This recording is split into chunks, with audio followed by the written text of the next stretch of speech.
for citizens and businesses while injecting nearly 2 lakh crore rupees into the economy through higher consumption and simpler compliance. That's the spirit of Reforms Reloaded 2025. Throughout the day, you will hear from some of the sharpest minds driving India's reform journey. And before we move ahead, we'd like to thank our partners on this initiative.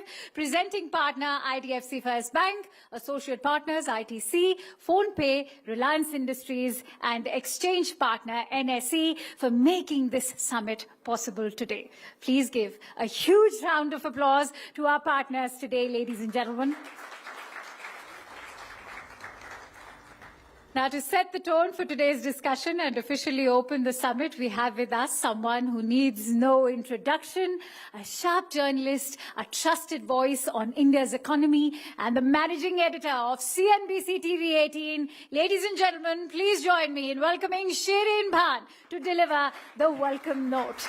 Shireen, the stage is all yours.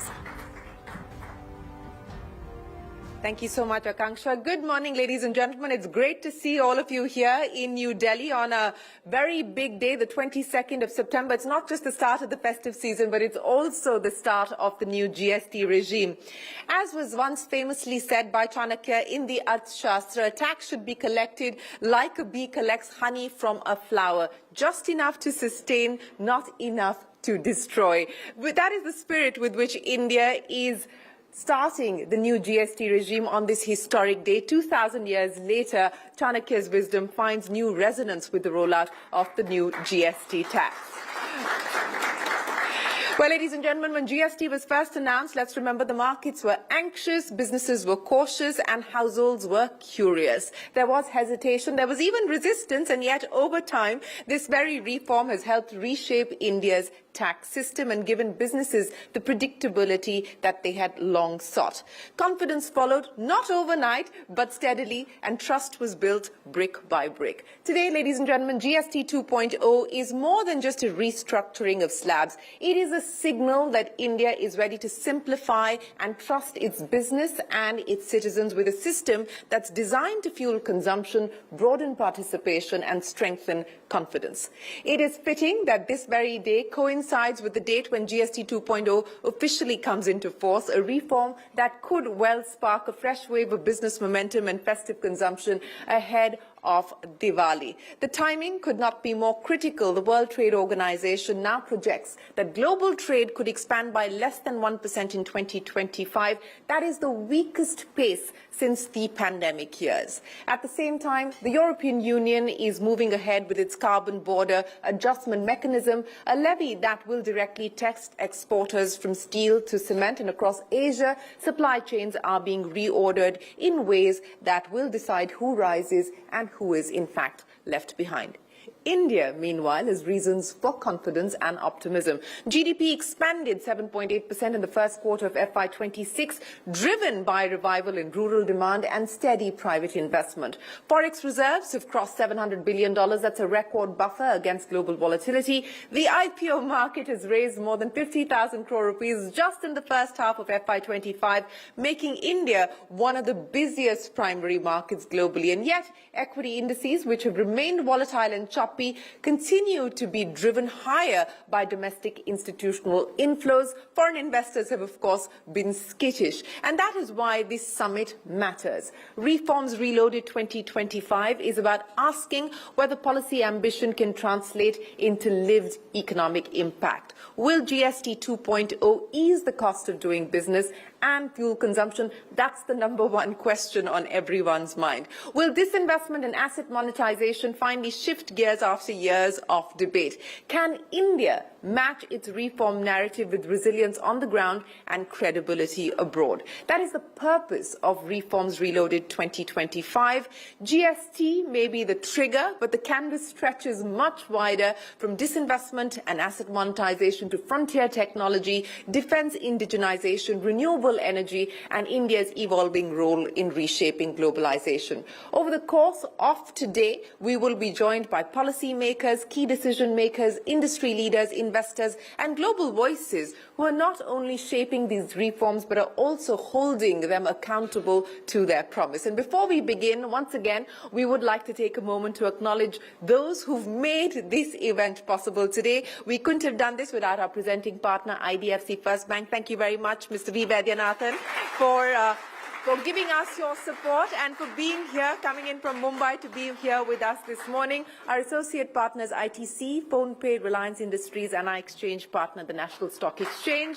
Thank you to each one of you. Your support reflects a shared belief that reform is not a one-time event, but a continuous journey that must be told, debated, and delivered. We hope that you enjoy this day of conversation, dialogue, and deliberation. Please keep your feedback coming. Please keep your questions coming. Do tweet, do join and engage with us on social media. Again, once again, ladies and gentlemen, many, many thanks for joining us here this morning.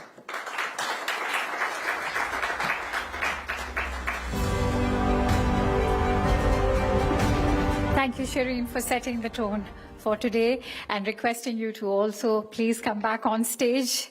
We want to start the day as we are in a time of global shifts, slowing trade abroad, and India stepping up in BRICS and the G20 as well. At home, GST 2.0 is reshaping the Indian economy. The real question, can we speed up reforms to boost investment, competitiveness, and global standing? At the heart of this lies divestment and asset monetization.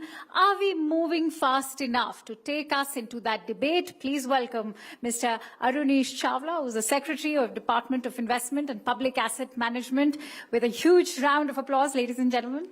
Shiri, please.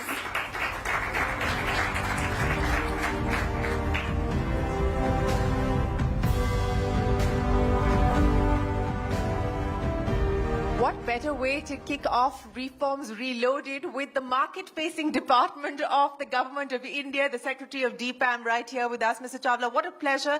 Thank you so much for joining us here. Before I talk to you about disinvestment and the disinvestment roadmap, I want to understand from you the broad picture within North Block at this point in time with the rollout of the GST, with the income tax cuts that were given by the government. The clear effort and message seems to be, as we heard from the Prime Minister yesterday in his address to the nation, boost consumption, drive consumption. The budget-making exercise is going to start shortly, Mr. Chawla. How does all of this stack up on balance as you get into the budget-making process?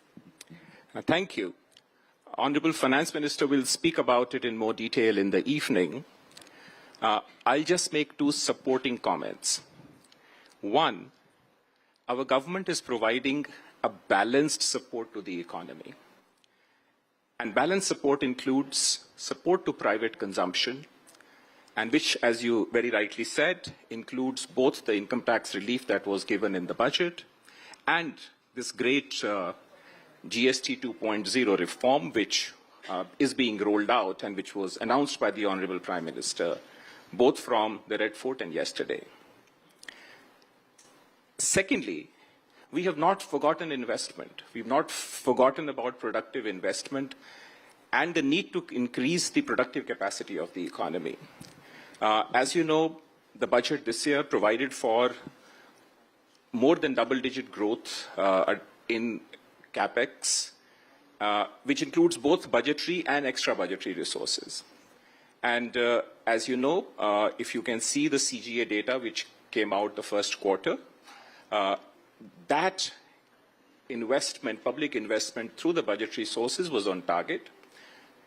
Equally important, what is called the extra budgetary resources, where we directly come in and where the public enterprises play a role.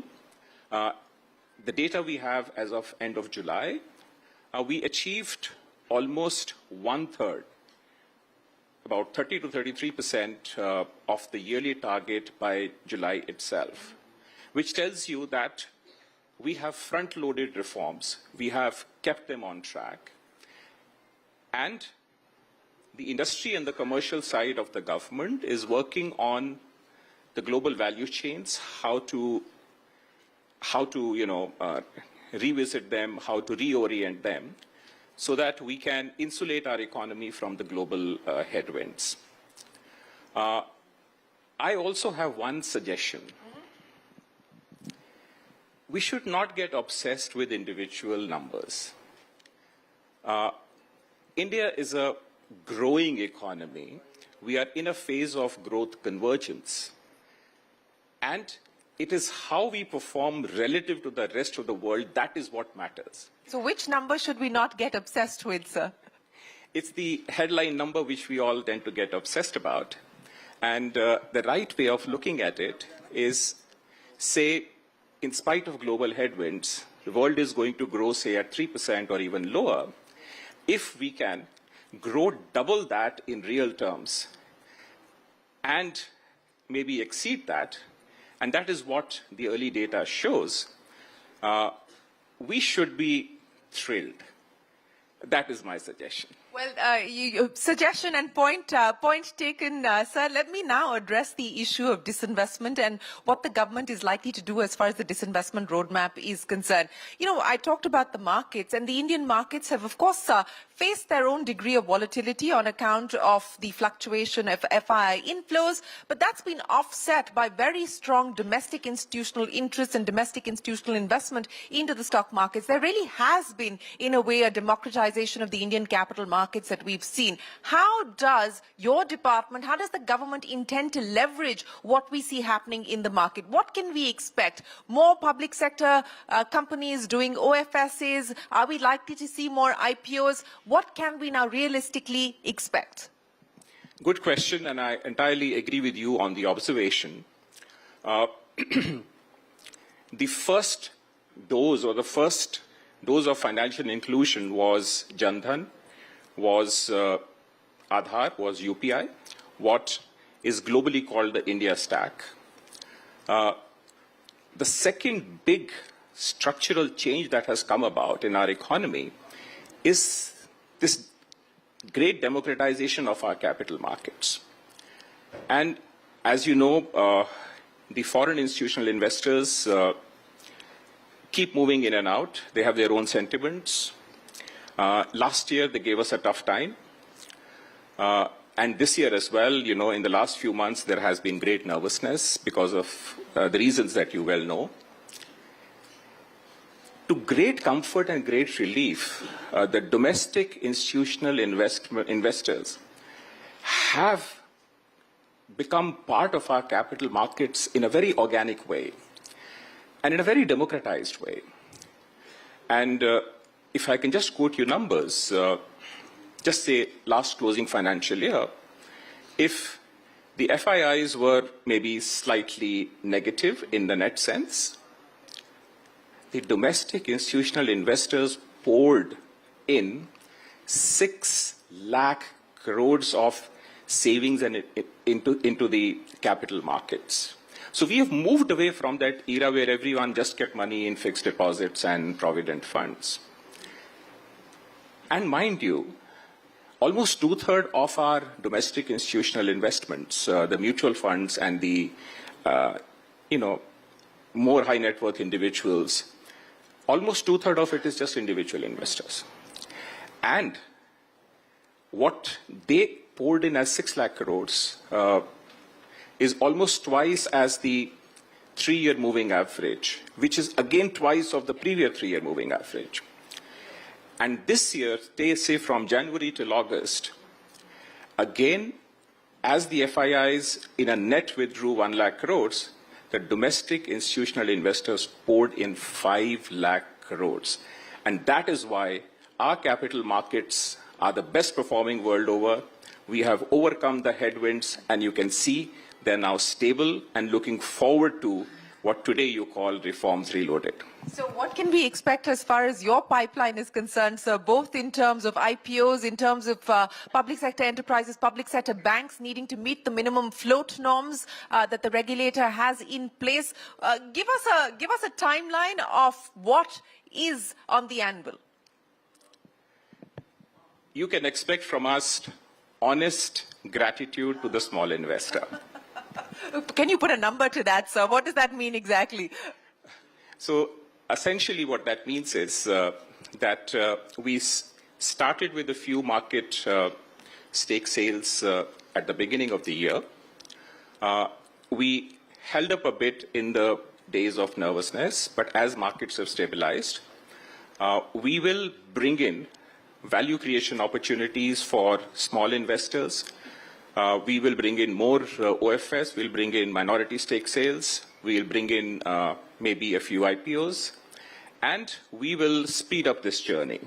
And I will also congratulate and thank CNBC TV 18 because you have helped us connect the policy space, the market space, the investors together in such a beautiful manner. Well, thank you very much for that, and we look forward to being able to continue to do that, sir. But, you know, so the second half of the year, IPOs, minority stake sales, and OFS, you know, do you intend to make that disinvestment target of 47,000 crore rupees, or perhaps this time, for a change, beat the disinvestment target as well? Fingers crossed, beat it this year. Beat it this year. You're feeling confident about that? Absolutely. IPOs, you know, on the insurance side, are we likely to see IPOs from the insurance companies? Are we likely to see IPOs from the defense space? Because that's a space that the markets are at this point in time fairly excited about. Where could we see the next set of IPOs coming in from the public sector? It would not be fair for me to name individual companies. You can give us a sector. Yes. But broadly speaking, what you said are the right sectors. And in these sectors, you will see various forms of minority stake sales through various methods, the SEBI-approved methods. And we, as you said, have a good target in mind and maybe exceed it so that all these small investors who have reposed their faith in us, we repay the gratitude back to them. So how do you then respond, sir, to the comments that have come in from many market observers and market watchers who say that, look, the disinvestment story in India is dead? I would refute that very strongly.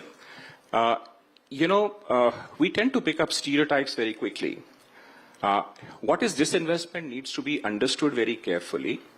And if you see the evolution of this policy 25 years ago, when this department of the government was founded, it has been through four phases. The first phase was 1999-2004, which was a learning phase, or you can say an experimental phase. The second phase, that is 4 to 14, was a phase of political constraints or coalition constraints. That is a better word. And of course, the strategic disinvestment took a backseat. But the department continued with minority stake sales. The department continued to engage with the capital markets. The third phase, which is 16 to 21, we would say was the revival phase, when strategic disinvestment was revived. And revived in the right earnest, because you see, and the fourth phase, which is 21 onwards, which is called the Atmanirbhar Bharat PSC policy, is a phase of integrated disinvestment policy. And what that means is that disinvestment and closure are two sides of the same coin. At a micro level, they may look very different, but at a macro level or in a general equilibrium framework, they both create greater space for the private sector. And if you see, as many as 50 public enterprises have been taken up either for disinvestment or closure in the last 50 years. And that has yielded dividends. You see such an exciting private sector manufacturing growth. But we must not forget that public sector also has a fair, bona fide role to play in our economy. There are certain strategic sectors, there are certain public goods, there are certain public services. There are issues of inclusion which are not for profit in nature. That is where, and of course, now in the present global framework, maintaining the security of our global supply chains, of our raw materials, of our minerals, is equally important. And therefore, when we talk about the disinvestment policy today, it means public sector does its job that is due to it. The private sector does what is due to it, and we share wealth and value that public assets create with the people of India, with the citizens of India, and with our small investors. You know, so let me just push back a little bit on that, because the banking sector, for instance, the expectation was that we would see privatization. That is not the case. In fact, we had the DFS secretary telling us that the government has no intention of bringing down holdings under 51% at this point in time. Telecom, another sector where the government has decided that from a strategic point of view, it does not intend to disinvest. So which are the sectors where strategic disinvestment is likely, where there is still an intent and an appetite to go forward with strategic disinvestment? I would not like to comment beyond my pay grade. So this is very much your pay grade. You're going to have to do this. Okay, let me put it this way. I would not like to, say things which are beyond my immediate domain. But all I can assure you is that all major public sectors, including the financial sector, which is the banks and the financial institutions, are part of our disinvestment framework. You may see one or two big strategic disinvestments, but you may see many more, maybe half a dozen OFS or follow-on offers or different forms of minority stake sales. So half a dozen minority stake sales by way of OFSs, etc., but one or two strategic disinvestments. Let me guess which one or two of those strategic disinvestments it could possibly be. IDBI Bank. So we're talking about reforms, reloaded and accelerating reforms. It's been a disinvestment in the making for over a decade now. Are we going to close it this financial year? Hopefully, yes. Honorable Finance Minister said it in an interview recently, and we are working hard day and night to make it happen. By when will you invite the bids for IDBI Bank? The only number timeline given out in the media is end of the financial year. A lot of things happen and are done outside the media glaze. So let the interested parties wrestle it out. Speaking of interested parties wrestling it out, sir, would it be fair to assume that the foreign interest is higher than the domestic interest, specifically as far as IDBI Bank is concerned? No comments. I'm trying my luck to extract as much as possible from you. So IDBI Bank, of course, as you stated, is being targeted for this financial year. What could the second candidate be, sir, from a strategic disinvestment point of view? Wait and watch. You will hear the announcement at the right time, and we'll make the announcement through you. You'll make the announcement to us, so we will hold you to that, sir. But the other important aspect that you spoke of, and I think that's something that the market is also watching very closely, is the government's dividend policy. And perhaps you could shed some light on how you're looking at the dividend policy going forward as well. Very good question. A fair dividend policy is part of our integrated disinvestment framework, and the reason is almost the same reason as the monetary policy. Essentially, it is the discretion versus rule, which is also called time consistency. And it's a very careful optimization between the investors and the traders. We don't give any targets to the private sector. We allow them to freely operate in the capital markets. For the public sector, we want them to be benchmarks. And so we create that nudge. And over the last 10 years, we have debated this internally. The policy framework has evolved and matured. And we now ensure that public enterprises who have moved bravely onto the capital markets and have won the trust of investors should pay 30% of their profit after tax or 4% of their net worth, whichever is higher, as fair dividends to small investors. And this has picked up. If you see in the last 5 years, the dividends payout by the public sector enterprises has doubled. And even though they occupy only 14% of the market cap in our capital markets, they pay 25% of dividends to the small investors. So that will continue? That will continue, and it will be, they achieved a record landmark last year. Almost 1,20,000 crores was distributed as total dividends, and we hope to exceed it this year. You hope to exceed that number this year, 1,20,000 crores. IPOs, and I want to go back to that because the last big blockbuster from the government, of course, was the LIC IPO. What's the thinking? What would you like to prioritize in terms of the IPO pipeline? We talked about how strong the appetite has been as far as the primary markets are concerned. What would the government like to prioritize, given the global challenges as well as the appetite in the market from an IPO perspective? Good. We are doing investor meetings and market research.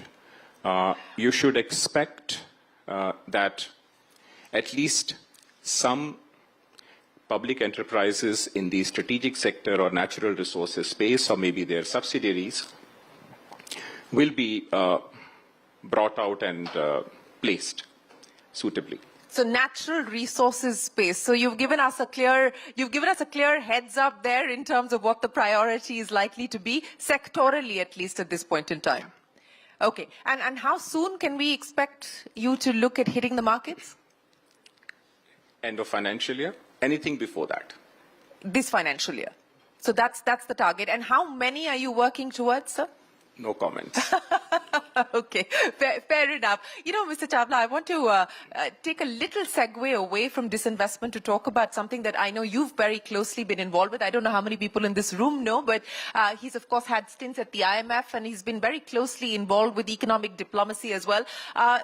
As you look at what's playing out at this point in time with tariffs, especially with the ongoing negotiations between India and the US, what do you believe are likely to be the outcomes of these negotiations? How confident do you feel that we will, in fact, be closer to getting some sort of an agreement in the next few weeks? Those who are not part of negotiations do not comment on it, when particularly they leave those positions. As an observer. This engagement will continue. It's very difficult for anyone to predict which way it will go. But my own view is that we should not respond in a knee-jerk fashion, which is what we are doing.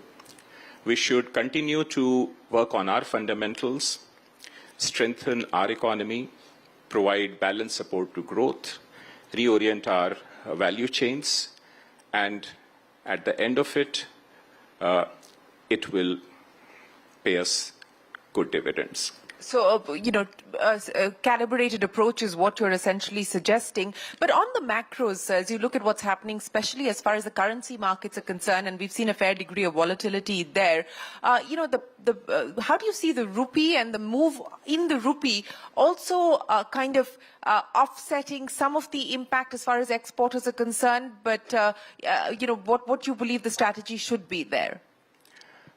It's the domain of the central bank, so I would not give any comment on it.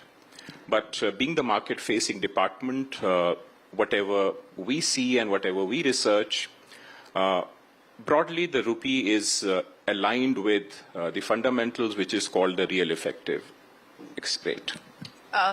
Coming back to asset monetization, and we had that big plan as far as asset monetization was concerned. What can we expect now realistically as far as this financial year is concerned on that front specifically, sir? As I said, I would reiterate that we are on course to meet our target. We've been planning it since the beginning of the year. We did a few things at the beginning, and, when the headwinds come, we lie down, but we keep ourselves ready. And the moment the fresh breeze comes, we come out and, I would say, give fair returns, and if I may use my language, fair dividends to the investors. Fair returns and fair dividends. Do you feel a fresh breeze, sir? Is it picking up momentum? Is it getting stronger at this point in time? Very much. And I'm very happy to say that the fresh breeze is now coming from the domestic investors.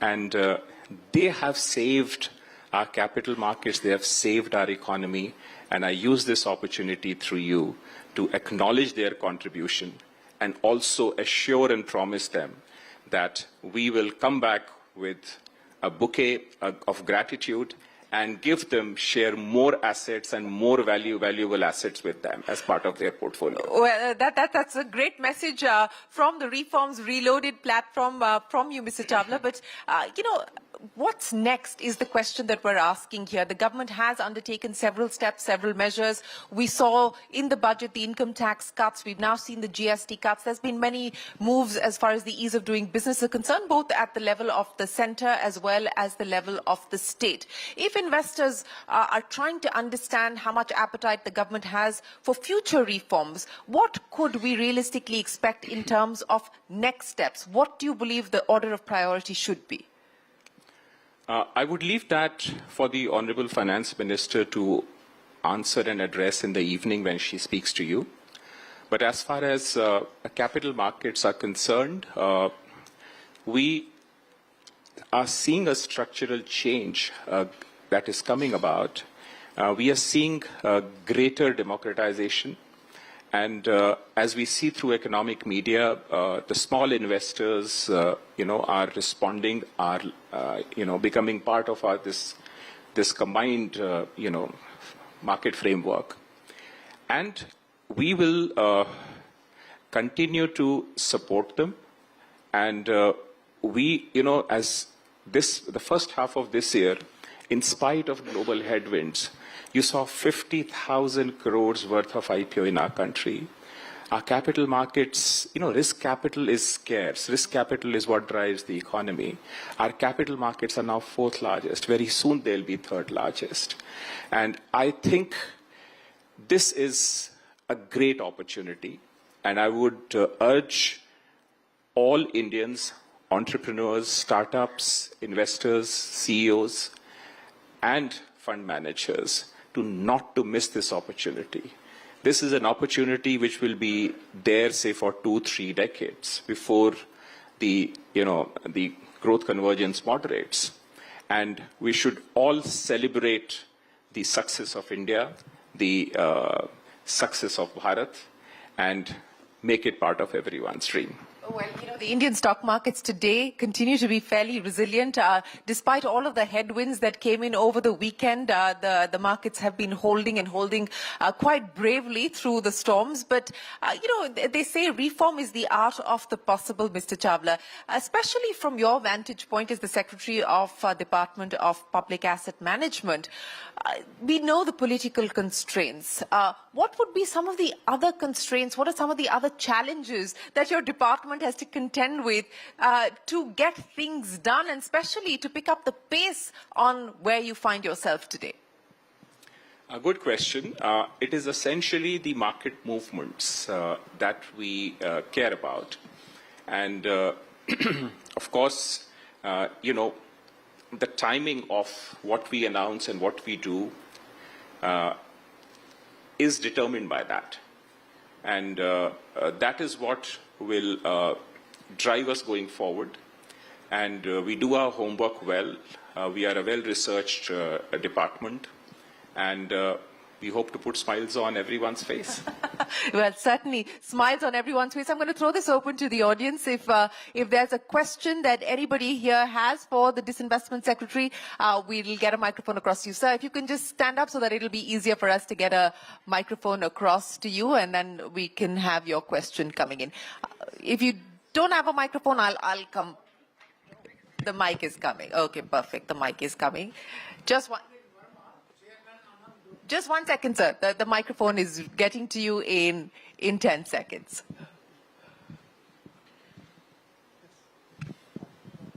I am Anil Verma, Chairman, Anand Group of Enterprises. Sir, I am ex-banker also. I have retired from State Bank as an AGM.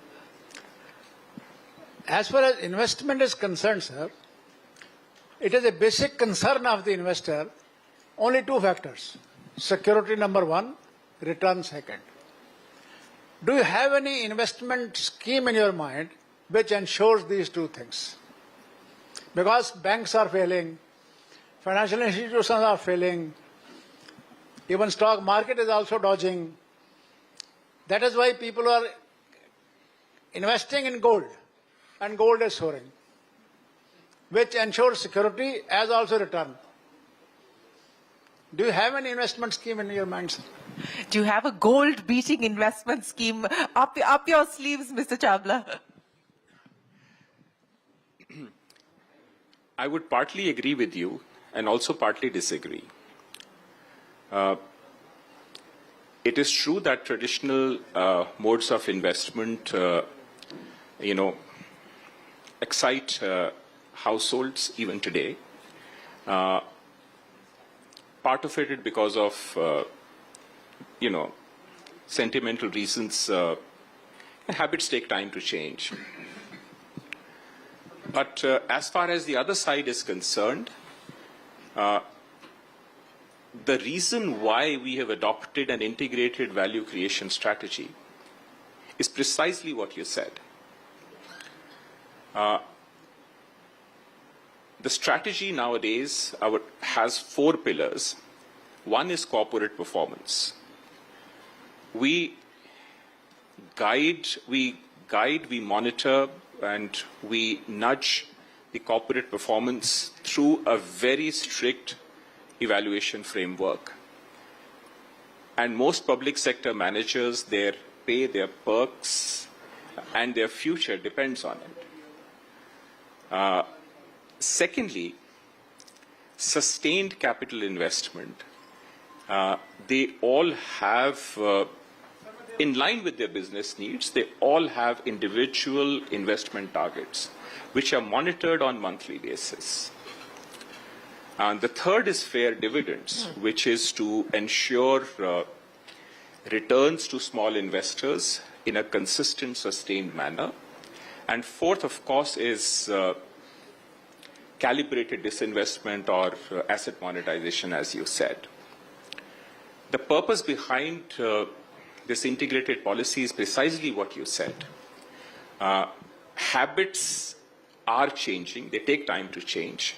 They are changing, and we see evidence of that change. And we hope the future will be better. Well, we certainly hope the future will be better. Let me end by asking you, sir, you've promised to put smiles on the faces of investors. How quickly should we be prepared for that? As I said, this financial year itself. This financial year itself. Arunish Chawla, many, many thanks for joining us and kicking off the Reforms Reloaded event with a very clear roadmap on what the government intends to prioritize as far as its disinvestment plan is concerned. You believe and you feel confident that you're going to be able to beat your target this time around, and we look forward to hearing more from you as and when you do deliver that number. Ladies and gentlemen, a big round of applause for the DFAM Secretary, Arunish Chawla. Thank you very much for your time, sir. Thank you very much.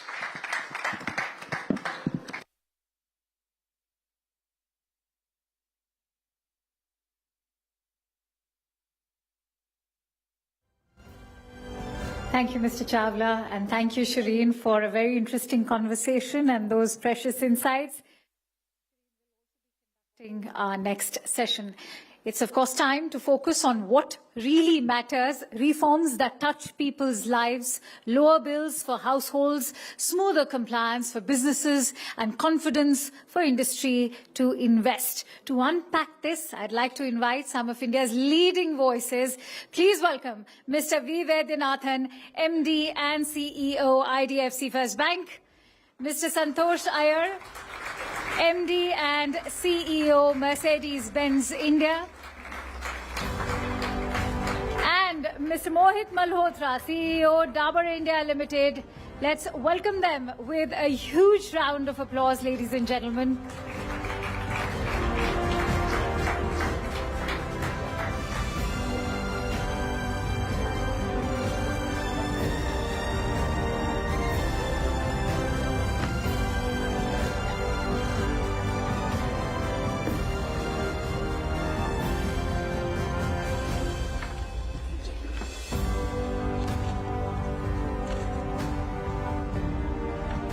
Well, we continue our conversations here, and it's time for us to welcome representatives and stakeholders from industry. As we said, today is the 22nd of September. It's the date for the GST rates, the GST rate cuts to be rolled out, and it's also the start of the festive period. Mr. Vaidyanathan, Mohit and Santosh, great to have you join us here on Reforms Reloaded. My very first question to you, Santosh, how many Mercedes cars have you sold since morning? Well, I landed, and before I came in, I went to our dealership on the way, and I think the excitement is palpable. You can just feel it. Our expectation is the next 8 days will record the highest ever per day car sold in history in India, for sure. That's good to hear, but there's also a lot of pent-up demand, right? Because August was virtually no sales. That's true. That's true. To be fair, August till 22nd, it was almost brakes on sale. So all of this has to be recovered. So for sure. But I think there is a lot of optimism that even the festive period starting October 2nd, the Dasharas and Diwali should deliver even a double-digit growth if possible. Double-digit growth if possible. But how much cheaper have the cars gotten? Because for the auto sector, the cut has been significant. I mean, for the the smaller cars, the cut is from 28% to 18%. For cars like yours, you're 40%, but no cess. So what does that now result in on an average in terms of price cuts for you? So average cuts are close to between 5 to 8%. So average for us in luxury segment will be around 6%, which is translated to the customer.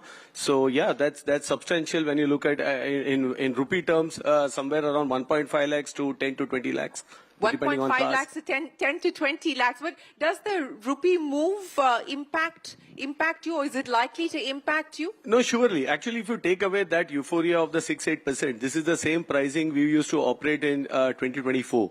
And subsequently, we have been taking up price increases quarter on quarter or even once and 3 times in a year because the Forex has moved from 89 to 104. We are still priced at 94 to 95. So we still have a 10% headroom to price even more. So that's, I think, the negative part of the story. But right now, with what the industry was going through, you see the CAGR, it was all flattening out. This measure couldn't have come at a more appropriate time. So I think the entire industry, including us, we decided we will postpone the increases further, but right now pass on the GST benefit to the customer and revive demand significantly. So before I get Mohit to comment, so what should we realistically expect now in terms of industry growth, as well as you gave us a number for yourself saying you expect double-digit growth. Industry-wise, what would you expect? So CM has revised its projection from 2 to 3% to 4 to 5%, so at least doubling it. India is a 4.3 million car market, so a 2% growth is 70-80,000 cars. So that's significant. In the next 3 to 4 months' time, we had this backlog, and we could see signs of slowing down a bit in the second quarter of this year. So I think coming back from those era and to have a full year impact of 2 to 3% more, I think it's significant.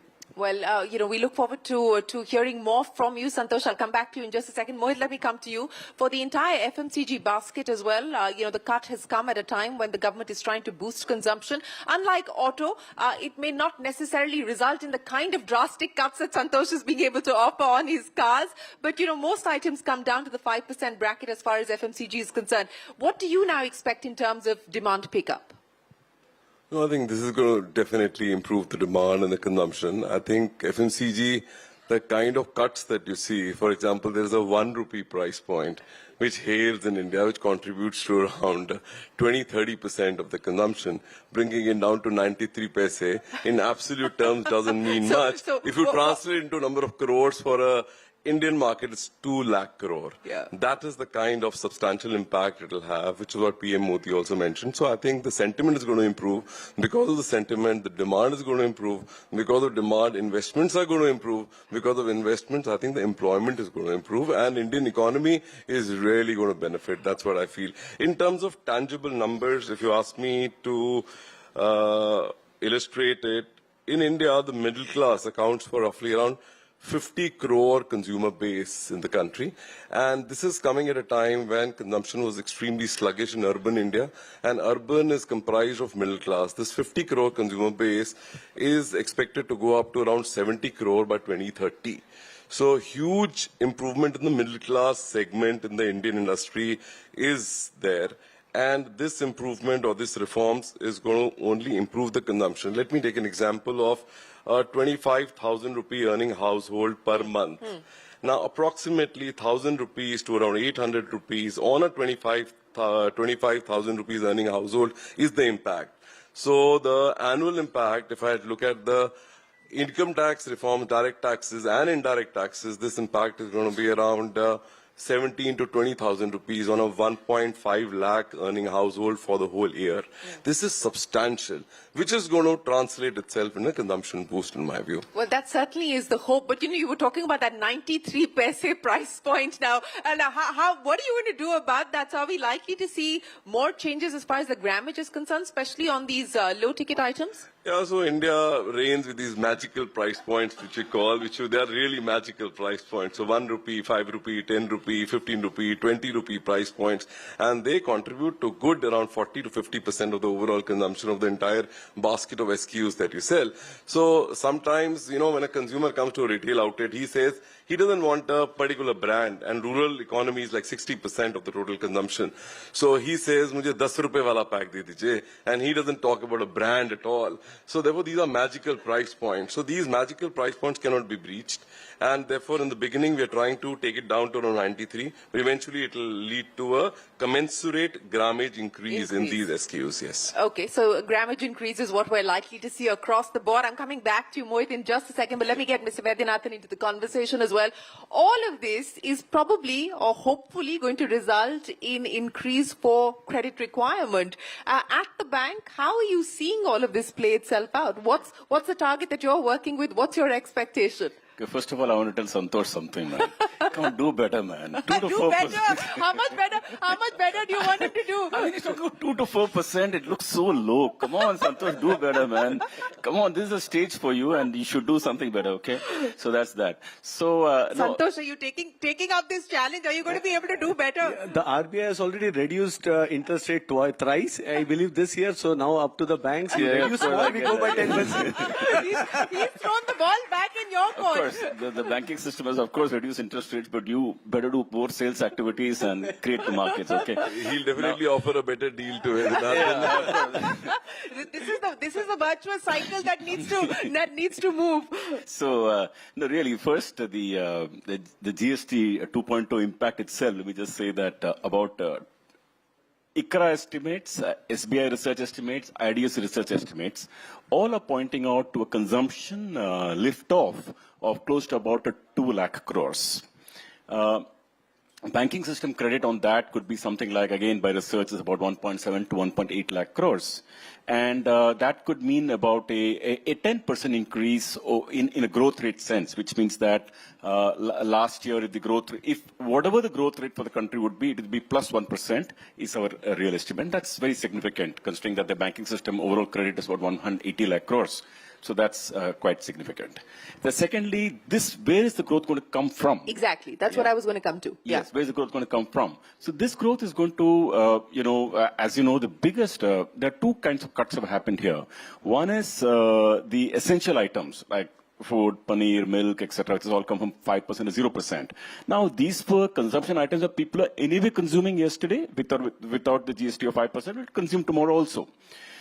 Which is a good thing in its own sense in terms of segment it addresses. But the significant one is going to come from the consumption cuts, the one that has come from 28% to 18%. Now, car prices are down like 10%, or will be down 10%. 10% for 10 lakh rupee car is 1 lakh rupees, big money. Let me give you how much it may translate to as an EMI to a normal person. Yes. So, if you think of a 10 lakh rupee car, which will now cost 9, assuming a loan amount of, say, 7 lakh rupees, and EMI earlier would have been, say, 16,500 rupees. Now EMI will be 14,500. So 2,000 rupees per person per month for 60 months is the reduction in people's EMI. On top of this, like Santosh pointed out, interest rate also came down. Yeah. So interest around product cost good down. So both things are actually very significant. And I think this is a material moment. And when we said the other factors that government also reduced the income tax rates, so all three things, interest rate, that one, this one put together, I really believe that 27 will be a lift-off year. 27 will be a lift-off year. Yes, 27 will be a lift-off year. So, the banking sector has already had a very good run. When you say 27 is going to be a lift-off year, what could that mean in terms of profitability? Actually, profitability of 27 will be very good in my opinion, because see this 26 is kind of suppressed because of the the repo rate that got passed on, some more will get passed on this quarter, etc. But all that will become base case. The microfinance issue that happened, all that will become base case. So all that will become base case. So 27 will be, coming off, let me say, a low base, so to say. So in a profitability sense, I'd say that not just credit growth should look better. I believe that the profitability also should look meaningfully better next year. At least for our bank, you should expect that we should look meaningfully better in 27 over 26. That's the headline. V. Vaidyanathan says 27 is going to be a lift-off year, but meaningful improvement. meaningful improvement. But we were talking about interest rates, and I'll get Mohit and Santosh to comment on that as well. We've got the MPC coming up. What's the expectation? Status quo or a cut? Before you call Santosh in, Santosh should commit to a He's not letting you go. He's not letting you go, Santosh. I mean, 2 to 4% is so disappointing. Santosh, you have to do better. Just to clarify, you don't grow. No. He's clearly in the market to buy a Mercedes, right? Surely. No, but it was on an annualized basis. I still said double-digit growth for the next 4 months and moving on. So, but for the full year effect, I said. Okay, thank you. That sounds better to us. Just to clarify. Okay, fine. Thank you. But on the MPC, what's the expectation? No, see, we got to wait and watch actually, because could come down, could be wait for a while. So this is not there's a bigger important is a cycle. The cycle in which we are in, that's more important.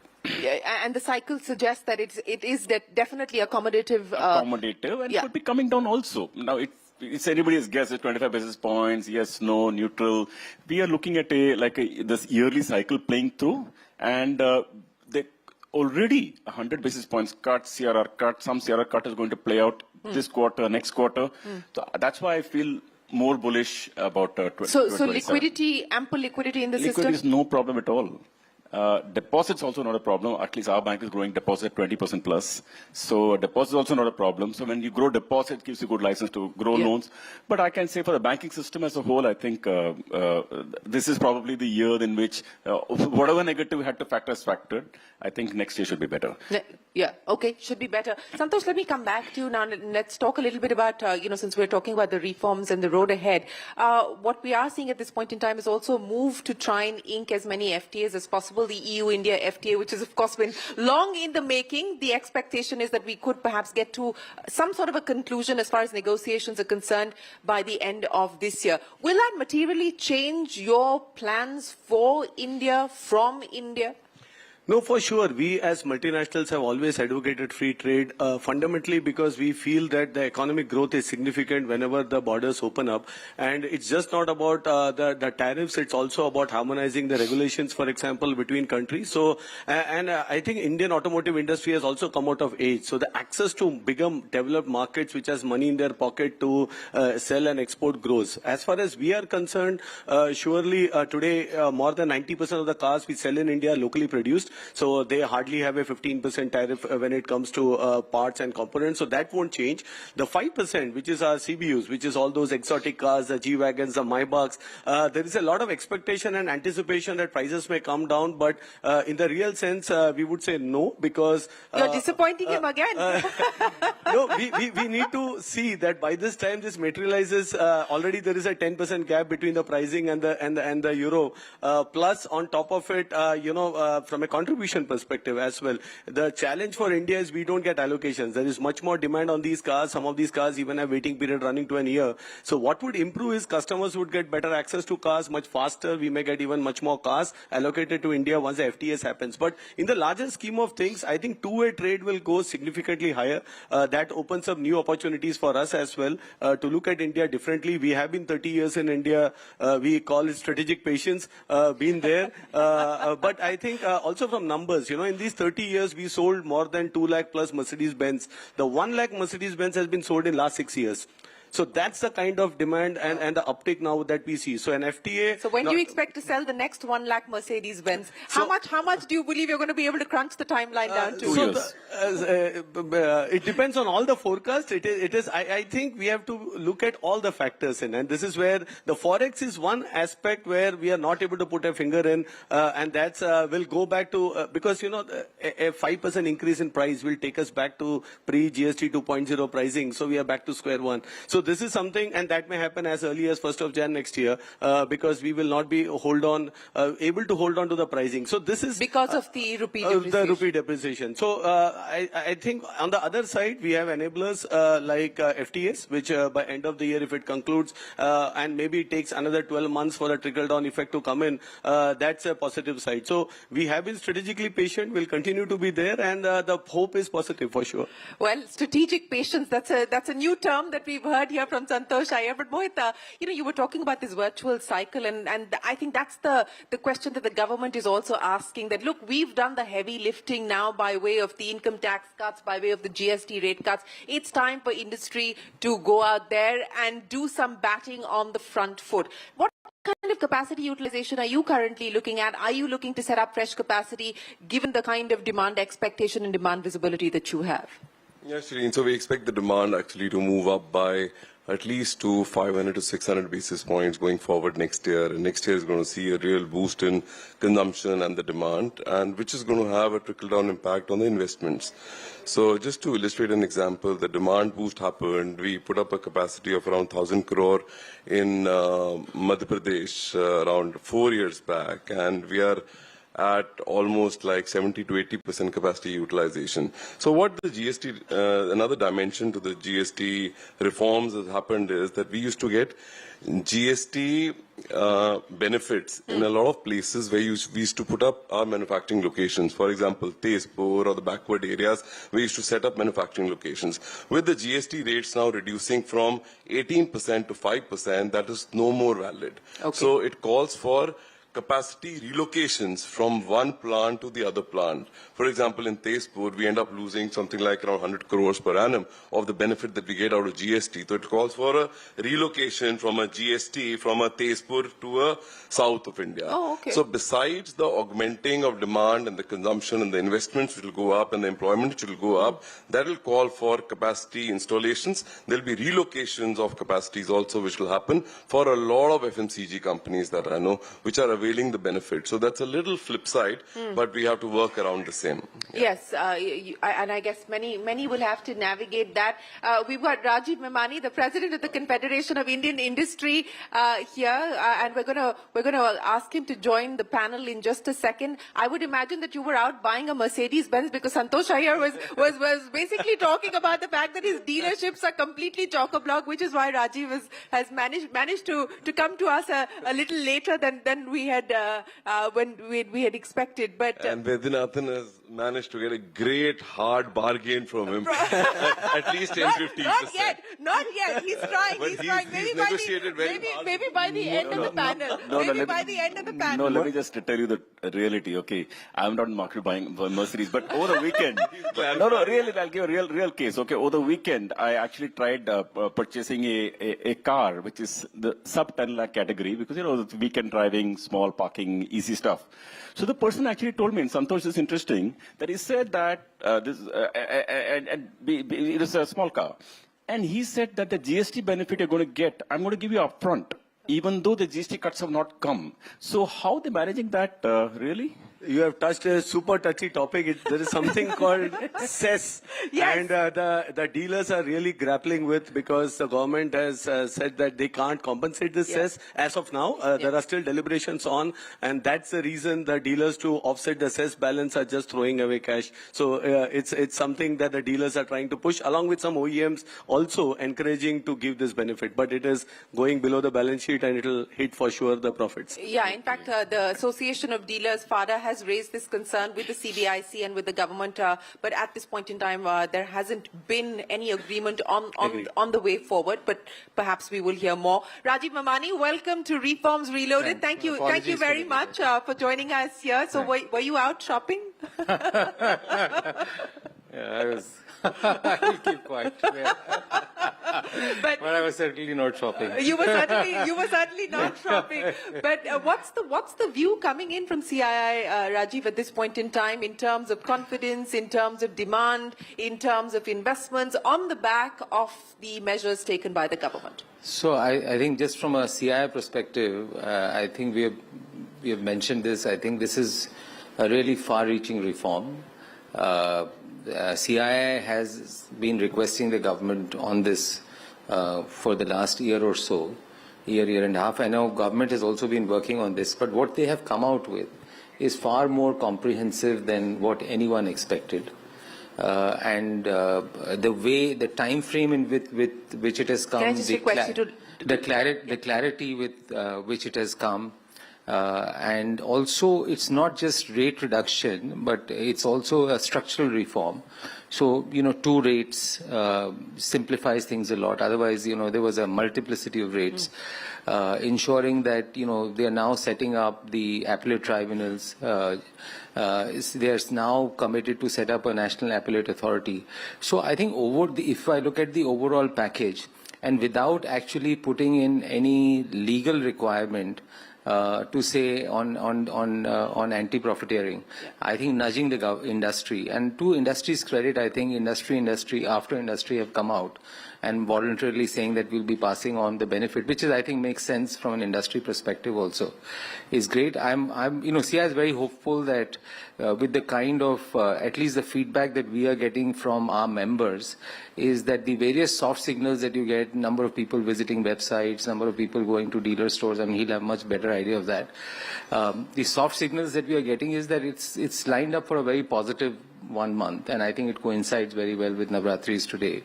So I think overall I would say it's very positive, and hopefully the investment climate, which had, because of the geopolitical things and geopolitical uncertainty, it had got mired a bit. Hopefully this gives the impetus for people to look at investing, because eventually for the government to accede to a lot of the requests that industry is making to make India more competitive, from an industry standpoint, I think it has to lead to more investments as well. Because unless you don't have more investments, the entire thing of greater manufacturing in India, greater economic value added in India won't happen. So, Shireen, we are very hopeful. I think that this will not only lead to greater consumption in the short term, but also it will lead to overall it has to lead to revival of investment activity. That's very critical from a country standpoint, and also for, as an impetus to future reforms that we will see. And also the way it's been done, we've not talked much about it, but I think also from a macroeconomic standpoint, I do believe that the government has balanced this very well. I do anticipate that they will look at other forms of incremental revenues to make up for this, at least in the short term. By the time the GDP growth picks up and makes up for this shortfall, I think there will be other forms of revenue, whether it comes in accelerated privatization, other things.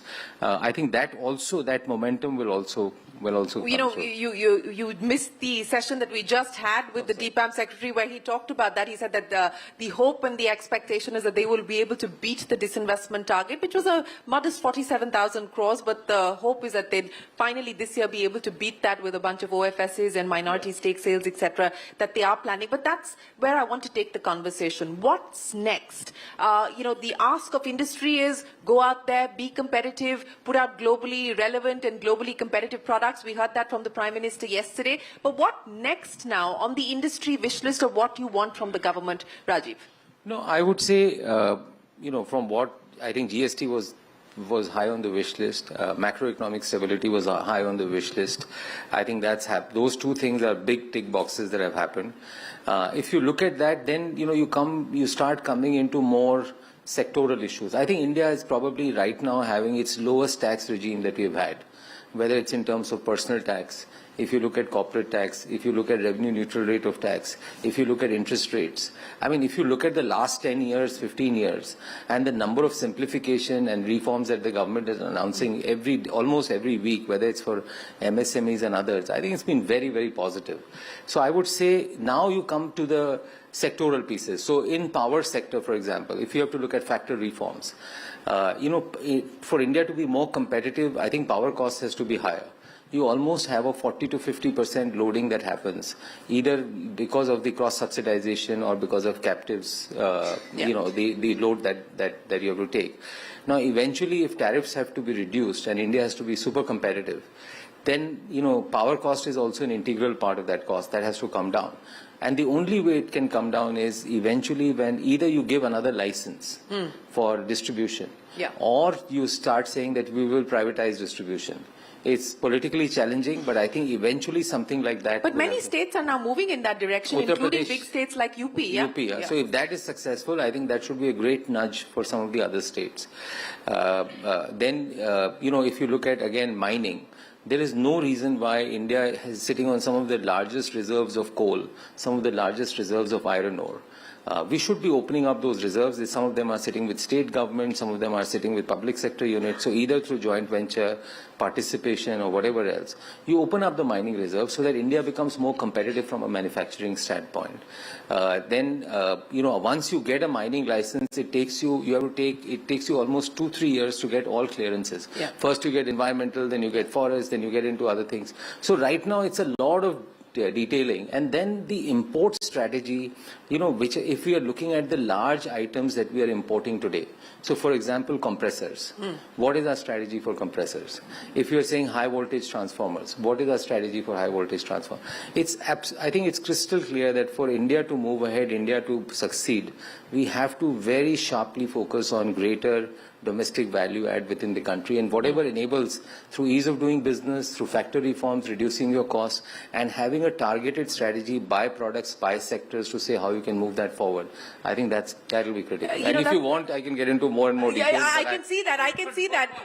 That's what happens when you become president of CII. You have a laundry list. You only do this. Laundry list of asks that you have for the government. But that's an important point that you brought up, Rajiv, because we heard from the Prime Minister yesterday as well. Of course, the call for self-reliance and Atmanirbharta has been on the table for a while now. And yesterday, the Prime Minister talking about Swadeshi once again. Santosh Iyer, when you hear comments like that, does that worry you? Does it concern you? How do you see it?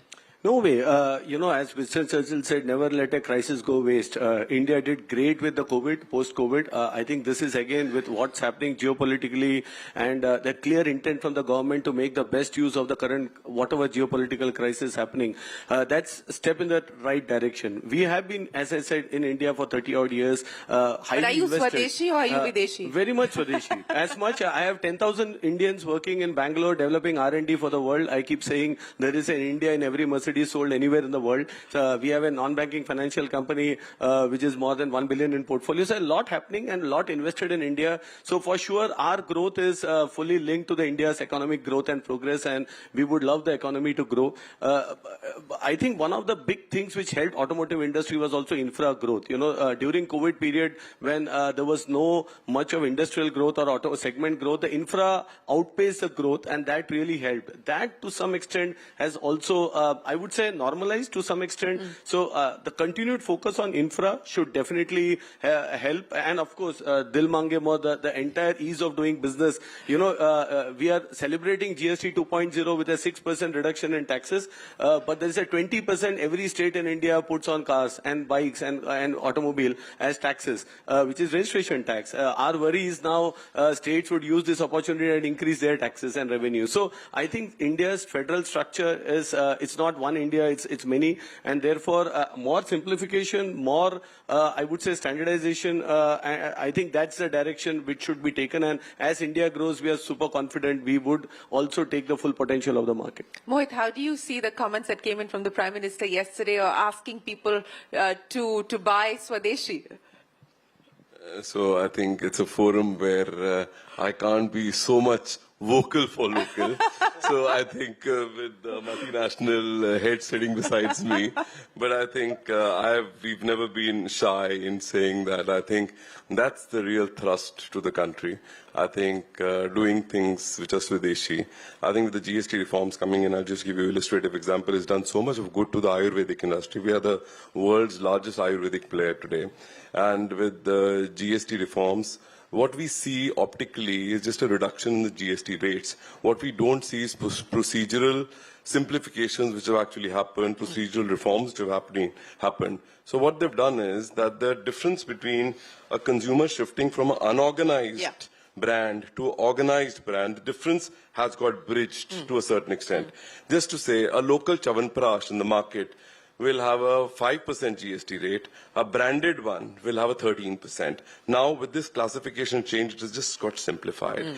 All the branded medicines, Ayurvedic medicines, have all fallen under the bracket of 5% now. There was so much of ambiguity. A local, not good quality product used to be selling at 5%, and the good quality product used to be selling at around 12%. So all that has been bridged. That's going to give a major boost to the Swadeshi productions of India. So that said, oral care, for example, toothpaste I'm talking about, I think this will give a major boost to the Swadeshi movement in the country, where Swadeshi companies produce here, they sell here, they pocket the profits here, they give employments here. Unlike a company which will be manufacturing here in the garb of made in India, but not born in India, manufacture here, but the royalties will move overseas. Is that the right way to do it? This is what I think the call for the day is, vocal for local. That's what I would say. So, you know, I've actually, and it goes sector after sector after sector. So we don't have to see only investments made in India. We have to also see the profits retained in India, the employments given in India, the investments coming back to India. Are they going to overseas markets or are they being retained in this country?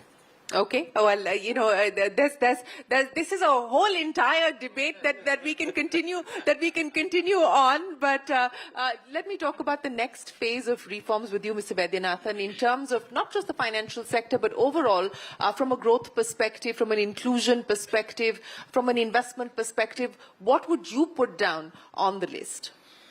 Well, as you know, a lot has been done. Basically, the big ones that have been done are the well-known ones, the GST, the IBC, the digital ecosystem opened up, etc., and the latest one on tax reforms. Well, India has still a long way to go for ease of doing business. The other day I was coming from Singapore just last week, and the ease with which we enter the country is mind-blowing, right? You just put the passport in and nobody's there to touch you, just go through it, and you come out. And it reflects in every part of the way those countries are evolving, the way they manage the airports. You know, even after all our reform, you come to our airport, you find, you know, perfumes and I don't know what is coming at you, and 10 people surrounding you and asking you to buy the thing.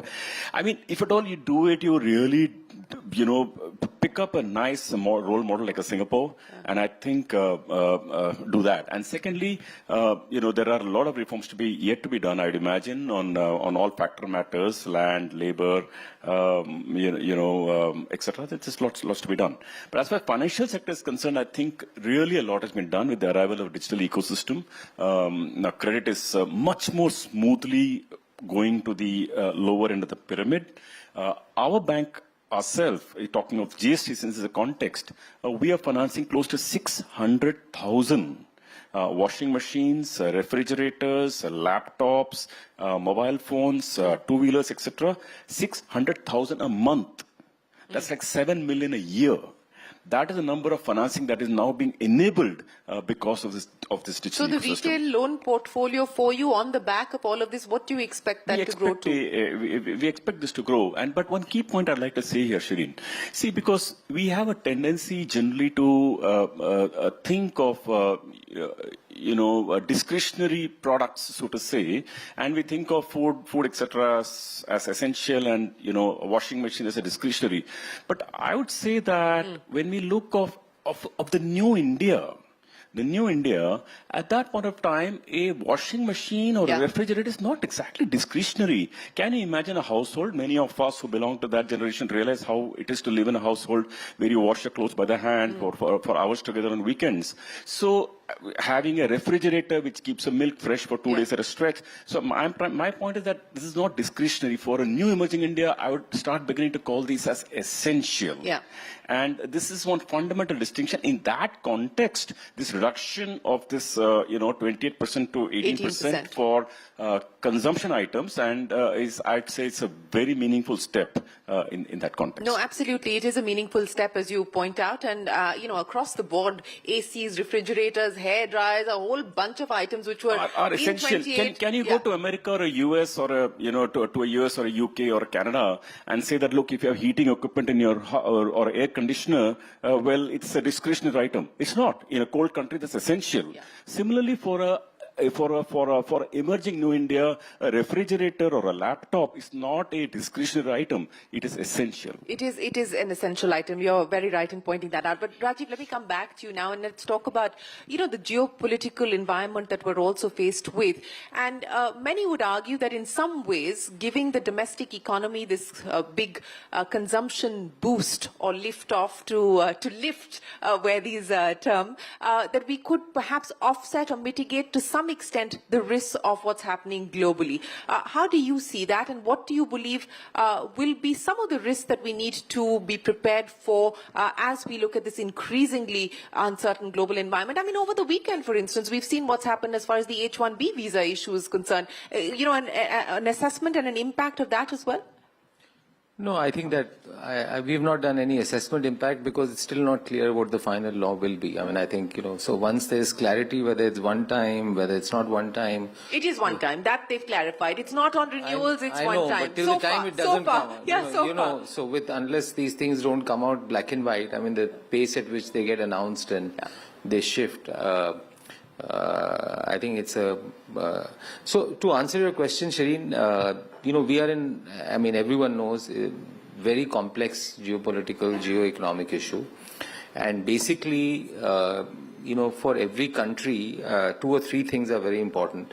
And every country is looking at it. First is that you have to find a way that you create greater value add in your economy. The second is, those items where you have supply chain risks and over-dependence on anything. I think we have to start strategically. It cannot happen overnight, but the government and private sector have to start strategically moving on those areas to say that you de-risk, because this is not a one-off event. I'm presuming that this is probably to see what, I mean, if you look at events after events that are happening around the world, whether, what we saw happening in UK, US and everything, there's a massive shift that's happening to the right. I think that's something that we'll have to be very careful of. The third thing is that you have to diversify relationships. So I think India's recent signing of FTAs, the FTAs that have been signed already to look at the version 2 of that FTA, more strategic engagement with regions like Middle East and others, I think those are, hopefully, FTA gets signed with EU, ways in which we can look at, engage with other emerging countries like Africa, Latin America and others. So I think we have to diversify our relationships so that there is strategic independence in the way India as a country operates. And I think fourth, I would say, is that the narrative of India also, we need to communicate much more effectively. I think there is a lot of muscle memory to say, I mean, if you talk to investors, there was this tax issue that happened, there's this issue that happened. But overall, I would say for most foreign investors, they've done very well. Returns have been pretty strong for most of them. So we have to, I mean, I was just, what Mohit and you asked Santosh, I think for me, Swadeshi is something where you're creating value in India. irrespective of where you come from. The parentage doesn't matter. Parentage, I don't. India is very open. We need investments. We need to create more jobs. We need to be engaging with the global economies. We need to become more competitive. I don't think India should be going to a point, and I don't think that's the intent of the government or the Prime Minister to say that we should be a closed economy. But yes, you have to create greater value add in the country. That's very clear. And I think it makes sense. You have 1.4 billion people. You have the youngest population in the world. You have to create greater economic opportunity for them. Otherwise, we'll have a social situation in our hands. So I think it's absolutely the right strategy. I think it has been the strategy, but I think we really now need to give it for things, ease of doing business, factory reforms, unlocking those parts of the economy where there's greater potential. I think we need to do some of that with much greater speed. And I think the way the government of India is approaching in engaging in a very independent, very strategic, at the same time not making any noises or anything, I think that's the right way to approach. Whenever I'm engaging with people around the world, I think they're really, and in the country, they're really appreciative. Even those whose industries have been impacted, I think they're really appreciative in the way India is engaging with all the challenges. You have new challenge almost every week, but engaging with confidence, in a diplomatic way, with a calmness, that shows the intrinsic strength of the government and how we are, how we want to deal with these situations as we go ahead. And one thing we didn't talk about, Shireen, that even one of the good things that the sin goods, so to say, that have come up now, gutka, pan, chewing tobacco, cigarettes, the kind of stuff that has been loaded upon them is absolutely right, because they're actually doing no good to anyone at all, sure only increasing health problems in the country and maybe addictive. I think, I'm not sure luxury is in, so over a period of time, you got to have Santosh there, will probably, the first time he'll agree with me. But then, that I'd actually differentiate between, domestic luxury and foreign luxury. Because at least domestic luxury, even if you're Ritu Kumar or I don't know, for garment making, they have some embroidery going on somewhere, some workers being some crafts, some design, something's going on in India. And someone like all these people here are getting consuming it, and therefore that's good in a way, right? You got to that's also its own economy. But which is actually a good economy, and value add is staying within the country. Vis-a-vis, of course. Some luxury where some value add is going out of the country as well. He has it in for you today, Santosh. He's not giving you a break, is he? I need to get. You don't have a strategic financing tie-up with ideas. It should happen by end of this session. He has his own NBFC. Maybe that's the problem. He'll definitely get a good deal on his car for sure. No, I don't want any. Upgrade him from the small. No, I'm not in the market of buying any luxury car, to make it clear. But let me tell you, therefore, that the cracking down on sin goods is good, and I think that's one of the highlights. I think it's got missed out in the process. But I think you make a valid point that also don't see luxury as sin, because that's its own economy and that has a significant multiplier impact as well. Domestic luxury. Domestic luxury. I like that distinction, domestic luxury. So I'm going to wrap this up. Final comments from each one of you. Rajiv Memani, one number that you will be watching very, very closely in light of all the measures taken and now ahead of the budget? I think the Q3 GST collection and GDP growth, I think that will be interesting. What happens in October, November, December? I think July, August, September, because of monsoon, seasonality, the GST change, I think the full impact will not come, but how October, November, December will be really interesting to see how things shape up there. Both in terms of GST collections as well as the GDP growth rate. Santosh, one number that you would like to put on the table, and we'll hold you to account to that. I would sharply look at automotive sector growth itself, nothing more here and there, because I think that also to some extent reflects a larger stuff happening in the economy. So, and we have drawn a correlation as well. So maybe very keen to see the next quarter automotive growth compared to the last year's and the CAGR impact as well. And Vaidyanathan as a customer. For sure. Mohit, volume growth. What volume growth will you realistically put on the table?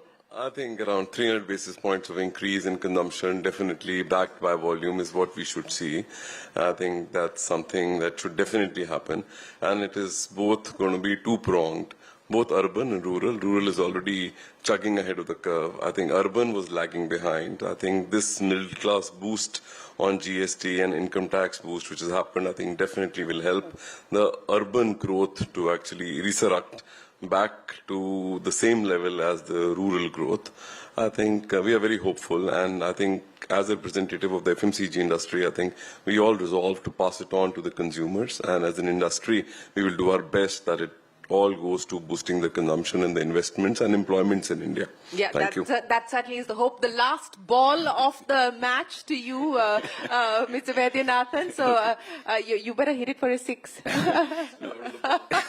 I would look out for really the income and employment at the bottom of the pyramid, because I think that big pass on that has happened, it should translate and should improve their lives, because that's where the real, the real need is, so to say, as compared to all of us. The second thing is, of course, that GDP growth for 27 is very material, because I'd actually say that because prices of goods will come down, inflation will probably come down by 60-70 basis points because of the GST itself. So in the short run, this whole cut could actually be reduce GDP impact by a short period, I may say 1 or 2 quarters. But so we should look through 1 or 2 quarters. What should really look forward to that the impact of this is next year is going to be material, like 27. So I look out for 27 GDP data, 27 employment data, 25 investment data, 27 data for people at the bottom of the pyramid. And 27 profitability data for the banking sector. And for the banking sector and of course our bank. And for IDFC Bank in particular. Gentlemen, That's what right. an absolute pleasure. Thank you so much for joining us here on Reforms Reloaded. Thanks very much for your time, and look forward to hearing more from you as we start to get the hard data coming in terms of sales and in consumption. Ladies and gentlemen, a big round of applause. Sorry, we're out of time, sir. Okay, very, very quickly.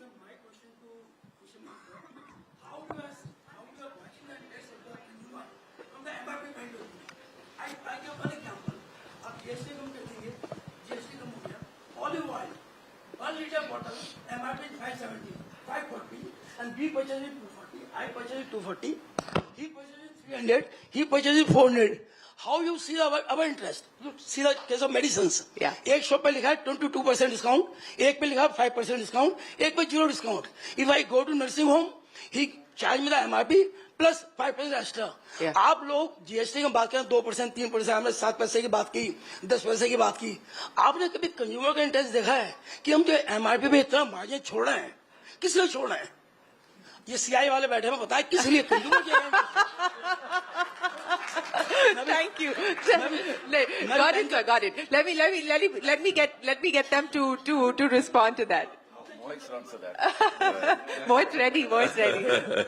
So I think there's so much of angst. So I think one thing is, from an industry perspective and from the government regulatory perspective, there is an MRP regime. अब ये MRP regime रहती है, इसके ऊपर जो discount दिए जाते हैं, ये हम लोग देते हैं थोड़ा सा डिस्काउंट लुब्रिकेट ट्रेड करने के लिए, but private equity funded players और ज्यादा डिस्काउंट देते हैं, जैसे बिग बिलियन डे वगैरह पे. सुनिए ना, आप जो मार्जिन छोड़े, आपसे 50% मार्जिन थोड़ी छोड़े. आप जो बिलियन, आप एमआरपी 540 क्यों लिख रहे हैं? आप जो एमआरपी लिख रहे हैं 540 क्यों लिख रहे हैं? Why don't you write 300 rupees? आप उसको मतलब इसके नेक्सस बिटवीन द डीलर, एक डीलर को नेक्सस है, Indian nexus between the Right. Dealer. Got it. Got the point, sir. Got the point. But I think industry is cognizant of what you're saying, and of course, you want to. Sir, we are trying to maintain a price equilibrium. Just to assure you, हम desperately try करते रहते हैं. क्या होता है India में ना, पूरा transformation हो रहा है for the trade, with e-commerce coming in, quick commerce coming in, which are private equity funded, and there is a general trade also. So we desperately try to maintain this price equilibrium, and we cut the stocks wherever somebody is trying to undercut the MRPs and give a huge discount, etc., so that we maintain the price equilibrium. But MRP reductions, to your point, are happening in account with GST, so that will go on and will be passed on. Well, ladies and gentlemen, we're completely out of time, but thank you so much for joining us here this afternoon. We truly appreciate your time and look forward to hearing more from you.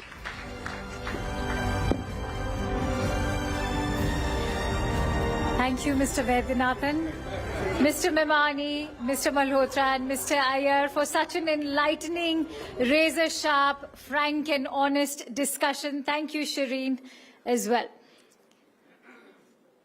All right, on that note, it's time to break into lunch. Join us back by 2 p.m. to explore the conversation sparring the new India. We'll be waiting for you right here.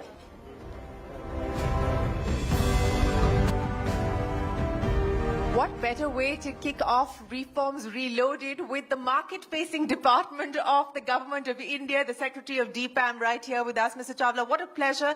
Thank you so much for joining us here. Before I talk to you about disinvestment and the disinvestment roadmap, I want to understand from you the broad picture within North Block at this point in time with the rollout of the GST, with the income tax cuts that were given by the government. The clear effort and message seems to be, as we heard from the Prime Minister yesterday in his address to the nation, boost consumption, drive consumption. The budget-making exercise is going to start shortly, Mr. Chawla. How does all of this stack up on balance as you get into the budget-making process?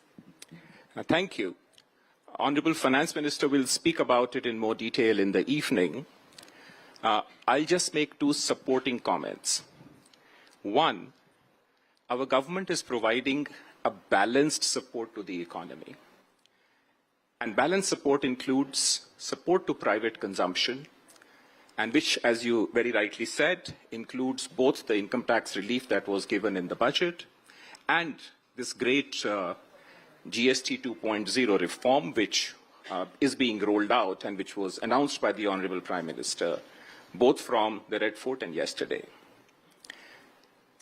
Secondly, we have not forgotten investment. We've not forgotten about productive investment and the need to increase the productive capacity of the economy.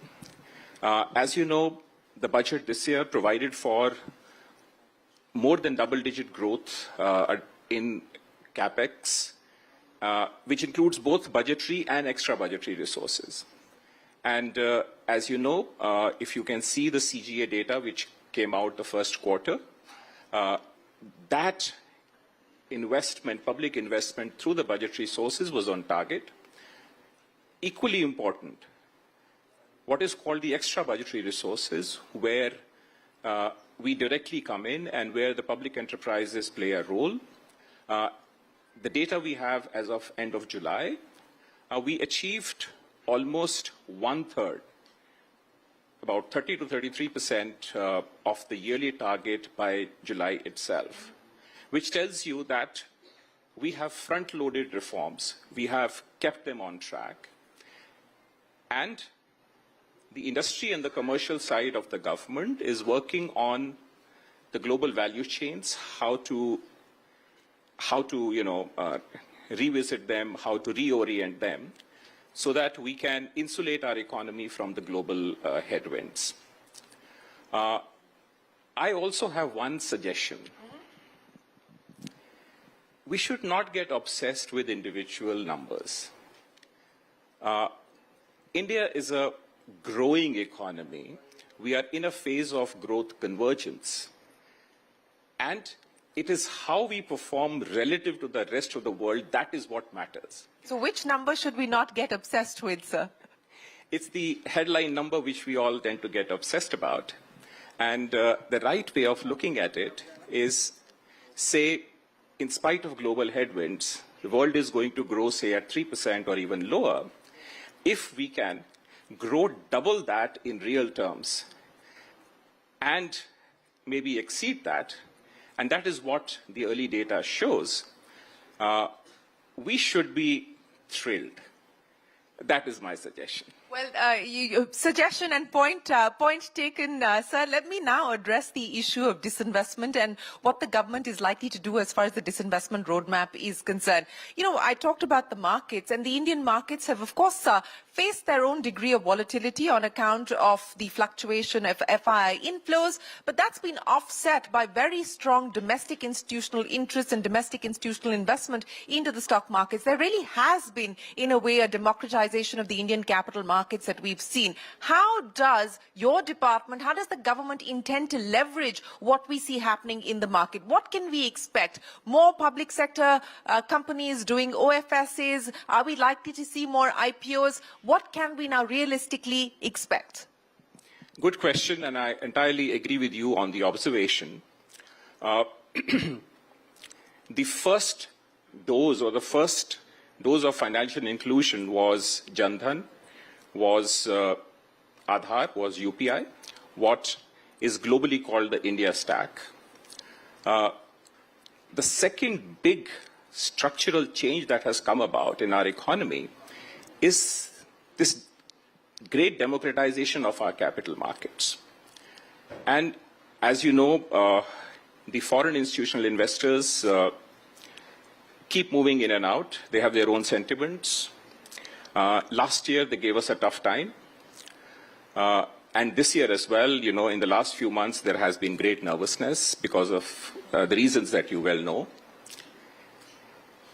To great comfort and great relief, the domestic institutional investors have become part of our capital markets in a very organic way and in a very democratized way. And if I can just quote you numbers, just say last closing financial year, if the FIIs were maybe slightly negative in the net sense, the domestic institutional investors poured in 6 lakh crores of savings and into the capital markets. So we have moved away from that era where everyone just kept money in fixed deposits and provident funds. And mind you, almost 2/3 of our domestic institutional investments, the mutual funds and the, more high net worth individuals, almost 2/3 of it is just individual investors.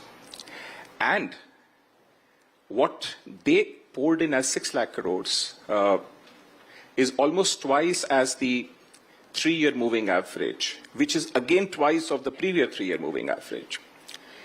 And this year, they say from January till August, again, as the FIIs in a net withdrew 1 lakh crores, the domestic institutional investors poured in 5 lakh crores. And that is why our capital markets are the best performing world over. We have overcome the headwinds, and you can see they're now stable and looking forward to what today you call reforms reloaded.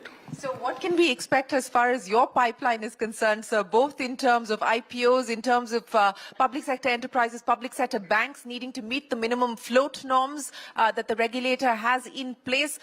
Give us a timeline of what is on the anvil. You can expect from us honest gratitude to the small investor. Can you put a number to that, sir? What does that mean exactly? So essentially what that means is that we started with a few market stake sales at the beginning of the year. We held up a bit in the days of nervousness, but as markets have stabilized, we will bring in value creation opportunities for small investors. We will bring in more OFS, we'll bring in minority stake sales, we'll bring in maybe a few IPOs, and we will speed up this journey. And I will also congratulate and thank CNBC TV 18 because you have helped us connect the policy space, the market space, the investors together in such a beautiful manner. Well, thank you very much for that, and we look forward to being able to continue to do that, sir. But, you know, so the second half of the year, IPOs, minority stake sales, and OFS, do you intend to make that disinvestment target of 47,000 crore rupees, or perhaps this time, for a change, beat the disinvestment target as well? Fingers crossed, beat it this year. Beat it this year. You're feeling confident about that? Absolutely. IPOs, on the insurance side, are we likely to see IPOs from the insurance companies? Are we likely to see IPOs from the defense space? Because that's a space that the markets are at this point in time fairly excited about. Where could we see the next set of IPOs coming in from the public sector? It would not be fair for me to name individual companies. You can give us a sector. Yes. But broadly speaking, what you said are the right sectors. And in these sectors, you will see various forms of minority stake sales through various methods, the SEBI-approved methods. And we, as you said, have a good target in mind and maybe exceed it so that all these small investors who have reposed their faith in us, we repay the gratitude back to them. So how do you then respond, sir, to the comments that have come in from many market observers and market watchers who say that, look, the disinvestment story in India is dead? I would refute that very strongly. We tend to pick up stereotypes very quickly. What is disinvestment needs to be understood very carefully. And if you see the evolution of this policy 25 years ago, when this department of the government was founded, it has been through four phases. The first phase was 1999-2004, which was a learning phase, or you can say an experimental phase. The second phase, that is 4 to 14, was a phase of political constraints or coalition constraints. That is a better word. And of course, the strategic disinvestment took a backseat, but the department continued with minority stake sales. The department continued to engage with the capital markets. The third phase, which is 16 to 21, we would say was the revival phase, when strategic disinvestment was revived, and revived in the right earnest, because you see, and the fourth phase, which is 21 onwards, which is called the Atmanirbhar Bharat PSE policy, is a phase of integrated disinvestment policy. And what that means is that disinvestment and closure are two sides of the same coin. At a micro level, they may look very different, but at a macro level or in a general equilibrium framework, they both create greater space for the private sector. And if you see, as many as 50 public enterprises have been taken up either for disinvestment or closure in the last 50 years.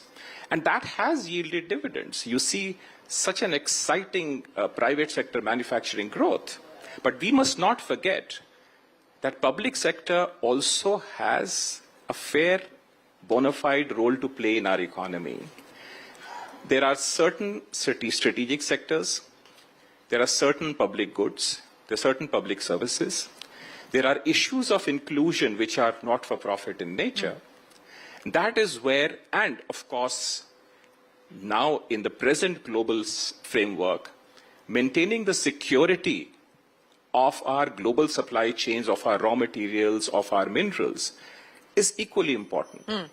And therefore, when we talk about the disinvestment policy today, it means public sector does its job that is due to it, the private sector does what is due to it, and we share wealth and value that public assets create with the people of India, with the citizens of India, and with our small investors. So let me just push back a little bit on that, because the banking sector, for instance, the expectation was that we would see privatization. That is not the case. In fact, we had the DFS secretary telling us that the government has no intention of bringing down holdings under 51% at this point in time. Telecom, another sector where the government has decided that from a strategic point of view, it does not intend to disinvest. So which are the sectors where strategic disinvestment is likely, where there is still an intent and an appetite to go forward with strategic disinvestment?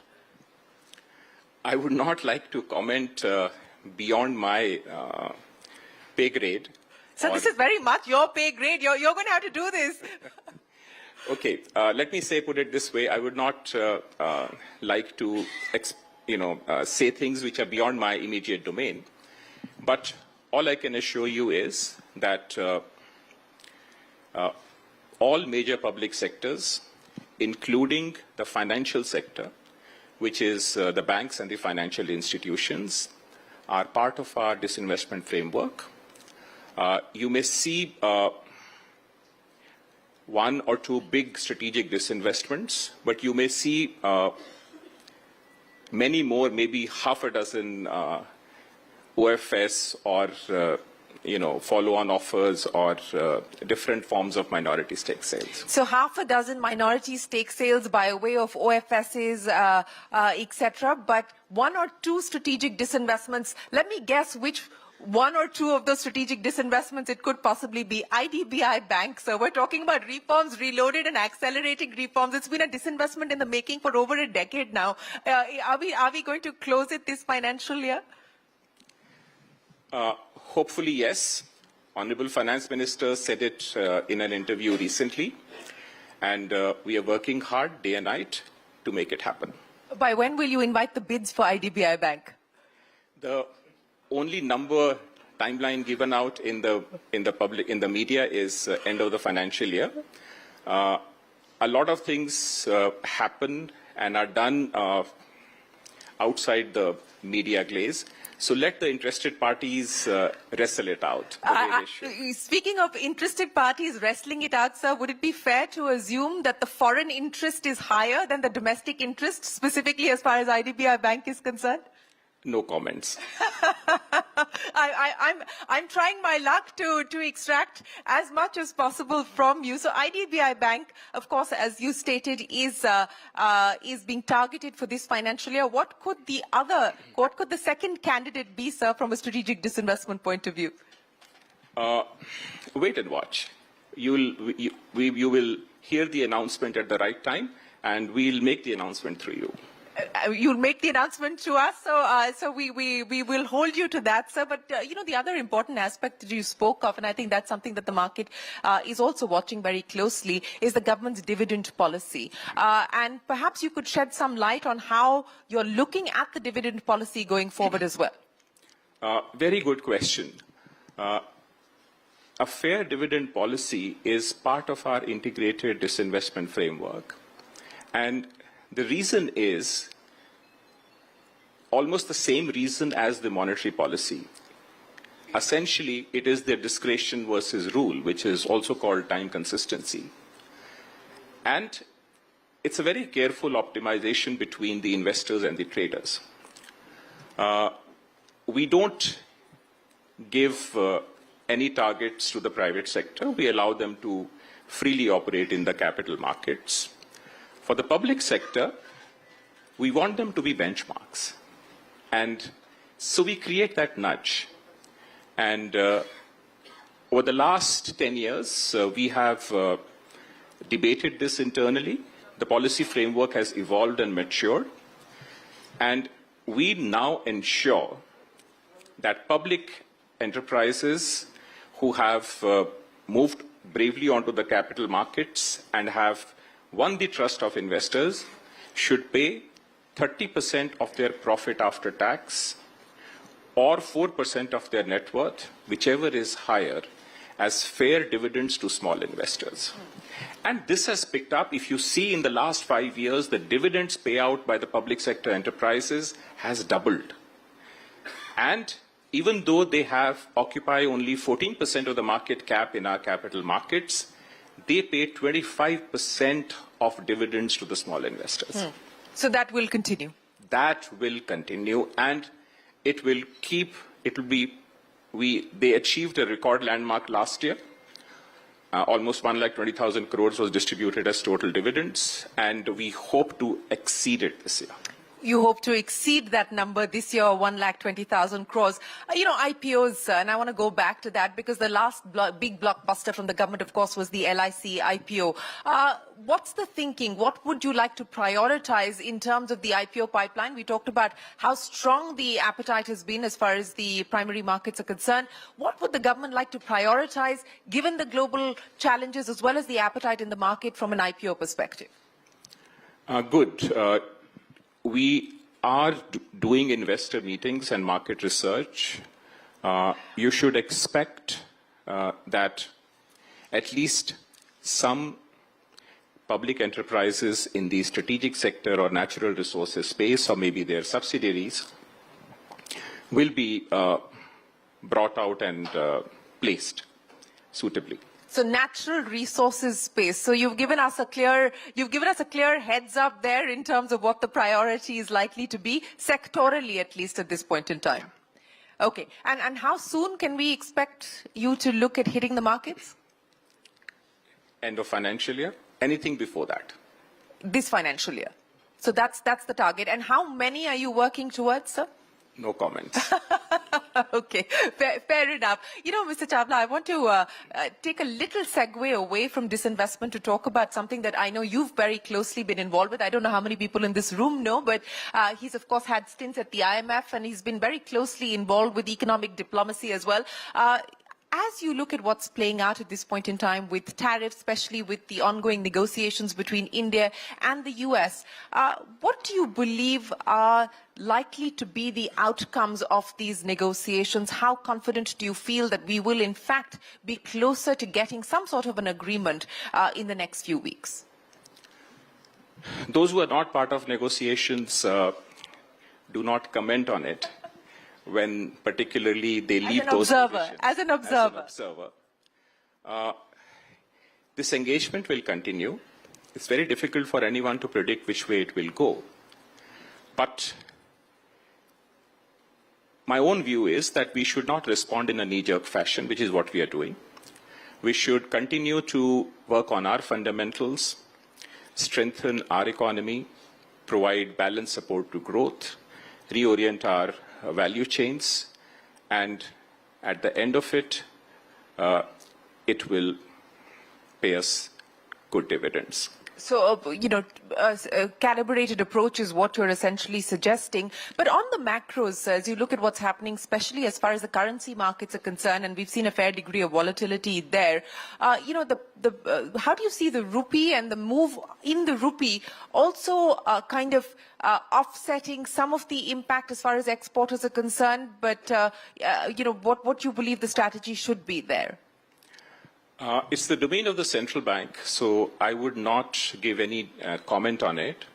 But being the market-facing department, whatever we see and whatever we research, broadly the rupee is aligned with the fundamentals, which is called the real effective rate. Coming back to asset monetization, and we had that big plan as far as asset monetization was concerned. What can we expect now realistically as far as this financial year is concerned on that front specifically, sir? As I said, I would reiterate that we are on course to meet our target. We've been planning it since the beginning of the year. We did a few things at the beginning, and when the headwinds come, we lie down, but we keep ourselves ready. And the moment the fresh breeze comes, we come out and I would say give fair returns, and if I may use my language, fair dividends to the investors. Fair returns and fair dividends. Do you feel a fresh breeze, sir? Is it picking up momentum? Is it getting stronger at this point in time? Very much. And I'm very happy to say that the fresh breeze is now coming from the domestic investors. And they have saved our capital markets, they have saved our economy, and I use this opportunity through you to acknowledge their contribution and also assure and promise them that we will come back with a bouquet of gratitude and give them, share more assets and more valuable assets with them as part of their portfolio. Well, that's a great message from the Reforms Reloaded platform from you, Mr. Chawla. But, what's next is the question that we're asking here. The government has undertaken several steps, several measures. We saw in the budget the income tax cuts. We've now seen the GST cuts. There's been many moves as far as the ease of doing business is concerned, both at the level of the centre as well as the level of the state. If investors are trying to understand how much appetite the government has for future reforms, what could we realistically expect in terms of next steps? What do you believe the order of priority should be? I would leave that for the Honourable Finance Minister to answer and address in the evening when she speaks to you. But as far as capital markets are concerned, we are seeing a structural change that is coming about.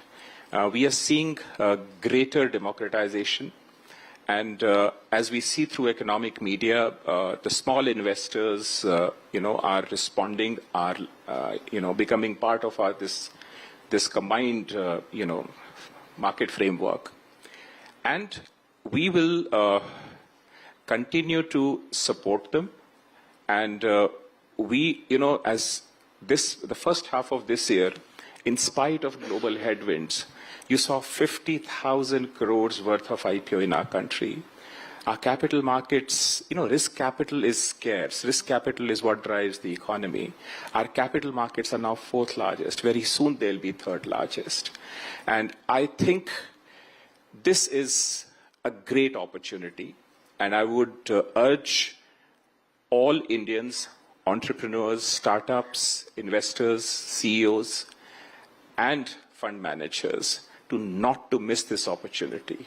This is an opportunity which will be there, say, for 2-3 decades before the growth convergence moderates.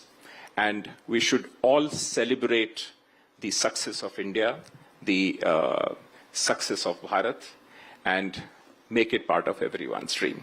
Well, the Indian stock markets today continue to be fairly resilient. Despite all of the headwinds that came in over the weekend, the markets have been holding quite bravely through the storms. But, they say reform is the art of the possible, Mr. Chawla. Especially from your vantage point as the Secretary of Department of Public Asset Management. We know the political constraints. What would be some of the other constraints? What are some of the other challenges that your department has to contend with to get things done, and especially to pick up the pace on where you find yourself today? A good question. It is essentially the market movements that we care about. And, of course, the timing of what we announce and what we do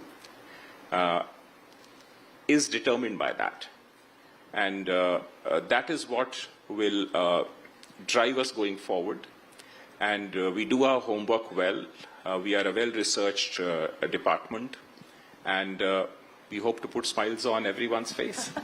Well, certainly smiles on everyone's face. I'm going to throw this open to the audience. If there's a question that anybody here has for the Disinvestment Secretary, we'll get a microphone across to you. Sir, if you can just stand up so that it'll be easier for us to get a microphone across to you, and then we can have your question coming in. If you don't have a microphone, I'll come.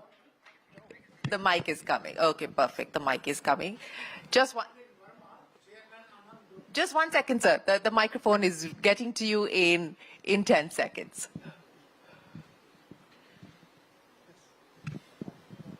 I am Anil Verma, Chairman, Anand Group of Enterprises.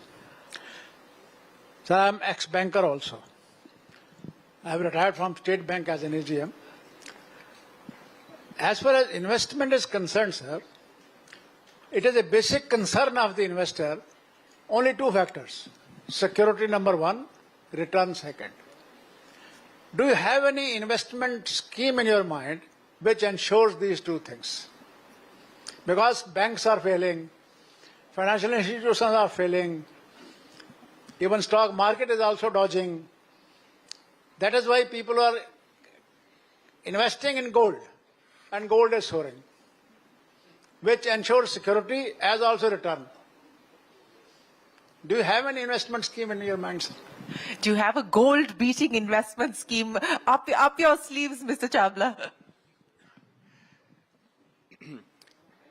I would partly agree with you and also partly disagree. It is true that traditional modes of investment, excite households even today. Part of it is because of,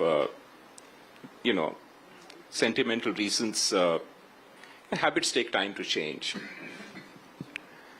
But as far as the other side is concerned, the reason why we have adopted an integrated value creation strategy is precisely what you said.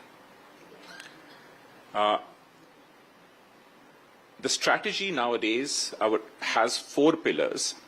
One is corporate performance. We guide, we monitor, and we nudge the corporate performance through a very strict evaluation framework. And most public sector managers, their pay, their perks, and their future depends on it. Secondly, sustained capital investment. They all have, in line with their business needs, they all have individual investment targets, which are monitored on monthly basis. And the third is fair dividends, which is to ensure returns to small investors in a consistent, sustained manner. And fourth, of course, is calibrated disinvestment or asset monetization, as you said. The purpose behind this integrated policy is precisely what you said. Habits are changing. They take time to change. They are changing, and we see evidence of that change. And we hope the future will be better. Well, we certainly hope the future will be better. Let me end by asking you, sir, you promised to put smiles on the faces of investors. How quickly should we be prepared for that? As I said, this financial year itself. This financial year itself. Arunish Chawla, many, many thanks for joining us and kicking off the Reforms Reloaded event with a very clear roadmap on what the government intends to prioritize as far as its disinvestment plan is concerned. You believe and you feel confident that you're going to be able to beat your target this time around, and we look forward to hearing more from you as and when you do deliver that number. Ladies and gentlemen, a big round of applause for the DPAM Secretary, Arunish Chawla. Thank you very much for your time, sir. Thank you very much.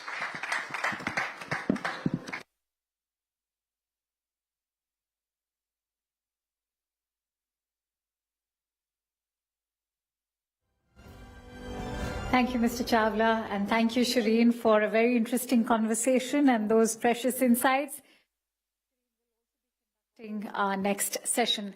It's, of course, time to focus on what really matters, reforms that touch people's lives, lower bills for households, smoother compliance for businesses, and confidence for industry to invest. To unpack this, I'd like to invite some of India's leading voices. Please welcome Mr. V. Vaidyanathan, MD and CEO, IDFC First Bank, Mr. Santosh Iyer, MD and CEO, Mercedes-Benz India, and Mr. Mohit Malhotra, CEO, Dabur India Limited. Let's welcome them with a huge round of applause, ladies and gentlemen.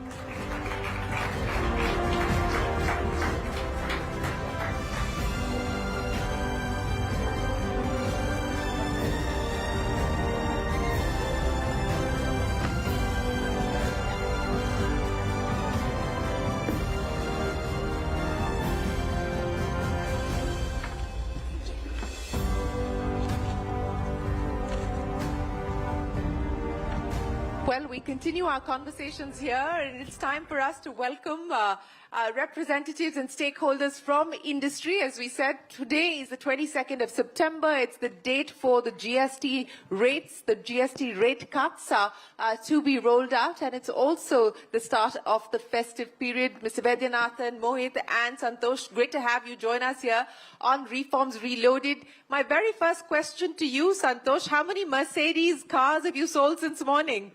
Well, I landed, and before I came in, I went to our dealership on the way, and I think the excitement is palpable. You can just feel it. Our expectation is the next 8 days will record the highest ever per day car sold in history in India, for sure. That's good to hear, but there's also a lot of pent-up demand, right? Because August was virtually no sales. That's true. That's true. To be fair, August till 22nd, it was almost breaks on sale. So all of this has to be recovered. So for sure. But I think there is a lot of optimism that even the festive period starting October 2nd, the Dasharas and Diwali should deliver even a double-digit growth if possible. Double-digit growth if possible. But how much cheaper have the cars gotten? Because for the auto sector, the cut has been significant. I mean, for the the smaller cars, the cut is from 28% to 18%. For cars like yours, you're 40%, but no cess. So what does that now result in on an average in terms of price cuts for you? So average cuts are close to between 5 to 8%. So average for us in luxury segment will be around 6%, which is translated to the customer. So yeah, that's substantial when you look at in rupee terms, somewhere around 1.5 lakhs to 10 to 20 lakhs. 1.5 lakhs to 10 to 20 lakhs. But does the rupee move impact you, or is it likely to impact you? No, surely. Actually, if you take away that euphoria of the 6-8%, this is the same pricing we used to operate in 2024. And subsequently, we have been taking up price increases quarter on quarter or even once and 3 times in a year because the forex has moved from 89 to 104. We are still priced at 94 to 95, so we still have a 10% headroom to price even more. So that's, I think, the negative part of the story. But right now, with what the industry was going through, you see the CAGR, it was all flattening out. This measure couldn't have come at a more appropriate time. So I think the entire industry, including us, we decided we will postpone the increases further, but right now pass on the GST benefit to the customer and revive demand significantly. So what, before I get Mohit to comment, so what should we realistically expect now in terms of industry growth, as well as you gave us a number for yourself saying you expect double-digit growth. Industry-wise, what would you expect? So CM has revised its projection from 2 to 3% to 4 to 5%, so at least doubling it. India is a 4.3 million car market, so a 2% growth is 70-80,000 cars. So that's significant. In the next 3 to 4 months' time, we had this backlog, and we could see signs of slowing down a bit in the second quarter of this year. So I think coming back from those era and to have a full year impact of 2 to 3% more, I think it's significant. Well, we look forward to hearing more from you, Santosh. I'll come back to you in just a second. Mohit, let me come to you. For the entire FMCG basket as well, the cut has come at a time when the government is trying to boost consumption. Unlike auto, it may not necessarily result in the kind of drastic cuts that Santosh is being able to offer on his cars.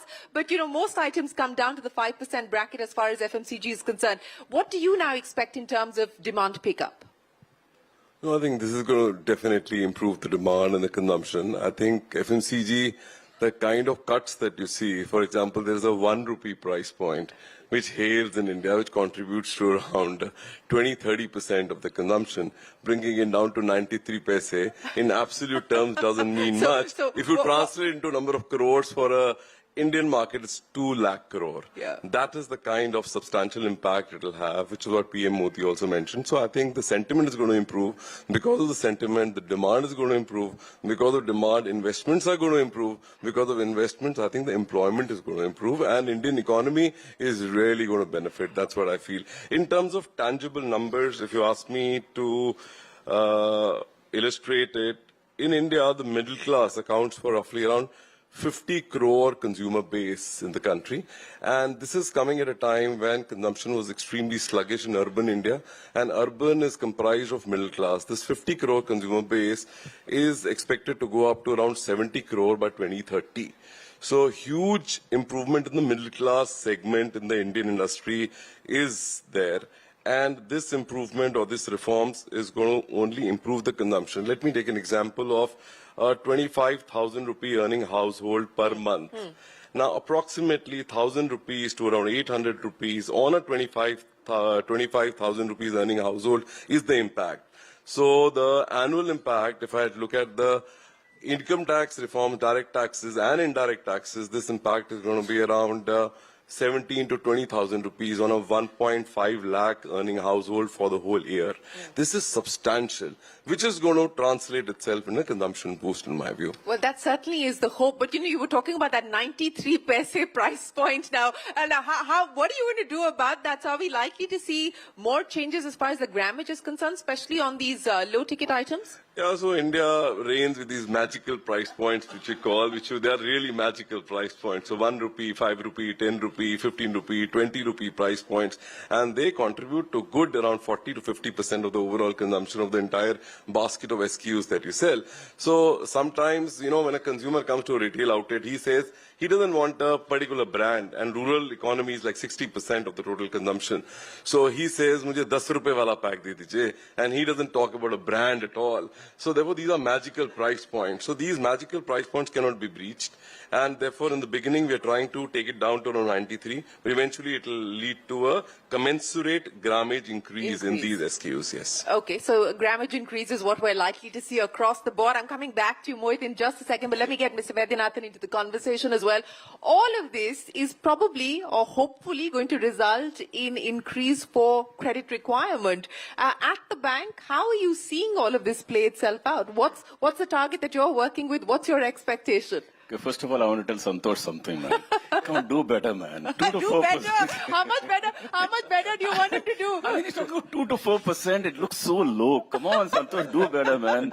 Come on, this is a stage for you, and you should do something better. Okay, so that's that. So, Santosh, are you taking up this challenge? Are you going to be able to do better? The RBI has already reduced interest rate thrice, I believe, this year. So now up to the banks. Yeah, Reduce small, we go by 10%. He's thrown the ball back in your court. of course, the banking system has, of course, reduced interest rates, but you better do more sales activities and create the markets, okay? He'll definitely offer a better deal to him. This is the virtuous cycle that needs to move. So, no, really, first, the GST 2.0 impact itself, let me just say that about ICRA estimates, SBI research estimates, IDS research estimates, all are pointing out to a consumption lift-off of close to about 2 lakh crores. Banking system credit on that could be something like, again, by research, is about 1.7 to 1.8 lakh crores.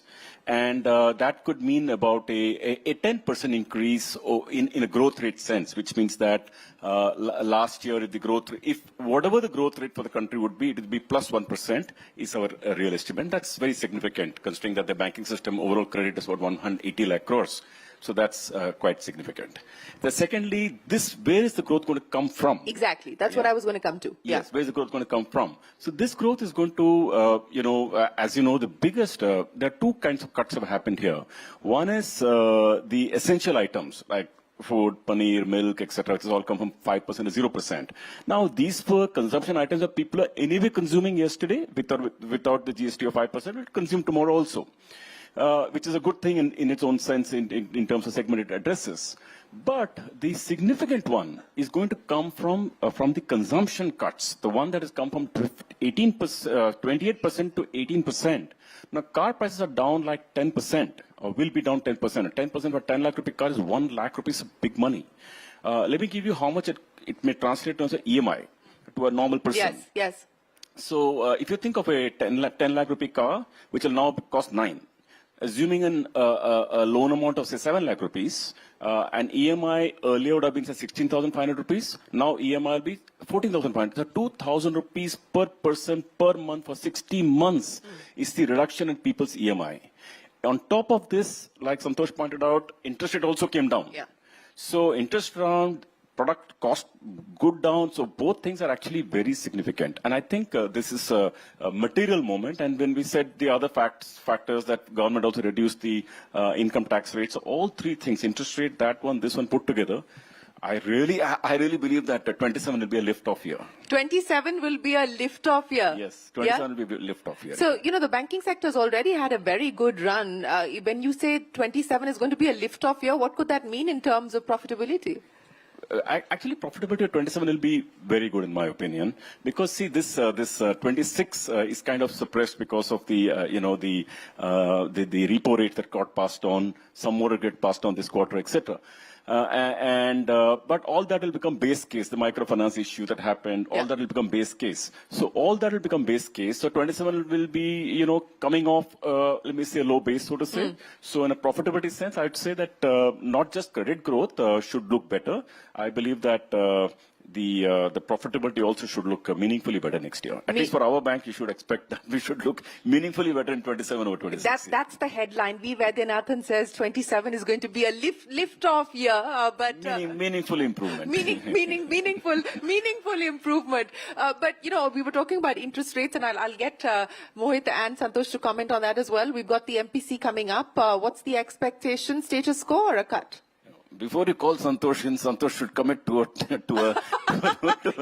He's not letting you go. He's not letting you go, Santosh. I mean, 2 to 4% is so disappointing, Santosh. You have to do better. Just to clarify, you don't grow. No. He's clearly in the market to buy a Mercedes, right? Surely. No, but it was on an annualized basis. I still said double-digit growth for the next 4 months and moving on. So, but for the full year effect, I said. Okay, thank you. That sounds better to us. Just to clarify. Okay, fine. Thank you. But on the MPC, what's the expectation? No, see, we got to wait and watch actually, because the could come down, could be wait for a while. So this is not there's a bigger important is a cycle. The cycle in which we are in, that's more important. Yeah, and the cycle suggests that it is definitely accommodative. And could be coming down also. Now it's anybody's guess. It's 25 basis points. Yes, no, neutral. We are looking at this yearly cycle playing through, and already 100 basis points cut, CRR cut. Some CRR cut is going to play out this quarter, next quarter. So that's why I feel more bullish about. So liquidity, ample liquidity in the system. Liquidity is no problem at all. Deposits also not a problem. At least our bank is growing deposit 20% plus.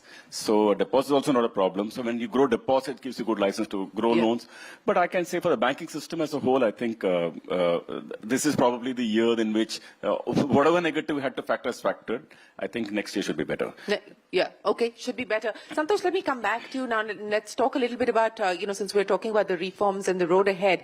What we are seeing at this point in time is also a move to try and ink as many FTAs as possible. The EU-India FTA, which has, of course, been long in the making. The expectation is that we could perhaps get to some sort of a conclusion as far as negotiations are concerned by the end of this year. Will that materially change your plans for India, from India? No, for sure. We as multinationals have always advocated free trade, fundamentally because we feel that the economic growth is significant whenever the borders open up. And it's just not about the tariffs, it's also about harmonizing the regulations, for example, between countries. So, I think Indian automotive industry has also come out of age. So the access to bigger developed markets which has money in their pocket to sell and export grows. As far as we are concerned, surely today more than 90% of the cars we sell in India are locally produced. So they hardly have a 15% tariff when it comes to parts and components. So that won't change. The 5%, which is our CBUs, which is all those exotic cars, the G-Wagons, the Maybachs, there is a lot of expectation and anticipation that prices may come down. But in the real sense, we would say no, because... You're disappointing him again. No, we need to see that by this time this materializes. Already there is a 10% gap between the pricing and the euro. Plus, on top of it, from a contribution perspective as well, the challenge for India is we don't get allocations. There is much more demand on these cars. Some of these cars even have waiting period running to an year. So what would improve is customers would get better access to cars much faster. We may get even much more cars allocated to India once the FTAs happens. But in the larger scheme of things, I think two-way trade will go significantly higher. That opens up new opportunities for us as well to look at India differently. We have been 30 years in India. We call it strategic patience, been there. But I think also from numbers, in these 30 years, we sold more than 2 lakh plus Mercedes-Benz. The 1 lakh Mercedes-Benz has been sold in last 6 years. So that's the kind of demand and the uptick now that we see. So an FTA... So when do you expect to sell the next... What better way to kick off Reforms Reloaded with the market-facing department of the Government of India, the Secretary of DPAM right here with us, Mr. Chawla. What a pleasure. Thank you so much for joining us here. Before I talk to you about disinvestment and the disinvestment roadmap, I want to understand from you the broad picture within North Block at this point in time with the rollout of the GST, with the income tax cuts that were given by the government. The clear effort and message seems to be, as we heard from the Prime Minister yesterday in his address to the nation, boost consumption, drive consumption. The budget-making exercise is going to start shortly, Mr. Chawla. How does all of this stack up on balance as you get into the budget-making process? Thank you. Honorable Finance Minister will speak about it in more detail in the evening. I'll just make two supporting comments. One, our government is providing a balanced support to the economy. And balanced support includes support to private consumption, and which, as you very rightly said, includes both the income tax relief that was given in the budget and this great GST 2.0 reform, which is being rolled out and which was announced by the Honorable Prime Minister, both from the Red Fort and yesterday. Secondly, we have not forgotten investment. We've not forgotten about productive investment and the need to increase the productive capacity of the economy. As you know, the budget this year provided for more than double-digit growth in capex, which includes both budgetary and extra-budgetary resources. And as you know, if you can see the CGA data which came out the first quarter, that investment, public investment through the budgetary sources was on target. Equally important, what is called the extra budgetary resources, where we directly come in and where the public enterprises play a role. The data we have as of end of July, we achieved almost 1/3, about 30 to 33% of the yearly target by July itself, which tells you that we have front-loaded reforms, we have kept them on track, and the industry and the commercial side of the government is working on the global value chains, how to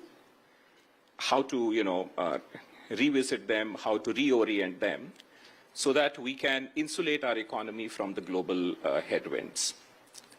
I also have one suggestion. We should not get obsessed with individual numbers. India is a growing economy. We are in a phase of growth convergence. And it is how we perform relative to the rest of the world that is what matters. So which number should we not get obsessed with, sir?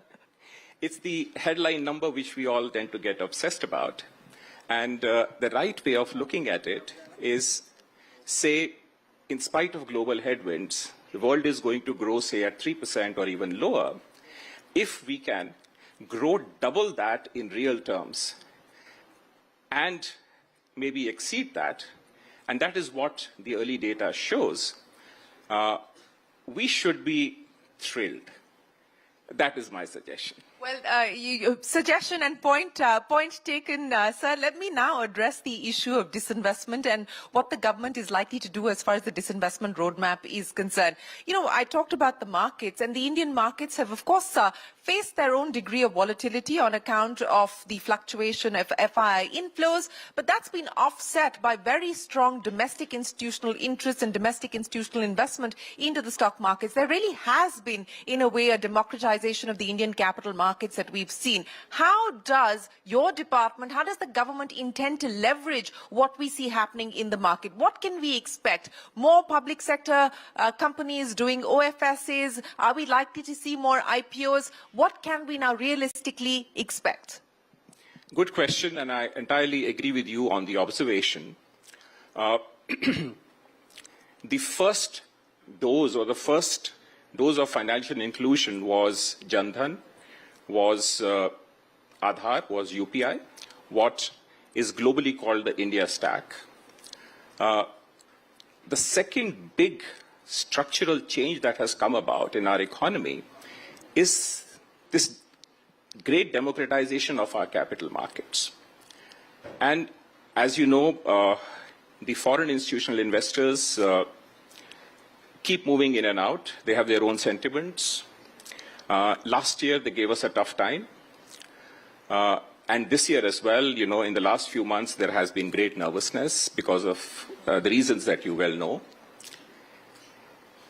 To great comfort and great relief, the domestic institutional investors have become part of our capital markets in a very organic way and in a very democratized way.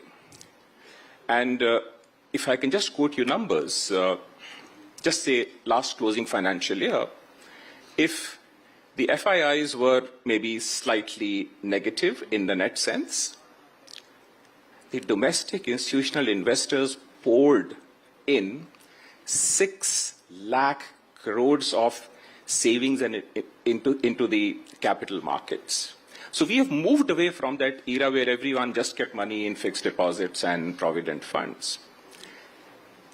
And mind you, almost two-thirds of our domestic institutional investments, the mutual funds and the, more high net worth individuals, almost two-thirds of it is just individual investors. And what they poured in as 6 lakh crores is almost twice as the 3-year moving average, which is again twice of the previous 3-year moving average. And this year, they say from January till August, again, as the FIIs in a net withdrew 1 lakh crores, the domestic institutional investors poured in 5 lakh crores. And that is why our capital markets are the best performing world over. We have overcome the headwinds, and you can see they're now stable and looking forward to what today you call reforms reloaded. So what can we expect as far as your pipeline is concerned, sir, both in terms of IPOs, in terms of public sector enterprises, public sector banks needing to meet the minimum float norms that the regulator has in place? Give us a timeline of what is on the anvil. You can expect from us honest gratitude to the small investor.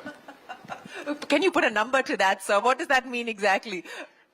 So essentially what that means is that we started with a few market stake sales at the beginning of the year. We held up a bit in the days of nervousness, but as markets have stabilized, we will bring in value creation opportunities for small investors. We will bring in more OFS, we'll bring in minority stake sales, we'll bring in maybe a few IPOs, and we will speed up this journey. And I will also congratulate and thank CNBC TV 18 because you have helped us connect the policy space, the market space, the investors together in such a beautiful manner. Well, thank you very much for that, and we look forward to being able to continue to do that, sir. But, you know, so the second half of the year, IPOs, minority stake sales, and OFS, do you intend to make that disinvestment target of 47,000 crore rupees, or perhaps this time, for a change, beat the disinvestment target as well? Fingers crossed, beat it this year. Beat it this year. You're feeling confident about that? Absolutely. IPOs, on the insurance side, are we likely to see IPOs from the insurance companies? Are we likely to see IPOs from the defense space? Because that's a space that the markets are at this point in time fairly excited about. Where could we see the next set of IPOs coming in from the public sector? It would not be fair for me to name individual companies. You can give us a sector. Yes. But broadly speaking, what you said are the right sectors. And in these sectors, you will see various forms of minority stake sales through various methods, the SEBI-approved methods. And we, as you said, have a good target in mind and maybe exceed it so that all these small investors who have reposed their faith in us, we repay the gratitude back to them. So how do you then respond, sir, to the comments that have come in from many market observers and market watchers who say that, look, the disinvestment story in India is dead? I would refute that very strongly. We tend to pick up stereotypes very quickly. What is disinvestment needs to be understood very carefully.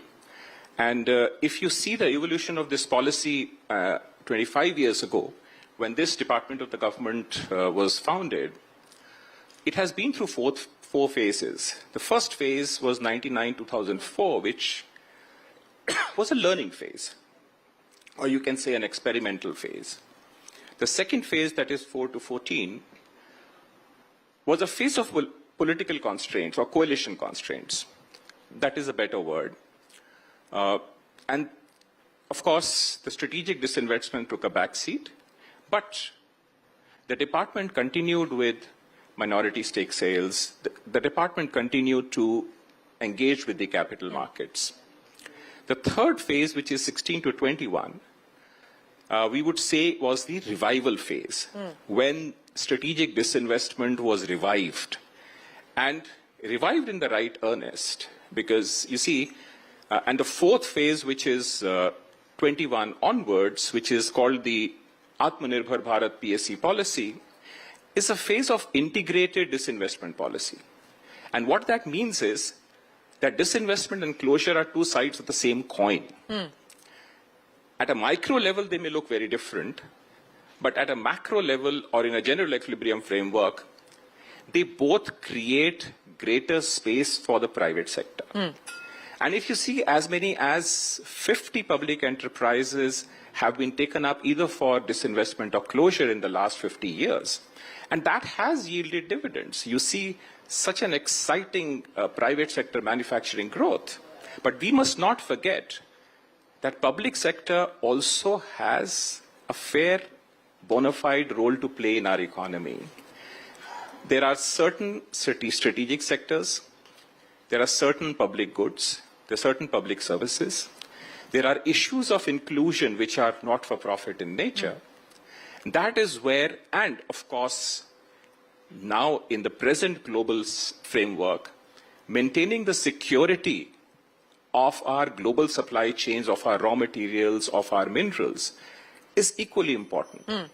And therefore, when we talk about the disinvestment policy today, it means public sector does its job that is due to it, the private sector does what is due to it, and we share wealth and value that public assets create with the people of India, with the citizens of India, and with our small investors. You know, so let me just push back a little bit on that, because the banking sector, for instance, the expectation was that we would see privatization. That is not the case. In fact, we had the DFS secretary telling us that the government has no intention of bringing down holdings under 51% at this point in time. Telecom, another sector where the government has decided that from a strategic point of view, it does not intend to disinvest. So which are the sectors where strategic disinvestment is likely, where there is still an intent and an appetite to go forward with strategic disinvestment? I would not like to comment beyond my pay grade. So this is very much your pay grade. You're going to have to do this. Okay, let me put it this way. I would not like to, say things which are beyond my immediate domain. But all I can assure you is that all major public sectors, including the financial sector, which is the banks and the financial institutions, are part of our disinvestment framework. You may see one or two big strategic disinvestments, but you may see many more, maybe half a dozen OFS or follow-on offers or different forms of minority stake sales. So half a dozen minority stake sales by way of OFSs, etc., but one or two strategic disinvestments. Let me guess which one or two of those strategic disinvestments it could possibly be. IDBI Bank, so we're talking about reforms, reloaded and accelerating reforms. It's been a disinvestment in the making for over a decade now. Are we going to close it this financial year? Hopefully, yes. Honorable Finance Minister said it in an interview recently, and we are working hard day and night to make it happen. By when will you invite the bids for IDBI Bank? The only timeline given out in the media is end of the financial year.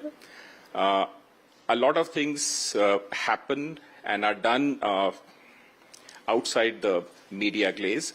So let the interested parties wrestle it out. Speaking of interested parties wrestling it out, sir, would it be fair to assume that the foreign interest is higher than the domestic interest, specifically as far as IDBI Bank is concerned? No comments. I'm trying my luck to extract as much as possible from you. So IDBI Bank, of course, as you stated, is being targeted for this financial year. What could the second candidate be, sir, from a strategic disinvestment point of view? Wait and watch. You will hear the announcement at the right time, and we'll make the announcement through you. You'll make the announcement to us, so we will hold you to that, sir. But the other important aspect that you spoke of, and I think that's something that the market is also watching very closely, is the government's dividend policy. And perhaps you could shed some light on how you're looking at the dividend policy going forward as well. Very good question. A fair dividend policy is part of our integrated disinvestment framework. And the reason is almost the same reason as the monetary policy. Essentially, it is the discretion versus rule, which is also called time consistency. And it's a very careful optimization between the investors and the traders. We don't give any targets to the private sector. We allow them to freely operate in the capital markets. For the public sector, we want them to be benchmarks. And so we create that nudge. And over the last 10 years, we have debated this internally. The policy framework has evolved and matured. And we now ensure that public enterprises who have moved bravely onto the capital markets and have won the trust of investors should pay 30% of their profit after tax or 4% of their net worth, whichever is higher, as fair dividends to small investors. And this has picked up. If you see in the last 5 years, the dividends payout by the public sector enterprises has doubled. And even though they occupy only 14% of the market cap in our capital markets, they pay 25% of dividends to the small investors. So that will continue? That will continue, and it will they achieved a record landmark last year. Almost 1,20,000 crores was distributed as total dividends, and we hope to exceed it this year. You hope to exceed that number this year, 1,20,000 crores. IPOs, and I want to go back to that because the last big blockbuster from the government, of course, was the LIC IPO. What's the thinking? What would you like to prioritize in terms of the IPO pipeline? We talked about how strong the appetite has been as far as the primary markets are concerned. What would the government like to prioritize, given the global challenges as well as the appetite in the market from an IPO perspective? Good. We are doing investor meetings and market research. You should expect that at least some public enterprises in the strategic sector or natural resources space, or maybe their subsidiaries, will be brought out and placed suitably. So natural resources space. So you've given us a clear heads up there in terms of what the priority is likely to be, sectorally at least at this point in time. Okay. And how soon can we expect you to look at hitting the markets? End of financial year. Anything before that. This financial year. So that's the target. And how many are you working towards, sir? No comments. Okay, fair enough. Mr. Chawla, I want to take a little segue away from disinvestment to talk about something that I know you've very closely been involved with. I don't know how many people in this room know, but he's, of course, had stints at the IMF, and he's been very closely involved with economic diplomacy as well.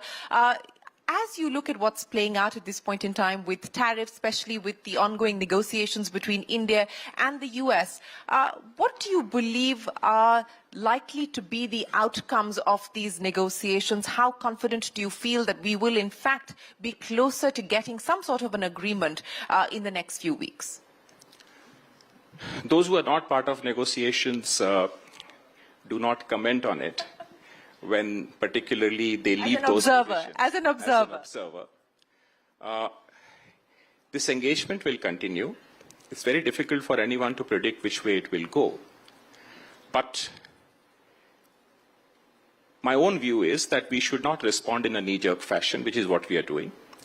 We should continue to work on our fundamentals, strengthen our economy, provide balanced support to growth, reorient our value chains, and at the end of it, it will pay us good dividends.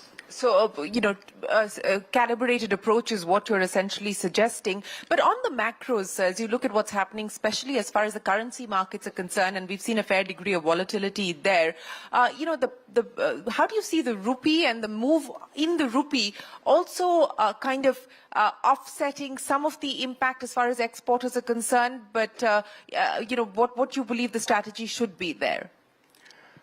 It's the domain of the central bank, so I would not give any comment on it. But being the market-facing department, whatever we see and whatever we research, broadly the rupee is aligned with the fundamentals, which is called the real effective rate. Coming back to asset monetization, and we had that big plan as far as asset monetization was concerned. What can we expect now realistically as far as this financial year is concerned on that front specifically, sir? As I said, I would reiterate that we are on course to meet our target. We've been planning it since the beginning of the year. We did a few things at the beginning, and when the headwinds come, we lie down, but we keep ourselves ready. And the moment the fresh breeze comes, we come out and I would say give fair returns, and if I may use my language, fair dividends to the investors. Fair returns and fair dividends. Do you feel a fresh breeze, sir? Is it picking up momentum? Is it getting stronger at this point in time? Very much. And I'm very happy to say that the fresh breeze is now coming from the domestic investors. And they have saved our capital markets, they have saved our economy, and I use this opportunity through you to acknowledge their contribution and also assure and promise them that we will come back with a bouquet of gratitude and give them, share more assets and more valuable assets with them as part of their portfolio. Well, that's a great message from the Reforms Reloaded platform from you, Mr. Chawla. But, what's next is the question that we're asking here. The government has undertaken several steps, several measures. We saw in the budget the income tax cuts. We've now seen the GST cuts. There's been many moves as far as the ease of doing business are concerned, both at the level of the centre as well as the level of the state. If investors are trying to understand how much appetite the government has for future reforms, what could we realistically expect in terms of next steps? What do you believe the order of priority should be? I would leave that for the Honourable Finance Minister to answer and address in the evening when she speaks to you. But as far as... Enjoyed your lunch. Let's now move on to a sector that's seeing fresh momentum from reforms like GST 2.0, which has eased compliance and made travel and hospitality more affordable, and that is tourism. Today, we'll explore how these reforms are creating new opportunities for investment, boosting regional economies, and positioning India as a global travel destination. Let's take this conversation forward, and for that, let me also welcome Amish Devgan of Network18. Let's have a huge round of applause, ladies and gentlemen. Thank you. And to share insights from the front line of this transformation, we are honored to have Shri Gajendra Shekhawat, Union Minister of Tourism, Government of India. Ladies and gentlemen, let's please welcome him with a huge round of applause.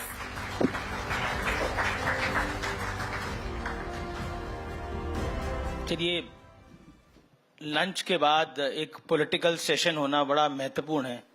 आप सबकी भी नींद खुल जाएगी थोड़ी. सो जोरदार तालियों से अभिनंदन करिए गजेंद्र सिंह शेखावत का. सेंट्रल मिनिस्टर हैं और साथ ही साथ बीजेपी के कद्दावर नेता भी हैं. शेखावत जी, अभिनंदन है आपका न्यूज 18 पर. सबसे पहले तो आपको शारदीय नवरात्रों की बहुत बहुत शुभकामनाएं. और कल प्रधानमंत्री ने देश के नाम एक संबोधन दिया और उस संबोधन में प्रधानमंत्री ने जो जीएसटी 2.0 है उसको एक उत्सव के रूप में, अंग्रेजी में जिसे कहते हैं एक फेस्टिवल के रूप में बनाने का अनुरोध किया समूचे देश से. How big is this? देखिए, शारदीय नवरात्र की बहुत सारी शुभकामनाएं आपको और आपके सभी दर्शकों को, यहाँ उपस्थित सभी श्रोताओं को. लंच के बाद में पॉलिटिकल सेशन रखना मुझे लगता है सबसे अच्छा था, क्योंकि लंच के बाद में किसी कॉन्फ्रेंस में मंच पर बैठने वाले लोगों की दोहरी चुनौती होती है। मैं जब स्टूडेंट लीडर था उससे पहले भी बहुत बार बहुत सारी कॉन्फ्रेंसेस में, प्रोग्राम्स में मुझे मंच के सामने बैठने का अवसर मिला। तब एक ही चुनौती होती थी कि अपने आप को जगाए रखना, ताकि कैमरा कहीं घूमे और आप सोते हुए कैद न हो जाओ। लेकिन अब जब मंच पे होते हो तब खुद को भी जगाए रखना होता है और सामने वालों के ऊपर भी। और मुझे एक बात याद आई, पार्लियामेंट में किसी को आप लोगों ने पकड़ लिया था सोते हुए। तो देखिए, पार्लियामेंट में स्वाभाविक है, एक सांसद, मैं जानता हूं एक लोकसभा का सांसद होने के नाते कितना काम करना पड़ता है, शायद मुझे लगता है कि सामान्य लोग उसकी कल्पना नहीं कर सकते। मैं यदि मेरा कहूं तो मैं साल में लगभग 150 से ज्यादा रात मेरे शहर और दिल्ली के बीच में जो ट्रेन चलती है उसमें गुजारता हूं। मतलब एक बेडरूम में एक बिस्तर पे अगर मैं अधिकतम रात कहीं सोता हूं एक साल में, पिछले इतने इतने सालों से, तो वो मेरी मंडोर एक्सप्रेस की ट्रेन है। अब एक सांसद बेचारा सुबह 6 बजे अपना काम शुरू करता है, रात को 1 बजे तक लोगों से बात करता है, रात को 2 बजे लोगों का फोन उठाता है। उसको कहीं दिन भर के पार्लियामेंट में बैठे हुए एक आध झपकी आ जाए, ज्यादा चिंता नहीं करनी चाहिए। जहां तक जीएसटी रिफॉर्म्स की बात है, जीएसटी रिफॉर्म्स केवल एक नीतिगत निर्णय नहीं है जी। जीएसटी रिफॉर्म्स केवल मात्र एक करों में राहत जितना विषय नहीं है। जीएसटी रिफॉर्म्स पिछले 10 साल में माननीय प्रधानमंत्री नरेंद्र मोदी जी के नेतृत्व में जिस तरह से देश की अर्थव्यवस्था, जो यूपीए के समय बेपटरी हुई थी, उनके लोन देने की कल्चर के चलते हुए जिस तरह से हमारे बैंक बर्बादी के कगार पर थे, पॉलिसी पैरालिसिस के चलते हुए जिस तरह से भारत की अर्थव्यवस्था को फ्रेजाइल 5 इकोनॉमीज में खड़ा किया गया था, वहां से लाकर के आज भारत कड़े और बड़े फैसलों के आधार पर, लोकहित और देश हित में लिए गए निर्णयों के आधार पर आज जिस मुकाम पर आकर के खड़ा हुआ है, जब देश चौथी बड़ी अर्थव्यवस्था बना है, 4 साल से लगातार दुनिया की सबसे तेजी से बढ़ती हुई अर्थव्यवस्था है, देश का कर संचय का बेस जो है ब्रॉडन होकर के 2.5-3 गुना बढ़ गया है। देश का टैक्स कलेक्शन 60,000 से 70,000 करोड़ रुपए पर मंथ के बीच में जब जीएसटी लागू हुआ था तब था, वहां से लेकर के आज 2 लाख करोड़ रुपए प्रतिमाह हो गया है। ये देश के लिए उन सारे फैसलों और माननीय प्रधानमंत्री के नेतृत्व में देश की प्रगति की परिणति है। और जब प्रधानमंत्री ने कहा लाल किले के प्राचीर से देश 2 बार दिवाली मनाएगा, देश दिवाली से पहले दिवाली के मोड में आ चुका है जी। लेकिन प्राइम मिनिस्टर ने कल एक टर्म को यूज किया, न्यू मिडिल क्लास। उसमें सरकार का संदर्भ क्या है? देखिए, माननीय प्रधानमंत्री जी के इस राष्ट्रीय राजनीति में पदार्पण से पहले, 2014 से पहले, गरीबी हटाओ इसको एक नारे की तरह या राजनीतिक हथियार के रूप में उपयोग किया गया था। लेकिन देश में गरीबों की संख्या सुरसा की मुंह की तरह बढ़ती जा रही थी। पहली बार किसी ने व्यावहारिक तौर पर काम करते हुए देश में गरीबी और गरीबी से जुड़े हुए विषयों को एड्रेस करने पर काम किया। योजनाओं का ही केवल निर्माण की नहीं किया, अपितु योजनाओं को 100% सैचुरेशन के दृष्टिकोण से धरातल पर उतारा जी। मूलभूत आवश्यकताओं की, मूलभूत विषयों की चुनौती से जूझते हुए समाज को उनसे बाहर निकाल करके देश के लिए एक असेट साइड में ला करके खड़ा किया। और उसका परिणाम था, नीति आयोग के आंकड़े उठा करके देख लें, वर्ल्ड बैंक के आंकड़े उठा करके देख लें, देश की दुनिया के दूसरे इकोनॉमी का एनालिसिस करने वाले ऐसे सारे ऑर्गेनाइजेशंस और इंस्टीट्यूट्स के आंकड़ों को उठा करके देख लें, मीडिया के वर्टिकल्स पे उठा करके देख लें। कुछ आंकड़ों में अंतर हो सकता है, कहीं 20 करोड़ होगा, कहीं 22 करोड़ होगा, कहीं 25 करोड़ होगा, कोई 30 करोड़ की बात कर रहा होगा, लेकिन इतना बड़ा तबका ऐसा है जो गरीबी की रेखा से बाहर निकल करके अब मध्यम वर्ग का जीवन जीने का सौभाग्य प्राप्त कर चुका है। वो न्यू मिडिल क्लास है। तो that is aspiring class of our country. Okay, आप कह रहे हैं जो मिडिल क्लास और एक दूसरी क्लास के बीच में वो न्यू मिडिल क्लास है? नहीं जी, नई कोई क्लास नहीं है। मिडिल क्लास में जो नए लोग एंटर हुए हैं, that is new middle class. अच्छा, एक इसकी पॉलिटिकल साइड है, और पॉलिटिकल साइड ये है कि बीजेपी का, जब से बीजेपी का जन्म हुआ तब से मिडिल क्लास जो है वो बीजेपी का बहुत बड़ा सपोर्ट बेस रहा है नेशन वाइड, स्पेशली अगर हम पूरे देश की बात करें अटल जी अडवाणी जी के युग से। सो उस मिडिल क्लास को 10 साल में बीजेपी की सरकार देने का बहुत प्रयास कर पा रही थी, लेकिन दे नहीं पा रही थी। इसीलिए इनकम टैक्स में भी राहत दी है और इसीलिए जीएसटी में भी इतनी बड़ी राहत देने का प्रयास हुआ है और इसका एक हमें रिजल्ट भी देखने को मिला। दिल्ली इलेक्शंस में आपने अरविंद केजरीवाल जैसे एक दिग्गज को चुनाव हरवा दिया, मतलब उनकी पार्टी चुनाव हार गई। इसकी एक पॉलिटिकल साइड भी है शेखावत जी। इसको देखिए, हर निर्णय की में राजनीति खोजना इस देश की लोकतांत्रिक व्यवस्था के साथ में जुड़ा हुआ विषय है जी।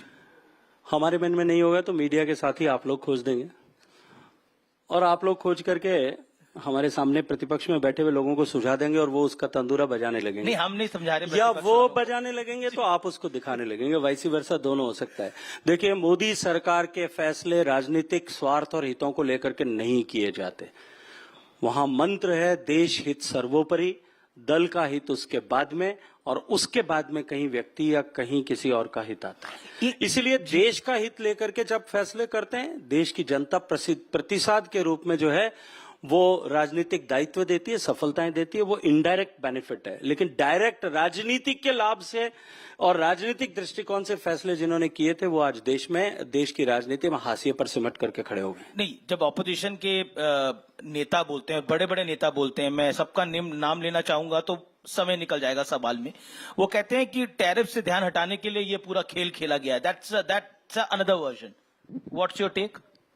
मैं याद दिला देता हूं, डिमोनेटाइजेशन जब होने वाला था उत्तर प्रदेश के चुनाव हो रहे थे जी।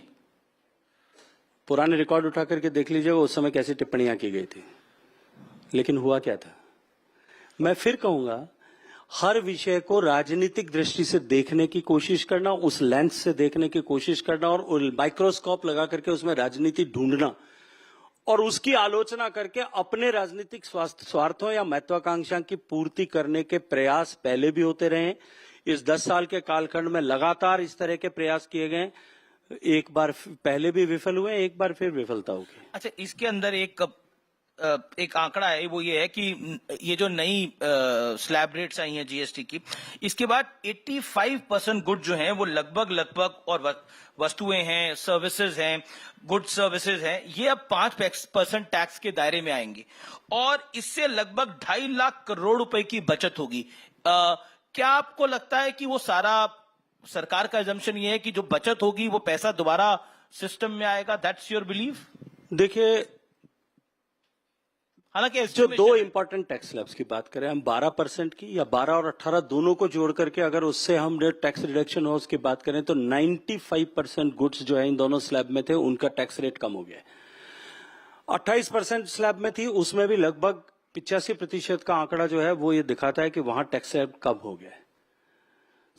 हर एक आदमी के, आपके, मेरे सामने बैठे आपके दर्शक, जब के घर में जितनी भी दैनिक उपयोग की वस्तुएं जी, खेत में काम करने वाले किसान से लेकर के और बंबई के बड़े आलीशान घर में रहने वाले तक, सबके हर एक के जीवन की उपयोग की वस्तुओं को जो है वो टैक्स स्लैब कम करके 0 से 5% के बीच में लाया गया है जी। जब बचत होती है, मैंने जब इनकम टैक्स का स्लैब चेंज किया था, माननीय वित्त मंत्री जी ने पिछले बजट में जब ये तय कर दिया था कि 12 लाख रुपए तक देश में किसी भी नागरिक पर 0 इनकम टैक्स होगा, तब भी मैंने जो बात कही थी मैं आज फिर दोहराता हूं। देखिए, जब टैक्स का बोझ कम होता है तो निश्चित रूप से जेब में पैसा बचता है। जब जेब में पैसा बचता है तो आदमी मार्केट में जाके या तो निवेश करेगा या खर्च करेगा, दो ही काम करेगा। दोनों में सरकार का लाभ है। निवेश करेगा तो भी सरकार का लाभ है, और जो है अगर जाकर के मार्केट में खर्च करता है, चाहे वो अपने घर में कुछ सामान खरीदने के लिए, संसाधन खरीदने के लिए, गैजेट्स खरीदने के लिए खर्च करे या पर्यटन के लिए, पर्यटन उसका ऑटोमेटिकली एक बड़ा बेनिफिशियरी होता है। और हम सब ने देखा है जिस तरह से इकोनॉमी ने ग्रो किया, जिस तरह से टैक्स बेस कम हुआ, आज भारत का डोमेस्टिक ट्रैवल जो है वो बेतहाशा बढ़ रहा है। पिछले 1 साल में 294 करोड़ यात्राएं इस भारत में डोमेस्टिक ट्रैवलर्स ने की है। और आप ही देख ही रहे हैं, आप आंकड़े उठा करके देख लीजिएगा, मध्य प्रदेश में उज्जैन का महाकाल मंदिर बनने से पहले जो महाकाल लोक का निर्माण किया पिछली सरकार के समय में, शिवराज सिंह जी और देश की सरकार ने मिलकर के, महाकाल लोक बनने से पहले उज्जैन में टोटल शिवरात्रि को छोड़ करके टोटल तो जो है दर्शनार्थी जाते थे वो लगभग 20 लाख के आसपास होते थे, और अभी शिवरात्रि को छोड़ करके एवरेज अगर निकालें तो हर सप्ताह का लगभग 10 लाख से ज्यादा है। तो ये जो 25 गुना वृद्धि हुई है ये केवल महाकाल लोक बनने से नहीं हुई है, वहां सुविधा उसके कारण से बढ़ी है, लेकिन देश के लोगों के पास खर्च करने के लिए जेब में पैसा है। इसलिए आप हर सीजन के समय ओवर टूरिज्म की जो है स्टोरीज आप लोग सब चलाते हो, शिमला में भीड़ है, मसूरी में भीड़ है, नैनीताल में पांव रखने की जगह नहीं है, देश के किसी भी मंदिर में जगह नहीं है, किसी भी तीर्थ पर्यटन स्थल पर जगह नहीं है। वो इसलिए है क्योंकि देश की इकोनॉमी ग्रो कर रही है और देश के लोगों की जेब में पैसा बच रहा है। हमने महाकुंभ में देखा, मैंने खुद विटनेस किया है कि कितने लोग वहां जा रहे थे। एक जो हिंदू तीर्थ स्थानों पर भीड़ बढ़ी है, उसके पीछे एक बड़ा कारण है कि भारतीय जनता पार्टी की सरकार ने एक हिंदू चेतना भी जगाई है। तो कहीं ना कहीं जेनजी में भी, जेनजी की बड़ी बात हो रही है, तो एक उनमें फोमो हो जाता है कि हम नहीं जा रहे तो we are missing out something. I will get into that also, but GST की बात अगर हम करें तो इन रिफॉर्म की अभी आवश्यकता क्या थी? इकोनॉमी ने ऐसा क्या सिग्नल दिया था? What's your view? देखिए, देश की अर्थव्यवस्था जिस तरह से मैंने प्रारंभिक प्रश्न के उत्तर में कहा था कि जब जीएसटी लागू हुआ था उससे पहले के परिप्रेक्ष्य में चाहिए। अनेक तरह के टैक्स, देश में अलग अलग तरह के टैक्स स्लैब्स, हर राज्य की अपनी टैक्स संरचना, और लगभग 18 तरह के ऐसे टैक्स जो सिमिलर टैक्सेस सब जगह थे, इसके स्लैब्स अलग अलग हो सकती थी, हर राज्य में थे। मैन्युफैक्चरर परेशान था, उपभोक्ता परेशान था, टैक्स ओवर टैक्स के कारण से कैस्केडिंग इफेक्ट होता था, उसके कारण से जो है आम जन को, उपभोक्ता को वस्तुएं महंगी मिलती थी। जी, प्रधानमंत्री जी ने निर्णय किया, विपक्ष ने बहुत सारे, विपक्ष के नेतृत्व वाली सरकारें थी, उन्होंने बहुत सारी चिंताएं व्यक्त की। आज इस जगह पे खड़े होकर और बैठ के धन्यवाद देना चाहता हूं देश के प्रधानमंत्री के, उन्होंने उनके निर्णय का और उनके साहस का, उन्होंने कहा कि टैक्स कलेक्शन कम नहीं होगा और किसी राज्य को अगर नुकसान होगा उसकी भरपाई केंद्र सरकार करेगी, और हमने की। आप जब प्रारंभ में 2017 में जीएसटी लागू हुआ था, उस समय पहले 6 महीने का एवरेज टैक्स कलेक्शन देखिए, वो 60-70 हजार करोड़ के बीच में एक महीने का था। जी जी जी, ऑल टाइम हाई 2,34,000 करोड़ को छोड़ दूं, लेकिन अभी भी पिछले 6 महीने का टैक्स कलेक्शन उसी जो है रेस्पेक्टिव 6 महीनों का ही अगर मैं निकालूंगा तो 2 लाख करोड़ रुपए। ये जो इकोनॉमी ने ग्रोथ की, क्योंकि हमने टैक्स एक किया, मार कम हुई, लोगों के पास पैसा पड़ा, हमने साहसिक निर्णय लिए, देश की इकोनॉमी को सपोर्ट करने वाले निर्णय लिए, हमने देश में करदाताओं के बेस को ब्रॉडन अप किया। लेकिन पहले थोड़े से करदाता बहुत सारा बोझ उठाते थे, अब बहुत सारे करदाता मिलकर के थोड़ा थोड़ा बोझ उठाते हैं। ये जब काम करना शुरू किया, इसके अतिरिक्त ईमानदारी से जो है टैक्स असेसमेंट को शुरू किया, टैक्स कलेक्शन को शुरू किया, आज उसका परिणाम ये हुआ कि देश की सरकार टैक्स बढ़ाने के बजाय टैक्स घटा करके देशवासियों को सौगात दे पाई। तो एक सिग्नल इकोनॉमी ने क्या दिया, उस लाइन में आप क्या बोलोगे? वन लाइन में कि एक नहीं, एक का अधिक 2,34,000 करोड़ रुपए देश की सरकार के पास में एक महीने का हाईएस्ट कलेक्शन अगर होता है, 60,000 करोड़ से यात्रा इकट्ठी होकर शुरू होकर के 2,34,000 करोड़ रुपए की दिखता है। मुझे लगता है ये निर्णय पर्याप्त है। ग्लोबल और इसके अतिरिक्त देश की जनता पर कर का बोझ कम करने से देश की मैन्युफैक्चरिंग और विशेष रूप से जो हमारा एमएसएमई सेक्टर जो है वो बेनिफिट होता है, देश की मेक इन इंडिया स्पिरिट को फायदा होता है। ये प्रूवन ट्रैक रिकॉर्ड है, इसलिए देश की सरकार को ये निर्णय करना। ये पॉइंट है, ये तो सब पहले भी हो रहा था, अब क्योंकि ग्लोबल परिप्रेक्ष्य को देखते हुए ये फैसला लिया। कोई आदमी अगर दौड़ना शुरू करे 400 मीटर की रेस में जी, और वो 400 मीटर की फिनिश लाइन पे जाकर के बहुत तेजी के साथ में 3-4 कदम भर के दौड़े और फिनिश लाइन पे जीत जाए, क्या आप उसे ये प्रश्न करोगे कि दौड़ तो आप पहले भी तेज रहे थे, आज अभी लास्ट में जाकर के आपको 4 कदम क्यों दौड़ना पड़ा? तो आप तय कर दीजिए सब। तो चलिए मैं जीएसटी की पॉलिटिक्स पे बात करता हूं। कांग्रेस पार्टी कह रही है कि ये सब कुछ राहुल गांधी ने करवाया है, राहुल गांधी की वजह से सब कुछ हुआ है। फाइनली मोदी जी को राहुल गांधी की सुननी पड़ी, मोदी कैबिनेट को सुननी पड़ी। आपने ठीक से तो सुना था? नहीं, यही बोला है, जो बोला है मैं बता रहा हूं। क्योंकि कांग्रेस के अधिकांश नेता आजकल ऑफ द कैमरा तो ये कहते हैं कि ये सब राहुल गांधी का किया धरा है, ये जो दुर्दशा है, दुर्गति है, ऐसा कहते हैं। जितने मेरे मित्र हैं, मैं जब ऑफ द रिकॉर्ड बात करता हूं तो वो ऐसी बात करते हैं। कहीं ऐसा तो नहीं सुना है आपने? वरना जीएसटी को लेकर के, जब जीएसटी लागू हुई तब से लेकर के आज तक हर मंच पे खड़े होकर के उन्होंने इसको गब्बर सिंह टैक्स कहा था। उन्होंने ये कहा था कि ये गब्बर सिंह टैक्स जो है ये देश का शोषण है। उन्होंने कहा था कि देश की अर्थव्यवस्था को बर्बाद कर देगा, देश के उपभोक्ताओं के जेब खाली कर देगा। उन्होंने ये कहा था कि जब कभी भी हमारी सरकार बनेगी, उनको भी पता है कि नहीं बनेगी, लेकिन जब कभी भी बनेगी तो हम इसको समाप्त कर देंगे। अब जब देश की जनता दिवाली मना रही है, खुशियों के चरम पर है, तब अपनी खींच मिटाने के लिए वो राहुल गांधी जी को श्रेय देने का कोशिश कर रहे हैं। देखिए, वैसे तो सोर्स बताना चाहिए, लेकिन मैं सोर्स बता देता हूं। जयराम रमेश लिखते हैं, ही राइट्स की हमने जुलाई 2017 से ही जीएसटी 2.0 की मांग कर दी थी। ये लोकसभा चुनाव 2024 के लिए हमारे न्याय पत्र का में भी प्रमुख वादा था। आज उसी वादे को निभाया गया है। आप 2024 के उनके पॉलिटिकल भाषण हर मंच के उठा करके देख लीजिए। उन्होंने कहा था कि हमारी सरकार बनेगी, हम जीएसटी खत्म कर देंगे। जो खत्म करने की बात थी वो राहत की चाव के ऊपर क्रेडिट लेने की कोशिश कैसे कर सकते हैं? कांग्रेस अध्यक्ष मल्लिकार्जुन खड़गे कहते हैं 900 चूहे खाके बिल्ली हज को चली। ये आज ही सुबह का है। अमीश भाई, मल्लिकार्जुन खड़गे साहब के पास में गांधी परिवार की तारीफ करने के अलावा या उनको हर चीज का क्रेडिट देने के अलावा उनके पास में और है भी क्या? कांग्रेस के अध्यक्ष हैं वो, तो तभी तो उनके पास में और कुछ नहीं है इसके अतिरिक्त। तो आप कह रहे हैं उनकी अपनी कोई क्षमता ताकत नहीं है?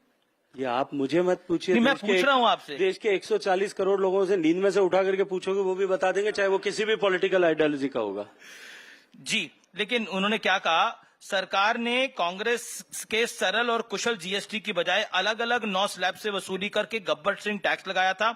8 साल में 55 लाख करोड़ रुपए से ज्यादा वसूले हैं।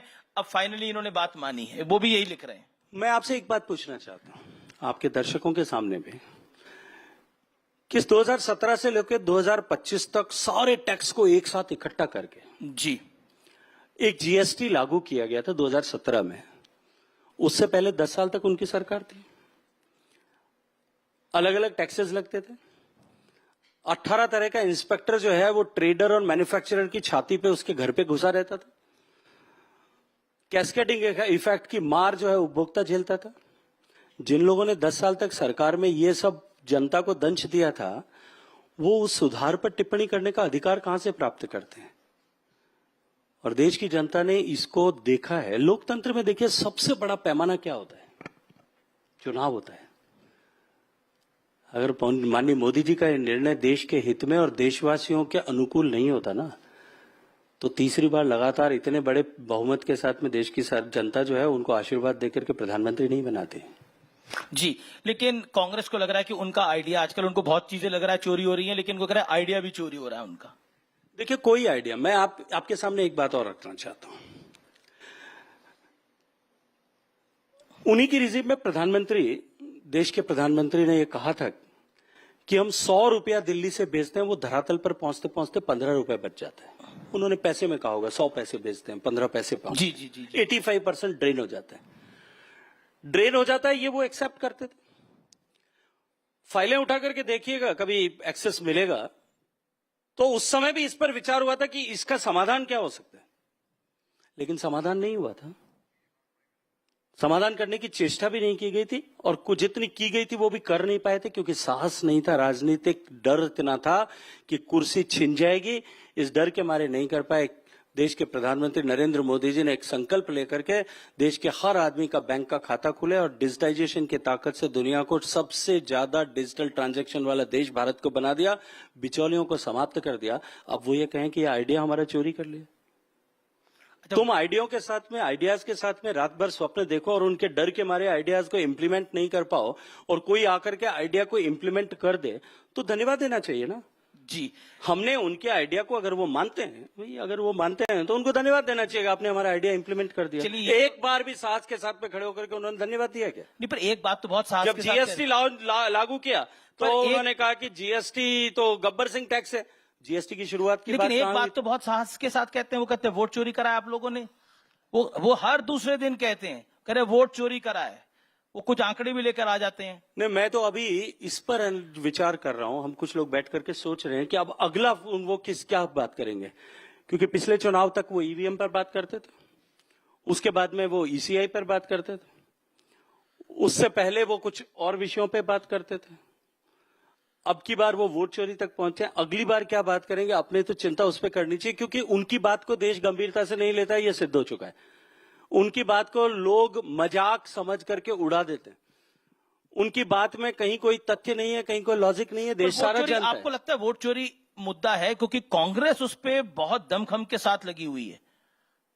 नहीं, मैंने कहा ना कि कांग्रेस पार्टी के लोगों की मजबूरी है कि नेता जो कहेगा उसके उसी राग में राग उनको मिलानी पड़ेगी, सुर में सुर मिलाना पड़ेगा। लेकिन देश की जनता इस बात को बहुत अच्छे तरह से जानती है और पहचानती है। मैं तो इतना कहूंगा कि संविधान को जेब में रख करके हम संवैधानिक व्यवस्था का सम्मान नहीं कर सकते। उसके लिए संवैधानिक व्यवस्थाओं का सम्मान करना पड़ता है। संवैधानिक संस्थाओं को जो है वो मजबूत करना पड़ता है। देश की संवैधानिक संस्थाओं पर प्रश्न चिन्ह खड़े करना संविधान का अपमान करने के बराबर है, जो आदरणीय राहुल गांधी जी निरंतर कर रहे हैं। कभी वो न्यायपालिका पे प्रश्न खड़ा करते हैं, कभी वो इलेक्शन कमीशन ऑफ इंडिया पे खड़ा करते हैं, कभी वो जांच एजेंसियों पे खड़ा करते हैं। पहले आपको याद होगा पिछले चुनाव के समय में रफाल्स को लेकर के उन्होंने कितने बड़े बड़े जितनी टोटल डील नहीं थी, उतनी से ज्यादा बड़ी डील। आप तो राजस्थान से आते हैं, पोखरण भी जाते रहते होंगे, वहां अटल बिहारी वाजपेयी ने सबसे दूसरे नंबर, पहले इंदिरा गांधी ने करा, फिर अटल जी ने वहां पर परमाणु लोकसभा क्षेत्र, आप ही का लोकसभा क्षेत्र है। अब राहुल गांधी कह रहे हैं कि वो दिल्ली में हाइड्रोजन बम फोड़ेंगे, पॉलिटिकल हाइड्रोजन बम। देखिए, राहुल गांधी जी दिल्ली में हाइड्रोजन बम फोड़ने की कोशिश करते हैं और मोदी जी की सरकार पाकिस्तान में आतंकवादियों के किलों को ढहाने के लिए बम फोड़ती है। ये फर्क है, और ये फर्क देश की जनता बहुत स्पष्ट निगाहों से देखती है। उनको दिखाने की और समझाने की जरूरत नहीं पड़ती। जी, एक अगला इंपॉर्टेंट विषय है कि प्रधानमंत्री जी का 75वां जन्मदिवस। जी, वो कुर्सी की प्राप्ति के लिए इस तरह के दुष्प्रयास करते हैं, और हम देश का सम्मान बढ़ाने के लिए मोदी जी के नेतृत्व में देश को आतंकवाद से मुक्त करने के लिए, देश के दुश्मनों का सफाया करने के लिए इस तरह से करें। देश की जनता जानती है, पहचानती है, देखती है, तभी तो वो हाशिए पर सिमटते हैं। अब कहीं एक कोने में रह गए हैं। जी, लेकिन बहुत इंपॉर्टेंट 17 सितंबर गया है, प्रधानमंत्री नरेंद्र मोदी का 75वां जन्मदिन था। What is your Modi story you want to share here? देखिए, माननीय प्रधानमंत्री जी के साथ में लंबे समय से काम करने का सौभाग्यपूर्ण अवसर मिला है। माननीय प्रधानमंत्री जी चलती फिरती विश्वविद्यालय हैं। जब कभी भी उनसे मिलने का अवसर मिला है, चाहे किसी को भी, अगर वो अपने दिमाग की खिड़की खुली रख करके मिलता है तो वो वहां से कुछ न कुछ सीख करके आता है। वो अपने हर वाक्य से, अपने हर सुझाव से, अपनी हर समीक्षा से, कोई इंटरेस्टिंग किस्सा और अपने हर बातचीत से वो कुछ न कुछ आपको अवश्य रूप से सिखाएंगे। अनेक विषय हो सकते हैं, लेकिन किसी विषय को वो कितनी गंभीरता के साथ में पकड़ते हैं। मैं जब सांसद था, एक बार उनके पास में अपने लोकसभा क्षेत्र के किसी विषय को लेकर के गया था। मैंने विषय एयरपोर्ट के एक्सपेंशन से जुड़ा हुआ विषय था, मैंने विषय उनके सामने रखा। उन्होंने कहा, ठीक है, इसकी मुझे क्रोनोलॉजिकली ये सब चीज लिख करके दे दो। 10 मिनट का समय था, मेरी बात तो लगभग 45 सेकंड में समाप्त हो गई थी। उठने लगा तो उन्होंने मुझे कहा कि बैठो, और क्या कर रहे हो? मैं उस समय एक सोशल मीडिया प्लेटफॉर्म पर मैंने एक जो है इंटर्नशिप प्रोग्राम शुरू किया था, जिसमें हम लोग कुछ विषयों को लेकर के शोध करना चाहते थे। और हमने देश के दुनिया भर के ऐसे बच्चों से, जो लोग पढ़ाई कर रहे हैं डिफरेंट ऑर्गेनाइजेशंस में, इंस्टीट्यूट्स में पढ़ रहे हैं, उनसे कहा था कि देश की सरकार और प्रदेशों की सरकारें जो डिफरेंट स्कीम्स चलाती हैं, योजनाएं चलाती है, उन योजनाओं को आपस में जोड़ करके बेटर तरीके से सिंक्रोनाइज करके अच्छे रिजल्ट्स कैसे प्राप्त किए जा सकते हैं, इस पर हम स्टडी करें। जी, हमने शॉर्टलिस्ट करके लगभग 2000 लोग जिन्होंने अप्लाई किया था, उसमें से 350 लोगों को हमने साथ जोड़ा, जिसमें देश के हर IIT, हर IIM, हर एम्स, हर NLU, हर प्रदेश और देश के फ्लैगशिप इंस्टीट्यूट्स के विद्यार्थी थे। सब लोगों ने उस पर काम किया, 3-4 महीने एक्सरसाइज की। हमने डिफरेंट सेक्टर्स आइडेंटिफाई किए थे, उस सेक्टर्स पे लोगों ने काम किए। उन्होंने जो है और अपनी तरफ से उस पर आइडिएट किया, उसको आगे बढ़ाया। तो मैंने प्रधानमंत्री जी को बताया कि मैं इस विषय पर काम कर रहा हूं। उन्होंने तुरंत अपने दोनों सहयोगियों को बुलाया और उनसे कहा गुजराती में कि ये जो काम कर रहे हैं ये अच्छा काम है, एक बार इसको समझिए। मुझे लगा, मैं नया नया संसद में आया था, मुझे भी लगा कि प्रधानमंत्री ने कहा समझिए पीएम ऑफिस में कभी 5-10 दिन बाद इनको याद आएगी। मैं अपना बाहर निकल के भोजन करने जा रहा था, मुझे फोन आया कि आप कहाँ चले गए। मैंने कहा साहब रोटी खाने जा रहा हूँ। तो उन्होंने कहा नहीं पहले आप वापस आओ। तो मैंने कहा मेरे पास कंप्यूटर लैपटॉप कुछ भी नहीं है, मैं क्या बताऊंगा। कि नहीं आप आकर के ऐसे ही एक्सप्लेन करो। मैंने एक्सप्लेन किया 1 मिनट 10-15 मिनट में। तो उन्होंने कहा इसको आप मुझे लिख करके भेजो, भेज दिया। और उसके बाद में दूसरे दिन मुझे सूचना मिलती है कि प्रधानमंत्री जी का आदेश है कि आपको पार्लियामेंट्री पार्टी की मीटिंग, जहां बीजेपी के सारे लोकसभा राज्यसभा के सांसद होते हैं, उन सब के साथ में आप सामने आपको प्रेजेंटेशन करना है। मैंने प्रेजेंटेशन किया। प्रधानमंत्री ने खुद उस प्रेजेंटेशन पर अपना वक्तव्य 10 मिनट तक उसकी भूमिका रखी। उसके बाद में उसको कंक्लूड उन्होंने खुद को ने किया। एक नए सांसद जिसकी दिल्ली में कोई पहचान नहीं है, उसके किए हुए काम को किस तरह से महत्ता देना और उसकी उपयोगिता को पूरी संसद के सारे सदस्यों के सामने सिद्ध करना। सब अपने व्यक्ति की कैपेसिटी बिल्डिंग करने की जो हुनर उनका है, उन्होंने उनको नरेंद्र मोदी बनाया है। जी जी जी, बिल्कुल आखिरी राउंड है और समय भी बिल्कुल समाप्त हो गया। तो एक एक लाइन में आपका जवाब चाहूंगा। रैपिड फायर राउंड है और आपके लिए बिल्कुल कठिन नहीं है, सरल सवाल है आपके लिए बिल्कुल। बड़ा नेता कौन है, राहुल गांधी है या तेजस्वी यादव है आपकी राय में? Choose one. निश्चित रूप से तेजस्वी यादव है। ओके। राहुल गांधी जी बेचारे हो गए हैं। अब बिहार के परिप्रेक्ष्य में बात कर रहा हूँ। बिहार के परिप्रेक्ष्य में सीट डिवाइड होंगी तब देख लेना कौन है। जी जी जी। जीएसटी रिफॉर्म जरूरी या मजबूरी, चुनावी मजबूरी बिहार की? देश के लिए आवश्यक है। देश के लिए आवश्यक है।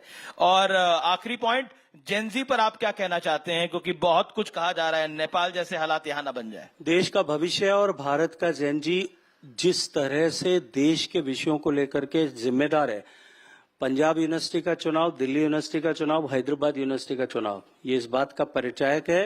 पर राहुल जी को जेनजी से ही उम्मीद है। उसके परिणाम इस बात से परिचायक हैं कि देश का युवा देश के परिवर्तन और देश के विकास और विकसित भारत के संकल्प के साथ पूरी ताकत के साथ जुड़ा और खड़ा है। देश का, पर राहुल गांधी को जेनजी से उम्मीद है काफी। हाँ, लेकिन राहुल गांधी जी से कांग्रेस पार्टी के नेताओं को और उनके कार्यकर्ताओं को कितनी उम्मीद बची है, समीक्षा इस पर करनी चाहिए। शुक्रिया, बहुत बहुत धन्यवाद आपका हमारे साथ जुड़ने के लिए, इस मंच पे आने के लिए। जोरदार तालियों से धन्यवाद करिए गजेंद्र सिंह शेखावत का, केंद्रीय मंत्री।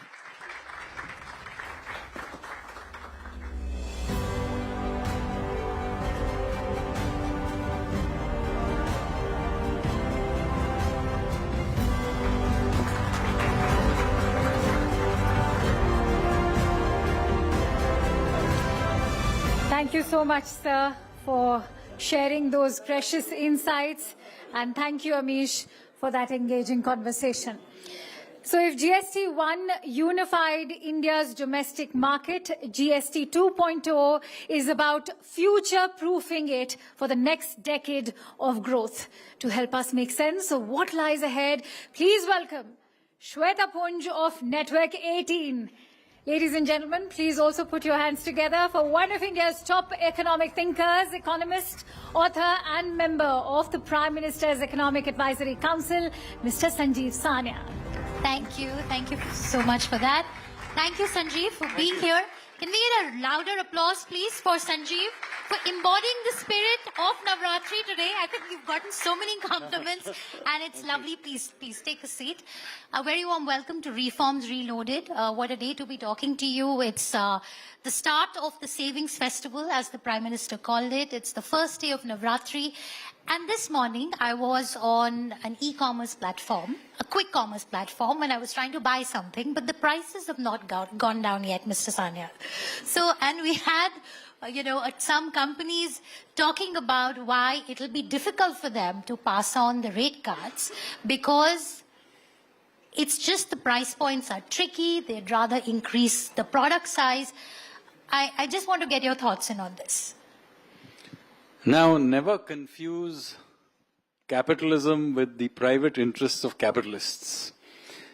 Of course, nobody wants to reduce their prices. However, let me say that the government has been very, very clear that we don't want to introduce another anti-profiteering type of thing because in the end, creating another Inspector Raj in that sense is not helpful. So it would be good if if prices were passed through. Some may prefer to pass it through larger quantity. Obviously depends on the particular product. I mean, I can't see how you can pass on 25% or 18% more television, but anyway, it may be possible in some products, I don't know. But let me say that there should be public pressure on the manufacturing and producers and companies to pass this through because it is a windfall, but the windfall is not meant for them, it is meant for consumers. Absolutely. In fact, yesterday the Prime Minister also said that the citizen is God, and you're saying that the public needs to speak up and, put public pressure. However, having said that, it's easier said than done, and we've had an anti-profiteering agency in the past that's not really worked, and you've categorically come out and said that there should be no Inspector Raj. Is there a thought process in the government on how do we ensure that the rate cuts are passed on? Because, that is the question that I think everyone in the audience has here at the moment. Look, I think business needs to understand that they are as much citizens as anyone else. So as a country, we do expect good behavior. Now, some of this has to come from social pressure. As I said, giving additional powers to the bureaucracy it has its own connotations. Therefore, that is not something that I'm very keen on pushing for. So this is something that hopefully will, over time, I'm not saying it may need to happen immediately, but over the next few months, it would be important to see this pass through. And maybe it will. I mean, that's why you need competitive markets. Some people will pass it through, their prices will fall, and presumably they will, therefore, their market share will go up and so on. So to some extent, the market may force it through anyway. All right. In terms of a consumption push, there are various estimates, that have been doing the rounds. How soon do you expect the consumption to pick up, and what are the estimates that you are working with? So first of all, it's impossible to put a number to this. So there are some people trying to put number to this, but let me tell you as a person who trained economist, it is not possible to draw those demand and supply graphs. So, because it's not just at one point, right? It's across the entire supply chain that you have reduced prices. So it's impossible to try and guess how much that will be. So I would say that it would be significant. But let me say one more thing. I think thinking of the benefit from just this one-time, demand boost during Navratra, whatever you think, is in fact the wrong way to think about it in the first place. You have to understand that the real benefit from this is to make the economic machinery more efficient. So what happened is, and so I need to step back a little bit, is to go back to how we implemented GST in the first place. We implemented GST, and I've said this to you before as well, we basically wanted to shift the whole complicated morass of excise, sales, and all kinds of octroi and other taxes onto a unified system. So that was the focus. What we didn't do at that time was to look at the slabs and the actual rates from a first principles basis. All we did is we slid the rates to the nearest slab that we could find, just because at that time we didn't want too many changes. So look, we are changing the system, so at least let the rates go to the nearest one that you can find. The result was that things like, for example, cement ended up being a 28% slab. Why? Because it just happened to be something that was heavily taxed in the old system. Then, of course, it took 2 years to stabilize that system. We then got hit by COVID, another 2.5 years. And then we didn't want to disturb the system while we got the recovery. So it's only in 24 that we came to the conclusion that, look, it's all happened now. We now need to move to first principles and think through why any slab is where it is. So that is the context that we are trying to do here, is now we have a much more logically consistent system where when you know the name of the item, you can more or less with a reasonable amount of certainty say that which slab it should be, because it's a logical one. All the inverted duties and all kinds of things have now been eased up. And now you don't have to get into these debates about is the popcorn salted or is it caramel? Right. No, definitely. It's really So, made things so this easier. is the real benefit of the system, is simply to make the system more efficient. Now, when it becomes more efficient, and then it's good for producers, it's also good for consumers. It's just a pure economic gain. So, we've spoken about the impact on consumption.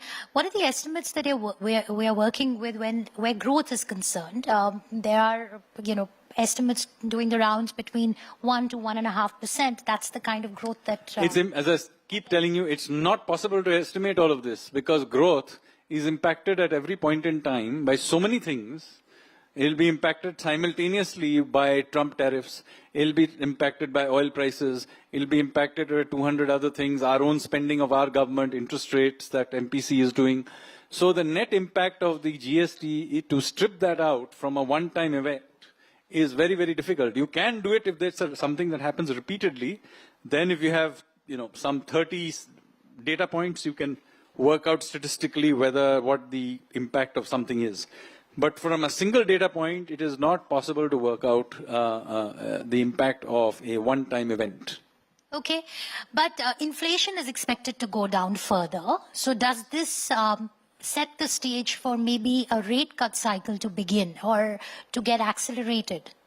Do you think now is the time? Well, inflation is anyway very low, as you know. And yes, it's expected that, that inflation will fall further from this.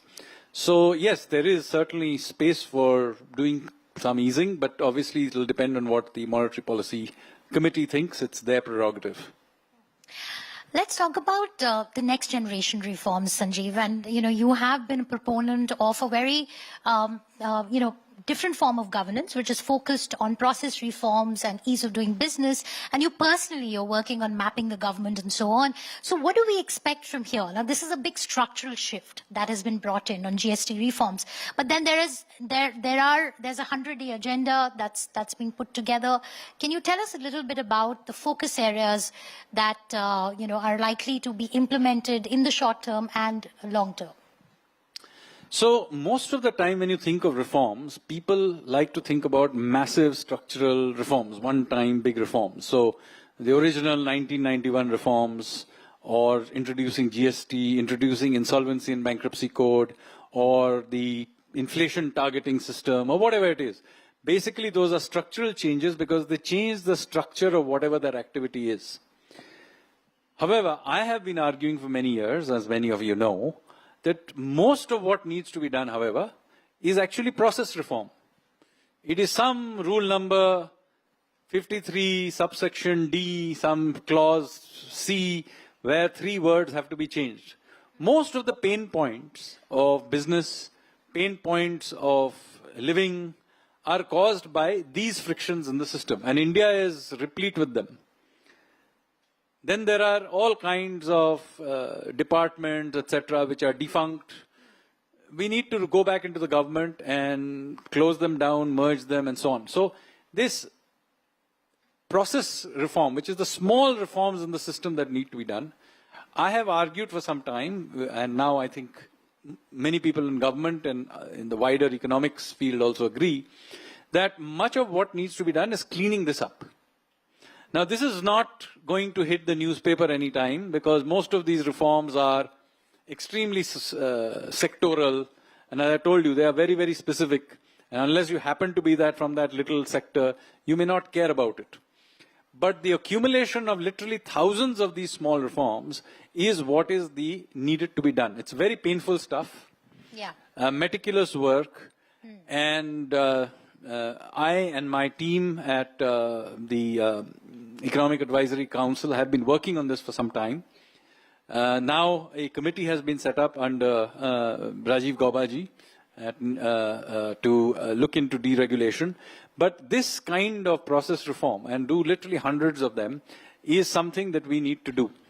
As I said, you usually not become a hero by doing them because literally nobody other than that little segment knows this. But there are thousands of such reforms that can be done at the central and, importantly, state and municipal levels as well. Right. So we have now the H-1B visa controversy, right? And there is hope and expectation that this could lead to a reverse talent, talent coming back into the country. And process reforms are closely integrated to that, because if we do get talent back into the country to encourage the entrepreneurial spirit, we need to simplify processes. I want to understand from you, on one, how are you viewing the H-1B visa situation playing out for India? And secondly, when it comes to process reforms, what are the top 3 things that you are going to be focusing on that we can expect? See, my views on H-1B and any other long-term visa to another country has been the same for a long time. That this is really a good thing for that country. Even today, H-1B visas is primarily used by Amazon, Google, and so on, and not so much by Indian companies. In any case, if they're IT companies, why do they need to move to America? I mean, surely if you are outsourcing it to some email account or something, no. You're doing it online. If you can do it sitting there, you can do it sitting here. After all, you are in the industry that claims that you can do work from anywhere. So surely work from anywhere.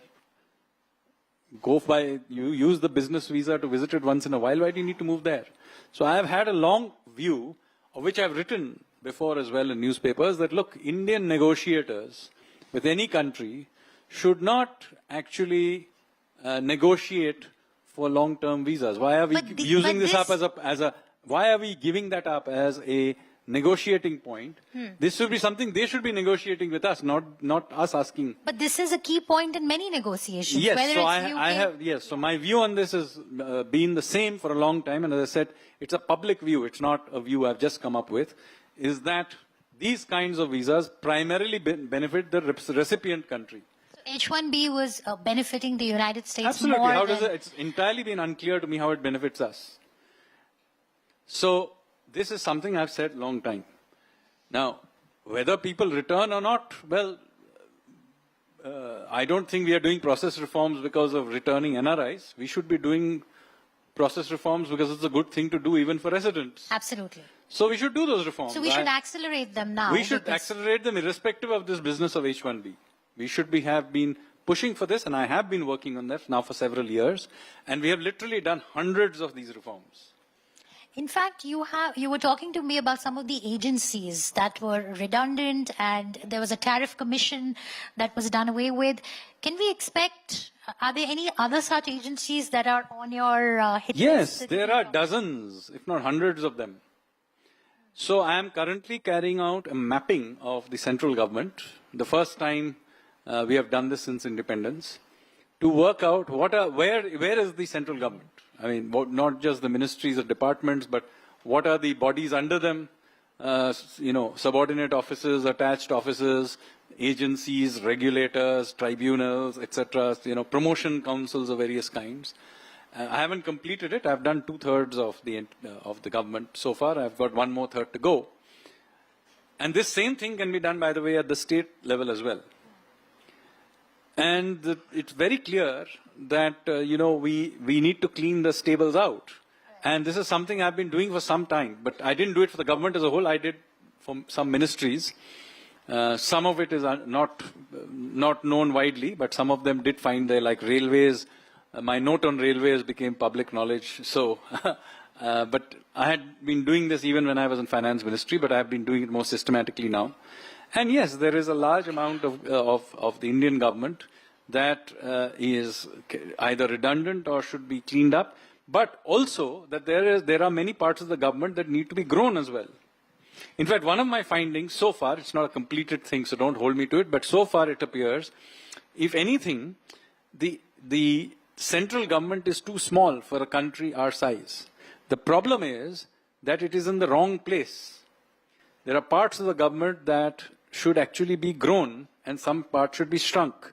So the problem, the bigger problem is the distribution of the government across areas rather than the size of government. Can you elaborate a little bit more on that? Because, when Prime Minister Modi was voted to power, one of his key planks of governance has been maximum governance, minimum government. But now you're hinting that we might see a bigger government. So I think we need to be careful about what you mean by this. We also need maximum governance. Don't forget, everybody likes the minimum government bit, but it only comes with maximum governance. The point I'm making is, and as I said, I'm still doing this mapping, but the results as it appears so far is that there are many outdated parts of the government which have too many people there. And there are parts of the government where we don't have enough people. We don't have enough people in, say, for example, cybersecurity. We should have more people there. We need more archaeologists. And departments where there are more people than required. And then there are many. Examples? I'll give you one example of something we shut down a couple of years ago called the Tariff Commission. So let me tell you the story of the Tariff Commission, then you'll appreciate what I'm talking about. You see, before we became a market-driven economy, we were a socialist economy. And we used to have something called the Bureau of Industrial Costs and Pricing. Do any of you remember this body? Well, this body was the body that used to set the prices for commodities like cement, various grades of steel, aluminium, and so on. Okay. So it was a very powerful body because obviously one rupee up and down price change could make and break that body. And this is a very large body. It had over 300 people working in it. A very senior secretary rank officer was tended to be the head of it. And, you know, it was a very powerful and some would argue much misused body. Anyway, 1991 happens. This body now overnight becomes redundant because all these prices now are market driven. But the body was never shut down. So it continued to exist in the system till somebody decided that, look, if we are discovered, we'll get shut down. So one fine day, somewhere in the late 90s, they renamed themselves as the Tariff Commission.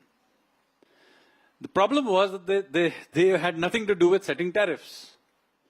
See, tariffs are basically set by the finance ministry with maybe consultation with the relevant line ministry, maybe with commerce.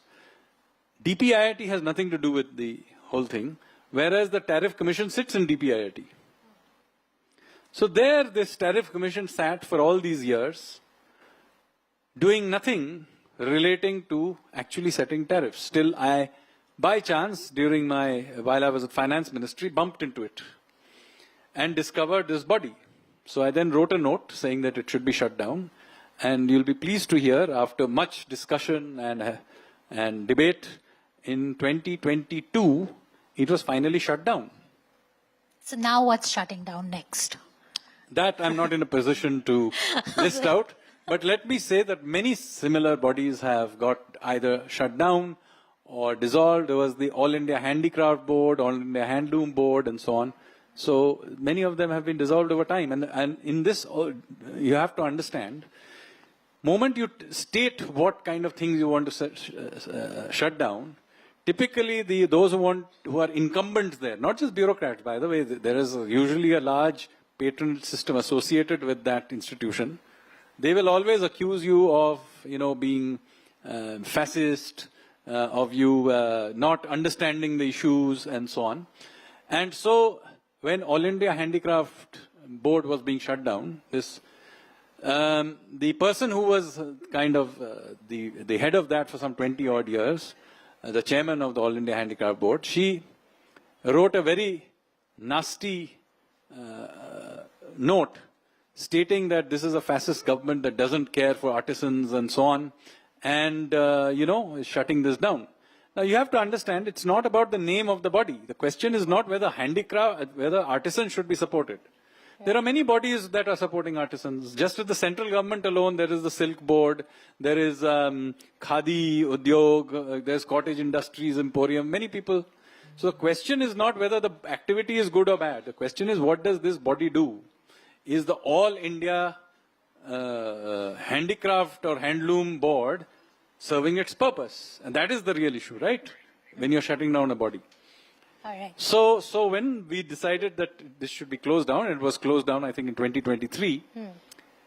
The then chairman, who had been chairman for some 20 odd years, wrote a note in public, in social media or in a newspaper, saying that this is a fascist government that doesn't care, etc.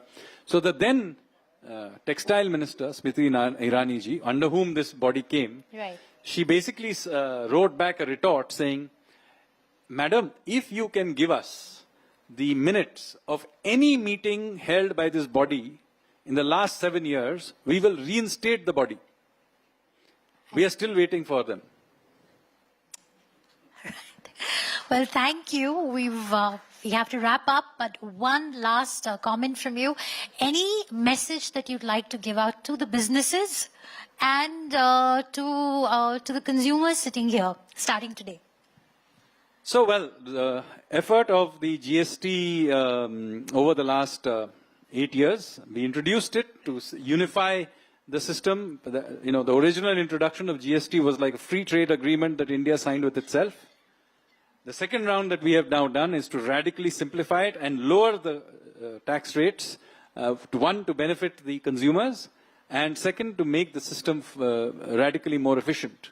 The idea is that, one, of course, our consumers are able to consume goods, particularly India-produced goods, and also that our producers are able to now take advantage of a much simpler system to basically make in India. So buy Swadeshi and make in India. And you are embodying all of that. All right. Thank you so much. A big round of applause for Sanjeev Sanyal.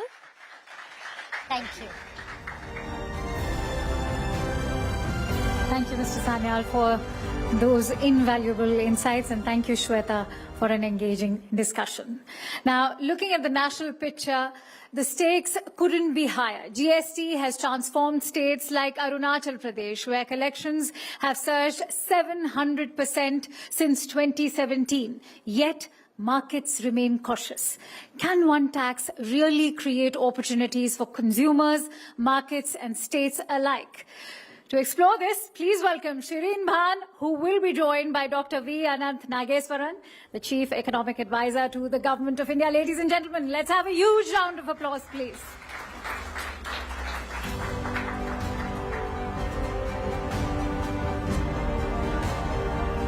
Well, thank you very much, ladies and gentlemen. We continue the dialogue and the conversations here at the Reforms Reloaded platform, and it is my pleasure and privilege to welcome here the Chief Economic Advisor, Mr. Ananth Nageswaran. Thank you very much, sir, for joining us here this afternoon. Let's start with GST as well as the impact that the government hopes this GST cut will provide as an impetus to the economy. What's your own expectation? Do you believe that you now feel confident enough to review upwards your growth projections for the economy, or do you believe that the band that you had articulated in the economic survey still holds? No, I think the GST 2.0 is a very significant landmark reform. I am very confident that under the circumstances it will provide a very significant boost to domestic demand, because if you look at the total amount of taxes that is estimated to be foregone is exactly the amount of savings that the households are making, coming on top of the direct tax relief or concessions made in the budget. And then if you sort of take in the multiplier effect, it will definitely add quite a bit to the GDP numbers. While I should actually be looking at revising my numbers upward, given my cautious nature, I will simply say that I am more comfortable now that the final number, which we have given a range, 6.3 to 6.8% in real terms, I'm more comfortable now in saying that we will be tending towards the upper end of this range rather than the lower end of this range, considering what's happening on the external front. So that is the extent to which I am prepared to sound more relaxed and confident at this point.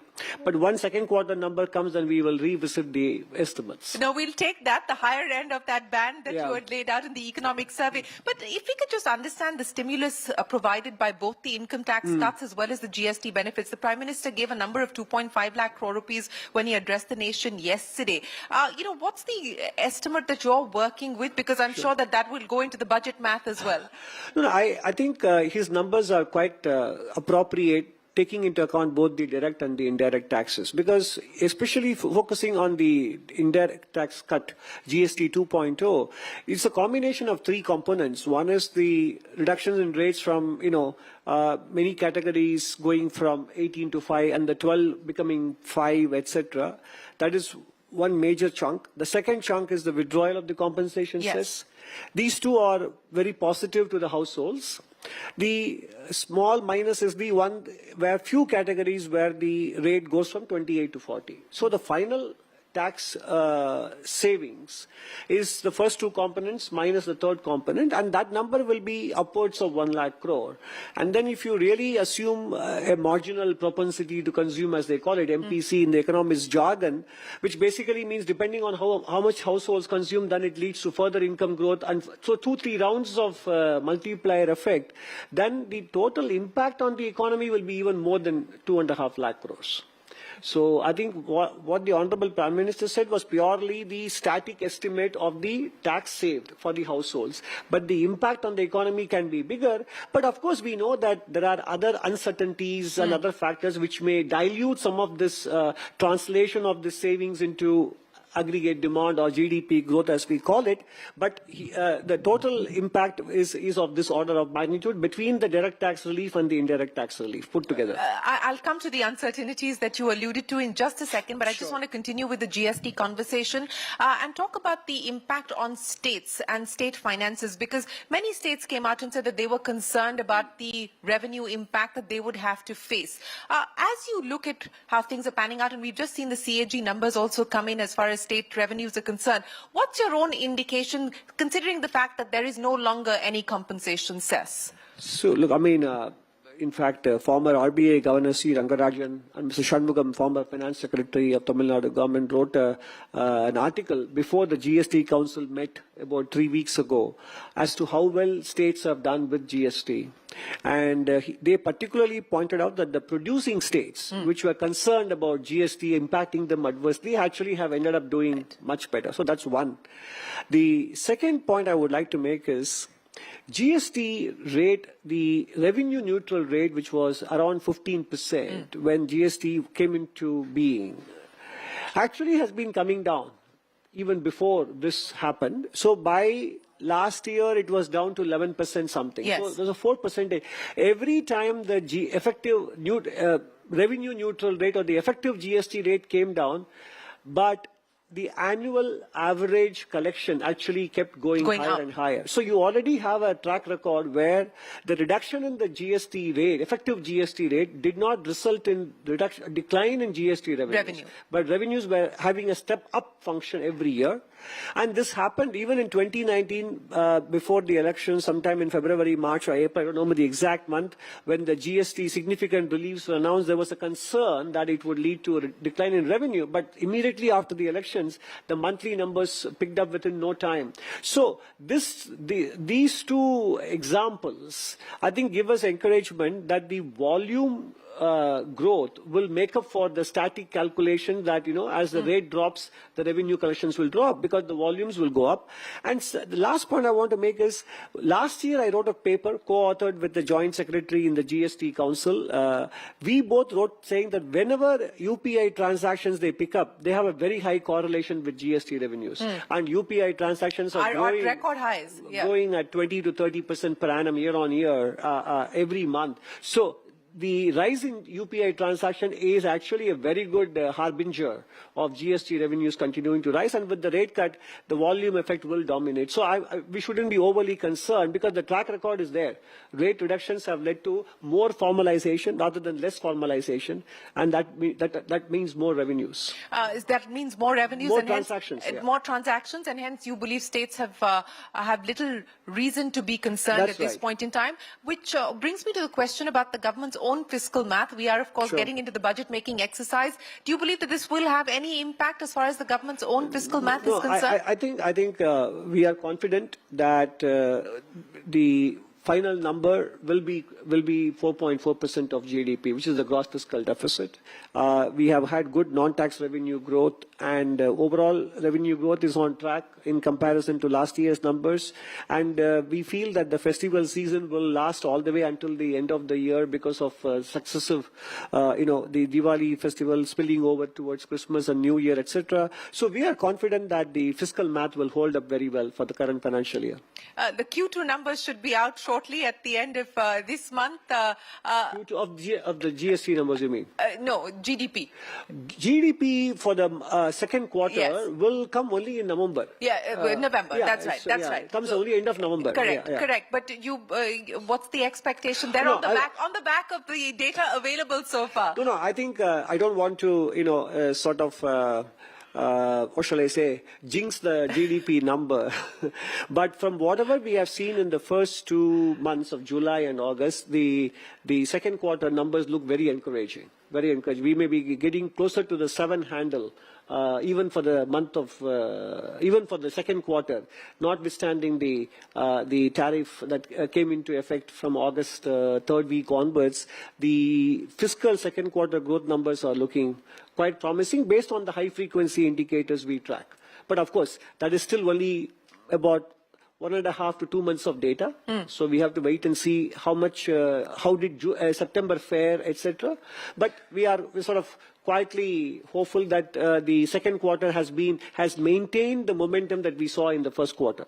And so closer to the 7% mark is what you're hoping for, but on the back of what the information I would you say have. I'm hoping for, rather than saying I'm predicting it. I'm not predicting it. Fair point. I'm simply saying, based on the trends I have seen, it's the number that I hope for. Yeah. Okay, yeah. we'll take that. So you talked about the tariff impact, and what is the expectation if this were to continue? I mean, the hope is that we will be able to arrive at a middle path, and there will be a conclusion to the trade negotiations that are underway. We don't know whether that will result in 25% of the additional tariffs being done away with. But if 50% continues for the foreseeable future, what will the impact be on the economy? I think it will have an impact. I think for this year, maybe obviously it will be slightly muted because half the year went away before the tariffs kicked in. And we also achieved 50% of our annual merchandise export to the US by August. Yes. So this year, the impact will be, I mean, but then it will be diluted or compensated for by the GST cut, etc. So it will be very difficult to give you a net effect. Let's assume that, so we have to make some simplifying assumptions. If the GST rate reductions were not there, based on what we knew at that time, by the end of August or something, we could have said this year's impact will be about 0.4 to 0.5% of GDP reduction. And next year, it might be, I'm saying reduction from what, you might ask. Reduction from the trend growth rate of 6.5%. Right. That is what we would have said. And next year, it would have been closer to 1%. Right. But again, now that the GST rate reductions have happened, it might actually be a lower impact than what I just now mentioned. Since we're talking about the impact of the tariffs, and that is on goods so far, but what we have seen over the weekend is the first indication of the Trump administration now trying to go after services. H-1B is the first move that's come in. Of course, there have been clarifications that the administration has put out, which have sort of provided some relief to what was expected as the worst case scenario. What is your impression, assessment of the impact of this, especially when we talk about remittances, etc.? No, I think it's still very early days because, as you said, clarifications have been issued and 2/3 of the annual visa issuances is pertaining to renewals. So, and that is not affected by this new announcement. And I think the fee also, if I'm not mistaken, I think NASCOM has clarified. It's a one-time. No, not only that. I think it kicks in from 2026. Yes, from the next lottery. That's correct. From the next, which is 2026. 26, correct. So I think in that sense, the impact will not be immediate. And I think there will be, by the time the next lottery comes around, I'm sure there is plenty of room for the American companies and the Indian companies to figure out ways to deal with this, etc. So I think it is still, having seen the announcement only in the last couple of days or so, it is difficult to give you a quantified impact of what it would mean for remittances or for services sector export growth, etc.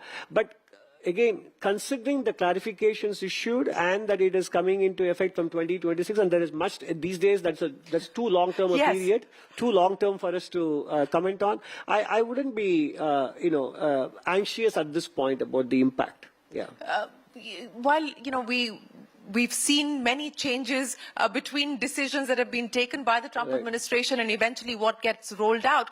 But, the momentum that seems to be building on going after services, the Hire Act, of course, is more a private, almost akin to a private member's bill at this point in time, which talks about a 25% tax on outsourcing. But the possibility or the probability of that, does that seem to worry you, concern you now? No, I think we have already enough on our plate to think about. So I don't want to add hypotheticals also to this list. And anyway, as the moment, it is a private member's initiative.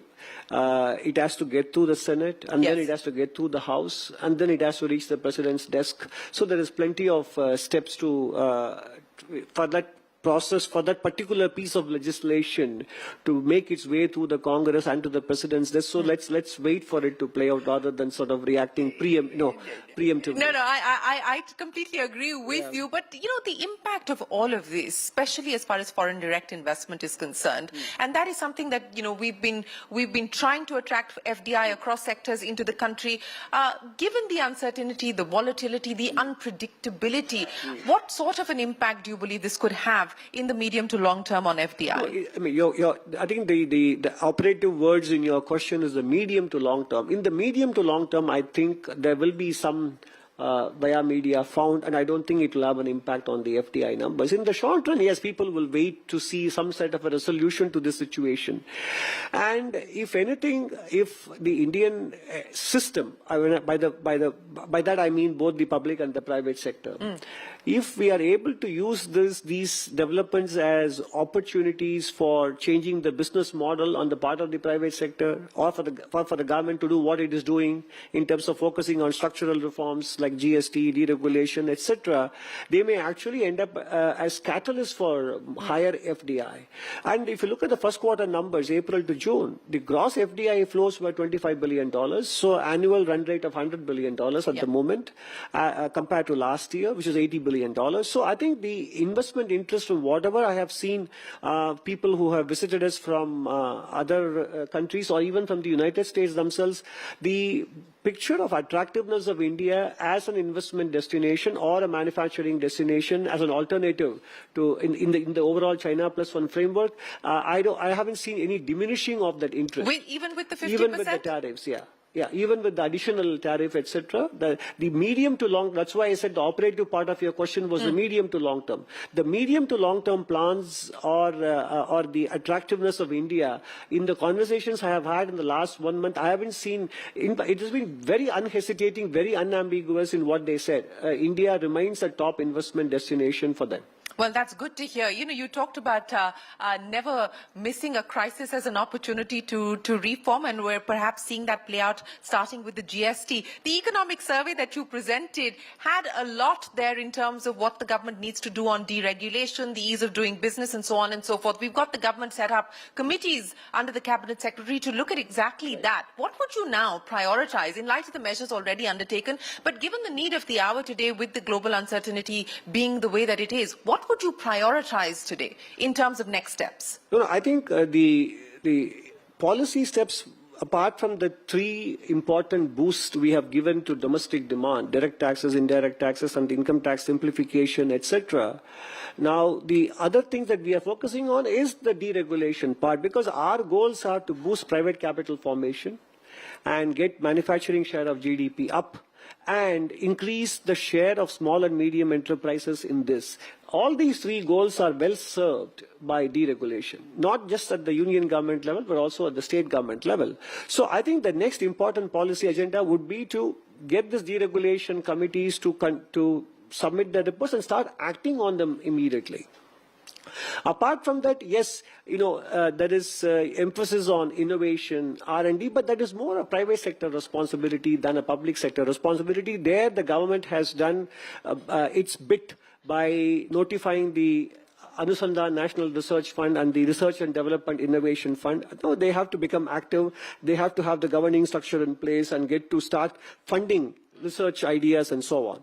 The other important thing would be to get our energy transition and energy security in place. I think we have, in the budget, we announced that we will open up nuclear energy for the private sector and remove the civil nuclear liability provisions in the law, etc. That would be, in my opinion, an important area. And the third one, which we are doing already, again, it is a work in progress, because UGC, for example, 2 years ago notified simplified norms for foreign universities to set up shop here. Yes. But in general education, both school and higher education, we have a lot of input-based requirements. I think those sectors now need opening up for more competition, more innovation, focus on outcomes. I think just as, we talk about external developments, providing the impetus for change, the infusion of AI into the learning and teaching process will also trigger these reforms. So I would say from a structural reform perspective, focusing on education and skilling will be more important now that we have taken care of the demand aspect, and then the deregulation, ease of doing business. The third important bit is the human resources.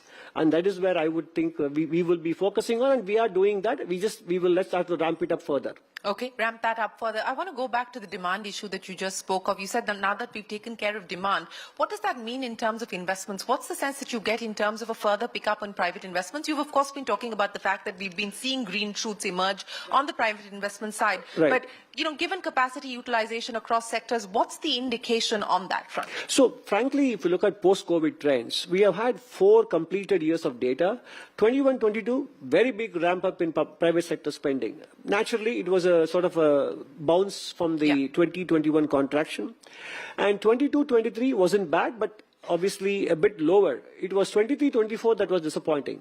And 24-25, actually, from what I gather, I think those numbers are going to be good. So if you, we will get to see it only in February next year, the breakdown. But I think the fact is, therefore, you would have had 2 very good years, one moderate year, one disappointing year post-COVID. And that isn't a bad record, because considering the circumstances, higher interest rates in the world in general, the Ukraine-Russia conflict, and supply chain disruptions in semiconductor chips, etc., the overall pace of capital formation in India at around 30.4% of GDP, it's not something concerning in my opinion. So, and the biggest contribution the government can make for the investment growth are 2. One is to provide a platform for demand to rise, which is what will lead to capacity build-up on the part of the private sector. The second is the fiscal prudence and fiscal stability, because that brings down the interest rates. Yes. And government's borrowing cost has dropped by about 250 to 300 basis points in the last 10 years. And that naturally brings down the private sector's borrowing costs. So basically, making your investments easier to finance and providing the underlying demand conditions. And third, by continuing to invest in ease of doing business, I think these are the 3 building blocks of boosting capital formation. And all of them are in place right now. Okay, all of them in place right now, and you expect a further pickup as far as capital formation is concerned. That's right. Since we're talking about industry, and I think would it be fair for me to say that I've sensed some disappointment in your commentary on how industry has responded by way of wages, etc.? You've made those comments that is true. in public forums several times. No, absolutely. I agree with you. I have made my comments, and I continue to make those comments whenever I have conversations with the industry. I think that's important, because from a medium-term perspective, there is no trade-off between how well we take care of our workers and how well we perform profitably. There is no trade-off. It's the trade-offs occur only in the short run. And yes, if you look at the track record of India's top 25 manufacturing companies or the entire private sector data, it is true that salaries and wages growth have substantially trailed profitability growth. And this will become even more acute when we are talking about inroads that AI would make in terms of job creation, not to mention job displacement, etc. And I think the medium-term social stability is an important consideration for businesses to be profitable as well. So there is no trade-off there. So that issue remains important, along with what I mentioned earlier in terms of innovation, investment in R&D. These are also areas where the industry has its own role to play in catching up. Is that another area of disappointment, that you believe Indian industry hasn't risen to the occasion, so to speak, as far as innovation and R&D is concerned? In part, well, I mean, in fact, it's not, I mean, more than me, Mr. Naushad Forbes has been writing about it quite extensively in the last couple of years. But again, I would qualify my observation, because my disappointment is in part, because if you look at how the Indian pharma industry responded to the TRIPS agreement in 1995, they ramped up their R&D spend quite considerably. So you have a template there. When their operating model was threatened, they did not take shortcuts. They actually ramped up their R&D spend, which is how they managed to retain their global market shares in generic drugs and so on. And that's exactly the same thing we need to repeat. Is it, to take that conversation forward, is this then and a similar inflection point for India's IT services sector? I think so. I think, as is the case with individuals, every crisis actually is the only way we will relook and re-examine the business model. And whatever is happening in the last couple of days or 3 is a very good, I would say, we will look back 2-3 years from now and say that was actually a good thing that happened because we are now much stronger, more diversified, and have a different operating model. I think that is what we will see 3 years later, although it may look very uncertain right now. Speaking of diversification, I mean, of course, we've got our challenges as far as the India-US partnership is concerned currently. But, you know, we are trying to ink and forge for free trade agreements, whether it's with the EU or other nations. This diversification, how do you see it playing out again in the medium to long term? Because in the short term, it will still take time for these agreements to operationalize. I totally agree, because even the agreement signed with the UK has to be ratified by their parliament. Correct. Right? So I understand that. But naturally, this is what we can do and we should be doing, which we are doing, which is to sort of open up geographies for our exporters. And it will definitely have an impact. In fact, if anything, we should remember that if most of these markets already have a very low import duties in their markets. So all that India is getting is access to these markets, because as a country which imposes a higher duty, we are the ones who make more concessions in these negotiations than they make. In general, their average MFN rate is much lower than ours. So in that sense, Indian exporters will get an opportunity to compete in those markets. It doesn't mean that it's sort of a free way for Indian exporters into these markets, that they're going to come in and immediately get their market share up. We have got these agreements get our exporters as a leg inside the door, inside the hall.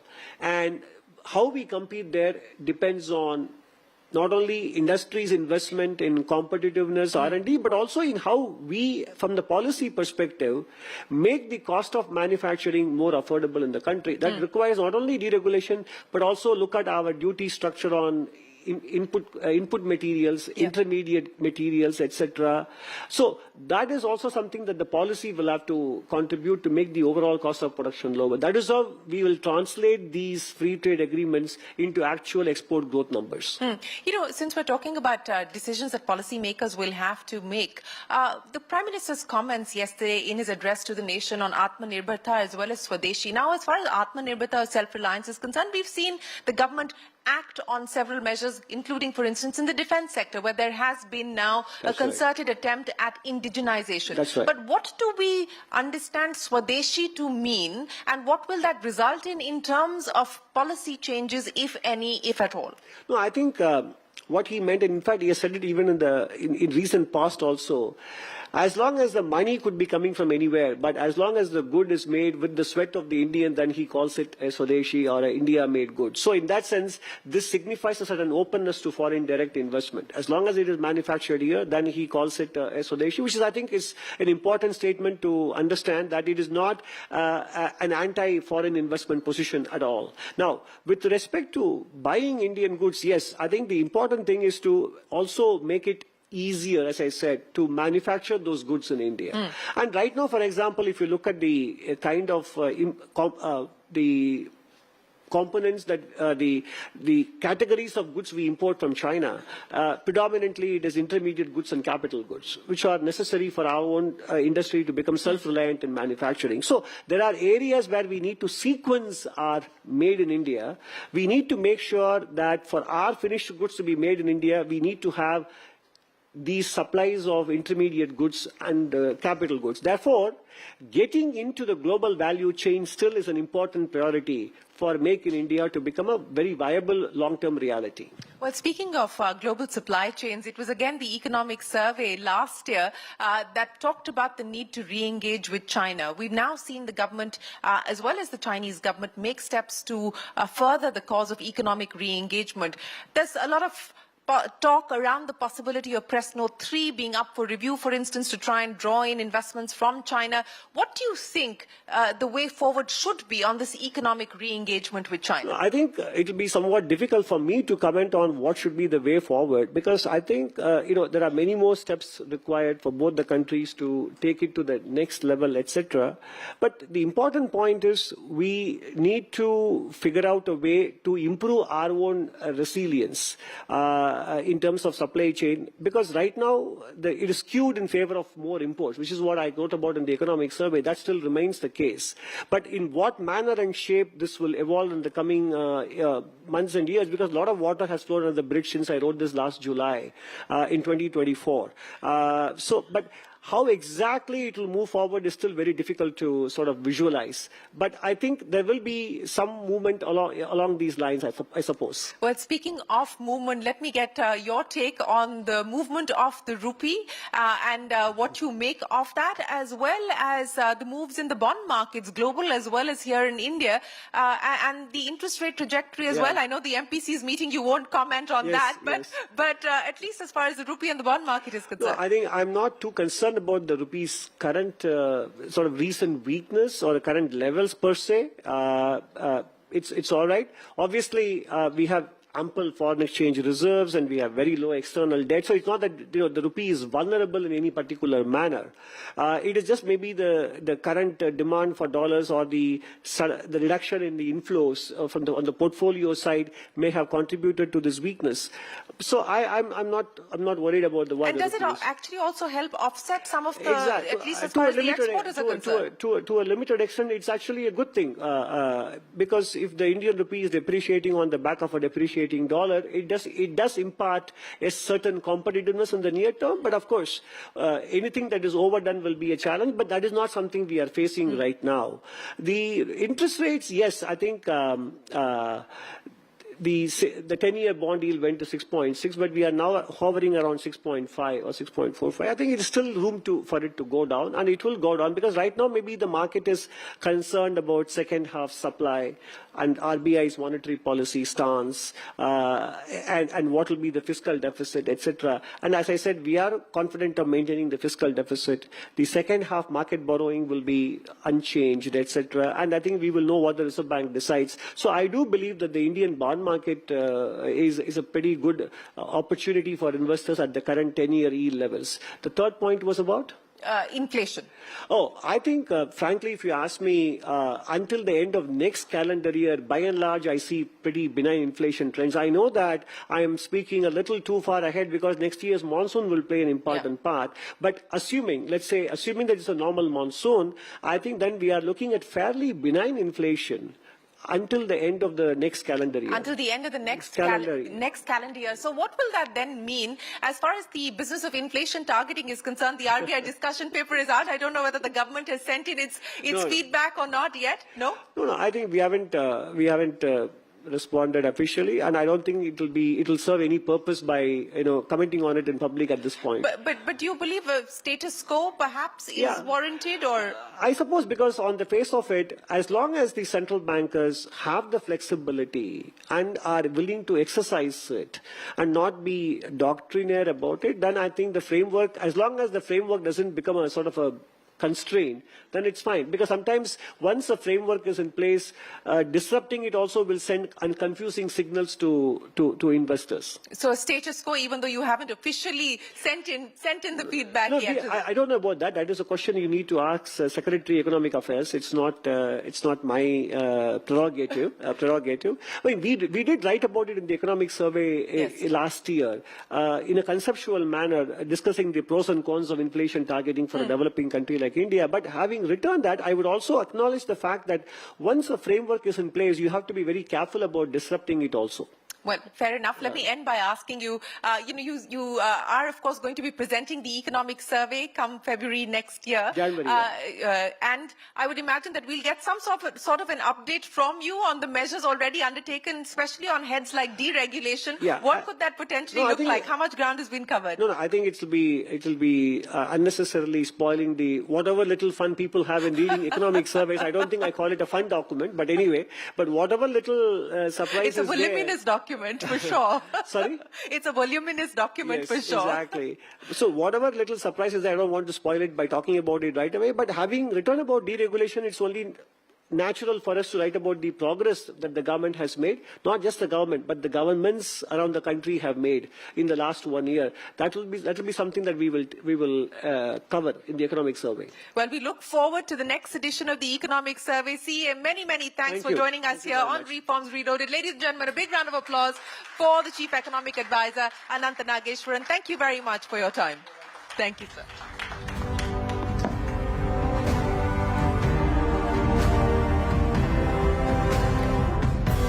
Thank you, Dr. Nageshwaran, and thank you, Shireen, for a very engaging conversation. We do hope that there is status quo in the market which prevails and that the government will be able to also create opportunities for industries to, in fact, bring in investment. And there is also enough economic oiling as far as our economy is concerned for the machinery to operate, as Mr. Sanyal was also highlighting earlier. But GST 2.0 is resetting the rules of the economy. India's next frontier, as we reset the rules for the economy, is also going to be technology. Why do we say so? It's also about building capabilities that will define sovereignty for decades. GST 2.0 has arrived, but the big question is, will we be able to create those opportunities for investors? And what will this mean for the market, for the consumer, for the customer, even though Prime Minister arrived with that message of giving a boost to spending, will that boost actually happen? So from semiconductors worth over 1.6 lakh crore rupees in projects to, in fact, sovereign AI models supported by government grants to defense tech innovations in UAVs and aerospace, we are looking at 1.6 lakh crore rupees worth investment. So Bharat is, of course, making these bold moves to reduce external dependence and secure its future. At the same time, input tax reforms under GST 2.0 are giving deep tech manufacturers and hardware startups a much needed boost. However, the big question that still remains whether we can build those capabilities at scale and on our own terms. That's a question we have been posing. To explore this, please welcome Rahul Seth, Director, Industrial 47, who will take this conversation with leaders shaping India's deep tech roadmap. Shashi Shekhar Vempati, who is the co-founder of Deep Tech for Bharat. Vivek Mishra, who is the co-founder and CEO at Rafi M Fiber. And Rishi Balu is the Executive VP at Bharat Gen. Thank you, gentlemen, for joining us over here today at Reforms Reloaded. The stage is all yours. And can we have Shivang Luthra join us as well, Director, RK Electro? Thank you so much, Shivang. Sorry. Hi. Super, folks. We'll quickly get started. Thank you so much to everyone for being here and taking the time out. I know a lot needs to be done in deep tech in India. So we'll quickly dive in. Something I want to interestingly point out today, we discovered this in the conversation, is out of the 4 gentlemen on the panel today, 3 of them studied abroad and came back to India to build in India. Given the kind of context that we're living in today, it's incredible to see that happen, and I hope more and more people come back. So just a round of applause for the gentlemen here. All right, Shashi, we'll get started with you. So, Shashi, you've spoken a lot about tech sovereignty. Would love to understand, just as opening remarks, how do we think about tech sovereignty and how does that look like, especially within deep tech sovereignty for India? What do you think that means? So, before I start answering that question, I think 4 of us have come back. I didn't study abroad, but I still came back. So. Fair. So, I mean, how do we think of sovereignty in the context of tech or even deep tech?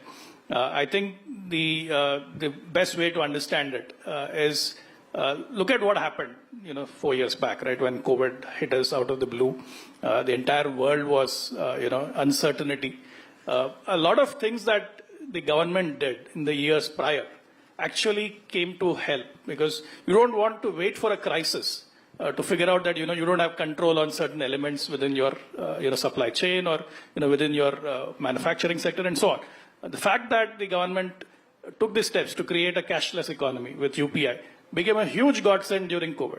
Similarly, the fact that back in 2003, the government decided that we should have a free-to-air, direct-to-home television platform called DD Free Dish actually became very useful during COVID, because when the schools were shut, when a large part of the population didn't have computers at home, didn't have broadband access at home, you were able to deliver classrooms right into their homes through the television, right? So unless you have these sovereign platforms where you have control over it, when the situation changes, when the circumstances change, when the environment changes, you wouldn't want to then, start figuring this out.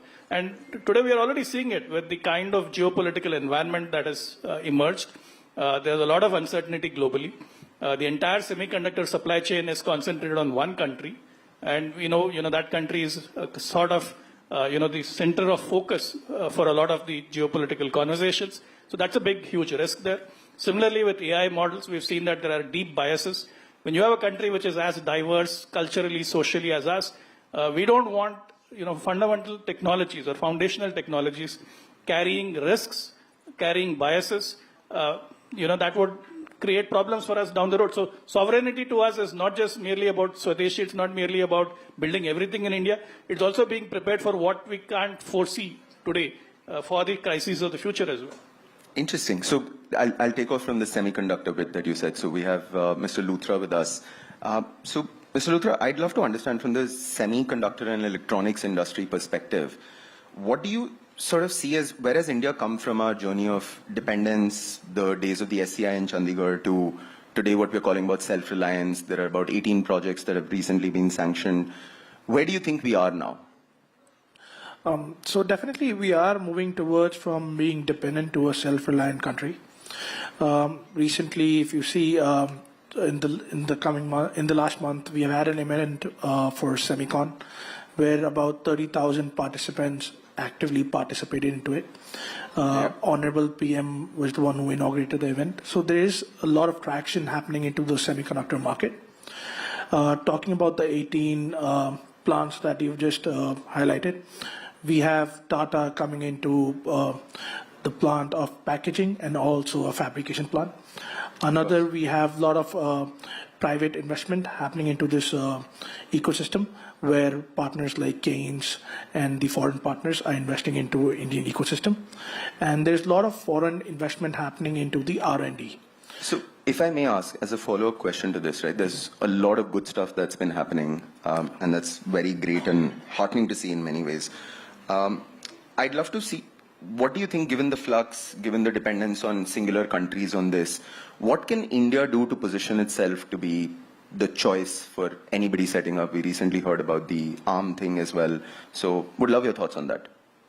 So what we have done in the last couple of years is something extraordinary. The policies that have been implemented, like India's semiconductor mission, design link incentive, these are something that has become groundbreaking. And that is why if you see a lot of foreign investments have inflowed into the country with the high numbers. But there are some challenges, but these are small challenges like custom problems or custom regulations or some skill manpower. So I think with the time moving, we are changing into policies with, I think, the new policy of ISM 2.0. When that comes into play, I think that challenges will be sorted out. But I think we are on that road of changing from a dependent to a self-reliant country. Interesting. So I'll come back to you specifically on what is one thing that you'd want us to change, especially with ISM2 coming in. But I'll shift focus now to another very critical area, which is AI. We have Rishi Bal with us, who was with Google Research earlier. Rishi, you head Bharat Gen, which is building a model for India. You folks are based out of IIT Bombay itself. You were at Google when the transformer revolution was happening in some ways back then. I'd love to understand from you, one, about what are the kind of challenges and opportunities that you're seeing in building something this foundational for India over the time that you've spent here, maybe contrasted with your experience earlier. Would love your thoughts on that. Yeah, for sure. Thanks for that question. I think the challenges are enormous, but in terms of, in terms of data, in terms of talent, but the opportunity is also huge. And the good news for us is that everyone else around the world faces the same set of challenges, right? There's only a handful of countries that are producing the kind of talent that's needed to be able to produce these LLMs at scale. There's only a handful of countries that actually have sufficient data. So there's a shared set of challenges, and I feel like if we're able to solve for that set of challenges, we can not only be producing for India, but we could also be a global producer of AI and talent for AI. So I'm curious to understand this here. Given our innovation pipeline, you're now on the academia side, you were on the industry side a little prior to this. Do you see more and more lab scale work translating into products today? Like, what has that looked like? And I would love, if you have any thoughts about, as you said, talent is a concern. How do we solve for that in some ways? Like, for example, from last year's International Mathematical Olympiad finalists, there are only, out of the 30 that made it from India, there are about 3 or 4 who continue to remain in India. What can we do to solve this? So take Bharat as an example of how we've approached this challenge. We, at the outset, recognized that talent was going to be an issue. So instead of just taking a purely academic route or a purely industrial route, what we've done is we've created a consortium. So we've created a Section 8 non-profit company which operates functionally like a regular company would. We have over 45 full-time employees. The company is growing. At the same time, we have over 7 academic partners. So we've tapped into the top IITs. We have IIT Bombay, Madras, Kanpur, Mandi, Hyderabad, IIIT Hyderabad, IIM Indore, and that consortium continues to grow. And so what we've done is we've tapped the top talent in AI in India. We're continuing to bring on more people. And part of our approach here is it's not just about the professors and their labs, it's all of their students. So we have over 75 BTechs, MTechs, and PhDs that are interning at Bharat alongside the engineering team. And what that does is it allows us to create talent at scale. And these people that are graduating and working with Bharat will be part of that industry, but they're not just consumers of AI or application builders, they're actually creators of AI. And that's just one way in which sort of we're doing this. So I think going back to that larger opportunity, that partnership and the intersection between industry and academia is super important. And as part of that engagement, it's been really heartening to see the level of support that we've gotten from IIT Bombay and some of the other institutes in making available these faculty members. And so as we're able to drive and encourage this type of industry participation as part of how academia is evaluated or given an alternate route, right? Not just publications, but publication plus industry, very interesting things can happen at that intersection. Interesting. And you mentioned that there are a lot of challenges that we face with the kind of AI work that we're doing in India as such. On the positive side, what could you tell us about what we are doing right that we should possibly double down on?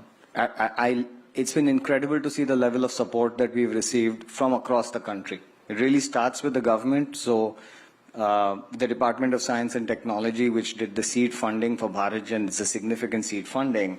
And to see the India AI mission and Ministry of Information Technology pick up on that, right? And it's actually now a one government approach in terms of seeding the funding and then taking it through different TRL levels, right? That's been really heartening to see. It's been incredible to see how engaged the government has been in terms of understanding what the needs are in terms of building AI and then making the commitment in terms of funding and support as well.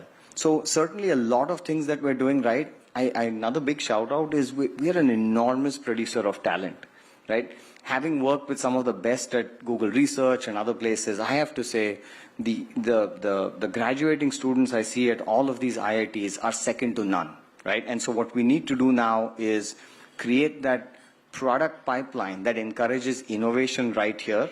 So in addition to the work that we're doing in the services industry, having a larger product mindset and IP creation mindset right here in India. Interesting. One of the things I'm hearing, because this used to be a common critique, that there's an overlapping of efforts across different government departments, but I heard you mention that DST, METI, and a host of departments came together to work with you guys. This isn't something I've heard so far. Would it be fair to say that different departments are working in concert together on focused and like the kind of infighting that used to happen has tamped down significantly?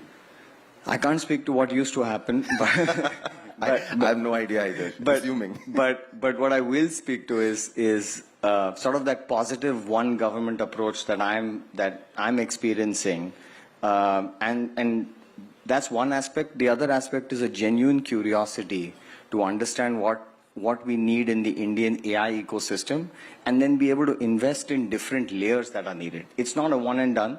We need people at every part of this AI ecosystem. We need people that play in data. We need the talent institutes that are actually churning out people. We need AI builders, model builders, fine-tuners, application builders, and all of that needs to come together. Interesting. So on financing, as you said, and how that's become a lot more available, I want to come to Vivek on this. Vivek, you're the founder of Refi. You came back, decided to build defense tech in India in 2016-17, which is unheard of. We're almost a decade into the journey in many ways. So I'd love to hear from you, and given how sensitive defense innovation is, it's been at the forefront recently as well. What has your journey and experience been like since you came back and then building this company over the last 6-7 years? What has that looked like? How have you seen things change? Over the last 1 decade, we have seen a lot of things move and move very quickly. Okay. And especially in terms of how supportive the government and the user has been. Okay. So when we came back in, there was no vehicle to go and interact with the user, to start research, and you know the research starts with funding. And of course. So we were very lucky to see over the last 10-12 years what has happened is that the interaction with the user has increased. You get to know what you need to work on. So if you want to work on a product and you yourself think about that, hey, this is something which is going to work, it's most probably going to fail. So most likely, yeah. When you get to interact with the user, you get to see what the requirements are and hear from them directly, then you are focused towards what needs to be developed. Second is there has been a lot of vehicles that have been created to fund research. Now, I want to say this and probably put a pressure on it, is that aerospace and defense is a place where jugaad doesn't work. Agreed. So I know there has been a lot of buzz about that we are good at jugaad, but this is where it doesn't work, and it needs research from ground up. So rather than working on the system itself, it takes a lot of effort to work on the subsystems, because even if one subsystem is unreliable, that can create an unreliable system itself. So we have seen a lot of movement towards funding of these basic subsystems, wherein the requirement comes directly from the user, and then you can get funds from the government allocated funds and work on these systems, and you get to integrate and see whether it works or not. Interesting. So that has been the major push. What I've not seen is the change in the mindset when it comes to private investments. Okay. So, research is hard, manufacturing is slightly harder, and mass manufacturing is at least 10x harder. Agreed. And what it needs as an input is a lot of money, which comes from the private investment. And it needs a lot of patience. Research needs patience. Building mass manufacturing setup needs patience. Agreed. And that is something still to be seen at a larger scale when it comes to private investment, where you support industry in niche areas, not at the system level, subsystem levels, wait for an output, let them do research, come up with the state-of-the-art or even crossing the state-of-the-art research and manufacturing setup to move forward. No, I absolutely agree with you. It's a glaring stat on R&D funding where 70% of the R&D spend in India is all government spend and only 30% is private sector. While if you compare it to a South Korea, the ratio is reversed. It's almost 80% is private sector investing. So I wish that happens. I agree with you. I hope for the same as well. Which leads to an interesting question around like how institutional mandates can be created to try and do something like this. And Shashi, you're the expert on this. We've heard of the in-space model about how they were fundamentally a regulator and a promoter for the industry. And it's sort of, in many ways, I haven't heard of a model like this globally anywhere. It's reaped a lot for India's space industry. What do you think are other things that we can do? Are there other institutional mechanisms we can create? What are thoughts about it? I think great question. In fact, I'll take off from where he just pointed out, it requires a lot of patience.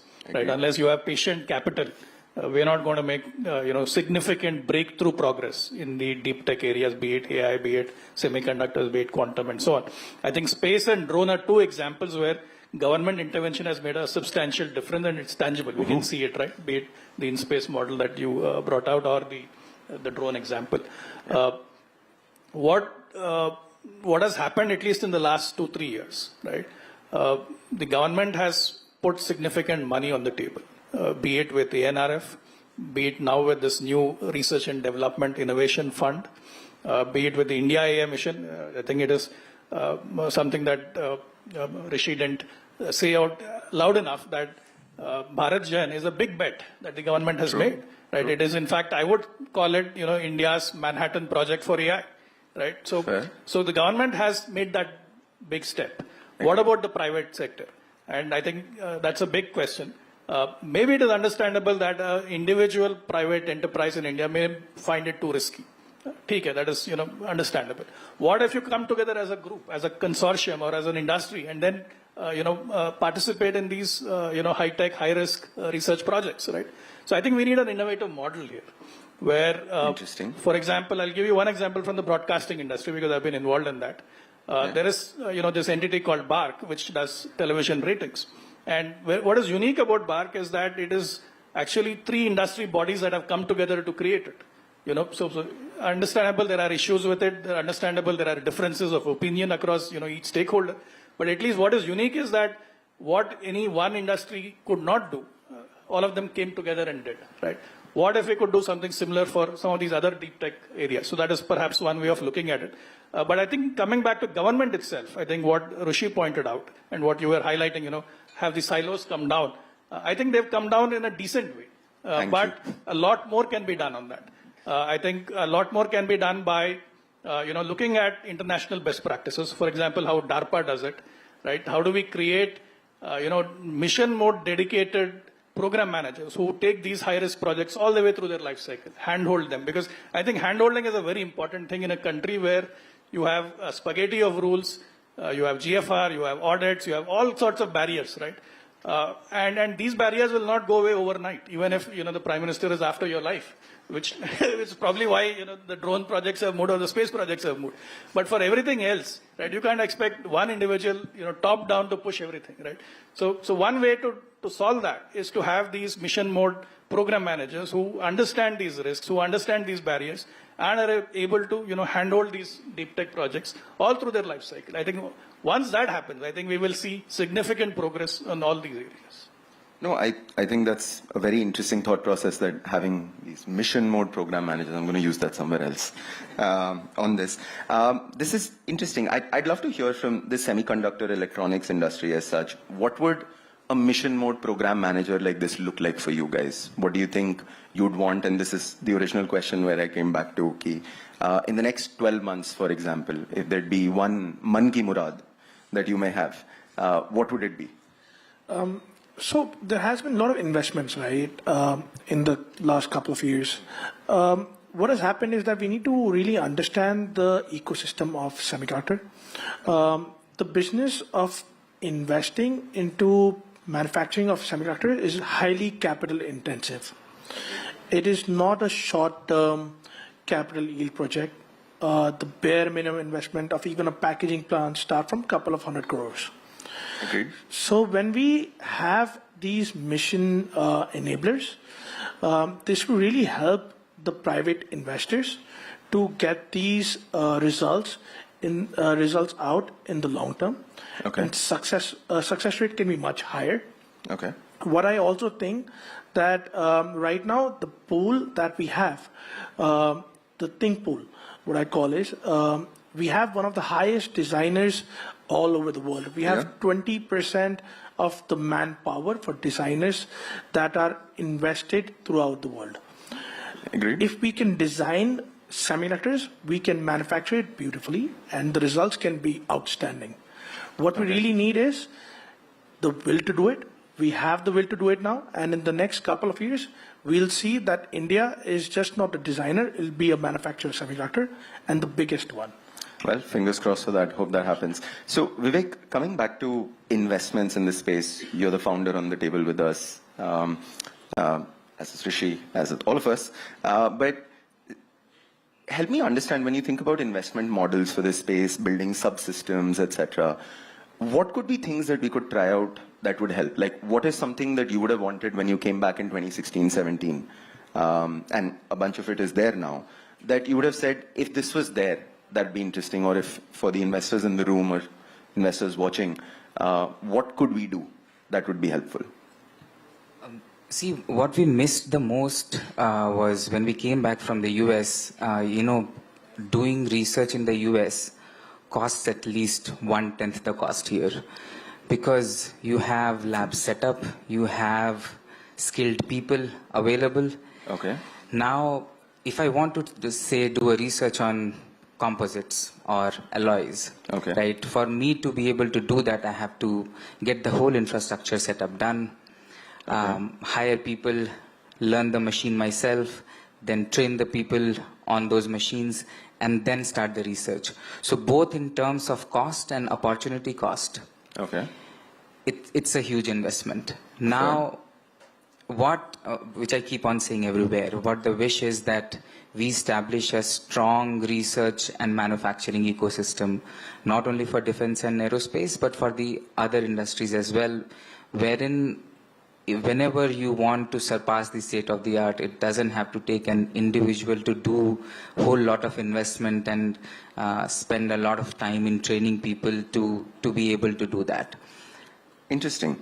And since, as Rishi was also saying, you folks train a lot of talent here and try and do that and bring them up to speed, but as Vivek said, it takes a certain amount of time, a certain amount of cost, etc.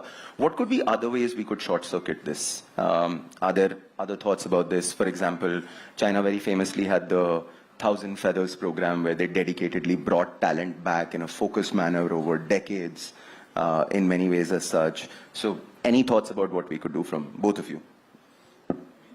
Vivek and Rishi. See, do you want to start? Okay, I'm sorry. Yeah. So we recently went to US and sponsored a IEEE event. Okay. And I was happy and surprised at the same time to see that I met with around 150 Indian professors. Wow. And students who really, really want to come back. Okay. But the problem is that if you bring people back and you don't give the same amount of, same quality of work that they get there, that's the challenge. Money is not of a big challenge. But Nice. then this is where we need to invest more towards doing a lot of basic research, working on alloys, working on metals, working on magnets, and bring people back in to do quality research, and give them that work. And I know, like us, a lot of people are sitting there waiting for an opportunity to come back. To come back, okay. And Rishi? Yeah, maybe I'll add in a few things. Thanks for that. At Bharat Gen, we're building what is India's sovereign AI program. And so we think about AI not just in the context of what we're building, but what is the larger ecosystem and how do we grow that ecosystem to be successful. And one of the things we see as we look around the world is there's two patterns that have emerged in AI. There's the American pattern, which is largely private sector funded, and that comes from funding from profit sources in other areas that then subsidize model creation. That's your Microsoft, Meta, Google, Amazon. And then there's the private sector VC sovereign fund funding that's going to companies like OpenAI. There's the other model in China, which offers government funding, and then it also offers a closed ecosystem where startups and companies can continue to thrive. Now, the environment in which we are building AI is one where government-funded entities are dropping trillion parameter models that have been built with a subsidy elsewhere. Yeah. And so if we want to grow our AI ecosystem, we have to find ways of nurturing it. And that nurture, you have to create some kind of area where the AI ecosystem can be incubated and actually given a chance to actually grow with the significant funding. We talked about access to labs. We talk about access to talent, but it's going to need an incubation environment. And I also think it needs we have to think deeply about policy and incentives so that there's encouragement for Indian players to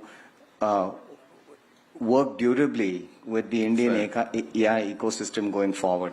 Otherwise, the sheer sort of force of money, is going to be very hard to compete with people that are subsidized in other sources when we don't have an ecosystem that allows for that growth. Fair. Gentlemen, this has been absolutely fantastic. Thank you so much for your time and all your insights. A big round of applause to the folks here. Thank you for being patient listeners as well. And we look forward to more of this happening in the country. Thank you so much. Thank you, folks.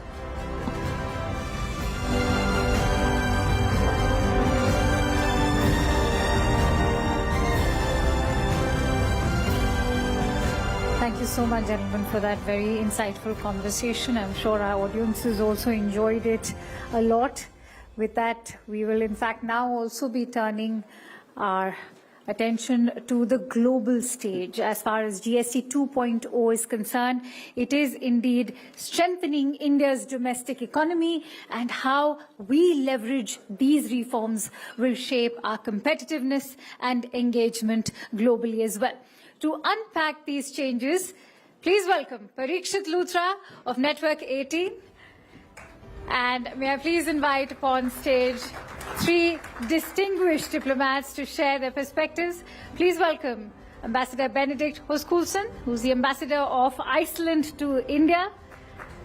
Ambassador Kamal Sibal, who's a former Foreign Secretary and former Indian Ambassador to US. And Ambassador Anil Suklal, who's the High Commissioner of South Africa to India. With a huge round of applause, ladies and gentlemen, let's please welcome the three distinguished diplomats. Thank you so much, Akanksha, and thank you everyone in the audience for joining us. It's been an entertaining day. We've had some great discussions on GST 2.0, but now let's focus on the geopolitics of it all. Today, there is a lot of uncertainty around the world regarding trade, supply chains, and also weaponization of natural resources. I'm sure every morning when you pick up your phone, you look at your WhatsApp or X or Facebook, there is a bit of shock as to what has happened with regard to global trade and geopolitics, especially with the United States. The H-1B news over the weekend took us with a lot of surprise and shock, but thankfully there is certainty that this will not be affecting current H-1B visa holders. It only applies from the next lottery cycle. Having said that, India definitely is a bright spot in all of this uncertainty. Lots of things going for India, but what more do we need after GST 2.0? So let's begin this panel today, and I'm going to put this first question to Ambassador Hoskulson. Ambassador Hoskulson, this couldn't have come at a better time. GST 2.0, rate rationalization, rate reduction, 2 rates only in the country. Just a few days ahead of the EFTA. Ladies and gentlemen, EFTA is the European Free Trade Association, the 4-nation grouping comprising of Iceland, Norway, Liechtenstein, and Switzerland. So India has signed a trade deal with them last year, and the trade deal comes into effect on the 1st of October, a very important trade agreement. So how does this help EFTA investors and especially Iceland now? Thank you for the question. It's quite important, and it is something that we are quite happy to see happening today, that the GST reform takes place. The Trade and Economic Partnership Agreement between EFTA and India goes into force 1st of October, so that's 8 days from now. This is important in the sense that, the reform basically unifies India as a market, so that we see straight away that, the interstate economy will grow. That's positive for when the investors are looking into, if they should come into India for investments. Secondly, the reform marks really important characteristics for the investors, in the sense that, this becomes a transparent way in which they will comply when it comes to taxes. That's important. The input tax credits will be more transparent and automated so that it will become easier for the companies to operate, and that will actually leave them also in an area where they will have lesser expenses to comply with the Indian system. So those are very important factors or components of doing business, and we already see this as something that will take place. Right, and one point that Ambassador was telling us a short while back and off stage is that there is a commitment from EFTA nations to make $100 billion in FDI investment in the country in the next 10 to 15 years. So that's a big amount, ladies and gentlemen. So lots riding on that relationship. Well, it's very important, and it should be pointed out that the TEPA, as we call the Trade and Economic Partnership Agreement, is a new generation of free trade agreements in the sense that we, the 4 countries who sign on to it, have pledged and committed to actually invest over $100 billion worth in the next 10 to 15 years, and thereby creating some 1 million jobs. So this is significant, and I'm very happy, actually, I can tell you that already now, today, we already have positive investments coming from Iceland into India on this basis. Right, and Ambassador, let's move on to the other big topic of attention, that something Donald Trump has been speaking about ever since he took over, and that is BRICS. So he has raised concerns about de-dollarization that the BRICS is going to indulge in, how BRICS will undermine the dollar, how they'll have their own currency that they will be trading in. None of that is really true. But Ambassador Suklal, if you can give us your view, South Africa, a key member of the BRICS, and BRICS, ladies and gentlemen, is almost 24-25% of global trade right now. Does the GST 2.0 reform in India, will BRICS double down on India as a result of this reform? Well, I don't think there'll be any doubling down. If any reform comes about that is positive for the country, for its growth, and for its people, especially those that are at the lower rungs of society, I think that's most welcome. Now, let me say that in terms of BRICS and de-dollarization, I think de-dollarization has become a catchphrase. You know, I served as South Africa's BRICS Sherpa for 13 years. Before being posted here, that was my last portfolio. So I know this whole history. This issue of de-dollarization arose in 2023 during South Africa's chairship. At no stage during the course of that year did South Africa or any 5 of us at that stage, still BRICS 5, spoke about de-dollarization.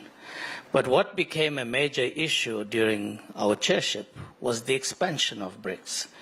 And this was not well received, especially by our friends in the global north. And it was the Western media that started this whole debate that BRICS has on the agenda de-dollarization. What we had on the agenda is deepening trade in local currency. That was on the agenda, and looking at alternative payment platforms, especially given the unilateral sanctions and the freezing of Russian funds by the Western countries. And we felt that if this could happen to Russia, it could happen to any one of us. So we need to look at our own financial systems and how do we deepen trade between ourselves and trade in local currency. Because way back, I think in 2018, we signed an interbank BRICS agreement. So it was already there for a number of years, but we didn't activate that. And unfortunately, this was taken out of context and the whole focus went on de-dollarization. And up to the present time, I think your foreign minister earlier this year also mentioned that at no stage have we discussed de-dollarization in BRICS. I think India is an important member of the BRICS community. And the reforms that are taking place in India are welcome. Firstly, I'd like to say from a South African perspective and an African perspective, we welcome this because India is not, let me be very frank, not an easy trading environment.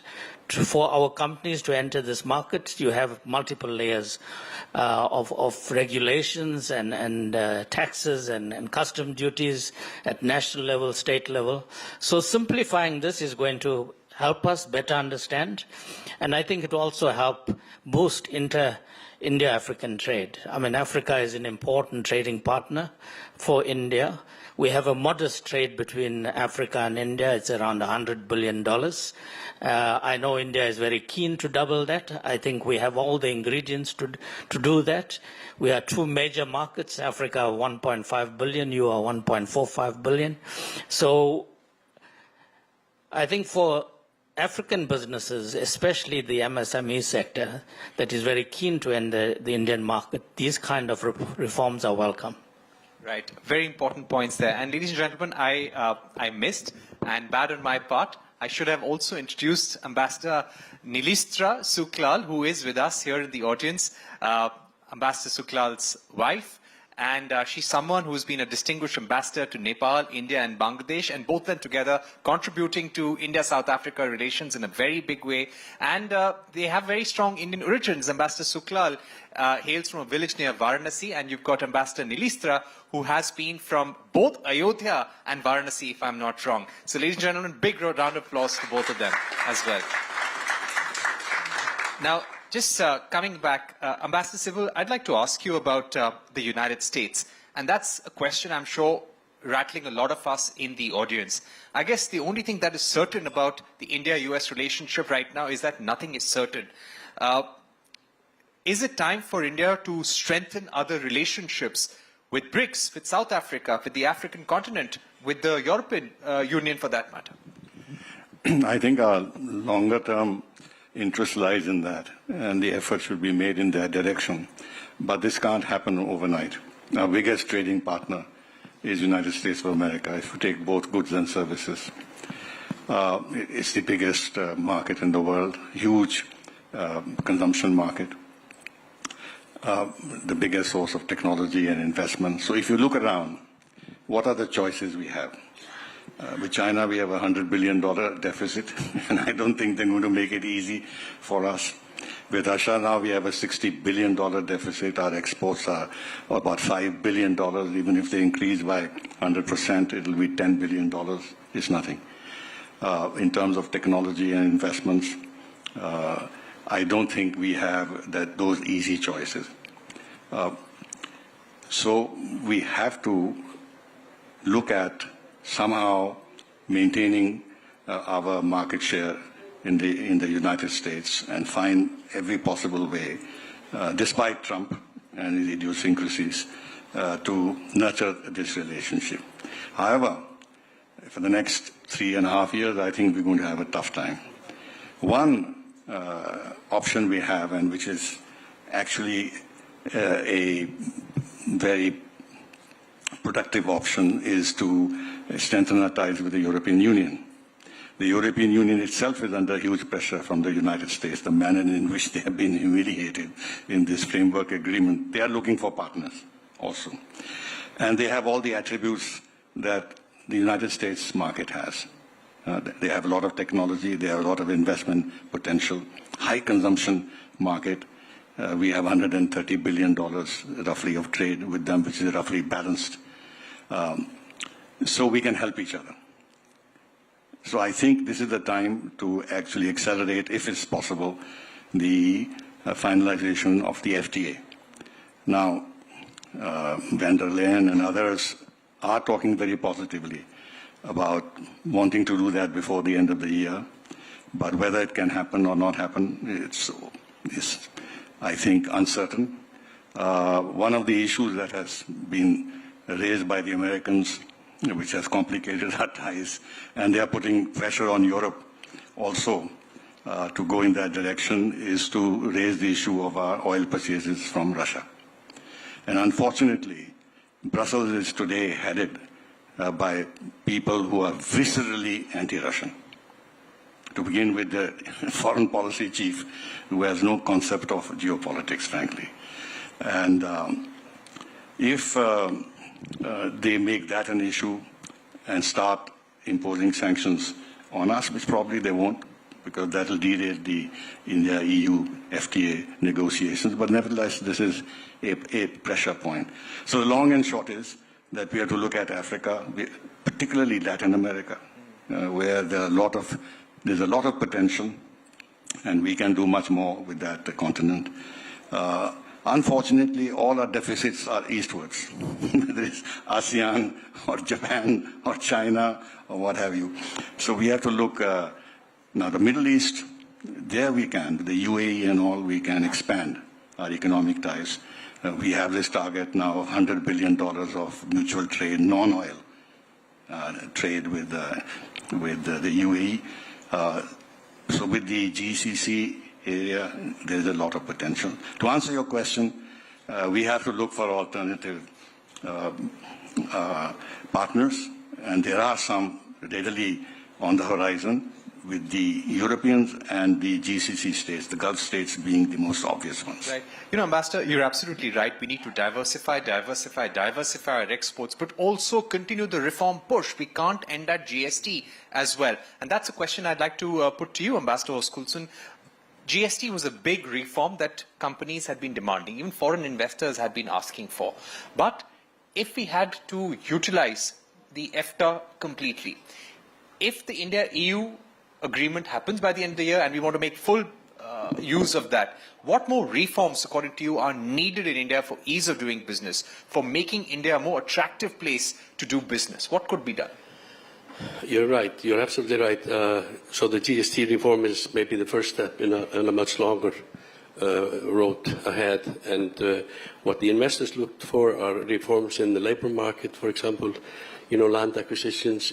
So there are a host of issues that the investors look to then will need to be addressed in India sooner than later. It also comes to, like in our case, we do think that it's extremely important that, India's work on improving relations with other blocs, such as the EU and others, needs to take place. For us, that supports our efforts because, as you may know, Iceland and Norway particularly are very integrated into the EU economy as a part of the internal market.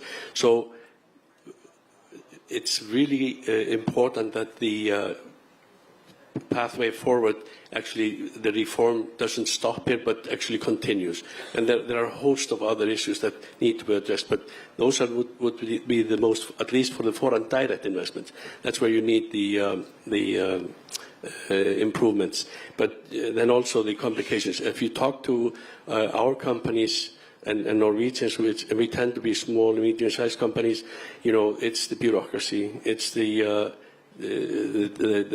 time it takes to do transactions with India that sort of hinders them in a way to do the business. So we need to see those sorts of reforms take place, because for small and medium-sized companies, they don't have the time or the manpower to dwell on these things. Either we do it or they turn their attention to something new. Or some other country for that matter. Yes, exactly. Because when they speak about a China plus one opportunity, which we started hearing Ambassador Sukla and Ambassador Sibal during COVID-19, that is an opportunity that is not going to last forever. There are 4 or 5 countries which are competing, and in some labor-intensive areas, some countries like Vietnam, Indonesia are already ahead of India, including Bangladesh. But Ambassador Suklal, if you spoke about the importance of India-South Africa business relations, also the larger India-Africa relations. It is a very big market for the future. China is already making very big inroads there.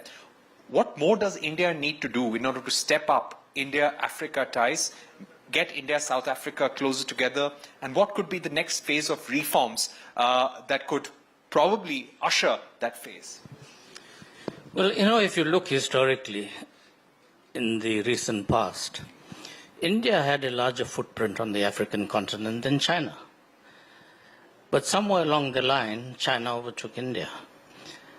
And one of the things I've been saying to my colleagues at MEA and to Indian businesses, India has a massive footprint throughout the African continent. You have an Indian diaspora of about 3.5 million on the African continent. That's substantial. But there's no visibility about what India is doing on the African continent, be it on the trade front, be it on the cultural front, on education. You just opened up an IIT in Zanzibar about 2 years ago, and you're looking at the second one now in Tanzania. And also in terms of the development front. India is quite involved with Africa's development, but we never hear of it. It's so quiet. And this day and age, quietness doesn't help you. You need to also bring visibility so that we as Africans know that India is present in Africa. They are partnering with Africa on all of these different areas. And also the Indian populace. What I have found in the just under a year that I've been here, there's very, very little knowledge on both sides. In India about the African continent and the opportunities that Africa provides. Africa is rising. 9 of the fastest growing economies of the top 20 in the world today are from Africa. Small economies, but the fastest growing. So I think the last time India had an India-Africa Forum Summit was 10 years ago, in 2015. I was here as part of South Africa's delegation. It can't be that you wait for 10 years to have a summit with the continent. I'm glad that they are now talking about a summit early next year. I think it's very important. Having this strong government-to-government relations between the African continent and India is important. I was very pleased to see President Murmu was in Africa last year, several countries that she visited. Prime Minister Modi was recently in Ghana and Namibia. I think these are important initiatives.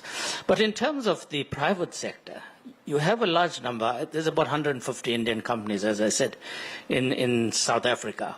And I have found that there's a great appetite from the Indian companies wanting to do business with India, and likewise African companies wanting to interact with India. But I think you lose also a valuable opportunity. There are 45 African countries that have embassies here in Delhi. And I've been saying to my MEA colleagues, why don't you interact with us as a collective? In this 1 year I've been here, we haven't had a collective meeting. Just if you take our own region as SADC, the Southern African Development Community, 15 of us. 14 of us have embassies here. We meet on a regular basis.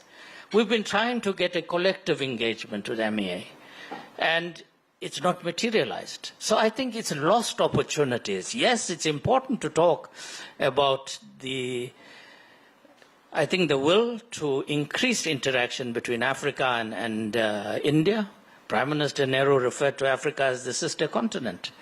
But you need to see action on the ground, and I believe that there is not sufficient there. And I believe both sides are poorer for this. So we need to see how we scale up this and how we bring visibility to the major interactions that are taking place and the vast potential. I mean, $100 billion of trade between Africa and India is a drop in the ocean. That should be $300-400 billion. China is $340 billion. That's what's China's total trade with Africa at the moment. You have a total investment from India and Africa around $75 billion. Right. That could be doubled easily. And as I've said, you have major multinationals of India in the African continent and doing very well. And I think the other important point that I'd like to make is that India has a trust positive factor with the African continent. It's a historical partnership. It's a historical partnership, but you don't have some of the fault line and challenges that some of the others have, be it through colonialism or new partners that are coming there and exploiting the African continent. You need to actually capitalize on this trust positive identity that you have with the African continent and capitalize on that. Very important. You need to capitalize on the trust positive environment and that you enjoy in South Africa. Let me get in Ambassador Sibal once again. Ambassador Sibal, help our audience understand, where did this H-1B change, this $100,000 fee, come out of the blue? Yes, there were some MAGA activists who had been calling for this change, but coming so soon after Donald Trump and Prime Minister Modi shared those very positive synchronized messages on social media, why do you think this happened? And how should we see this India-US relationship, especially when it comes to mobility of professionals? Would you advise Indian professionals, Indian companies to start looking elsewhere? Well, firstly, you shouldn't take President Trump at his word, because he can contradict himself anytime. So whether he sent soft messages and that meant that there was a change of heart with regard to his relationship with India would have been a total misinterpretation of his past personality and his character. He blows hot and cold. And I think he thinks that being unpredictable gives him a lot of scope to put the other side under pressure, because the other side doesn't know what he's going to do. And unlike in our case, if the government starts contradicting itself or the Prime Minister starts contradicting himself, the opposition will get at his throat. But in the United States, Trump can contradict himself, and there is no backlash. He's become very, very powerful within his country, unfortunately. This H-1B visa business has been troubling many of, as you rightly said, his base, the MAGA base, and the myth has been created that they are stealing jobs. And this is part of the general feeling that Trump and his and those around him have all felt that there's been job losses in the United States. Now, whether they have occurred because of China or whether because of H-1B visas, I think is highly disputable. Those jobs that they've really lost are manufacturing jobs.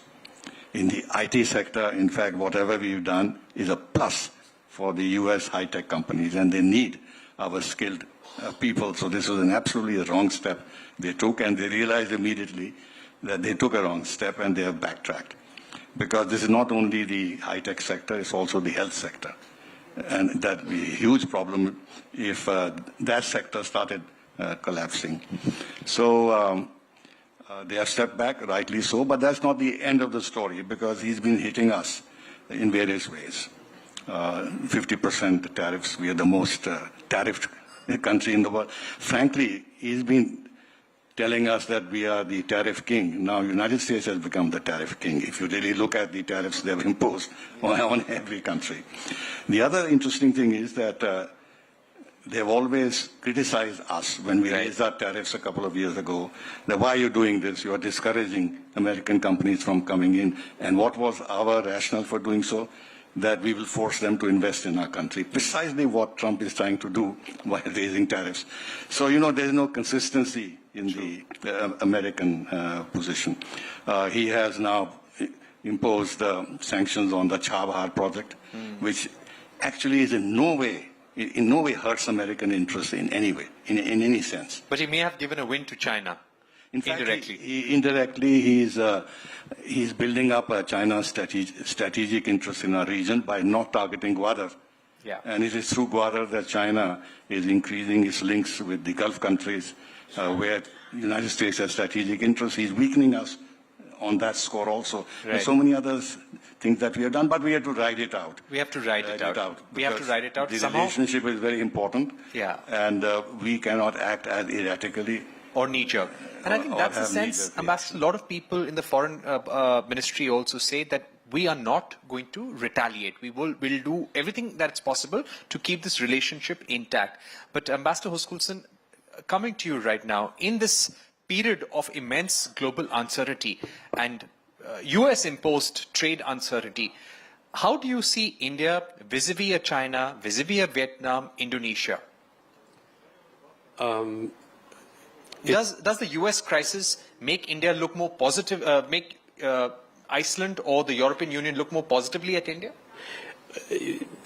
I think I would go back to the reforms and what's needed. That will make India more sort of positive. So just, you know, everybody is now dealing with the fact that there is a risk premium to the US economic policies. Okay, that means that everybody's scrambling. He threw up the global trade network, so everybody's now looking for new partners. India is for sure, absolutely, an important partner for all of the others. What we're looking for is a stable, reliable partners whom you can trust. And right now, India is one of those and will be. So as far as we see it, India is a reliable partner. We have already signed it, and I think that's we are the first one, so that we're happy with that. But India is, but you cannot stop in a sense. You need to make the reforms that this is the beginning. more needs to follow. More needs to follow. Ambassador Suklal, the US wants us to reduce relations between BRICS nations because they think that this is an anti-US alliance. We've been repeatedly saying we're not an anti-US alliance. But do you think the BRICS will work even more closely together in this period of uncertainty? There is an economic roadmap that was renewed in the last BRICS summit. What do you think is the thinking within BRICS nations? What is the kind of economic partnership and trade we are going to see over the next 5 years? Well, I think it's larger than BRICS. The reality is the global south is rising. Countries like India, China, Indonesia, African countries are on the rise. They're no more on the margins, nor do they want to remain on the margins. They're very vocal.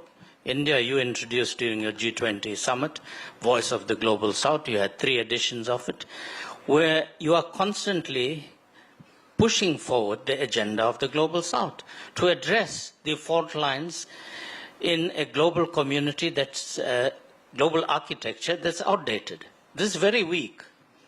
Leaders of the world, well, some leaders of the world, because many important leaders of the world are not converging in New York. And yet it's the 80th anniversary of the founding of the UN. I recall the 70th anniversary. I was part of South Africa's delegation.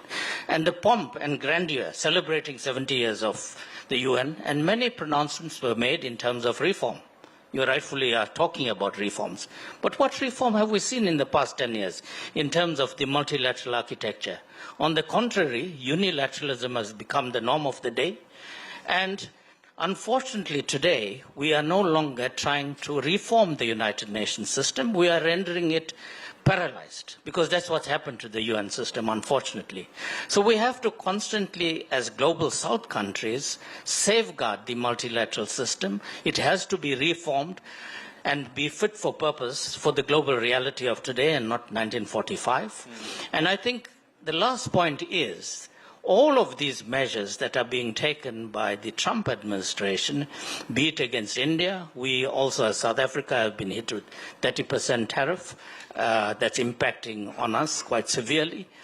It's part of the US policy, not just under Trump, of containment. As soon as you see the global south, countries of the global south rising, they tried it with Japan. When Japan started growing double digits in the 1960s, they made sure they stopped that. Japan went into stagnation. They've tried it with China, they still continue with China. Now they can see a rising India, and all predictions are in the next 10, 20 years where India will be. And that is not a comfort position for a country that wants to occupy that space solely by itself. But the world is changing and the global south is rising, and BRICS is an important platform that will provide this. Absolutely, Ambassador Suklal. Those are great words. My final question to Ambassador Sibal, we've run out of time, but Ambassador Sibal, as someone who's watched India for decades now, you've seen the 91 reforms, and currently we're in a crisis. What we're seeing with the US right now is a crisis, and one should make good use of a crisis. So if you had to make 1 or 2 recommendations to the Indian government to do something right now which will make India a very attractive destination and will usher in the next phase of growth, what would that be? Well, I think there are better minds than me who've been addressing this issue, and it's become more pressing after the difficulties we're having with the United States. Clearly, we have to go in for the second set of reforms, deeper reforms. Everybody is agreed on that. What the nature of those reforms should be can always be discussed. Less regulation, or at least more efficient regulatory practices, helping build our MSME sector, which is going to be the backbone of our economic growth going into the future, making investments in India easier, ease of business. That's never ending. Now the ambassador of Iceland talked about reforms in our country. You will always be under pressure from investing countries to go in for reform. They'll never be satisfied. They'll never say that this is enough, because they would always want it that the ecosystem in India should be more congenial for foreign investment, and for the Americans, they would want to have the same kind of system here that they have in America, which they are used to, which is not going to happen. And anyway, the other thing, of course, which is not relating to reform, but in a way it is. Okay. It is this autonomy. It's extremely important, because more self-reliant you are, more attractive you will become as a partner. Because you will deal with the world more equally. So at the moment, there are a lot of pressure points on us. China, why is there less pressure points? Because China has developed its own capacities. It's self-reliant. So if you develop your own capacities, your bargaining power increases. And finally, on the defense side, extremely important that we develop the capability to defend ourselves. Then we are much less vulnerable to all kinds of pressures that we may be subject to in the future. Very important. I think for India, the focus needs to be on Atmanirbharta, Atmanirbharta, Atmanirbharta. Thank you very much, ladies and gentlemen, and Ambassador Hoskulson, Ambassador Sukla, and Ambassador Sibbal for joining us for this fantastic masterclass on geopolitics in the India context.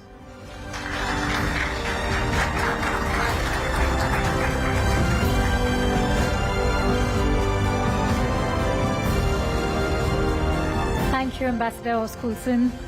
Thank you, Ambassador Suklal and Ambassador Sibbal, for your perspectives, very precious ones, especially on the future of globalization, as Parikshit said, from the India context. And thank you so much, Parikshit, for that very engaging conversation. With that, we'll now pause the discussions for a quick break. Let's now join back in 20 minutes to explore the next set of conversations shaping India. Enjoy your tea and coffee break. Investment, boosting regional economies and positioning India as a global travel destination. Let's take this conversation forward, and for that, let me also welcome Amish Devgan of Network18. Let's have a huge round of applause, ladies and gentlemen. Thank you. And to share insights from the front line of this transformation, we are honored to have Shri Gajendra Shekhawat, Union Minister of Tourism, Government of India. Ladies and gentlemen, let's please welcome him with a huge round of applause.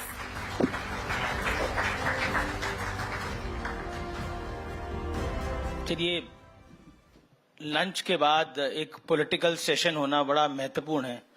आप सबकी भी नींद खुल जाएगी थोड़ी. सो जोरदार तालियों से अभिनंदन करिए गजेंद्र सिंह शेखावत का. सेंट्रल मिनिस्टर हैं और साथ ही साथ बीजेपी के कद्दावर नेता भी हैं. शेखावत जी, अभिनंदन है आपका न्यूज 18 पर. सबसे पहले तो आपको शारदीय नवरात्रों की बहुत बहुत शुभकामनाएं. और कल प्रधानमंत्री ने देश के नाम एक संबोधन दिया, और उस संबोधन में प्रधानमंत्री ने जो जीएसटी 2.0 है उसको एक उत्सव के रूप में, अंग्रेजी में जिसे कहते हैं एक फेस्टिवल के रूप में बनाने का अनुरोध किया समूचे देश से. How big is this? देखिए, शारदीय नवरात्र की बहुत सारी शुभकामनाएं आपको और आपके सभी दर्शकों को, यहाँ उपस्थित सभी श्रोताओं को. लंच के बाद में पॉलिटिकल सेशन रखना मुझे लगता है सबसे अच्छा था, क्योंकि लंच के बाद में किसी कॉन्फ्रेंस में मंच पर बैठने वाले लोगों की दोहरी चुनौती होती है. मैं जब स्टूडेंट लीडर था उससे पहले भी बहुत बार बहुत सारी कॉन्फ्रेंसेस में, प्रोग्राम्स में मुझे मंच के सामने बैठने का अवसर मिला. तब एक ही चुनौती होती थी कि अपने आप को जगाए रखना, ताकि कैमरा कहीं घूमे और आप सोते हुए कैद न हो जाओ. लेकिन अब जब मंच पे होते हो तब खुद को भी जगाए रखना होता है और सामने वालों के ऊपर भी. और मुझे एक बात याद आई, पार्लियामेंट में किसी को आप लोगों ने पकड़ लिया था सोते हुए.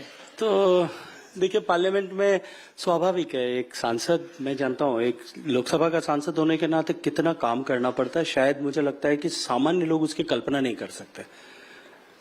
मैं यदि मेरा कहूं तो मैं साल में लगभग 150 से ज्यादा रात मेरे शहर और दिल्ली के बीच में जो ट्रेन चलती है उसमें गुजारता हूं.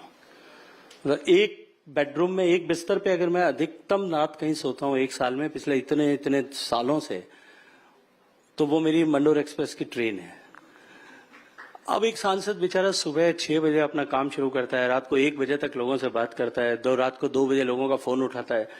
उसको कहीं दिन भर के पार्लियामेंट में बैठे हुए एक आध झपकी आ जाए, ज्यादा चिंता नहीं करनी चाहिए. जहां तक जीएसटी रिफॉर्म्स की बात है, जीएसटी रिफॉर्म्स केवल एक नीतिगत निर्णय नहीं है जी. जीएसटी रिफॉर्म्स केवल मात्र एक करों में राहत जितना विषय नहीं है। जीएसटी रिफॉर्म्स पिछले 10 साल में माननीय प्रधानमंत्री नरेंद्र मोदी जी के नेतृत्व में जिस तरह से देश की अर्थव्यवस्था जो यूपीए के समय बेपटरी हुई थी, उनके लोन देने की कल्चर के चलते हुए जिस तरह से हमारे बैंक बर्बादी के कगार पर थे, पॉलिसी पैरालिसिस के चलते हुए जिस तरह से भारत की अर्थव्यवस्था को फ्रेजाइल 5 इकोनॉमीज में खड़ा किया गया था, वहां से लाकर के आज भारत कड़े और बड़े फैसलों के आधार पर, लोकहित और देश हित में लिए गए निर्णयों के आधार पर आज जिस मुकाम पर आकर के खड़ा हुआ है, जब देश चौथी बड़ी अर्थव्यवस्था बना है, 4 साल से लगातार दुनिया की सबसे तेजी से बढ़ती हुई अर्थव्यवस्था है, देश का कर संचय का बेस जो है ब्रॉडन होकर के 2.5-3 गुना बढ़ गया है। देश का टैक्स कलेक्शन 60,000 से 70,000 करोड़ रुपए पर मंथ के बीच में जब जीएसटी लागू हुआ था तब था, वहां से लेकर के आज 2 लाख करोड़ रुपए प्रतिमाह हो गया है। ये देश के लिए उन सारे फैसलों और माननीय प्रधानमंत्री के नेतृत्व में देश की प्रगति की परिणति है।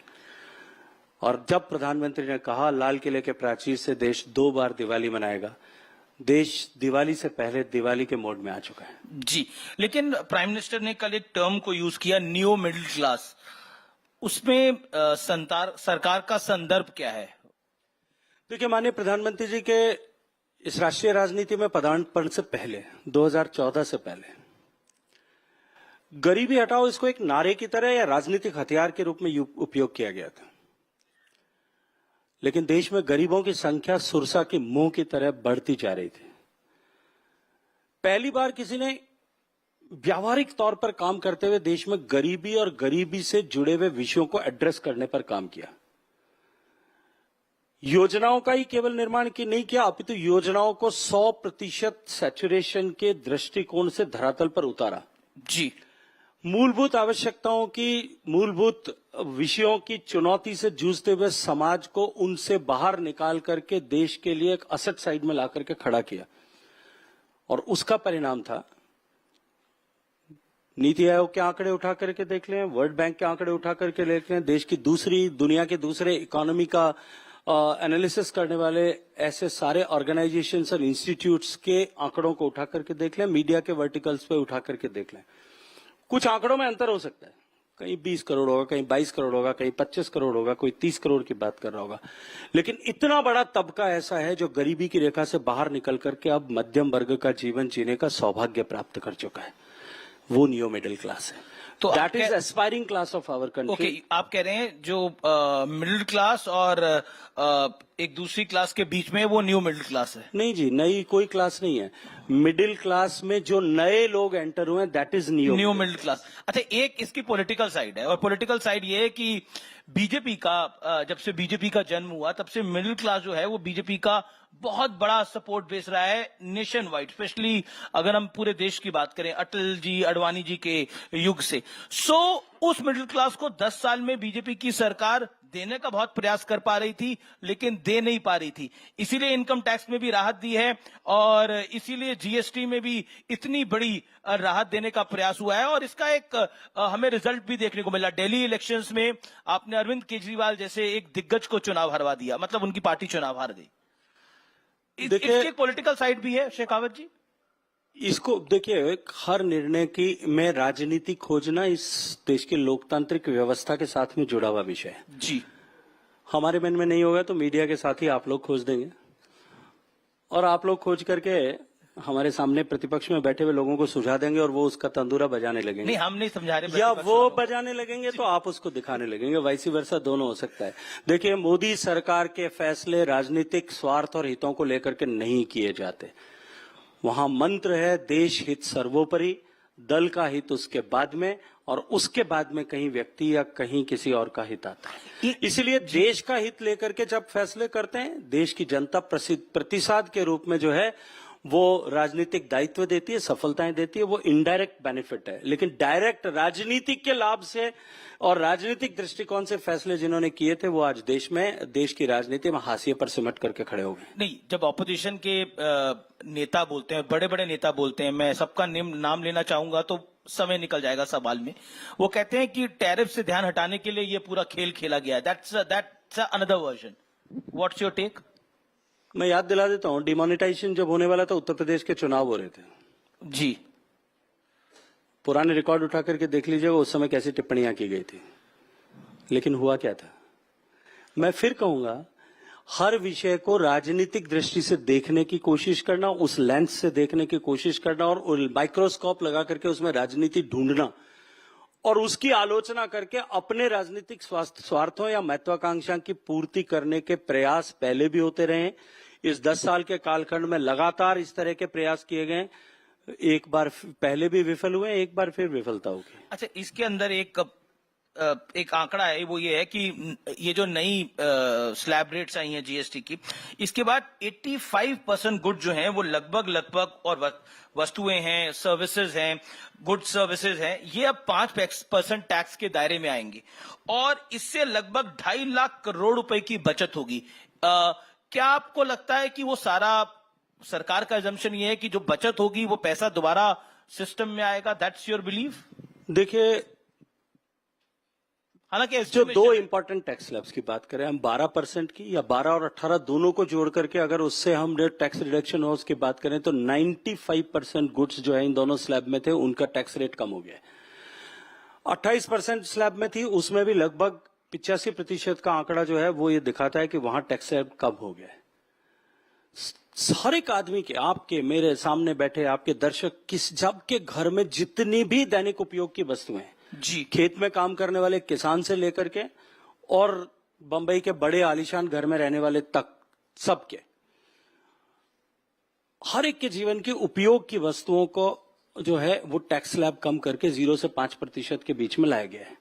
जी, जब बचत होती है, मैंने जब इनकम टैक्स का स्लैब चेंज किया था, माननीय वित्त मंत्री जी ने पिछले बजट में जब ये तय कर दिया था कि 12 लाख रुपए तक देश में किसी भी नागरिक पर 0 इनकम टैक्स होगा, तब भी मैंने जो बात कही थी मैं आज फिर दोहराता हूं। देखिए, जब टैक्स का बोझ कम होता है तो निश्चित रूप से जेब में पैसा बचता है। जब जेब में पैसा बचता है तो आदमी मार्केट में जाके या तो निवेश करेगा या खर्च करेगा, दो ही काम करेगा।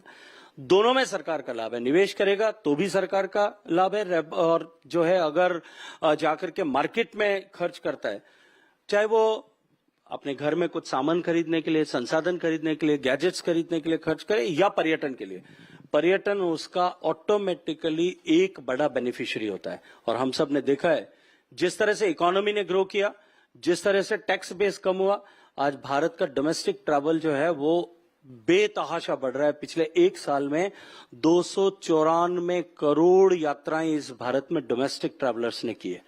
और आप ही देख ही रहे हैं, आप आंकड़े उठा करके देख लीजिएगा, मध्य प्रदेश में उज्जैन का महाकाल मंदिर बनने से पहले ये जो महाकाल लोक का निर्माण किया पिछली सरकार के समय में, शिवराज सिंह जी और देश की सरकार ने मिलकर के, महाकाल लोक बनने से पहले उज्जैन में टोटल शिवरात्रि को छोड़ करके टोटल जो है दर्शनार्थी जाते थे वो लगभग 20 लाख के आसपास होते थे। और अभी शिवरात्रि को छोड़ करके एवरेज अगर निकालें तो हर सप्ताह का लगभग 10 लाख से ज्यादा है। तो ये जो 25 गुना वृद्धि हुई है ये केवल महाकाल लोक बनने से नहीं हुई है, वहां सुविधा उसके कारण से बढ़ी है, लेकिन देश के लोगों के पास खर्च करने के लिए जेब में पैसा है। इसलिए आप हर सीजन के समय ओवर टूरिज्म की जो है स्टोरीज आप लोग सब चलाते हो, शिमला में भीड़ है, मसूरी में भीड़ है, नैनीताल में पांव रखने की जगह नहीं है, देश के किसी भी मंदिर में जगह नहीं है, किसी भी तीर्थ पर्यटन स्थल पर जगह नहीं है। वो इसलिए है क्योंकि देश की इकोनॉमी ग्रो कर रही है और देश के लोगों की जेब में पैसा बच रहा है। हमने महाकुंभ में देखा, मैंने खुद विटनेस किया है कि कितने लोग वहां जा रहे थे। एक जो हिंदू तीर्थ स्थानों पर भीड़ बढ़ी है, उसके पीछे एक बड़ा कारण है कि भारतीय जनता पार्टी की सरकार ने एक हिंदू चेतना भी जगाई है। तो कहीं ना कहीं जेनजी में भी, जेनजी की बड़ी बात हो रही है, तो एक उनमें फोमो हो जाता है कि हम नहीं जा रहे तो we are missing out something. I will get into that also, but GST की बात अगर हम करें तो इन रिफॉर्म की अभी आवश्यकता क्या थी? इकोनॉमी ने ऐसा क्या सिग्नल दिया था? What's your view? देखिए, देश की अर्थव्यवस्था, जिस तरह से मैंने प्रारंभिक प्रश्न के उत्तर में कहा था कि जब जीएसटी लागू हुआ था उससे पहले के परिप्रेक्ष्य में चाहिए। अनेक तरह के टैक्स, देश में अलग अलग तरह के टैक्स स्लैब्स, हर राज्य की अपनी टैक्स संरचना और लगभग 18 तरह के ऐसे टैक्स जो सिमिलर टैक्सेस सब जगह थे, इसके स्लैब्स अलग अलग हो सकती थी, हर राज्य में थे। मैन्युफैक्चरर परेशान था, उपभोक्ता परेशान था, टैक्स ओवर टैक्स के कारण से कैस्केडिंग इफेक्ट होता था, उसके कारण से जो है आम जन को, उपभोक्ता को वस्तुएं महंगी मिलती थी। जी प्रधानमंत्री जी ने निर्णय किया, विपक्ष ने बहुत सारे, विपक्ष की नेतृत्व वाली सरकारें थी, उन्होंने बहुत सारी चिंताएं व्यक्त की। आज इस जगह पे खड़े होकर और बैठ के धन्यवाद देना चाहता हूं देश के प्रधानमंत्री के, उन्होंने उनके निर्णय का और उनके साहस का। उन्होंने कहा कि टैक्स कलेक्शन कम नहीं होगा और किसी राज्य को अगर नुकसान होगा उसकी भरपाई केंद्र सरकार करेगी, और हमने की। आप जब प्रारंभ में 2017 में जीएसटी लागू हुआ था, उस समय पहले 6 महीने का एवरेज टैक्स कलेक्शन देखिए, वो 60-70 हजार करोड़ के बीच में एक महीने का था। जी जी जी, ऑल टाइम हाई 2,34,000 करोड़ को छोड़ दूं, लेकिन अभी भी पिछले 6 महीने का टैक्स कलेक्शन उसी जो है रेस्पेक्टिव 6 महीनों का ही अगर मैं निकालूंगा तो 2 लाख करोड़ रुपए। ये जो इकोनॉमी ने ग्रोथ की, क्योंकि हमने टैक्स एक किया, मार कम हुई, लोगों के पास पैसा पड़ा, हमने साहसिक निर्णय लिए, देश की इकोनॉमी को सपोर्ट करने वाले निर्णय लिए, हमने देश में करदाताओं के बेस को ब्रॉडन अप किया। लेकिन पहले थोड़े से करदाता बहुत सारा बोझ उठाते थे, अब बहुत सारे करदाता मिलकर के थोड़ा थोड़ा बोझ उठाते हैं। ये जब काम करना शुरू किया, इसके अतिरिक्त ईमानदारी से जो है टैक्स असेसमेंट को शुरू किया, टैक्स कलेक्शन को शुरू किया, आज उसका परिणाम ये हुआ कि देश की सरकार टैक्स बढ़ाने के बजाय टैक्स घटा करके देशवासियों को सौगात दे पाई। तो एक सिग्नल इकोनॉमी ने क्या दिया, उस लाइन में आप क्या बोलोगे? वन लाइन में कि एक नहीं, एक का अधिक 2,34,000 करोड़ रुपए देश की सरकार के पास में एक महीने का हाईएस्ट कलेक्शन अगर होता है, 60,000 करोड़ से यात्रा इकट्ठी होकर शुरू होकर के 2,34,000 करोड़ रुपए की दिखता है। मुझे लगता है ये निर्णय पर्याप्त है। ग्लोबल और इसके अतिरिक्त देश की जनता पर कर का बोझ कम करने से देश की मैन्युफैक्चरिंग और विशेष रूप से जो हमारा एमएसएमई सेक्टर जो है वो बेनिफिट होता है, देश की मेक इन इंडिया स्पिरिट को फायदा होता है। ये प्रूवन ट्रैक रिकॉर्ड है, इसलिए देश की सरकार को ये निर्णय करना। ये पॉइंट ये तो सब पहले भी हो रहा था, अब क्योंकि ग्लोबल परिप्रेक्ष्य को देखते हुए ये फैसला लिया। कोई आदमी अगर दौड़ना शुरू करे 400 मीटर की रेस में जी, और वो 400 मीटर की फिनिश लाइन पे जाकर के बहुत तेजी के साथ में 3-4 कदम भर के दौड़े और फिनिश लाइन पे जीत जाए, क्या आप उसे प्रश्न करोगे कि दौड़ तो आप पहले भी तेज रहे थे, आज अभी लास्ट में जाकर के आपको 4 कदम क्यों दौड़ना पड़ा? तो आप तय कर दीजिए सब। तो चलिए मैं जीएसटी की पॉलिटिक्स पे बात करता हूं। कांग्रेस पार्टी कह रही है कि ये सब कुछ राहुल गांधी ने करवाया है, राहुल गांधी की वजह से सब कुछ हुआ है। फाइनली मोदी जी को राहुल गांधी की सुननी पड़ी, मोदी कैबिनेट को सुननी पड़ी। आपने ठीक से तो सुना था? नहीं, यही बोला है, जो बोला है मैं बता रहा हूं। क्योंकि कांग्रेस के अधिकांश नेता आजकल ऑफ द कैमरा तो ये कहते हैं कि ये सब राहुल गांधी का किया धरा है, ये जो दुर्दशा है, दुर्गति है, ऐसा कहते हैं। जितने मेरे मित्र हैं, मैं जब ऑफ द रिकॉर्ड बात करता हूं तो वो ऐसी बात करते हैं। कहीं ऐसा तो नहीं सुना है आपने? वरना जीएसटी को लेकर के, जब जीएसटी लागू हुई तब से लेकर के आज तक हर मंच पे खड़े होकर के उन्होंने इसको गब्बर सिंह टैक्स कहा था। उन्होंने ये कहा था कि ये गब्बर सिंह टैक्स जो है ये देश का शोषण है। उन्होंने कहा था कि देश की अर्थव्यवस्था को बर्बाद कर देगा, देश के उपभोक्ताओं के जेब खाली कर देगा। उन्होंने ये कहा था कि जब कभी भी हमारी सरकार बनेगी, उनको भी पता है कि नहीं बनेगी, लेकिन जब कभी भी बनेगी तो हम इसको समाप्त कर देंगे। अब जब देश की जनता दिवाली मना रही है, खुशियों के चरम पर है, तब अपनी खींच मिटाने के लिए वो राहुल गांधी जी को श्रेय देने का कोशिश कर रहे हैं। देखिए वैसे तो सोर्स बताना चाहिए, लेकिन मैं सोर्स बता देता हूं। जयराम रमेश लिखते हैं, ही राइट्स कि हमने जुलाई 2017 से ही जीएसटी 2.0 की मांग कर दी थी। ये लोकसभा चुनाव 2024 के लिए हमारे न्याय पत्र का में भी प्रमुख वादा था। आज उसी वादे को निभाया गया है। आप 2024 के उनके पॉलिटिकल भाषण हर मंच के उठा करके देख लीजिए। उन्होंने कहा था कि हमारी सरकार बनेगी, हम जीएसटी खत्म कर देंगे। जो खत्म करने की बात थी वो राहत की चाव के ऊपर क्रेडिट लेने की कोशिश कैसे कर सकते हैं? कांग्रेस अध्यक्ष मल्लिकार्जुन खड़गे कहते हैं 900 चूहे खाके बिल्ली हज को चली। आज ही सुबह का है। अमीश भाई, मल्लिकार्जुन खड़गे साहब के पास में गांधी परिवार की तारीफ करने के अलावा या उनको हर चीज का क्रेडिट देने के अलावा उनके पास में और है भी क्या? कांग्रेस के अध्यक्ष हैं वो, तो तभी तो उनके पास में और कुछ नहीं है इसके अतिरिक्त। तो आप कह रहे हैं उनकी अपनी कोई क्षमता ताकत नहीं है? ये आप मुझे मत पूछिए, मैं पूछ रहा हूं आपसे। देश के 140 करोड़ लोगों से नींद में से उठा करके पूछोगे, वो भी बता देंगे, चाहे वो किसी भी पॉलिटिकल आइडियोलॉजी का होगा। जी, लेकिन उन्होंने क्या कहा, सरकार ने कांग्रेस के सरल और कुशल जीएसटी की बजाय अलग अलग 9 स्लैब से वसूली करके गब्बर सिंह टैक्स लगाया था। 8 साल में 55 लाख करोड़ रुपए से ज्यादा वसूले हैं। अब फाइनली इन्होंने बात मानी है, वो भी यही लिख रहे हैं। मैं आपसे एक बात पूछना चाहता हूं आपके दर्शकों के सामने भी, किस 2017 से लेकर 2025 तक सारे टैक्स को एक साथ इकट्ठा करके जी एक जीएसटी लागू किया गया था 2017 में। उससे पहले 10 साल तक उनकी सरकार थी, अलग अलग टैक्सेस लगते थे।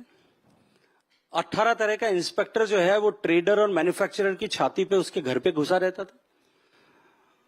कैस्केडिंग इफेक्ट की मार जो है उपभोक्ता झेलता था। जिन लोगों ने 10 साल तक सरकार में ये सब जनता को दंश दिया था, वो उस सुधार पर टिप्पणी करने का अधिकार कहां से प्राप्त करते हैं? और देश की जनता ने इसको देखा है। लोकतंत्र में देखिए सबसे बड़ा पैमाना क्या होता है? चुनाव होता है।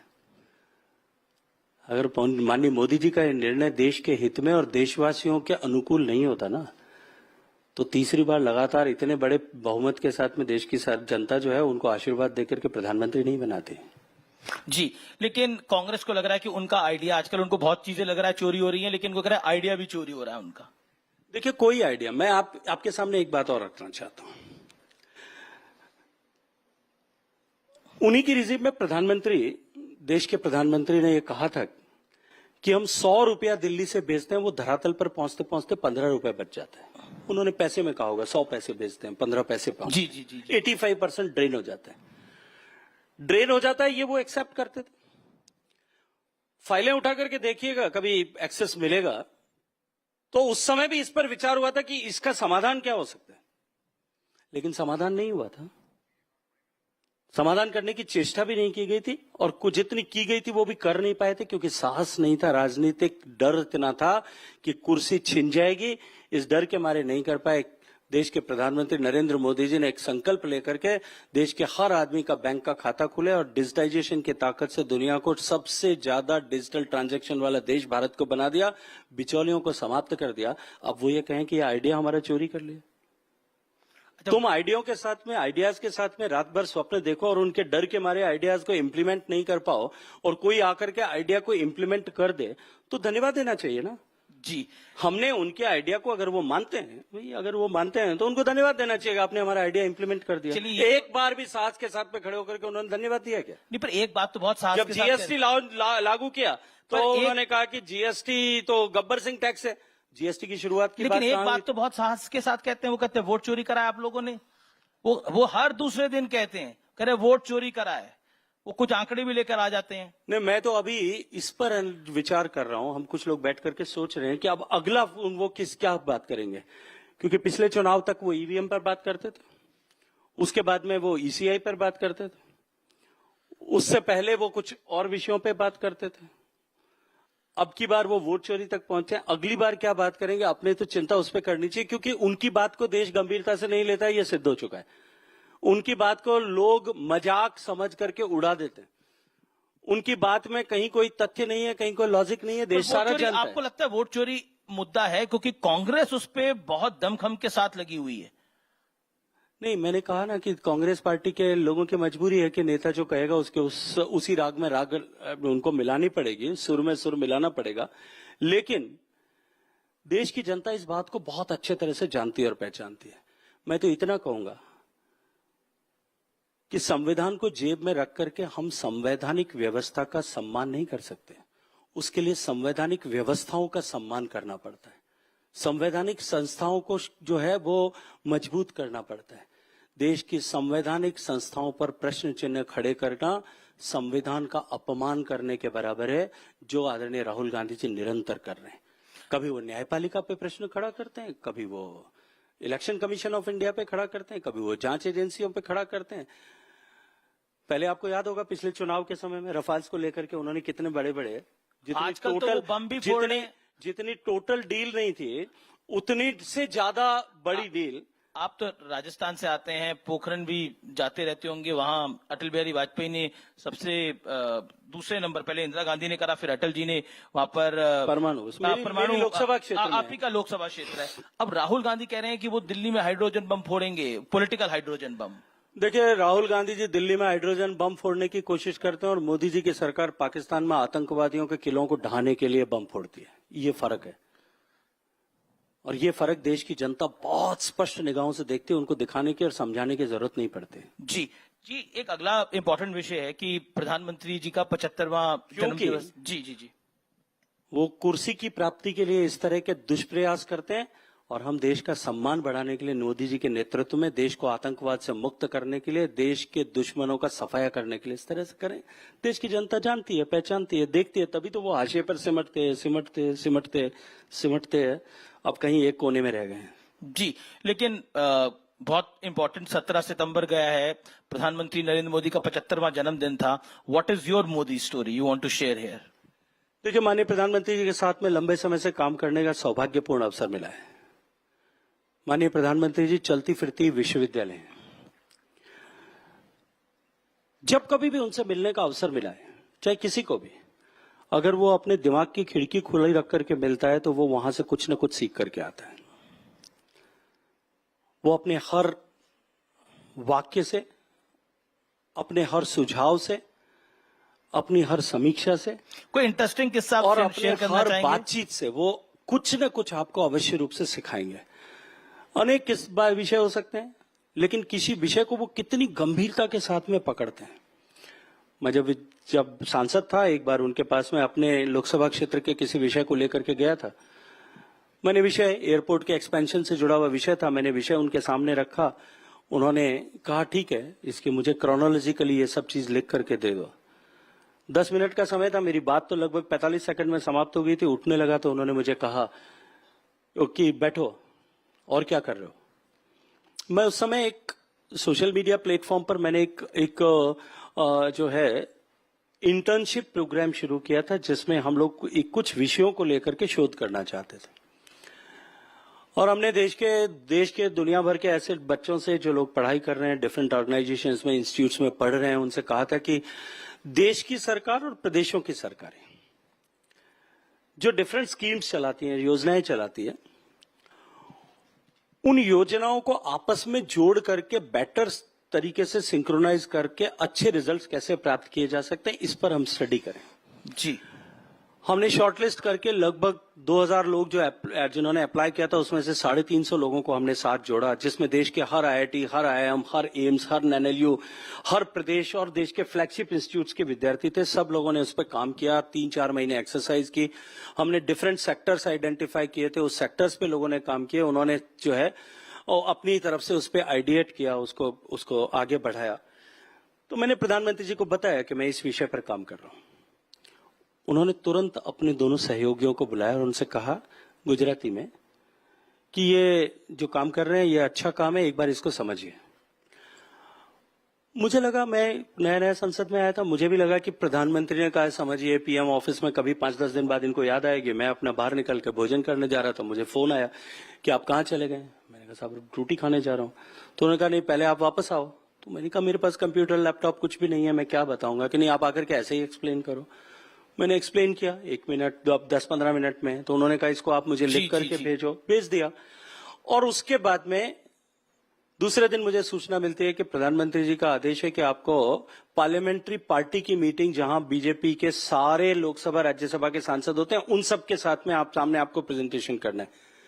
मैंने प्रेजेंटेशन किया, प्रधानमंत्री ने खुद उस प्रेजेंटेशन पर अपना वक्तव्य 10 मिनट तक उसकी भूमिका रखी। उसके बाद में उसको कंक्लूड उन्होंने खुद को ने किया। एक नए सांसद जिसकी दिल्ली में कोई पहचान नहीं है, उसके किए हुए काम को किस तरह से महत्ता देना और उसकी उपयोगिता को पूरी संसद के सारे सदस्यों के सामने सिद्ध करना।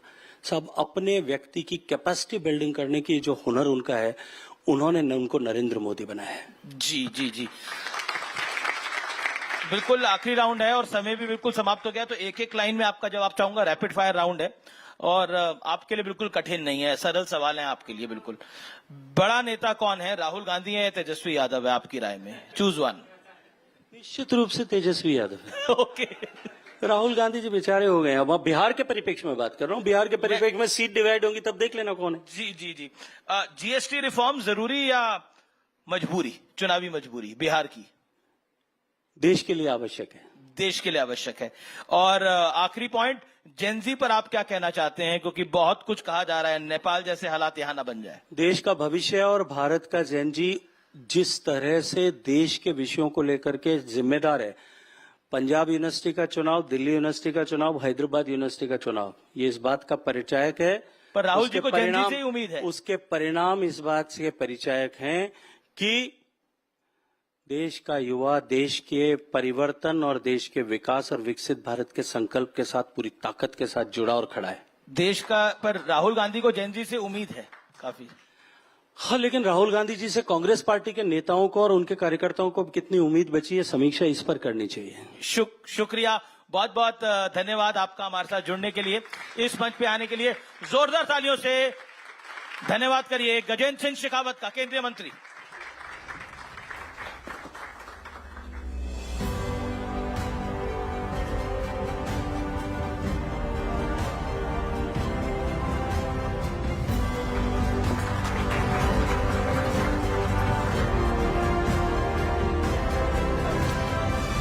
Thank you so much, sir, for sharing those precious insights.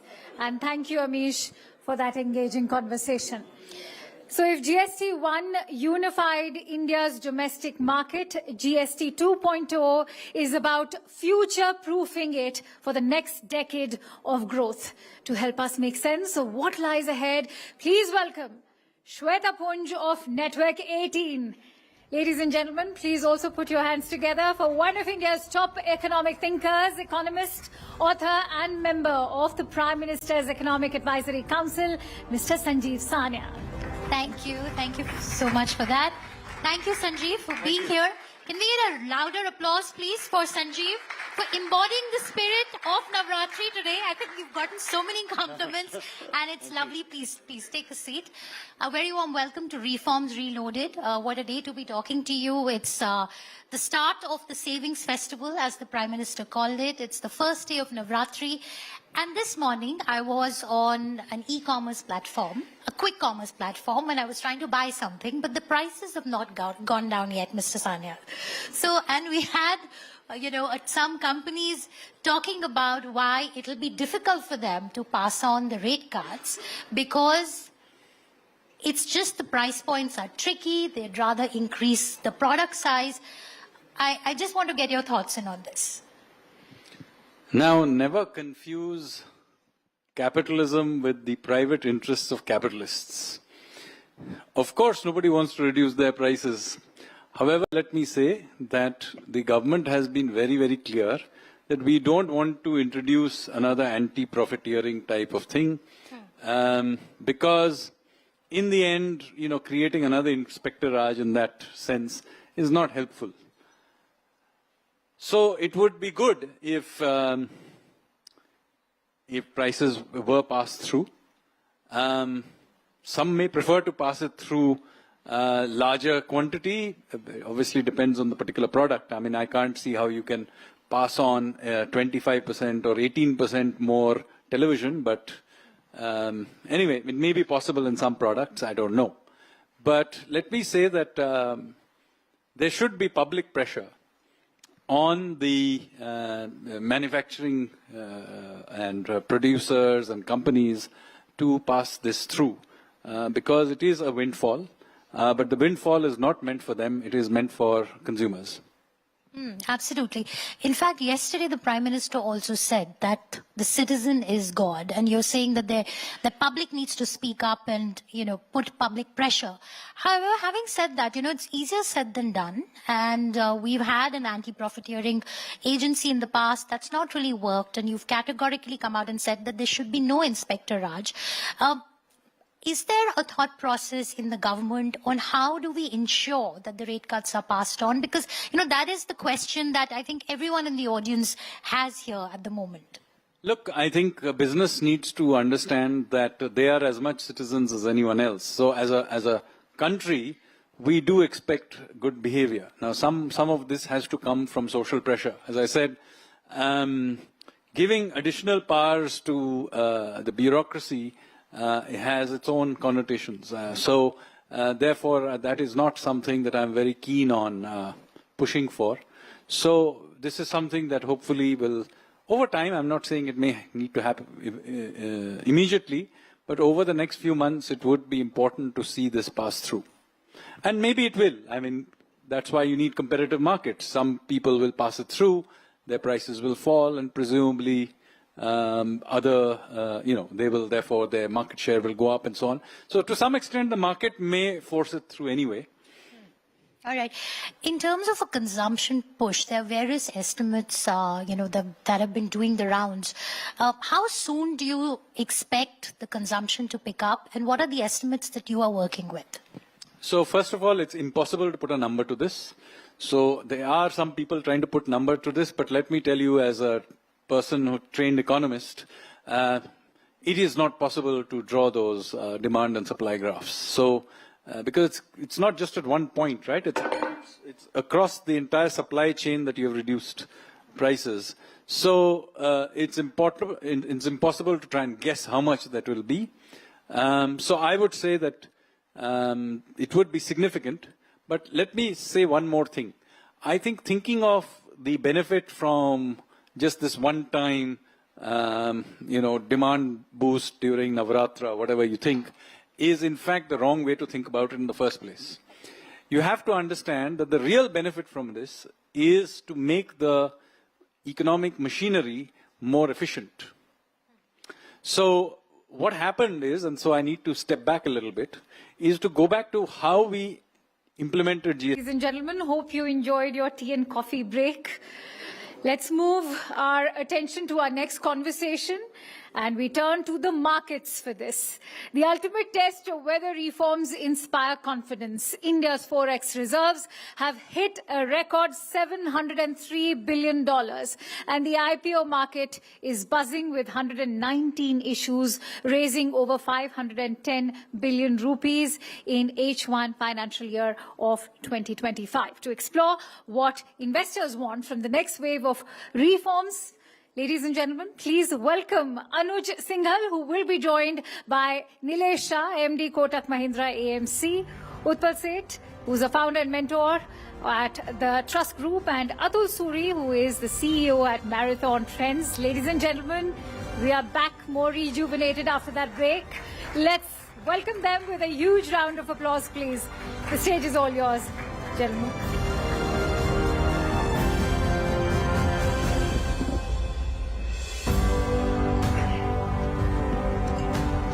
Thank you, and good to see everyone settled back. Of course, you want to understand what's happening on the policy side, what's happening. You want to get a pulse of the policy side, you come to Delhi. But if you want to know what's happening in the market, you have to travel to Mumbai. I learned that 21 years ago, and now obviously we got whole of Mumbai here. We got Nilesh Bhai, Utpal Seth, and of course Atul Suri. Thank you first of all of you, for coming here and flying from Mumbai. Nilesh Bhai, I'm going to start with you. Gujarati mein kahavat hai, badhare badhare levanu, ghatane ghatane bechwanu. For those of you who don't understand, buy in a rising market, sell in a falling market. That used to be the trading principle. Ek saal se most of the people are trying to understand, is this a rising market or is this a falling market? Your thoughts on that? So very tough question, Anuj Bhai. Because, after 5 years of 25% plus return in small and mid cap, everyone's expectation is that 25% return to ban hi jayega. Now, obviously, when those expectations are not felt, confusion arises whether it's a rising market or a falling market. I will say for an investor, this is a great opportunity to invest. And for a trader, it's a very, very difficult market. Nilesh Bhai said 25%. There was a time when people would say, ki, sir, 25% ban jaye, we'll be happy. 25% बहुत ज्यादा है, थोड़ा सा कम करो. बोले अच्छा चलो ठीक है, 15% बन जाए काफी है. मैं कहा 15% बन सकता है, थोड़ी सी मेहनत करनी होगी, म्यूचुअल फंड्स में थोड़ा सा. बोले नहीं सर गलत समझ रहे हो, 15% साल का नहीं, 15% महीने का चाहिए. तो we have seen that kind of phase in the market, right? Utpal, of course, you've been a legendary investor. You worked with, you've been the right-hand man. You were the right-hand man of Rakesh Jhunjhunwala. You've seen so many market cycles. You've seen so many reforms. How do you rate this particular reform, the GST cut? How big is that? Many people are comparing it with 91, many people with 96, the dream budget. To your mind, how big a reform is this for the market? Thank you, Anuj. Before I start my response to that, let me extend what Nilesh Bhai said. So Rakesh ji used to always say, "Vadhare vadhare levanu, vadhare vadhare levanu, gatade gatade vechwanu." But he also used to say that trading and investing are two different things. When you say vadhare vadhare levanu and vadhare vadhare vechwanu, gatade gatade vechwanu, for trading, you are referring to price. That as price goes up, you buy more. As price go down, you reduce exposure. But when you're talking about investing, it is still vadhare vadhare levanu, still ghatade ghatade vechwanu, but you buy as the value goes up and sell as the value goes down. So in one case, you are following price. In the other case, you are following value. Okay. So since Nilesh Bhai made that distinction, I thought I'll... See, that's the advantage that you had of working with Rakesh Jhunjhunwala, which none of us had, right? Yes, I'm blessed. Thank you. Okay, coming to your question. See, I think it is a very material reform. Much needed. Because over the recent years, we were definitely seeing consumption struggling. And I'm hoping that this works out and consumption does pick up. Consumption is 60% plus of our economy. Yeah. It is imperative for consumption to do well. However, the root cause is actually the real per capita income. We need the real per capita income to go up. It can go up by two ways. One is incomes go up, and second is prices go down. This actually improves the real per capita income. So I think it is a very substantial reform, much needed, and we are looking forward to its positive outcome. Okay. Nilesh Bhai, just to extend that point, consumption, it's 60% of our GDP, right? Do you see this as a spring kind of effect on the economy? Because 2 साल से तकलीफ क्या रही है हमारी कि earnings growth नहीं आ रही है. मार्केट में हम जब भी बात करते हैं, कोई भी आप भी अगर आए हैं चैनल पर, आपने हमेशा बोला कि अर्निंग्स ग्रोथ नहीं आ रही है. Can this lead to that virtuous cycle, people spending more, companies earning more, and then investing more, and eventually the earning cycle revising upwards? So Anuj Bhai, as Utpal Bhai mentioned, this reform will support real per capita income. For last 10 years, we have done many supply side reforms, which kind of unleashed the supply creation, ease of doing business, the banking system cleanup. Now, it's time that we start pushing demand, because our capacity utilization has remained around 75% for some time. And if your capacity utilization doesn't go to 80-85%, people are not investing. So now we are giving support on the demand side, hoping that this demand will create a virtuous cycle of demand improving utilization, utilization creating private capex creating new jobs, and this circle continues to move. But to me, this is first step. There are many more steps we need to take. And the most important thing is ease of doing business. We have done a lot. But even today, we have so many rules, regulations, compliance burden on an entrepreneur that it takes his energy and time in managing those compliances. For example, we have regulation which requires spittoons in a factory. अब अंग्रेज तो थुकदान लेके चले गए थे, वो भी उन्होंने हमारे यहाँ थोड़ी छोड़ा था. But we have kept that law. There is law which says that your wage slip has to be in particular font and particular color. अब आप wage slip email पे भेजो तो there is no rule and regulation on it. Now, should an entrepreneur be spending his energy on doing this kind of compliance or actually focus on business? So while this GST reform is a step in the right direction, let's complement it through ease of doing business and many other reforms so that we can actually go and touch double-digit growth. All this thing is good for us to get 5, 6, 7% growth. हम वो कक्षा के वो student है जो अव्वल दर्जे पे तो पास हो रहा है बट सिर्फ 70% पेपर ही अटेम्प्ट कर रहा है बाकी का 30% छोड़ के आ रहा है. Let's go and get 100 out of 100 by hitting 10% growth rate. You know, I was having a conversation with Atul earlier in the day because I was here and Atul said ki kya lag raha hai market, and I was like, because this is the one question that everyone is asking, kya lag raha hai market, pata kisi ko nahi hai. And the problem, Atul, is that, you know, earlier we could at least, you know, report something. Now at 3:30 my biggest challenge is what should be my headline, because Nifty 50 point ऊपर है 50 point नीचे और मुझे दोनों को explain करना है. तो एक दिन क्रूड ऊपर था तो मैंने बोला market is up because crude is up. अगले दिन मार्केट नीचे था, मैंने बोला market is down because crude is up. कुछ ना कुछ तो रीजन ढूंढना है. But you tell me as a fund manager, how are you navigating this exhausting market, and do you think this GST cut can lead to some kind of maybe upliftment of sentiment? So there's a line I heard long ago, I don't know from whom it was. So it says that they think we know.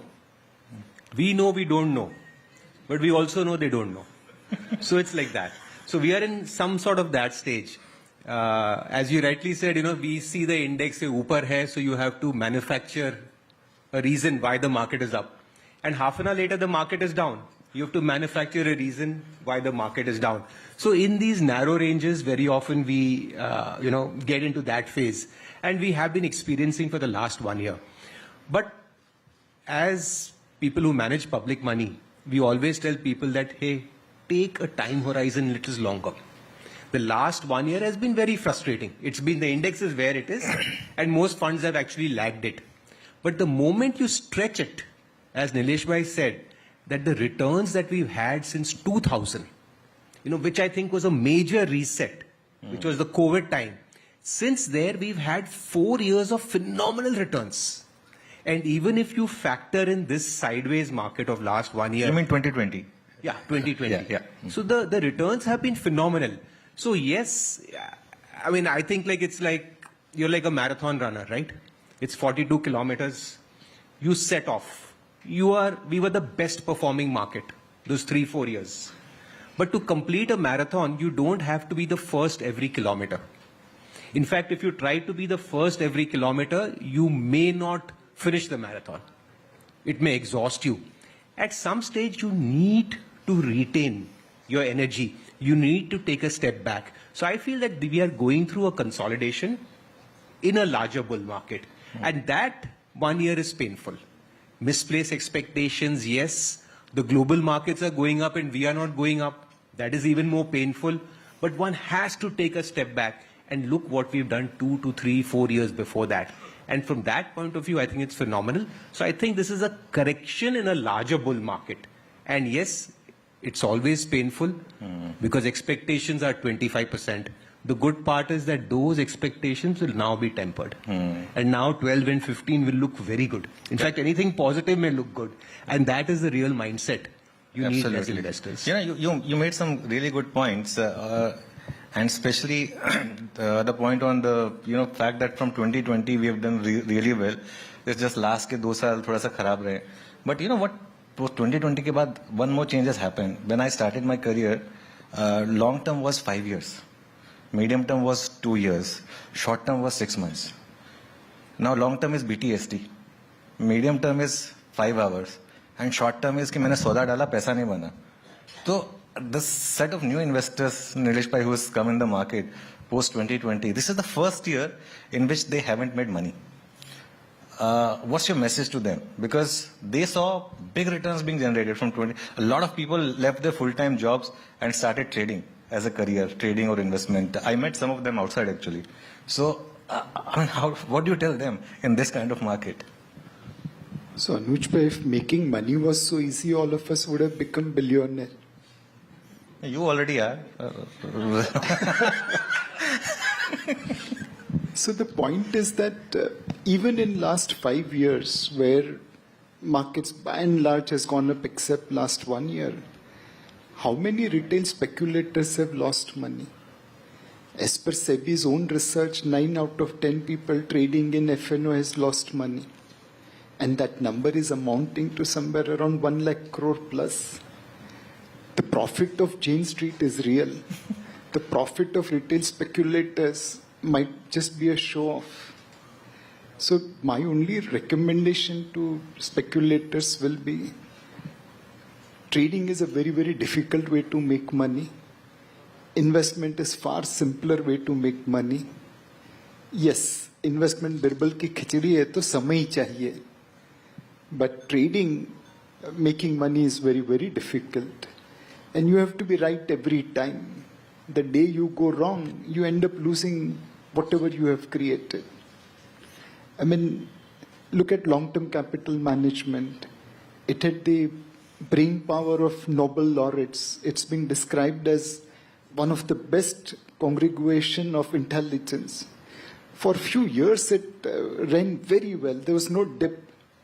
And one day, it just collapsed. Long-term capital management became history. If Nobel laureates couldn't succeed in trading, how the hell an individual speculator will succeed? Now, since you've raised this point, do you think the solution is to ban weekly expiry, which is where we seem to be heading, or is there something else? You know, just since you brought this topic up. So my preference as a purist will be to ban weekly expiry. It doesn't serve much purpose. But then we are living in a not so ideal world. So saap mare nahi aur lathi toote nahi jaisa solution है. Let weekly expiry be only among individual traders. Let no institution play into it. There will be no Jane Street, there will be no mutual fund. We'll be fine with it. Then within retail speculators, someone will make money, someone will lose money. Manipulations will be far less. Exchange will be happy. Broker will be happy. Speculators को एक जगह मिल जाएगी खेलने के लिए. And exchequer will be happy. STT चलता रहेगा. It's like a poker table. एक shark के लिए, एक fish के लिए. So, Utpal, you know, last time when we had a big reform, a tax reform for the market, and market loves tax cuts, right? 2019, corporate tax was cut. I think the market was going through the similar funk at that time. We used to be bored of the market daily, and then one fine day, the finance minister announced that we are cutting corporate tax. For half an hour, market didn't move because market didn't believe that, you know, something like this could happen. And then we had 9% rally in 2 days in Nifty. इस बार क्यों नहीं आई वो rally इतने बड़े GST cut के बाद एक आध सेक्टर को छोड़ दें तो इतना बड़ा कट जीएसटी का आया See, the most important driver for equity prices is corporate earnings. When you have a tax cut for corporates, it has an impact immediately, fully traceable, right? Now, when you cut indirect taxes, that takes a long time to play out and reflect in corporate earnings. Earlier, there was a direct tax cut as well in budget. So if you combine them, it's like you were talking about 2 lakh crores savings. Direct tax cut was not for corporates. For individuals. For individuals, yeah. Right? So it's not for corporates. What we are talking about, the September 19 cut, was for corporates. So when you have interest rate cut combined with direct tax cut for corporates, the impact on corporate profitability is immediate. And the impact on valuations is immediate. This time you've had a rate cut, but longer term yields have not come down. You have an indirect tax cut, but not a corporate tax cut. So I feel that it will take a longer time to play out for corporate earnings and reflect in corporate earnings. Okay. How long do you think? Just if I can add to what Utpal said, there are certain industry where you have gone from 18 or 12 to 0.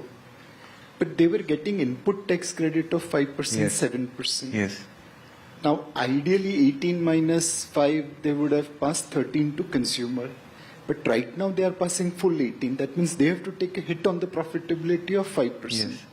So market is not very sure of input tax credit coming to the corporate. So in some sectors, there is actual loss of earning rather than increase of earning because of this Like input insurance, tax like credit. insurance sector. Like insurance. Okay. You're making another point, Atul bhai, on that.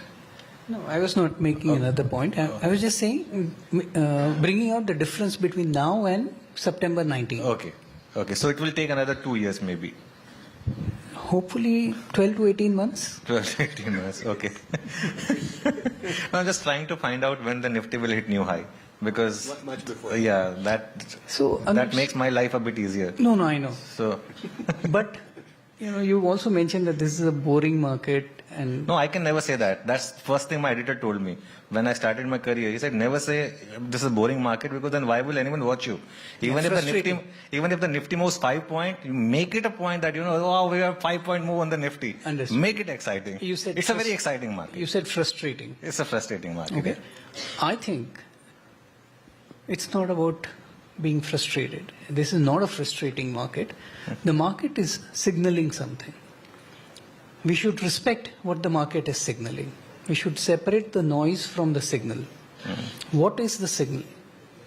The signal is we are genuinely struggling with corporate earnings growth. More than that, the market is also signaling that there is a value migration taking place. The 2020 move that you asked Atul about, in that move, it was the value stocks and the small cap stocks which did the best because there was a catalyst. The market is signaling a value migration. We all need to figure out what is the value migration towards. Got it. I think it's a very interesting market and not a frustrating market. Okay. Let's take a bit of a poll here. How many of you invest in stock markets? Okay. And how many of you are finding this market really troubling? We have only one honest person in this room. Thank you so much. Atul, we have been the worst performing market this year. Facts. You can argue that over a 20-year period we have been the best performing market. You could argue that from 2020, if you look at things, we are among the best performing market. This year, it's never happened in 30 years that we have underperformed MSCI, Asia, Japan by 20%. We have done that this year. And that's reflected in the flows that you track. What's going wrong? Where are these flows headed? What's your study saying? As I said, that we ran up to new highs in September, exactly a year ago. In fact, the new high happened exactly a year ago, last week of September 24. So the index is where it was. Post that, we had a fall to 22,000 Nifty. That was the first hit. I think that was a time when people suddenly started realizing that earnings is not what is being priced in. And that whole argument that FI selling came in, we are overvalued, etc. came in. So we had a very big sharp drift, and the world was doing pretty good at that stage. Then we tried to recover. Then we had the India-Pakistan border and the market gap down. We took a second hit. Then again, as the world continued to rally, we again attempted. And now we've had this tariff issue. So we've had three very big hits as far as the index goes. If you compare this with the world, as you rightly pointed out, is about 20% higher, MSCI Global Index.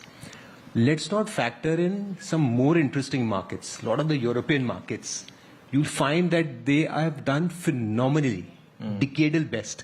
So India, in that sense, has had almost a dip, a second attempt, and now it's struggling to make new lifetime highs, which you just spoke about. So I guess that's the kind of environment that there is. FII selling is constant.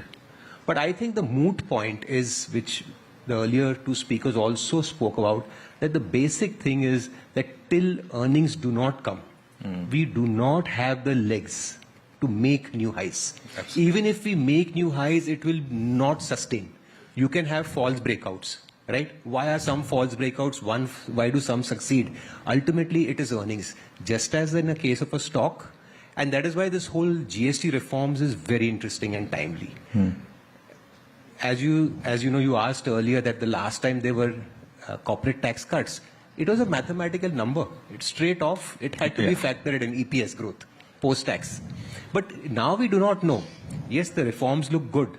Yes, it has to deliver. But will it pan out? And this is going to take time. So I feel that that is definitely the silver lining. If this propels that earning growth, but it will take time, then I guess India has a very big catch-up to do. Anuj. Absolutely. In fact, I foresee that we could have a 20% up move in our markets. A 20%, that would be 30,000 Nifty. In next 1 year? Yes, provided these reforms, and there are more in the pipeline, actually play out, and India as a country starts seeing that uptick in GDP growth, corporate earnings and things like that. So India has a very big catch-up to do. We've actually struggled and underperformed. And, just progressing from where you are, if you look at global markets, it is crazy. It is insane. Especially the kind of rally. If you look at NASDAQ, for example, and the kind of listed anything to do with AI. Yeah. You look at, stocks, of course, we all know of NVIDIA. Look at a stock called Palantir. You will spin. You look at countries like Japan, which have not made new highs for decades. But when you go into the Japanese market and you see what's driving Japan, it's not those old Nissan, etc. They are the AI plays. It's AI play. Go to Korea. Go to Taiwan. So you realize that, as Utpal said, that there is a new theme emerging. In fact, what I am seeing, even in our markets, Anuj, there are very dramatic new themes emerging.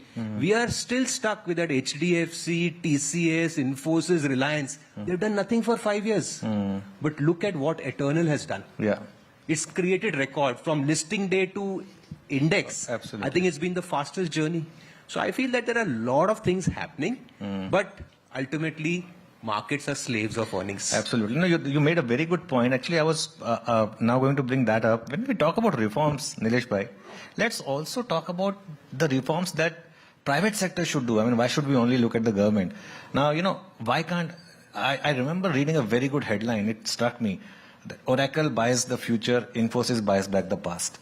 In one day, Oracle added entire market cap of Indian IT.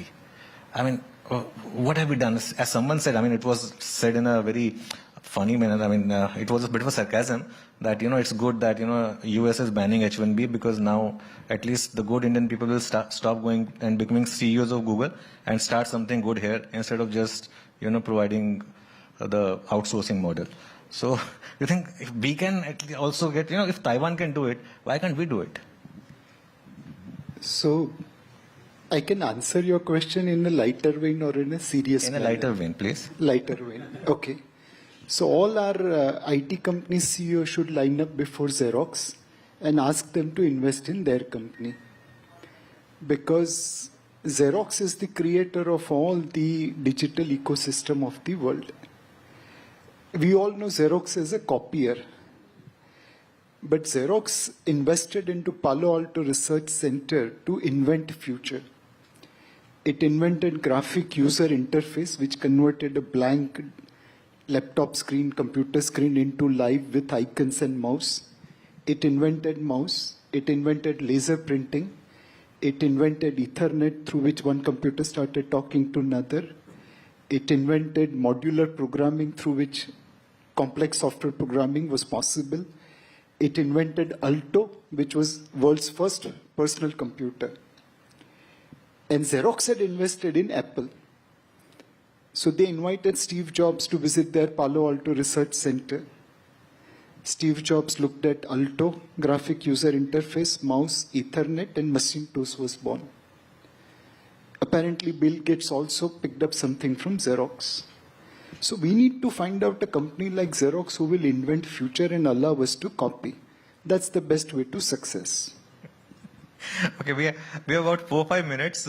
We will take some questions. If you have, please raise your hand. One question over there. Please, mic there. Please specify who this question is for out of the 3. So my question is for all of you. Okay.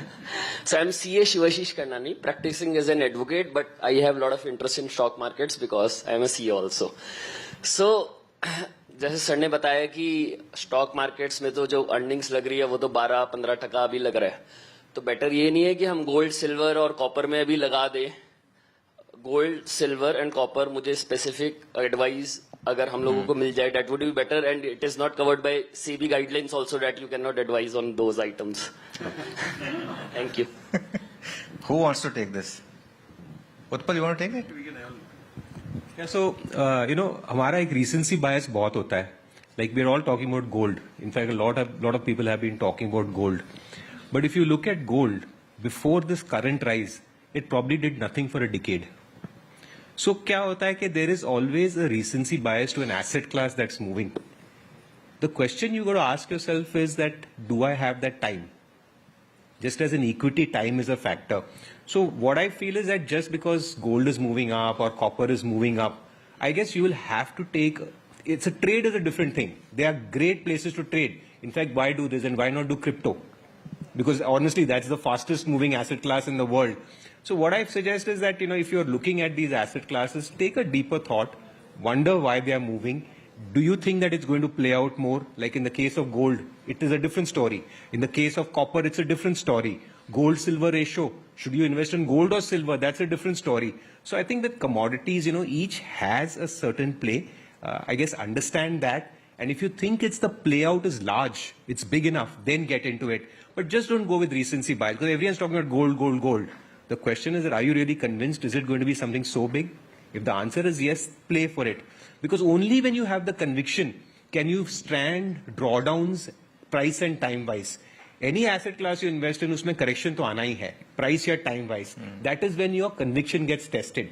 And if you're investing just because of recency bias, that correction will throw you out. You will make a loss. It is only if you have conviction. So I think take a deeper thought. Okay. These are very interesting asset classes, but not just because they are moving, we should get into them. What is your advice on this? Final advice. I would say trade crypto. Invest or not? Crypto. Okay. Crypto. Okay. Okay, we have about 55 seconds. I'm going to ask a quick question to all three of you. Nilesh bhai, I'm going to start with you. For next 12 to 24 months, what's the one best sector or one best market to invest in right now? If you had 10 lakh rupees to invest, where would you invest? Kotak Multi-Asset Allocation Fund. Shiv भाई आपको भी answer मिल गया, समझ लेना जरा. Utpal, you can't say that because you don't manage public money. So at least that advantage I have. Where do you see the most opportunities in next 1 to 2 years? I see the most opportunities not just for 1-2 years, but even for a longer period of time, into a few mega trends which are playing out. Like he mentioned, AI is one mega trend. We have to think through where that will take us. We've already seen renewables being a mega trend which has created a lot of wealth, and so on. I think there are a few... In India you see? Yeah. Okay. Look at the green energy companies. I don't want to mention any specific companies. Look at the green energy companies, what has happened. So the problem is you won't name those specific companies. That's what everyone wants to. But I think the whole AI play is ahead of us, and it's a very long play. Okay. So, okay. Atul, crypto you already said, but something else. No, so I you can tell a stock. It's okay. Yeah, it's okay. Bata do ek stock. No, so I would just actually extend what Utpal is saying, that ultimately, if you are able to identify the mega trend, 70-80% of your work is done. Then you have to find a thik-thak company. And, George Soros said that if you identify a mega trend, invest in 2 stocks in that trend. Invest in the best, because obviously if it plays out, it will play out great. And invest in the worst, because the alpha that you will receive will be the highest. Okay. So that was something that George Soros said. But the 3 trends or 4 trends that even I think AI is a very big play. As I said, if you look at global markets, for people who follow global markets, this current global equity bull market is being led by AI. Even in the US, the Russell 2000, which is a broad-based index of the mid-cap and gives you a sense of the US economy as a whole, just made a lifetime high from 2021. So what I'm trying to say is that a lot of American companies are lagging. It is the few who are making a lot of money and contributing to this rally. Country-wise also that is happening. In each country also the stocks that are moving are AI related. So this rally that is happening globally is very, very driven by AI. Unfortunately, in India, we have very few direct plays, but there are a lot of indirect plays, like data centers is one such area you can play through. Green energy, again, I think it's a mega trend playing out. We have a lot of plays in India. I think I would like to add another sector to what Utpal said, defense. I feel the government's commitment to defense and the need for defense, and from the way geopolitics is playing out, I think this is again a very big mega trend. I feel that this is another area you can play out in. There are very few listed companies because most of them are PSUs, but a lot of unlisted plays will also play out. And that is going to be a mega trend. Okay. So I feel identify 3 or 4 big mega trends, and that will take care of 70 to 80% of your challenge of investment. Yeah, defense is a big one, and we'll soon have a discussion on that as well. And of course, you need defense because, you know, when you have neighbors like the ones we have, you can choose your friends, but you can't choose your neighbors, right? So thank you so much, Atul, Utpal, Nilesh. You know, we could have gone on, but we have actually run out of our time. Thank you so much, and one big round of applause, please, for all our guests.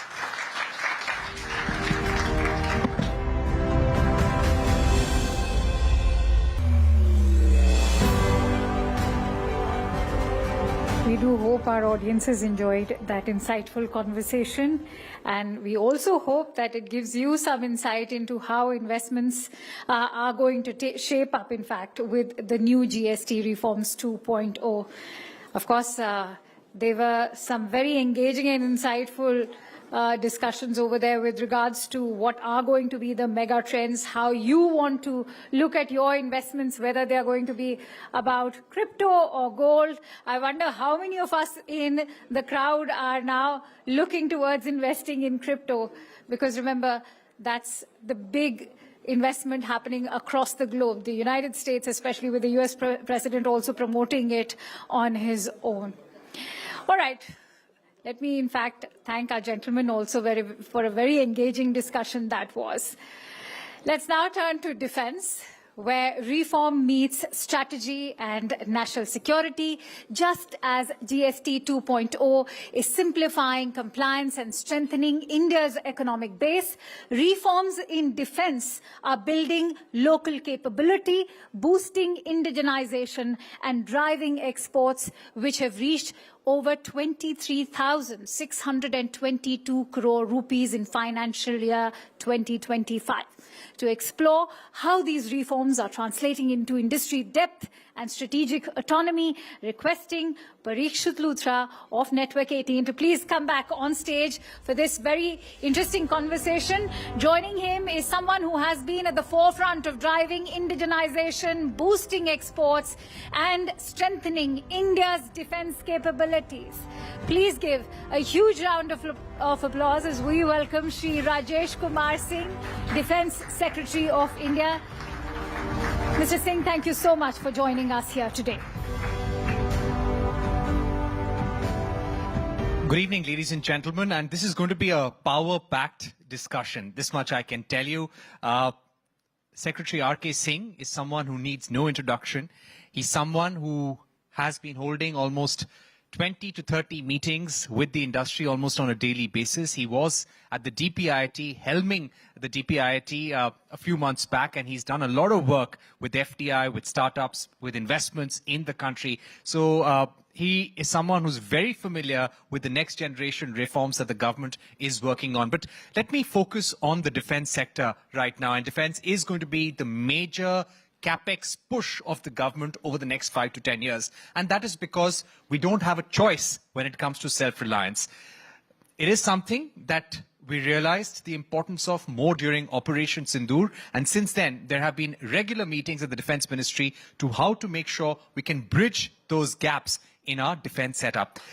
Secretary R.K. Singh, let me begin by asking you about the very important 15-year defense technology and innovation roadmap that the Defense Ministry recently came up with. Could you give us a sense of what's going to be the value of the kind of acquisitions that we're looking at over the next 10 to 20 years?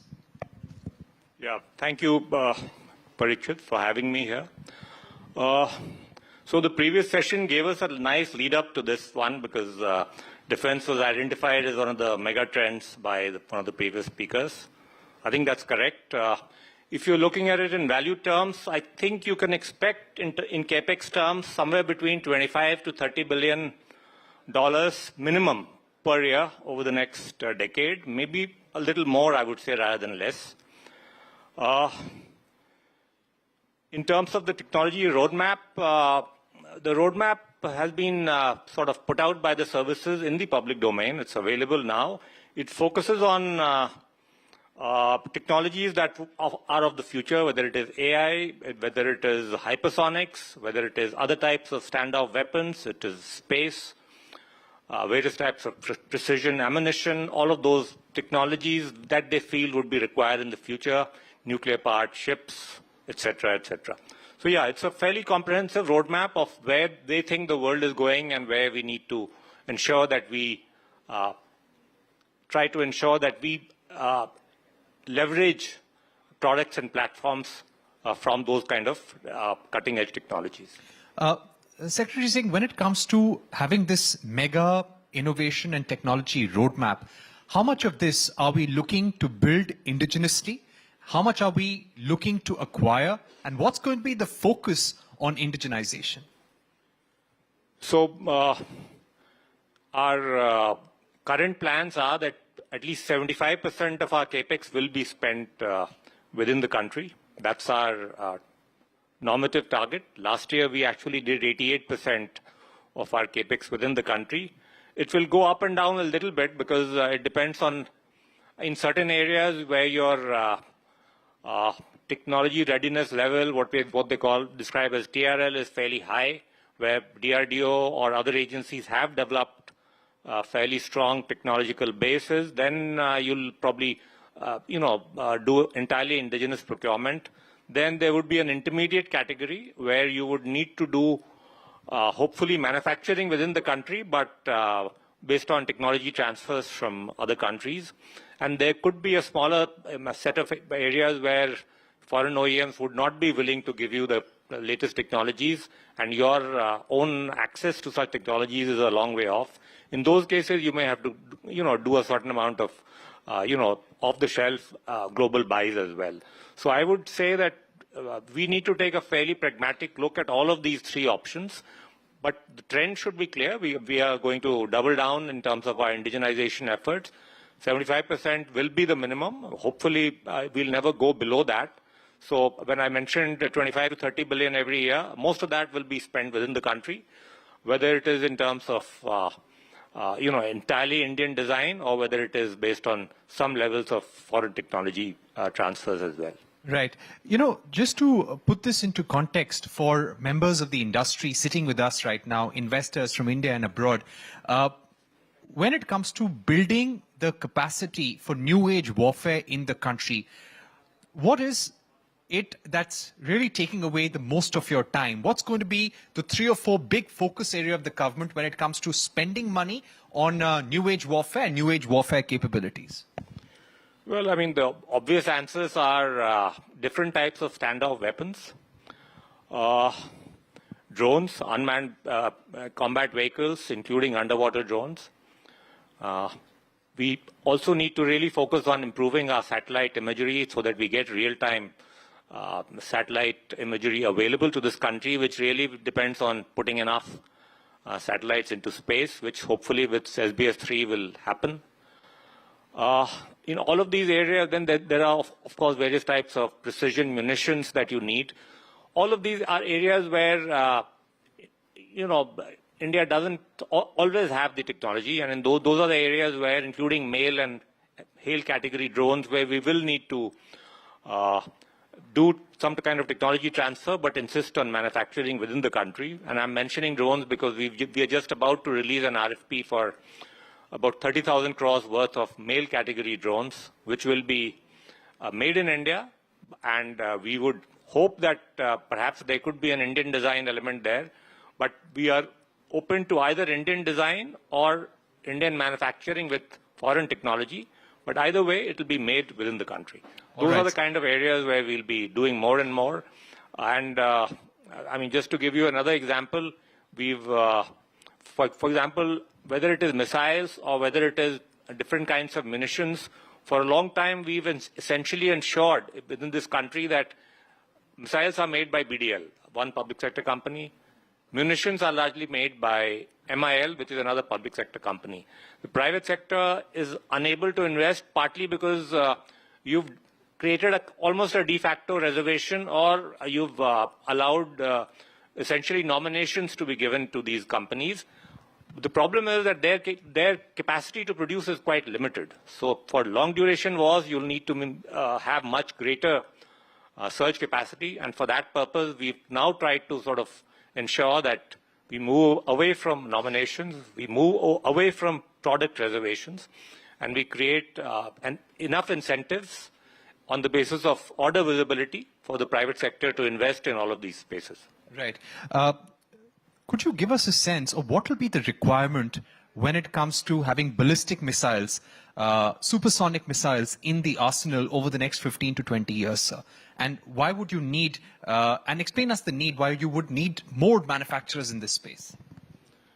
Essentially, if you see what has been happening in the recent wars, you will find that the number of missiles being fired are quite huge.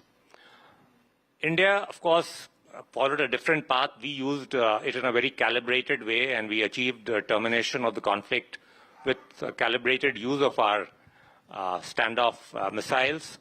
But you cannot assume that every time the duration of the conflict can be curtailed. And if it is not curtailed, then you will start running out of stocks if you don't have enough, wide industrial capacity to make missiles. If you're making only 100 missiles in a year, for example, you will obviously run short in a few, after a few months if there's a long duration conflict. So that's the kind of thing where we need to build up that very diversified, large public and private industrial base. And that is what we are aiming to do through our period of reforms, combining, supply side reforms in terms of ease of doing business with buying side, demand side reforms in terms of providing orders on a level playing field to the private and the public sectors. You recently modified the Defense Procurement Manual, giving more visibility of orders, giving more power to the armed forces to buy and maintain their platforms and to address their needs quickly. But what would be the next phase of reforms that we can expect from the Defense Ministry? So, as you mentioned, Parikshit, the Revenue Procurement Manual deals with the consumables that the armed forces need in terms of ammunitions, different types of spares, things like that. There, the reform is on the lines of what I mentioned, that we, where items are available, for example, on the government e-marketplace, they don't have to run around, taking approvals. They can straight away buy from GEM. Where both private and public sector capacity exists, or we want to induce private sector capacity, we remove de-reservation and do things through open bidding. And here I'm talking about different types of ammunitions and artillery shells. In general, the idea is to go from any kind of nomination-based cost-plus type of contracts to much more open competitive bidding with full price discovery. And you mentioned the decentralization and the delegation of authority.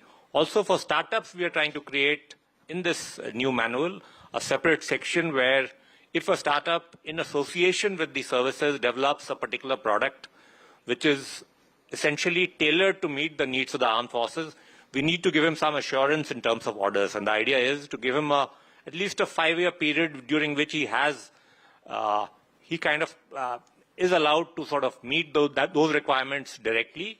After 5 years, we'll open it up because you can't tie yourself down to one guy too much. It leads to, too much of market power and thereafter some level of, price gouging as well. The Defense Acquisition Procedure 2020, this has been under review. This was said to be the big reform of 2025. By when can we expect that? And what do you think will be the thrust of reform in the DAP rules? Yeah, so I mentioned, I don't know if I mentioned, but in the Revenue Procurement Manual, you're talking about an annual budget of about 1 lakh crore. The capital procedure, which is the defense acquisition procedure is much bigger. It's almost double that size. It's about 1,80,000 crore. I'm sure it will, hit 2 lakh crores in the next couple of years. That reform process is now underway. Consultations, including with industry, is ongoing. And the target we have set ourselves is that by the end of the year, that is by December, in the year of reforms and in line with the other reforms that government is doing in terms of ease of doing business, in terms of decriminalization, in terms of other steps to reduce the compliance burden, we will, in the same light, we will make this document for CapEx much more simple, much more friendly to the private sector and to the startups, and sort of compress some of the process timelines to make it, to use technology to cut down, delays in areas like field evaluation trials, cost negotiations, those kind of things. So the intent is you'll have the new DAP 20 hopefully by the new year of next year, by the first day of the next year, and that will be a kind of a follow-up to the revenue procurement reform that we've just completed. Right. Now, considering since Operation Sindoor, we've gone in for replenishment procurements, we're going in for long-term procurements as well. To what extent do you feel that the ministry is going to either meet or exceed budgetary estimates? Well, last year, for the first time, we exhausted our budget. I think it is challenging to spend money in the Indian context, given the, the very elongated sort of fail-safe type of procedures that we follow in terms of collegiate decision-making, approvals at the highest level, involving, a lot of interministerial consultations. Last year we did it, and I'm sure this year also we'll do it. It really depends on how many contracts you end up signing. And last year we did a record number. This year we've already hit 3/4 of that, 1,50,000 crores worth of contracts we've already signed, or are in the process of signing if you include the LCA program. So we are confident we can do at least 2 lakh plus crores this year. And if we keep this up, then in terms of committed liabilities itself, you will ensure that the budget increasingly gets fully utilized. As you do that, as you show to the Ministry of Finance that you can really start exhausting the budget and not surrendering some of the amount every year as we used to do earlier, I'm sure you can ask for more. So it's a two-way street. Let's start confidently ensuring that we utilize our budget entirely, which I think we will do this year. And then we can, over time, ask for at least a 10 to 15% increase every year. Incidentally, the services, through their capability development plans, which they have a 5-year and a 10-year capability development plan. In all of their estimates, a 10-year increase in capex year on year is adequate to meet their requirements.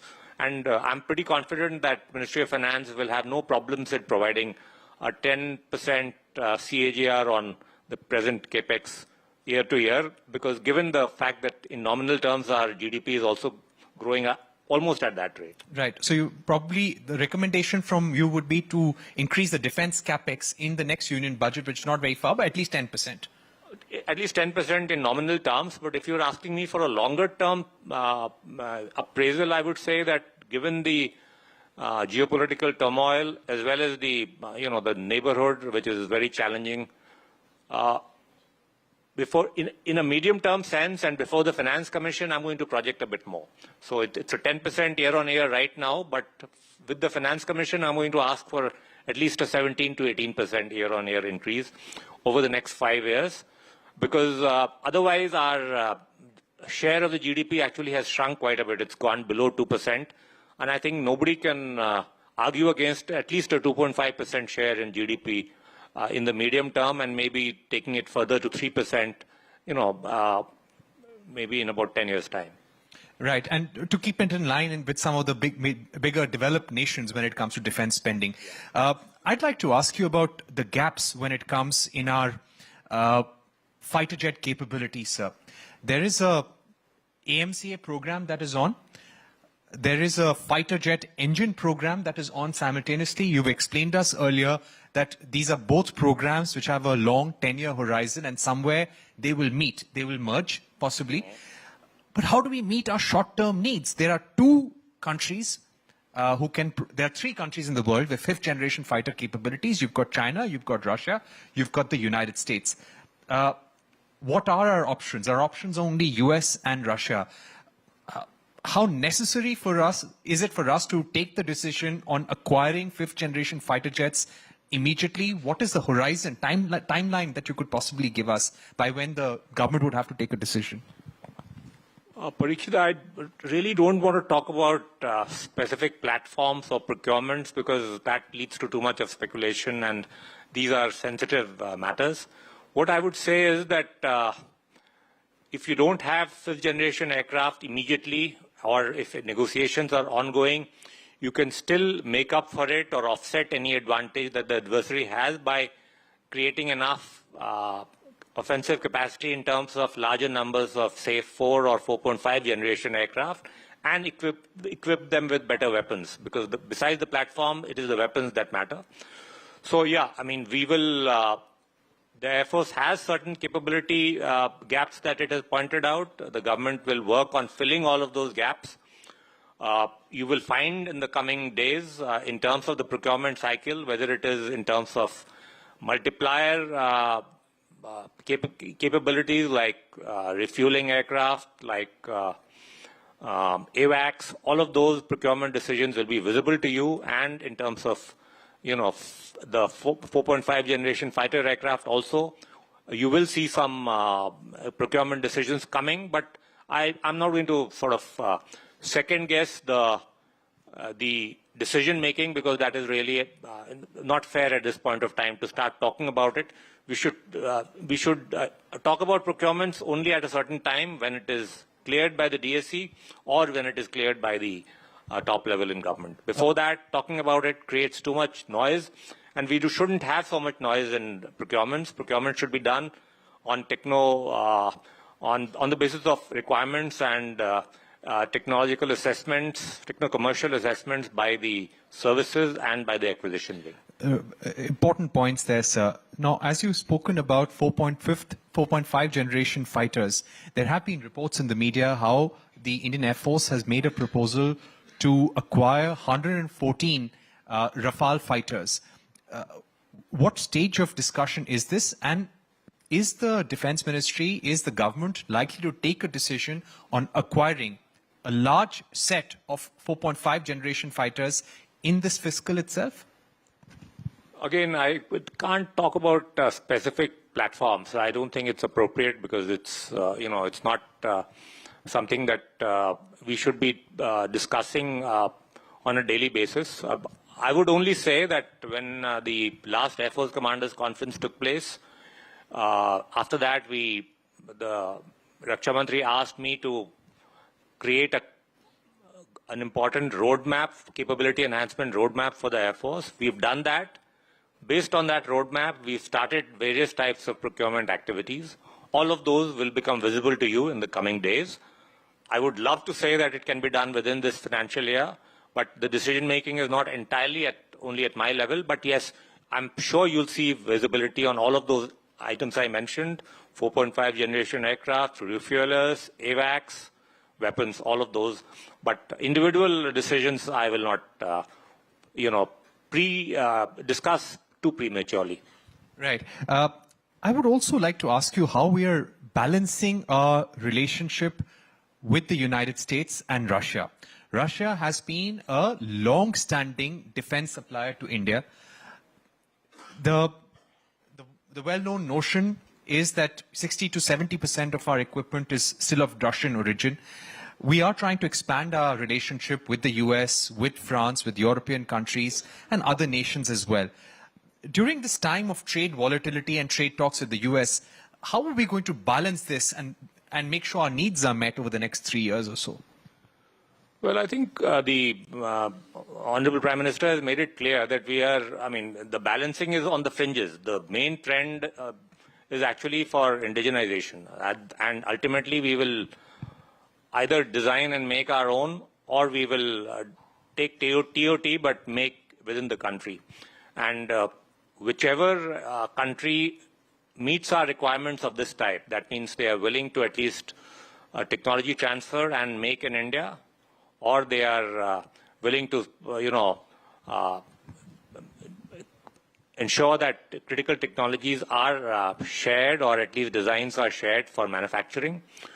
So between the two, I would say that we will take a call for individual platforms and weapons depending on, on the cost-benefit ratio for us for each of these systems. And you use the word balance, that is correct. We will balance our requirements, but at the end of the day, we will go by our service requirements of what we need. I'm sure there will be adequate opportunities in our defense budget or capex outlays for both of the countries that you mentioned. All of them have niche capabilities that the other may not have, and we will continue to display strategic autonomy in our procurement decisions by turning to both of them depending on our actual requirements. Right. My final question, sir. You mentioned that we're looking to acquire AWACS and more future technology, including 4.5 generation aircraft. So within this fiscal, if you can just broadly tell us what would be the quantum or value of orders that can still be placed that you would be looking at? Well, as I said, we've already signed up or are about to sign contracts worth 1.5 lakh crores this year. I would say we can probably do another 75,000 odd crores of contracts. Again, I will not discuss individual platforms, but so last year we did 2,09,000 crores, which was an all-time record. The highest ever before that was about 1 lakh crores.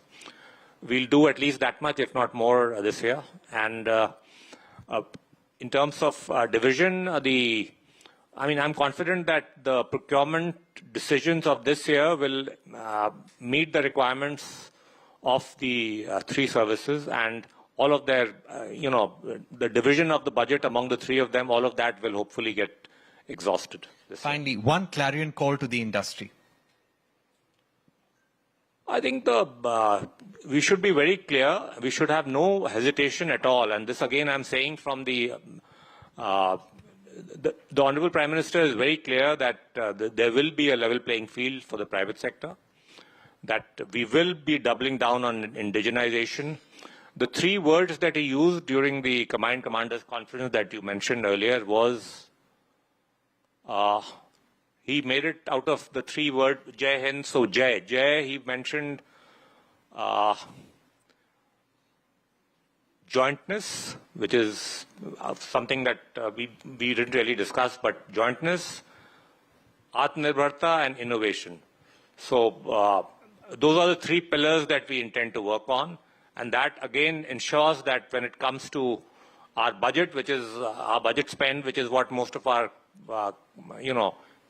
members of the audience may be interested in, you can rest assured that the bulk of it will be spent within the country, and startups will get a leg up if they do, if they invest, if they come up with good products. We will ensure that whether it is private sector or startups, adequate orders will be made available to them, and we will treat all companies, whether they are public or private, as Indian companies first, not make no distinctions among them. Right. So jointness, Atmanirbharta, and innovation. Very important messages there, sir, that you've shared with our audience. Thank you very much for joining us, taking out time to give a sense of the next 15-year roadmap of the Indian government. Thank you.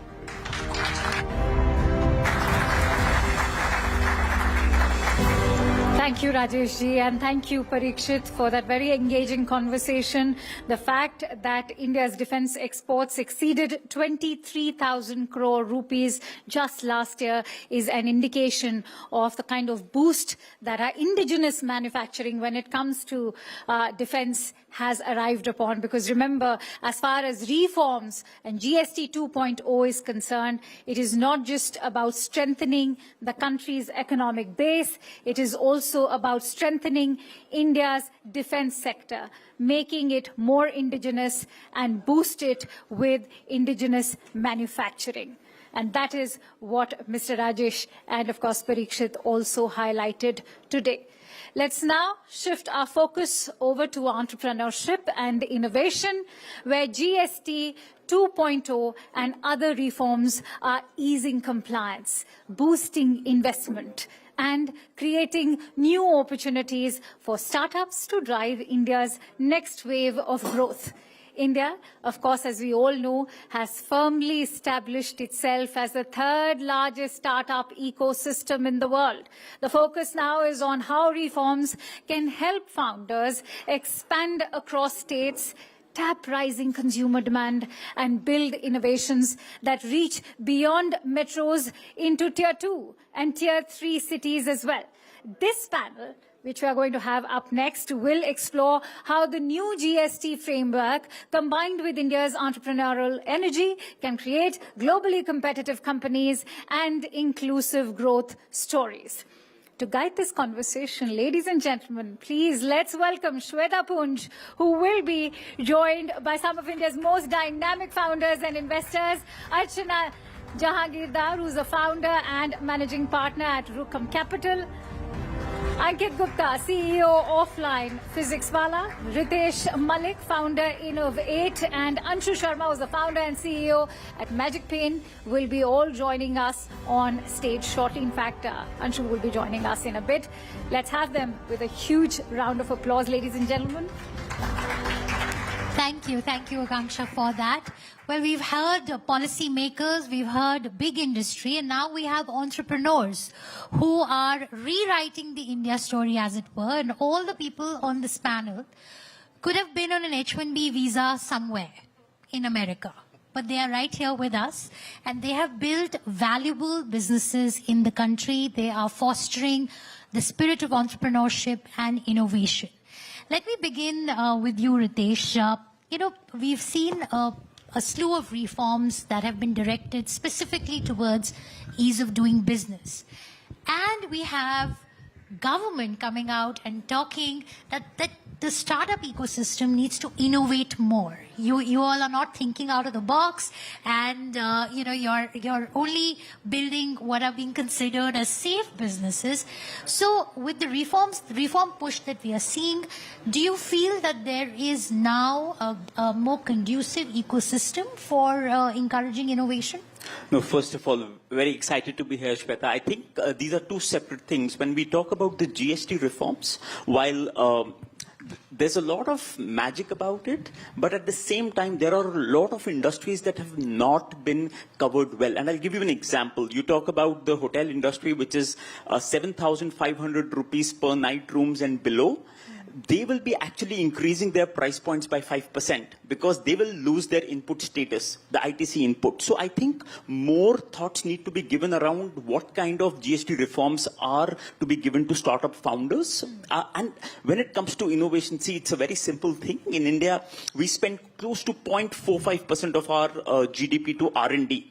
When you talk about Singapore, the Asian tigers, Taiwan, South Korea, we're talking about 6.5 to 7% of their GDP. I think until and unless R&D spends increase, both by corporations and by government, startup founders we are just 9 years old. If you talk about mainstreaming startups, 2016 is where Startup India was launched. So I think what Startup India has achieved by the able leadership of our Prime Minister is phenomenal. But the next leap of growth will come by more patient and a capital that is driven by innovation, R&D, and that is a very long haul of return appetite versus venture capital. So there, Ritesh has a further wish list. I'm from what I can get a sense of. Archana, when you were talking about how tax breaks are always good, right? And we've seen corporate tax rates getting cut. We have a startup mission which is specifically focused on funding startups. Is there a sense now that the funding winter is behind us and we have an ecosystem in place for startups to raise funds essential for growth? Actually, we are very far away from startup winter being over. So if we just look at what led to startup winter, basically SoftBank, Tiger Global, Sequoia, I mean, these were the big boys in the Indian startup ecosystem who were writing the really large checks. They decided to exit the market for different reasons. SoftBank had its own internal reasons, so did Tiger, and to some extent Sequoia probably also had. But the truth is that sort of bunch of capital, risk capital, went away. Now, startups work only on risk capital, not on venture debt, unfortunately or fortunately. Now, to get risk capital, we are significantly undercapitalized in India because on the one hand, we see the number of VC firms being set up, but these are very small firms. These are 100 crore, AUM funds. Now, I mean, it's not rocket science to say that 100 crores can't feed 2 lakh startups, which is the DPIT number. So we are very, very woefully undercapitalized when it comes to risk capital. So bulk of the capital, domestic capital today, risk capital, sits at about in the 100 crore to 200 crore fund sizes. And that's not enough because you need the Series A, Series B, Series C for the ecosystem to be complete, so to speak. And the ecosystem, therefore, is not complete at this point as the way we see it. And that is not a good sign for our ecosystem. Now, the reason I talked about tax breaks is this is a high risk, sort of asset class. It's a new asset class. It requires people with some amount of capital that they can sort of forget about. And it's also tenure based. So it's not something that you can exit in 3 years or 5 years because of the size of our market and our sort of GDP. So if you don't incentivize that capital, instead of going into real estate, to some extent real estate is, doesn't generate jobs. It doesn't generate technology. But we give tax breaks to the real estate sector, and I'm not going to be popular with the real estate guys, but it's the truth. There are other, sort of industries and sectors that get tax breaks. So if an investor is putting their money into a high-risk category where the capital can completely go down to zero, or of course if the company becomes a Zomato or whatever, then obviously everybody benefits, including the country, because you get wealth creation, you get taxpayers coming into the formal sector. So what do we want to do and how do we want to think about tax breaks is, I think, an important part of reforms, and I like the word a lot. Because it'll help this ecosystem. And while I think under the able leadership of our Prime Minister, there's a lot of awareness about startups and startup investing. You'll be surprised by the number of people who still want returns in 2 years' time, and they want like a return that is going to beat the capital markets in 2 years. I'm like, did you build a business in 2 years? Like, which business can, right? So that you do need patient capital, and that is still not. We don't have endowments. We don't have a sovereign wealth fund. And in the absence of all that, we are really dependent on individuals to underwrite our startups and risk capital, which nowhere in the world has it happened that it's only going to be private individuals who will underwrite it. So we need a sovereign wealth fund. We need tax breaks. We need better repatriation of profits. If that's an NRI who wants to invest in a VC fund. So there are certain things that needs to be aligned because innovation happens when there is risk capital. Right. The reason now investors look for, let's say, a food delivery or QCOM, because you can see there's some visibility of making money. You can't expect it. So this is not CSR, right? So this is not philanthropy money. So there has to be returns. So if you're going to do a long gestation investment, let's say a semiconductor, I mean, you're looking at least 20 years, at least. So which private investor will be willing to wait and still not get any tax breaks, pay capital gains? Like, if you're paying a full tax rate, like what is the incentive? So that's a long answer to a short question. No, but some very, very pertinent points that you have raised. And I think we have Anshu also who's joined us. Anshu, hi. Can we have you on stage, please? Yes, please. We believe you were stuck in traffic. I think ease of living in our cities is another topic that all of us can talk a lot about. Let me come to you, Ankit. We have been, we were chatting just a little while ago on expansion of Physics Wala and how you want to go into small towns and cities. How challenging is it for a company such as yours to be physically expanding into cities in terms of getting permissions and approvals? Do you feel that there has been a change? We've been talking about process reforms and ease of doing business and how a lot of regulations have been done away with. But has that made a difference in the way you run your business? Great. Thank you so much, Shweta, for having me. The Physics Wala story, For the last 3 years, Shweta, we have been expanding our offline footprints. There has been a change. The government has made some very welcoming policies and schemes, but still I think it's a lot of work that needs to be done. Let me first start with infrastructure inspection. From the National Building Code, we have the norms, the guideline setups for schools, for colleges, but there is no such guideline setup for the coaching institute, right? So I think it's time where we have one central guidelines for the coaching institute, because these guidelines compliances vary from state to state. For some of the states, you need a coaching license. For some of the state, you don't. For some of the state, you need a trade license. For some of the states, you don't. Simple things like getting a fire safety compliance, right? It is important, mandatory, of course, right? And it's a non-negotiable thing, right?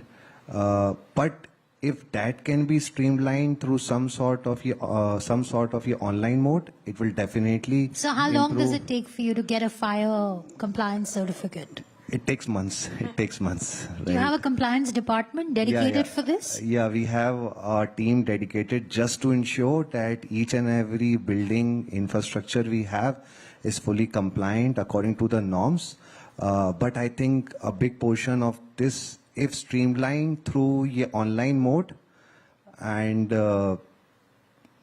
not getting those state to state variation, can definitely improve the business. Secondly, the education zones. For example, Delhi alone, right? There is a lot of education migration that is there. There are so many students across India who comes to Delhi for their particular needs. Some come to Delhi for their preparation into a UPSC, some for one-day exam, railway, banking, NEET, JEE, etc.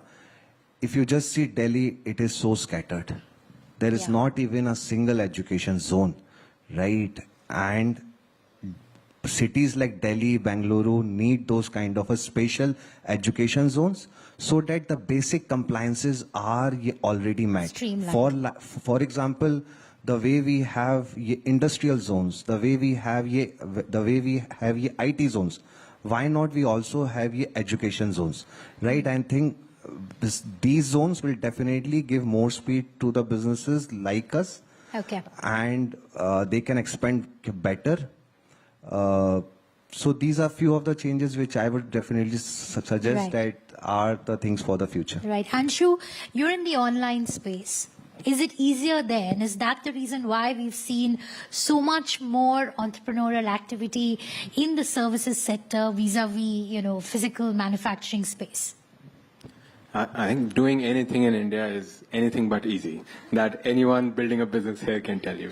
And like, to put it politely, people say that there's a lot of friction that you have to deal with.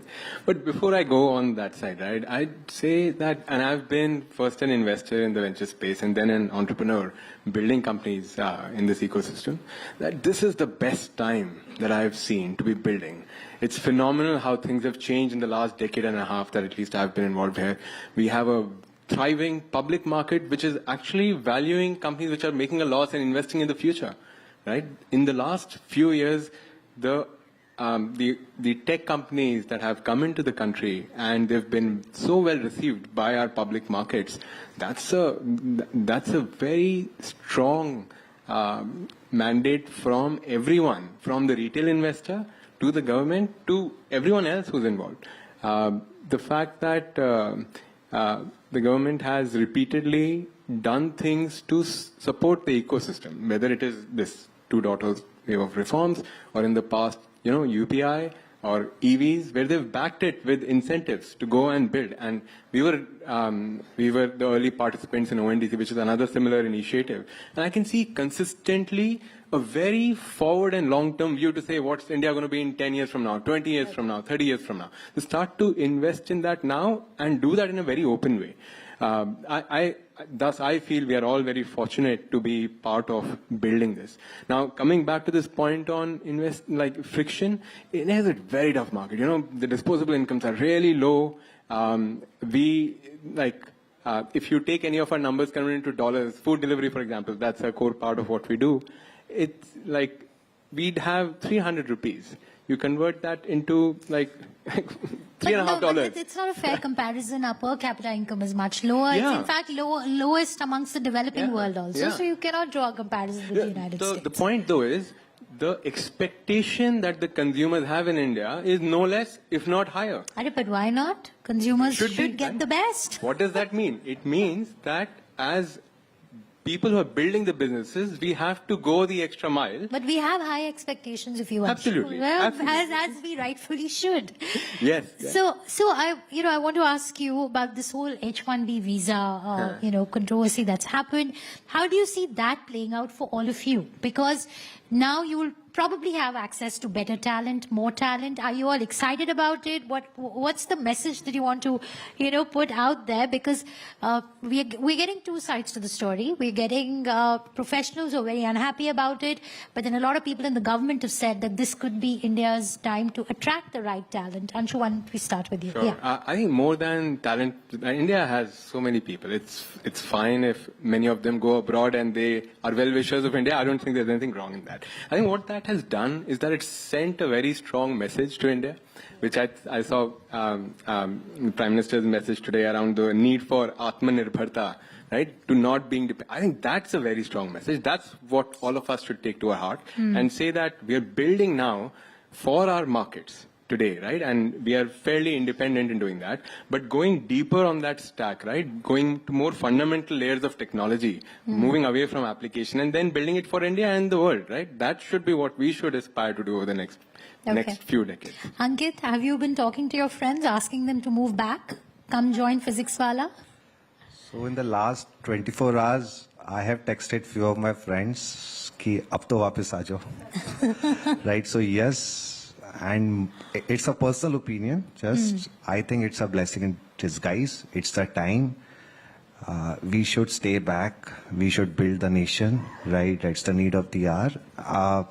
It was there, but I think from now on, people will think more about being in India and building India. Yeah. So that's my belief. I think if we unlock enough risk capital, then yes, I think it'll be a big boon. But if there are unmet expectations, I think, it won't harm us significantly, but then you don't want a murmur, amongst the well-educated middle class. The middle class is a important pillar of our growth and of the economy. And I think it's important to understand those aspirations and work towards fulfilling those aspirations. Then I think we've got a winning sort of gamble that Mr. Trump has handed to us. He's given us something that can work. But I think we should quickly unshackle risk capital. And we will then see both great innovation as well as, look, I think in a country the size of India, we need both kinds of companies. We need, of course, highly innovative, deep tech companies, but we also need consumer and consumer tech companies. I mean, we have to feed ourselves, we have to eat, wear clothes. No, absolutely. I mean, there's so many aspects of business, and, we do lose when we give royalty to multinationals for their brand name, various things that is part and parcel of them servicing the Indian consumer. So, I mean, there's no good reason to continue to do that, because our founders, and, we've just released a report today which says that almost 70% of Indian consumers, and we looked at different cohorts, Gen Z, millennials, and so on, and they are very happy with Made in India now. So there's no barrier to Made in India from a quality or acceptance from the consumer. We just need much more risk capital for them to be able to scale up and, take care of some of the friction that I think this panel has talked a little bit about. And I think we can build very, very large companies in India. We are lucky to have a large cohesive market.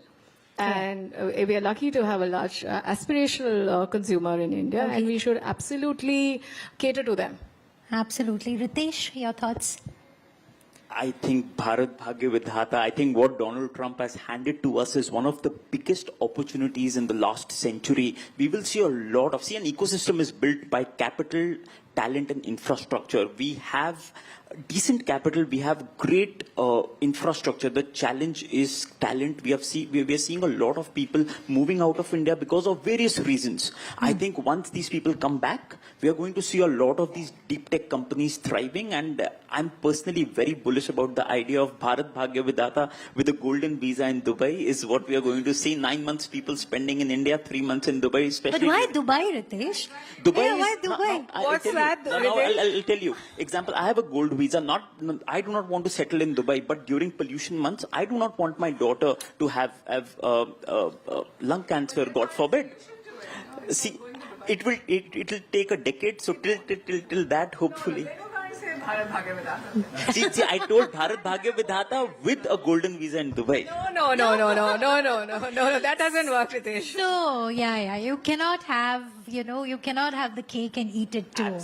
So my next question is that can India aspire to be a country where India offers a golden visa, where people talk like this, that 7 months in America and 4 months... I agree with you, Shweta. Right? Yeah. We should be the first choice. But I'll tell you something. I'm speaking to a lot of my Indian founder friends who are currently at Y Combinator, and they're actually scared. They don't want to even talk about coming back to India. My sister, my grandfather is ailing, and my sister who's in the US right now, and she's saying that I can't even hop on a plane right now. So the insecurity of leaving America is very high. Now they're literally being forced to come back to India, which they don't want to. But I think for Indians, this will be a great opportunity to get our talent back. Okay, very quickly, let me get Anshu in here. Anshu, GST 2.0. And now we are looking at a next generation of reforms being implemented, being reloaded. One, what's your expectation of this new streamlined tax structure in terms of boosting consumption? And second, what would be on your wish list, one thing in the next generation reforms that the government is working on? On the first generation, more than the substance and the numbers and the production price, I think the signal to say that the government is interested in boosting consumption in the country and will do all the right things, I think that itself is a big win. Building further in that direction, as we spoke of this friction, right? The intent at the topmost level of the government, through which all of these reforms roll out, to the last level of executive. Right? We all, as we are building the company, there are all of these issues around licenses, tax queries, all of these different... Are tax queries a really big issue? Yeah? GST or income tax, both? As I said, right, I think the intent is very clear. By the time it comes all the way down, it's improved a lot, but a continuous way to make it more and more transparent. Almost everything's become online. So I think a bunch of these things, if I look back a decade versus now, they are great. I think that continued movement in that direction, which is starting with this 2.0 reforms, I think that would be just lovely and very supportive to the ecosystem. Specific item on your wish list? I gave you a couple, right? For example, tax either way, right? That continues to be something that there'd be a question on, and it can be interpreted in so many different ways, and then so much of time and money goes into that, right? That's a distraction from building the business. And that's one example. You could take that for the fire license also. It's all usually in the same way in which the executive finally gets caught. Okay, Ankit? So the next changes which the government has made are very welcoming, particularly for the automobile, for the healthcare. But I think from the educational industry point of view, there needs to be a better reform. Education is still taxed at 18%. There has been certain changes in the stationery goods, etc. From a physics wala lens point of view, I must say we teach in masses, we teach in those particular cities and towns where we are making education accessible, and that too is taxed at 18%. Any states, according to you, which do a better job at... Sorry? Any states where you feel that the states have done a better job in easing compliances that you would like to mention or talk about? See, there are variations from state to state, but I think Delhi is one where we need more better compliances, more particular coaching guidelines to be set up, right? It is always scattered, and it's such a big market, big opportunity for the entire industry And any state or any city that has got this right, where it's easier for you to expand or set up more centers? We are finding it a bit easy setting up centers in Maharashtra. Right? Okay. But that can be one side of the story, but still that needs a lot of improvement. Sure. Interesting. So I laid out my wish list at the beginning. I think some tax breaks for risk capital is extremely important. On the GST itself, I think, India has a great craft and craftsman sort of history, design. But if we start looking at luxury as something that needs to be overtaxed and look at sin goods, I think the government should have 2 slabs and leave it to the consumer to some extent, because, it's good to build in those, because if you look at European countries, you look at the US, you look at, almost every country, the first lady of that country will wear designers of that country. So you have to take pride in every sort of different sort of strata of where you can build businesses. And there is both prestige and, of course, there's capital to be made. So I think we should think a little bit about the aspirational middle class, because as they sort of go up the value chain, you don't want them to go with Ritesh to Dubai and shop there in all the designer stores. This is not going to be forgotten, huh? So I think it's important that we understand the aspirations of our citizens. Right. So I think it's important to have 2 slabs, and I think that will simplify everything. And I Sure, think so get rid of the sin goods tax. and also the luxury, believe that 40% somehow, this is basically how then all bad practices start, because if there is pent-up demand in the market, there is pent-up demand. Sure. Ritesh, very quickly, the Honorable Minister is right Shweta, here. this is very interesting. I was speaking to one of the industrialists and he said that, Ritesh, बाकी देशों में गरीब होना पाप होता है, India में अमीर होना मुश्किल होता है. And I asked him why, and the challenge is policy and laws are not clear. The biggest challenge is, I think the best thing that the government has done is in 2023 they got the Jan Vishwas Act, wherein they decriminalized 42 petty acts. Right. I think in India bankruptcy is very important, because you will be amazed. India के अंदर Very quickly, one quick suggestion, because we have the Minister India right के here. अंदर company बनाना आसान है, बंद करने में 3 साल लगते हैं, शादी करना आसान है,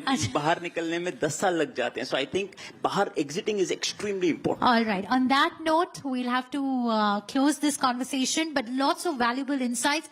Thank you very much to all our panelists. And can we get a big round of applause, Thank please? you, Shweta. For a very And thank you, candid panelists. assessment. In fact, we are learning that Honorable Minister Shri Prahlad Joshi is also with us today, and this is indeed a very precious moment. But that conversation was very engaging, Shweta.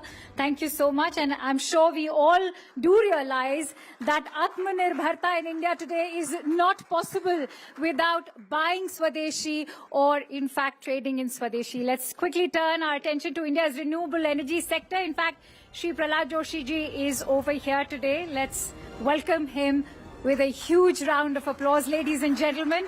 It's an honor to have you with us, Shri Prahlad Joshi ji. आप आए, हमारी शोभा बढ़ाई, बहुत बहुत धन्यवाद. All right, so as we all know today, we are going to explore the opportunities and challenges ahead with regards to boosting the entire sector of renewable energy. There are reforms that are easing investment, especially with GST 2.0.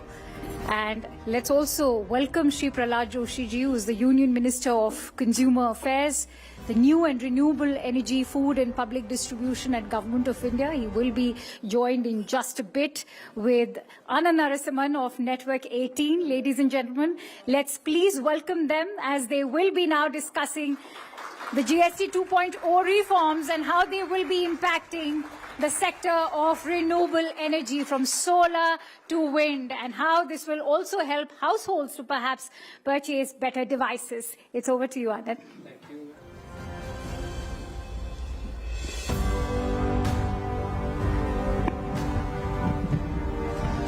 Thank you, Prahlad Joshi ji. Thank you very much. And namaste and Jai Hind to everybody. Now, he doesn't often come to events, and when he comes, we would not let him go. We'd ask him some questions, because his ministry, like somebody was just telling me, are कहते हैं ना घर में चिराग चलाने का काम करती है, एक राशन और दूसरा रोशनी. So that's why it's very critical. Prahladji, my first question, this is a white swan day, as many people say, 22nd of September 2025 with GST 2.0. Why do you believe this is landmark? So I would like to understand your perspective, from your perspective. Why is it that this day is very important, especially from the consumer's point of view and from a nation point of view? Thank you, Anand. But first of all, I'm thankful that the first day when the GST 2.0 or 2.0, you are telling it according to my, it is, and the Prime Minister, it is next gen GST. And also, as far as a political science student, I can say this is the biggest ever reform after 77 years of independence, according to me. With full confidence at my command, I am telling you, this is the biggest reform. And why it is important? Why it is important means whatever the, as far as Consumer Affairs Minister, if I can tell you, whatever the consumers day to day they are using, that is either 0% or 5%. So if I can quote, I come from the South India, if I can quote an example, if I go to, whenever I visit Bangalore, I go to one hotel there, where dosa is done very well. तो वो डोसा के लिए हमको 20% tax देना पड़ता था for one dosa. Today it is 0. ये बहुत सामान्य होटल है, उसमें तो जब वो रसीद देते थे हमको 20% मीन 100 रुपए डोसा है तो इसके लिए 20 रुपए हमको टैक्स देना पड़ता था, आज तो 0 है। अच्छे साउथ इंडियन कॉफी पीते हैं तो 20% जीएसटी था, 20% टैक्स था, all put together before to GST and before to this reform. Today it is 0%. And many of them, they are under 5%. So toothpaste and shampoo, soap, all those, they are in 5% range. Means common man is going to be benefited. And of course, either state government or central government, we are losing some revenue. Some states, especially opposition states, वो तो अभी रो रहे हैं, लेकिन रोना ही उनका काम है, उसके लिए हम कुछ नहीं कर सकते हैं. लेकिन क्वेश्चन क्या है, जब जनता को इतने बड़ी मात्रा में सेविंग्स होता है, जन परचेजिंग पावर, उनका जो कैपेसिटी है वो कैपेसिटी बढ़ता है. जब मार्केट में बिजनेस ज्यादा होता है, जब बिजनेस ज्यादा होता है, नेचुरली रेवेन्यू भी ज्यादा होता है, लेकिन उसके लिए थोड़ा पेशेंस रखना है और पहले जनता को सुविधा देना चाहिए. ये तो मन से काम करना है. That is what prime minister Modi has done it. ये नेक्स्ट जेन रिफॉर्म्स आपने कहा, पर प्रधानमंत्री जी ने ये भी कहा कि नागरिक देवो भव. अब आपका दूसरा एग्जाम्पल ही ले लेते हैं, वो जो 20 रुपया कम हुआ है, वो बेनिफिट पास ऑन हो रहा है कि नहीं हो रहा है, कि या उसमें थोड़ा आपको समय लगेगा? क्योंकि आज पहले दिन कई जगह से फीडबैक आया सर कि नहीं हो रहा है. एक तो प्रधानमंत्री जी का एक विशेष गुण है, he has got a special quality, that is he believes in the citizens of country, he believes the people of the country, he believes the businessmen of this country, and we are trying to promote it, we are going to canvass it, but at the same time वो भी बहुत ज्यादा कंपनियां आप देखे होंगे, तो car वाले हो, छोटे छोटे, हमारा एक कर्नाटका मिल्क फेडरेशन है कर्नाटक के, वो सरकारी कोऑपरेटिव सोसाइटी है. It is the elected body. They immediately they have given the advertisement how much they are reducing. Like many companies, they have already given.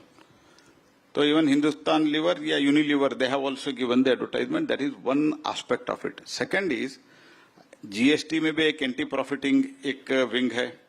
और as a consumer affairs ministry we have established a helpline because generally consumer का complaint, though there are other authorities, like for example civil aviation में भी DGCA है, फिर भी कुछ हमारे पास आता है कंप्लेंट, क्योंकि consumer as such many a time they feel that we should go to the consumer affairs ministry.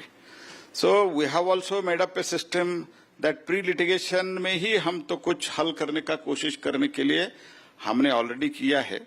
So for that purpose they are coming to us and we have established a helpline. We are also monitoring and as a prime ministry, line ministry, the Finance Ministry is also doing necessary follow up, and we see to it that it is passed on to the consumers. तो जैसे आपने मदद किया था प्रयागराज के time, कुंभ के time air prices को control करने में आपने मदद की थी, डिफरेंशियल प्राइसिंग थी प्लेटफॉर्म्स पर, ई कॉमर्स प्लेटफॉर्म्स पर, उस पर भी आपने कुछ मदद की थी, तो यहाँ जीएसटी में भी despite not being the line ministry आप हेल्प करेंगे? ना, लाइन मिनिस्ट्री तो वो है, लेकिन मैंने कहा ना, कंज्यूमर इज हमारा मंत्रालय का बेसिक काम है to take the interest and take the care of the consumers. Definitely we are going to do that. That's why we have established a helpline. But Mantri ji, why do you call it the biggest reform? You said, I put my word here, this is the biggest ever reform that Bharat has witnessed. Why do you say that? Now, why I have said is probably everybody is so far, because now it has been announced 15 days back, everybody is aware. See, what used to happen, so many taxes, so many compliances. Abhi compliances bhi itna simple ho gaya, refund इतना simple हो गया, और slab only 2 slab. तो ये सब देखते हुए लोगों को, एक तो बिजनेस कम्युनिटी को भी लग रहा है कि ये कंप्लायंसेस भी इजी है, रिफंड भी अगर कुछ है तो रिफंड भी तुरंत आता है, रिफंड के लिए भी इसमें प्रोविजन है, और टैक्स स्लैब भी कम हो गया है. पहले तो जब I can recollect, I have industry even today, I am one of the director in that. I am a shareholder. छोटा कंपनी है, ठीक है, लेकिन मैं हूं. When I started the company, you cannot believe, because I come from a very humble background. वो एक excise inspector करके इतना हमको तंग किया था, तो हमको पहले शुरुआत में ऐसे लगा क्यों हमने ये फैक्ट्री शुरू कर रहे हैं, ऐसे लग गया था. लेकिन आज तो सिस्टम इतना सिंपल हो गया है, और एक ही जीएसटी में 2 ही स्लैब में पूरा आपका समस्या हल हो जाएगा, और आपका जो इनपुट क्रेडिट है वो सब तुरंत रिफंड आ जाएगा, और इसके साथ ही साथ आपका जो डेली कंज्यूमेबल आइटम्स है दैट हैव बिकम इधर 0% और 5%. इससे राहत क्या चाहिए? People are very happy about it. That's why ये सब लोग क्यों रो रहे हैं, इतना दुख इनको क्यों नहीं हो रहा है? क्योंकि मोदी जी एक कभी कभी बीच में सिक्सर मार देते हैं, इनको तो वो तो समझने के लिए कुछ समय लगता है. That is their problem. But people are very happy about it, and we don't want to make politics out of it. But I can tell you, this is the biggest relief for the public. विपक्ष, especially the Congress is saying, हमने तो 8 साल पहले कहा था, अब आज कर रहे हैं, जो हमने तब कहा था अब आज कर रहे हैं. एक तो आज मैंने एक स्टेटमेंट देखा, शायद आप भी देखे होंगे, ये तो दिखावा है, ये तो बकवास है, आई वॉश. हाँ जी, हाँ, आई वॉश है. तो एक तरफ बोलते हैं आई वॉश है, दूसरी तरफ बोलते हैं हमने आइडिया दिया था. तो कम से कम पूरा क्लियर होके आ जाओ, क्या कहना चाहते हो. You come out with what you want to say about this overall reform. पहले तो कहा हम ही बोला था, तो यही लोग चाहते थे ना. I was there as a opposition MP also in parliament. तो जीएसटी का जब ये लोग लाए थे, क्यों अपोज किया था? इनका जो उस टाइम के यूपीए था, आज का इंडिया है, वही पार्टी के लोग अपोज किया था. What was the reason? क्योंकि उस टाइम सेंट्रल सेल टैक्स का एक इशू था, उसमें कॉम्पेंसेशन देना था, तो उसमें जो भी रिफंड करना था स्टेट को देना था, ये लोग नहीं दिया था. इसलिए यही एनडीए, यही यूपीए का लोग कहा आपके ऊपर हमको विश्वास नहीं है, हम जीएसटी नहीं चाहते हैं. लेकिन हमने जो जीएसटी के कॉम्पेंसेशन पर वादा किया था, वो कॉम्पेंसेट करने के लिए हमने कानून में भी प्रावधान किया, और मोदी जी उसका पूरा पालन किया. इसलिए जीएसटी काउंसिल में अभी यूनानिमसली एक्सेप्ट होने के लिए कुछ लोग मन से करते हैं, लेकिन कुछ लोग तो जनता के डर से करते हैं. This is the difference what I can see today. Mamata Didi has also said that health insurance पर हमने बोला था, इसीलिए हुआ है. ये कोई सरकार ने नहीं किया, हमारा आइडिया था. नहीं, आप तो पूरा तो मन से स्वागत करो ना. आपका आइडिया है तो कम से कम मन से स्वागत तो करो ना. वो भी नहीं कर रहे हैं ना. Why you are afraid of welcoming it? But did you know that this is going to happen, or was there an indication that this is going to happen in 15 days? Suddenly this announcement comes, and do you wonder कि मोदी जी ऐसे risk क्यों लेते हैं? Does he have this appetite? Politically बड़ा risky काम है. देखिए, ये तो होने वाला है. ये तो वो क्या था, सरकार में क्या चर्चा चल रहा था पहले, ये तो मैं पब्लिक में अभी नहीं बोलता हूं. लेकिन मैं एक चीज तो कहता हूं, ये तो एक सप्ताह में, 15 दिन में, एक महीने में ये डिसीजन नहीं हो सकता है. We should agree that there should be lot of consultation. तो इसमें बहुत ज्यादा लोगों से, हमको स्टेक होल्डर से भी कई बार चर्चा करना पड़ता है और इसके लिए तैयारी करना पड़ता है. वो तो बहुत दिनों से चल रहा था और प्राइम मिनिस्टर के मन में ये था कि हमने जीएसटी तो शुरू किया है, ये जीएसटी का बहुत अच्छे लाभ तो हुआ है जो 17 में हमने शुरू किया, लेकिन उसका जो स्लैब कम करना, कॉम्प्लायंसेस कम करना, ये सब चीजें जो है, these has to be really, इसका बेनिफिट जो है लोगों के लिए ये तो पहुंचाना चाहिए. एंड अपार्ट फ्रॉम दैट, ये जो डे टू डे यूज करने के लिए जो कंज्यूमेबल आइटम्स है, उसमें तो इधर 0 और 5% का करना है, मोदी जी के मन में पहले से ही था, and that has been implemented now. What, according to you, in the last 11-12 years, are the top 5 reforms by Prime Minister Modi? One is, according to me, GST itself is the biggest reform. Second one is insolvency and bankruptcy.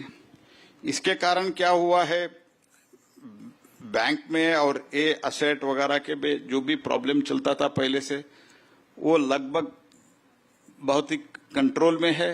नहीं तो even otherwise banking reforms जो है, in continuation with the banking reform, तो all banks उस time जो non performing asset था इतना बहुत ज्यादा था, आज तो all banks they are in profit and NPA has come down like anything.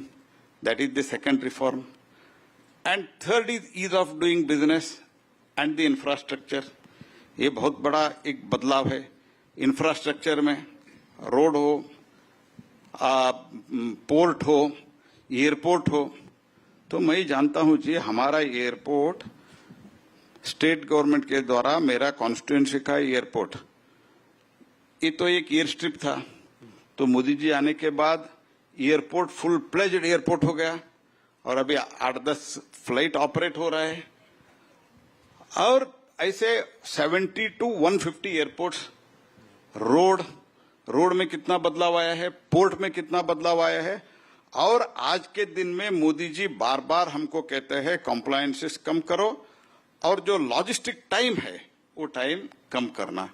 This is the another biggest reform. Jan Dhan is another biggest reform. जब प्रधानमंत्री जी ने, मोदी जी ने बोला था कि आप अकाउंट ओपन करो, यही लोग मजाक उड़ाया था. पहले अकाउंट ओपन किया, बाद में आधार को लिंक किया, बाद में मोबाइल को लिंक किया. कितना बड़ा बदलाव आया जी. लगभग 4 लाख करोड़ सेविंग्स हो गया. जो हम डायरेक्टली डीबीटी करते हैं उसके कारण 4 लाख करोड़ का जो सेविंग्स हुआ, ये गरीब का कैसा बीच में कौन खाते थे, किसके जेब में जाते थे. ये तो सब जो बदलाव है, ये बहुत बड़ा रिफॉर्म है. And these reforms are benefiting the people of the country. Let's talk about renewables, solar and wind. There's a huge thrust. That's also because the climate goals, we as a nation have to achieve a few climate goals. What kind of reforms are being pushed in the renewable energy sector, especially solar and wind? As it is, जो solar का और wind का overall renewable का है, if I can put it in a overall जो इस 10-11 साल में हुआ है, if I can quote about that, what was the total solar energy in the country by when it was 2014? As far as I remember, and it is correct also, 2.4 gigawatt. Today it is nearly about 125 gigawatt. Another week, 15 days, it is going to reach 130 gigawatt. So from 2.4 to 130. And 75 gigawatt of the total from the non-fossil fuel source. Today, it is 252. 50% of our target of 2030 is being achieved. And installed capacity, जो प्रधानमंत्री पंचामृत के द्वारा COP26 में announce किया था, by 2030 we are going to install 50% of our energy from the non-fossil sources. It is achieved 5 years in advance, that is 2025 we have done it. And EU का एक delegation आया था, पूरा आप देखे होंगे, पूरा कमिश्नर सब, ऑल द कमिश्नर सब आए थे, and prime minister told me to give a presentation to them. जब मैंने एक प्रेजेंटेशन दिया हमारा ऑफिस में, I had invited them to my office, they were stunned. 10 वर्ष में हो सकता है क्या? लेकिन तो बाकी तो मैं तो ऐसे क्या क्या हुआ है मैं आपको और डिटेल में बता सकता हूं, लेकिन ये तो from 2.4 to 130 it is the biggest achievement. Second thing is module. देश में स्वदेशी मॉड्यूल होता था क्या जी? अभी तो मॉड्यूल हो गया है. How much we have invested in that? 24,000 crores. ये मोदी जी के अलावा और कोई रिस्क ले ही नहीं सकते जी. We make it with viability gap funding. हमने PLI में उनको दिया, और उसके साथ अभी सेल का 25 गीगावाट 28 गीगावाट का हमारा मैन्युफैक्चरिंग कैपेसिटी है, और हमने ALMM लागू किया है. 28 तक इसका प्रोजेक्ट इसका शुरू हो जाएगा. और स्वदेशी इनगॉट और स्वदेशी wafer, that we have already started. Trajectory is on, and I am quite confident we will come out with for that also with viability gap funding. And one more thing I want to tell you, wherever the viability gap funding that is in the form of PLI we have brought, that has brought down the per unit cost and overall investment by cost of the unit has come down by 40%. This is the biggest achievement, and by that the cost of the electricity per unit when it comes down, overall हमारा जो production cost होता है ना, वो production cost कम होता है. So that is the biggest thing what has been done. I am very happy about it. And it is not only another thing, I am taking your little time. It is not just that only renewable energy emission or clean energy, ये तो ठीक है. But I have handled coal also.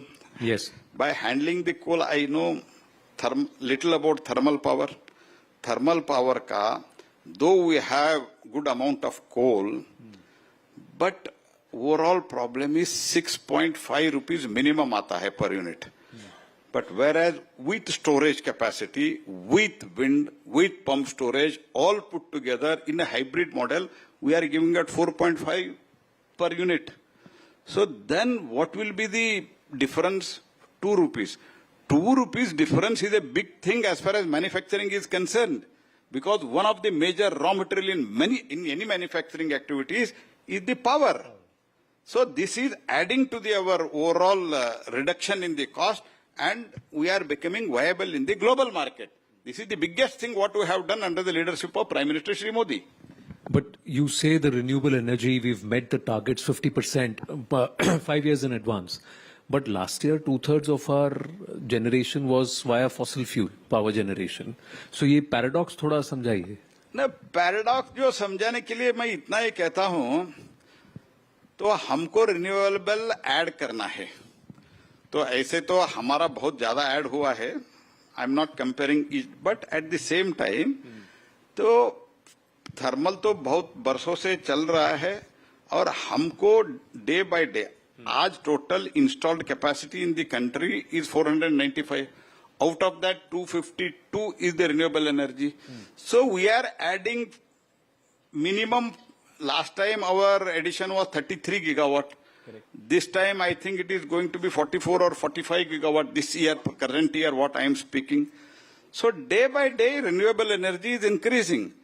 But पहले जो zero था 10 बरस में इस लेवल तक तो आया है ना, तो जीरो से अभी इधर तक पहुंचे हैं. मुझे विश्वास है और 10-15 वर्ष मोदी साहब रहेगा और हम तो we will surpass whatever it is there in the fossil fuel से जो आता है उसको हम सरपास करेंगे. Well let's hope that, but for that कुछ प्रोजेक्ट्स जो अटके हैं उसको भी क्लियर करना जरूरी है. मंत्री जी, I am given to understand that approximately 40 gigawatt of such RE capacity is lying unused due to lack of PPAs. So what is the government going to do? Because DISCOMs are not coming forward to sign power purchase agreements. So what are you going to do there? With the other problem, there is one major problem. That is, one is ये जो price down हो रहा है तो हर state government सोचते हैं कल और कम होगा. This is the problem we are facing.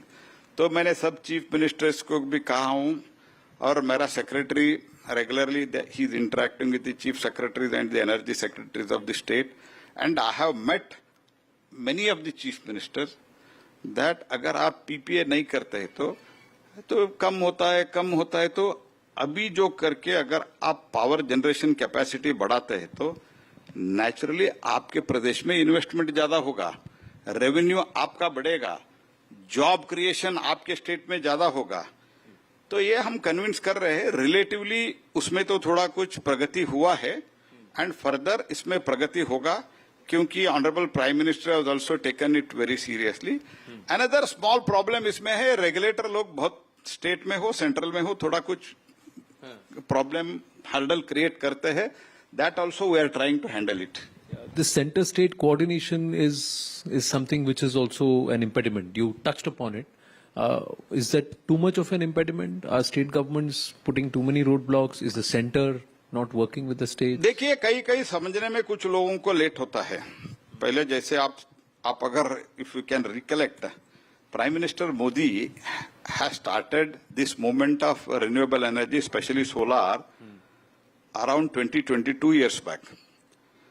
Then the cost was around 17-18 rupees per unit. Yeah. But Modi ji did not stop because he knew that after 20 years or 2 decades or so, the energy future is the renewable.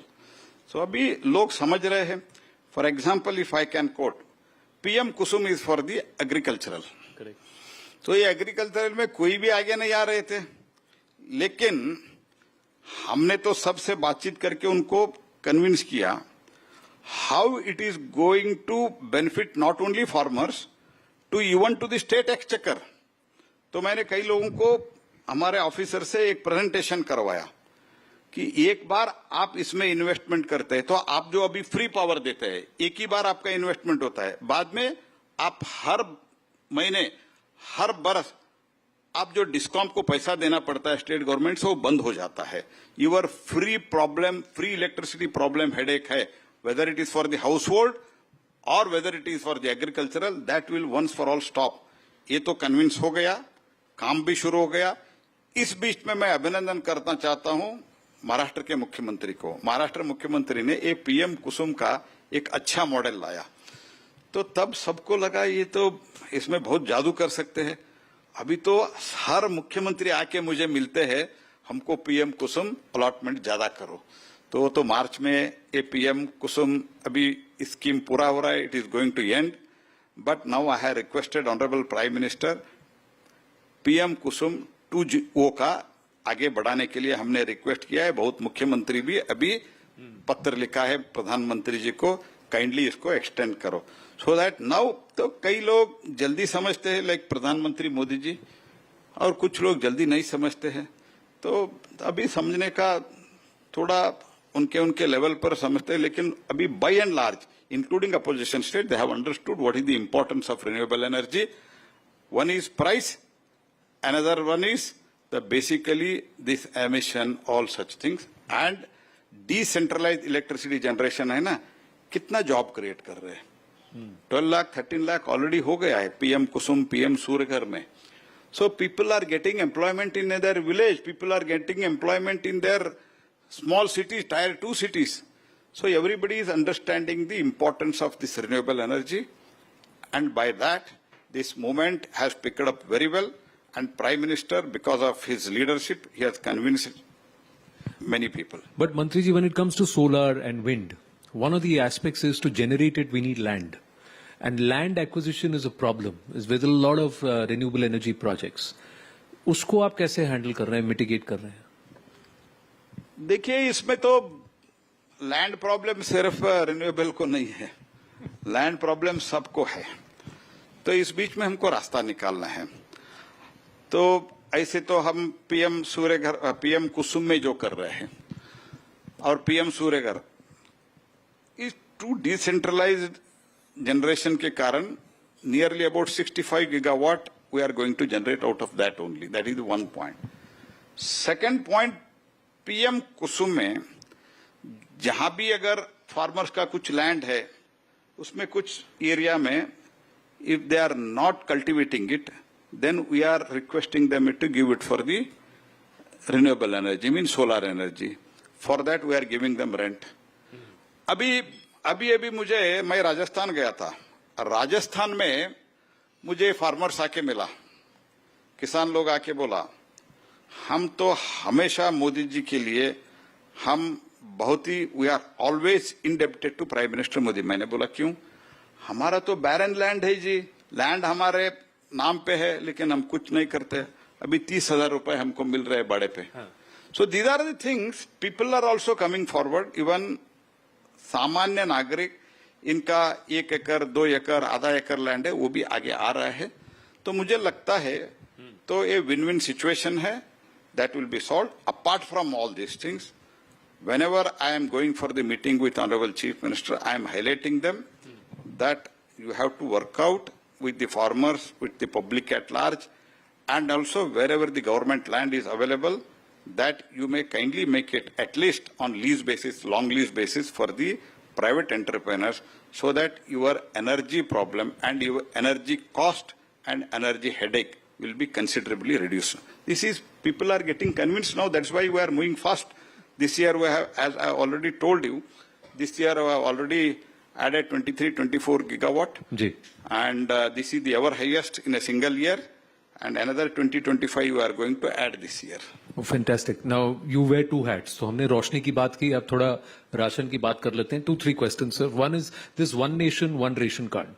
How is the implementation progressing, and especially with the migrant workforce and population? Is the implementation on track? Are you monitoring it? See, I can tell you one thing. One nation, one ration card. One nation, one grid. One nation, one subscription. ऐसे तो one nation जो मोदी साहब ने बोला है, ये सब one nation तो डर जाते हैं ये लोग. तो जब हम one nation, one ration card, जब इसका भी शुरू किया था, तब भी इसका क्रिटिसिज्म हुआ था. लेकिन 187 crore transaction one nation one ration card में हुआ है.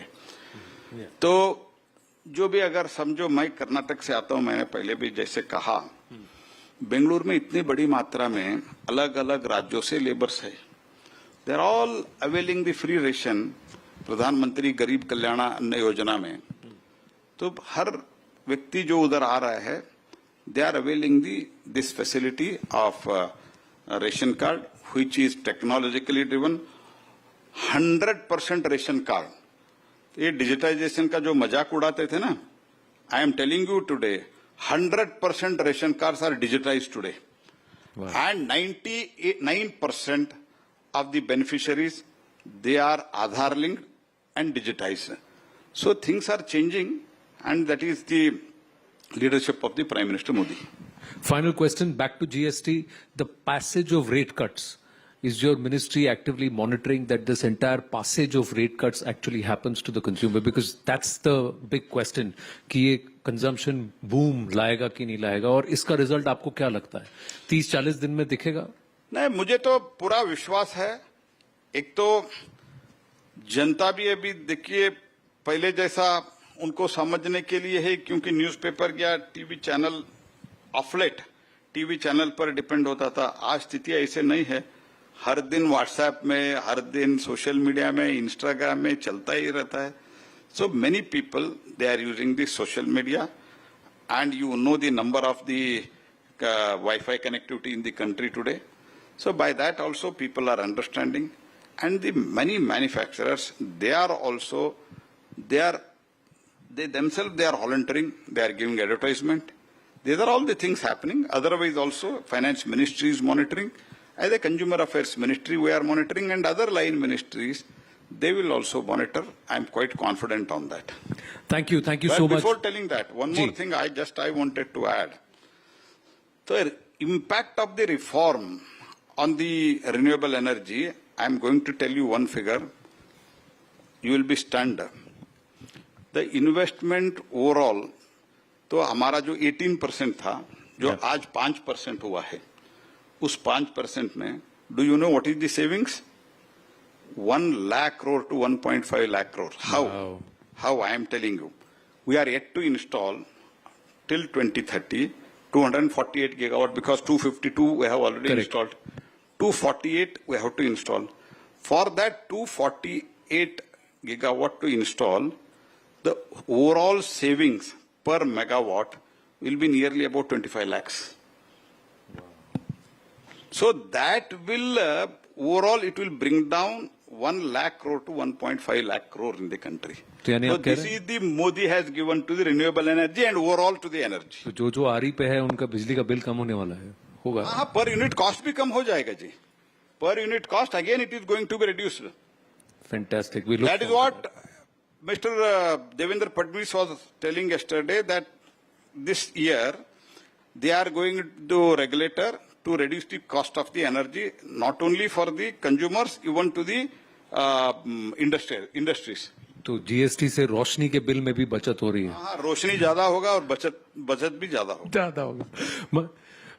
Mantri ji, I just want to use this opportunity to also commit to you and to our viewers that here at Network 18 we are not stopping with this reforms reloaded.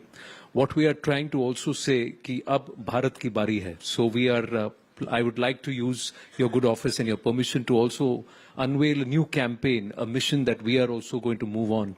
And I'm going to request Rahul to just please come here as we play out the AV here. It's called India Ab Bharat Ki Bari. And with your permission, I'd just like you to have a look at.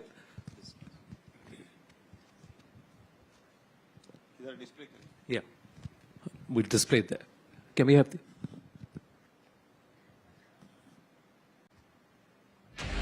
यही समय है, सही समय है, भारत का अनमोल समय है. कारोबार को और आसान बनाएंगे, निवेश को और आकर्षक बनाएंगे. असंख्य भुजाओं की शक्ति है, हर तरफ देश की भक्ति है. विकसित भारत के लक्ष्य तक पहुंचने के लिए हमें आत्मनिर्भरता के रास्ते पर चलना ही होगा. तुम उठो, तिरंगा लहरा दो, भारत के भाग्य को फहरा दो. जो हम देश में ही बना सकते हैं, वो हमें देश में ही बनाना चाहिए. गर्व से कहो, ये स्वदेशी है, तो आत्मनिर्भर भारत का सपना पूरा होगा. इंडिया अब भारत की बारी. यही. Thank you, sir. Thank you so much. Thank you.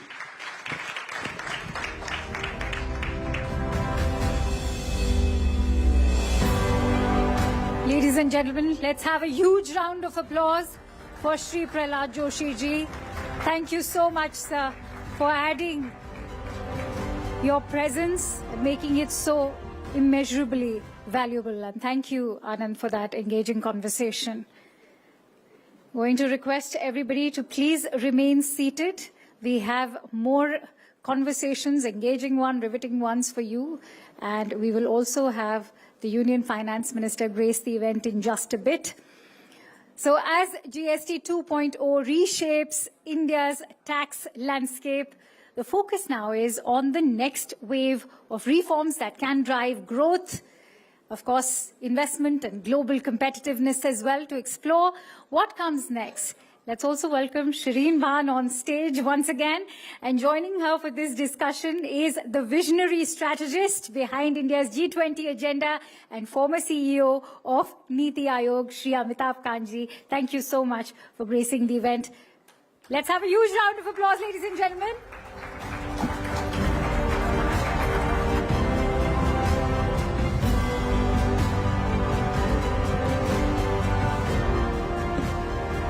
Well, ladies and gentlemen, it is a pleasure and a privilege to welcome Amitabh Kant here on the Reforms Reloaded platform. Here's something that I want to share with the audience. It was the 12th of August, and I was in conversation with Mr. Kant on a platform like this. And I asked him, I said, what next as far as reforms are concerned? And the number one item on his list on the 12th of August was GST rate rationalization. Clearly, the government was listening to you, Mr. Kant. Well, I don't know whether they're listening or not, but it's a great thing that they've simplified the GST.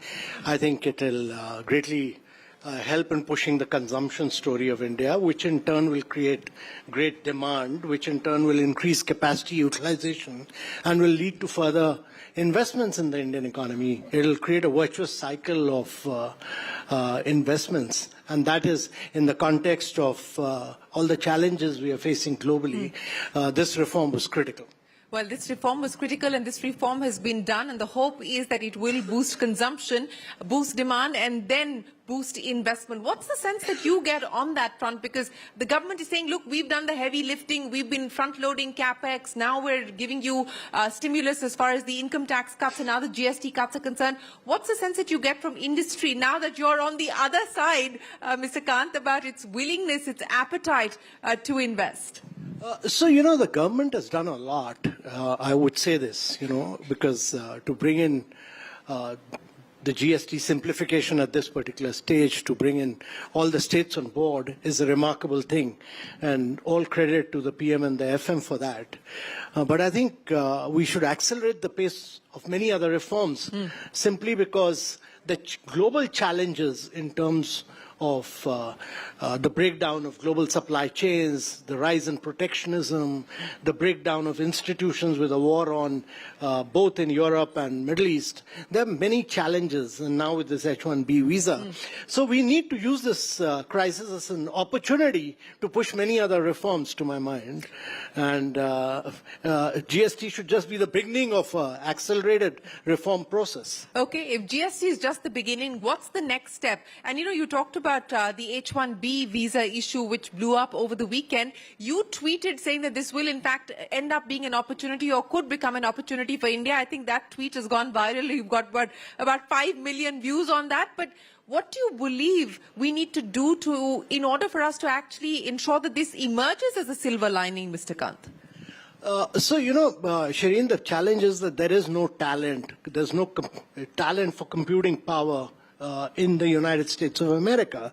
So it's not that the Indian companies utilize H-1B visa. No, not the bulk of them. It's the United States companies which bring in all this, utilize the H-1B visa for their advantage.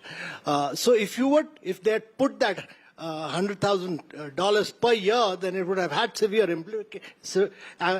huge implications. But now that they've clearly announced, backtracked and said that it's only in the initial period and not for students studying in the United States, I think my analysis is that this will, over a period of 6 years, it'll work out to a very marginal component, which will then get passed on to the consumer.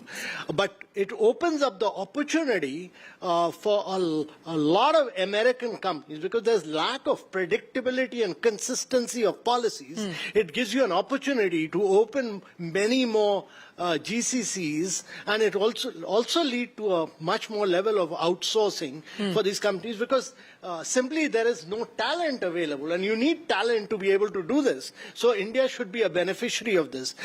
My view is that India will benefit out of this. You do think that India will benefit from this, but since we're talking about the next steps, Mr. Kant, quality control orders, I think that has been one of the issues that industry has been talking about as a constraint.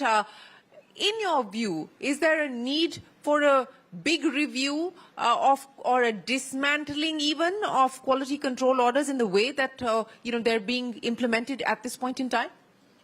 So quality control orders, we've had an excess dosage of them. We've had about QCOs imposed on over 760 odd items. If you're doing it on the end product, I'll understand. But you're putting quality control orders on inputs and components, and you're making it difficult for medium and small industries to do production, and it is having severe implication on their livelihood, their survival.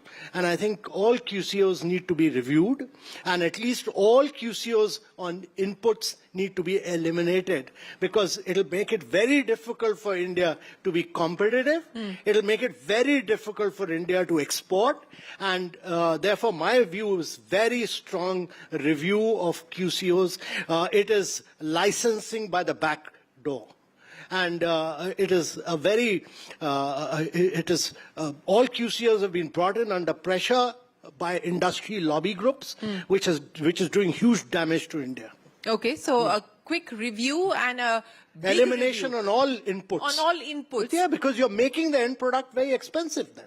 Okay. And you're basically making your country non-competitive in the global economy. So from that perspective, if we are talking about making India more competitive as well as integrating India into the global supply chain, GST done, QCOs you believe work in progress or needs to be work in progress with a certain degree of urgency, what else? So first and foremost, let's look at what all government has already announced for quick implementation. First and foremost, I think the labor laws, because they're already passed by Parliament, over 22 states have already approved them. So just implement the labor laws, which will enable you to do size and scale of manufacturing. That's critical. Number two, the government had some time back announced, 2 budgets back announced that it will remain in only 4 strategic areas, and also said that it will disinvest 2 banks, 1 insurance companies. We need to get disinvestment and asset monetization back central stage. And that's important because I believe that India can grow over a long period, 3-decade period, at 9 to 10% per annum, which is what our ambition is of the Prime Minister to create a Viksit Bharat. It's a very ambitious task, so you need to bring free enterprise center stage. That's critical. So push for that. Thirdly, I think in the context of H-1B visa, you need to create good, really smart urbanization in India. And the budget this year had announced a 1 lakh crore for urban renewable fund. Now, that needs to be implemented ASAP so that you clean up your cities, the garbage. There should be a massive competition among cities after cities, and at least create 25 cities in India which are, on par with the best in the world. This can be spurred through this 1 lakh crore. Government has already announced intention in the budget. Push for implementation. The fourth is the government has announced in the budget itself the clean tech mission. Now, India is importing 85% of its solar, 75% of its electric components, 80% of its batteries. So get that clean tech mission announced, because then you'll start working on batteries, EVs, solar, wind, all that is critical. And the last I would say is that you need to also push for the government needs to push in a very, very big way right now skill development, because your demographics are in your favor. The skill sector needs a huge, huge push, because that will create new jobs not only for India but for the rest of the world. If India is going to provide 30% of the manpower for the world by 2047, growth with jobs is critical, and therefore, to my mind, these are 4 or 5 key suggestions that I have. Well, that's the top 5 there from Amitabh Kant. Very specific, very tangible suggestions that you've put on the table for the government. And let's start with privatization of Ashoka Hotel in the heart of Delhi. The government has no business to run hotels. I mean, why should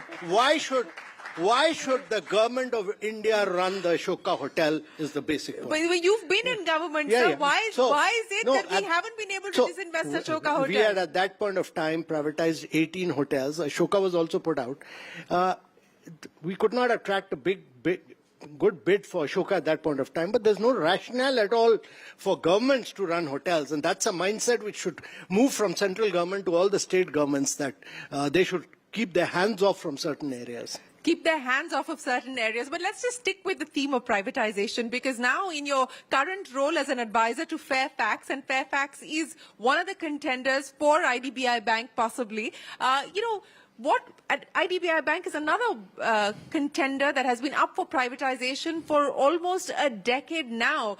So do you feel the government is hoping that it will get done this financial year? Are you feeling confident that it will get done this financial year? I'm optimistic about it, and I hope it happens early, because we should not allow fatigue to set in. These things happen at a particular moment of time, and the earlier you do it, the better it is for the government, better it is for India. And that is why I'm saying not merely IDBI, but the government has said it will privatize 2 other banks, 1 more insurance company. Those recommendations were made. We should go back. You had made recommendations from Niti Aayog as well? Yeah, so we should go back and push that, because the challenge which India is facing now, the headwinds which we are facing in the context of global crisis, requires us to be bold, gutsy, courageous, like this government has been in the case of GST. I mean, it's the speed at which FM and PM have pushed through the reforms on GST and made it simple and easy is really praiseworthy. I really admire the tenacity of the government in able to do that, and that inspires me to push for more and more reforms. Well, it's inspiring everybody here in this room as well, Mr. Kant. But let's talk about that 1 lakh crore rupee that you talked about, which is a budget announcement. So the capital allocation has been made in the budget. The urban renewal mission that you spoke about to clean up, spruce up our cities and so on and so forth. I mean, we're talking about cities like Gurugram, and every day there are people tweeting about the problems there in terms of the garbage and so on and so forth. I mean, what will it finally take to get to execution? Forget the capital allocation. Well, how do we execute these projects? How do we execute these missions? I agree it's important, but what will it take to get it done? Yeah. I think much like the government got all the states together on GST, the government needs to bring political will and administrative ability to drive good, smart urbanization, get all the states, at least the states which contribute a significant component. Cities are drivers of growth, they are drivers of innovation, etc. So, to my mind, these cities will be the real driver. The top 20 cities actually account for almost about 45% of your GDP. So if you are able to drive that and make that grow very enormously, they will become not merely the drivers of your GDP, but they'll create huge number of jobs. And to my mind, good drainage, good sewage, good roads are critical for India now. You've reached a stage of your growth where good urbanization will determine the future of India. Good urbanization will certainly determine the future of India, but, I come back to the question on how do we actually get it done. Yeah. But, and a lot of people have commented that we probably need a GST council kind of federal body to take forward some of these crucial reforms. A, is that even possible? B, how do we go forward on that? No, you don't need a body for everything. You need to bring that political will amongst the states.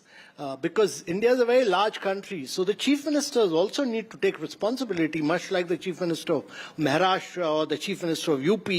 They've really improved the quality of infrastructure in a very, very big way. You see the transformation in Mumbai, or you see the transformation in Pune, or you see the transformation in Nagpur, or you see the transformation in Uttar Pradesh. The roads, the expressway, the highways, the shape of Lucknow has changed. So all this should inspire many more states to push for it, and definitely Gurgaon needs to be cleaned up totally, improved radically. But one more point, Shireen, on the, since we were talking about many things in the coming days, one critical thing I think is the announcement in the budget which was made for deep fund of funds. Yeah. Because research and innovation. Yeah. So the fund of funds is critical for India.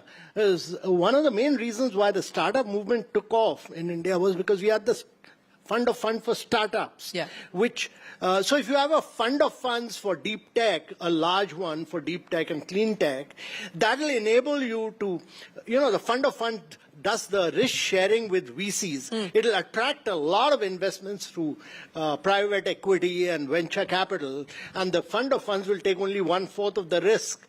But you require patient capital over a long period of time. So not merely that the government should create a fund of funds, but to my mind, life insurance corporation should create a fund of funds also, and so should Reliance, and so should Mr. Adani, and these big conglomerates should also create fund of funds for India to attract a lot of VCs to do deep tech, because the upsides of that for the country will be enormous. And India needs to do many more deep tech startups. That's critical. That would require a fund of funds. And that's something which was announced in the budget. So I'm just saying that what was announced of the budget needs to be rapidly implemented now. Yes, 1 lakh crore rupees was announced in the budget, and they have moved on that now. And of course, there's a change in mindset where the government is also now looking at possibly picking up equity in some of these companies that it's investing in, especially on the quantum side through the quantum mission and so on and so forth.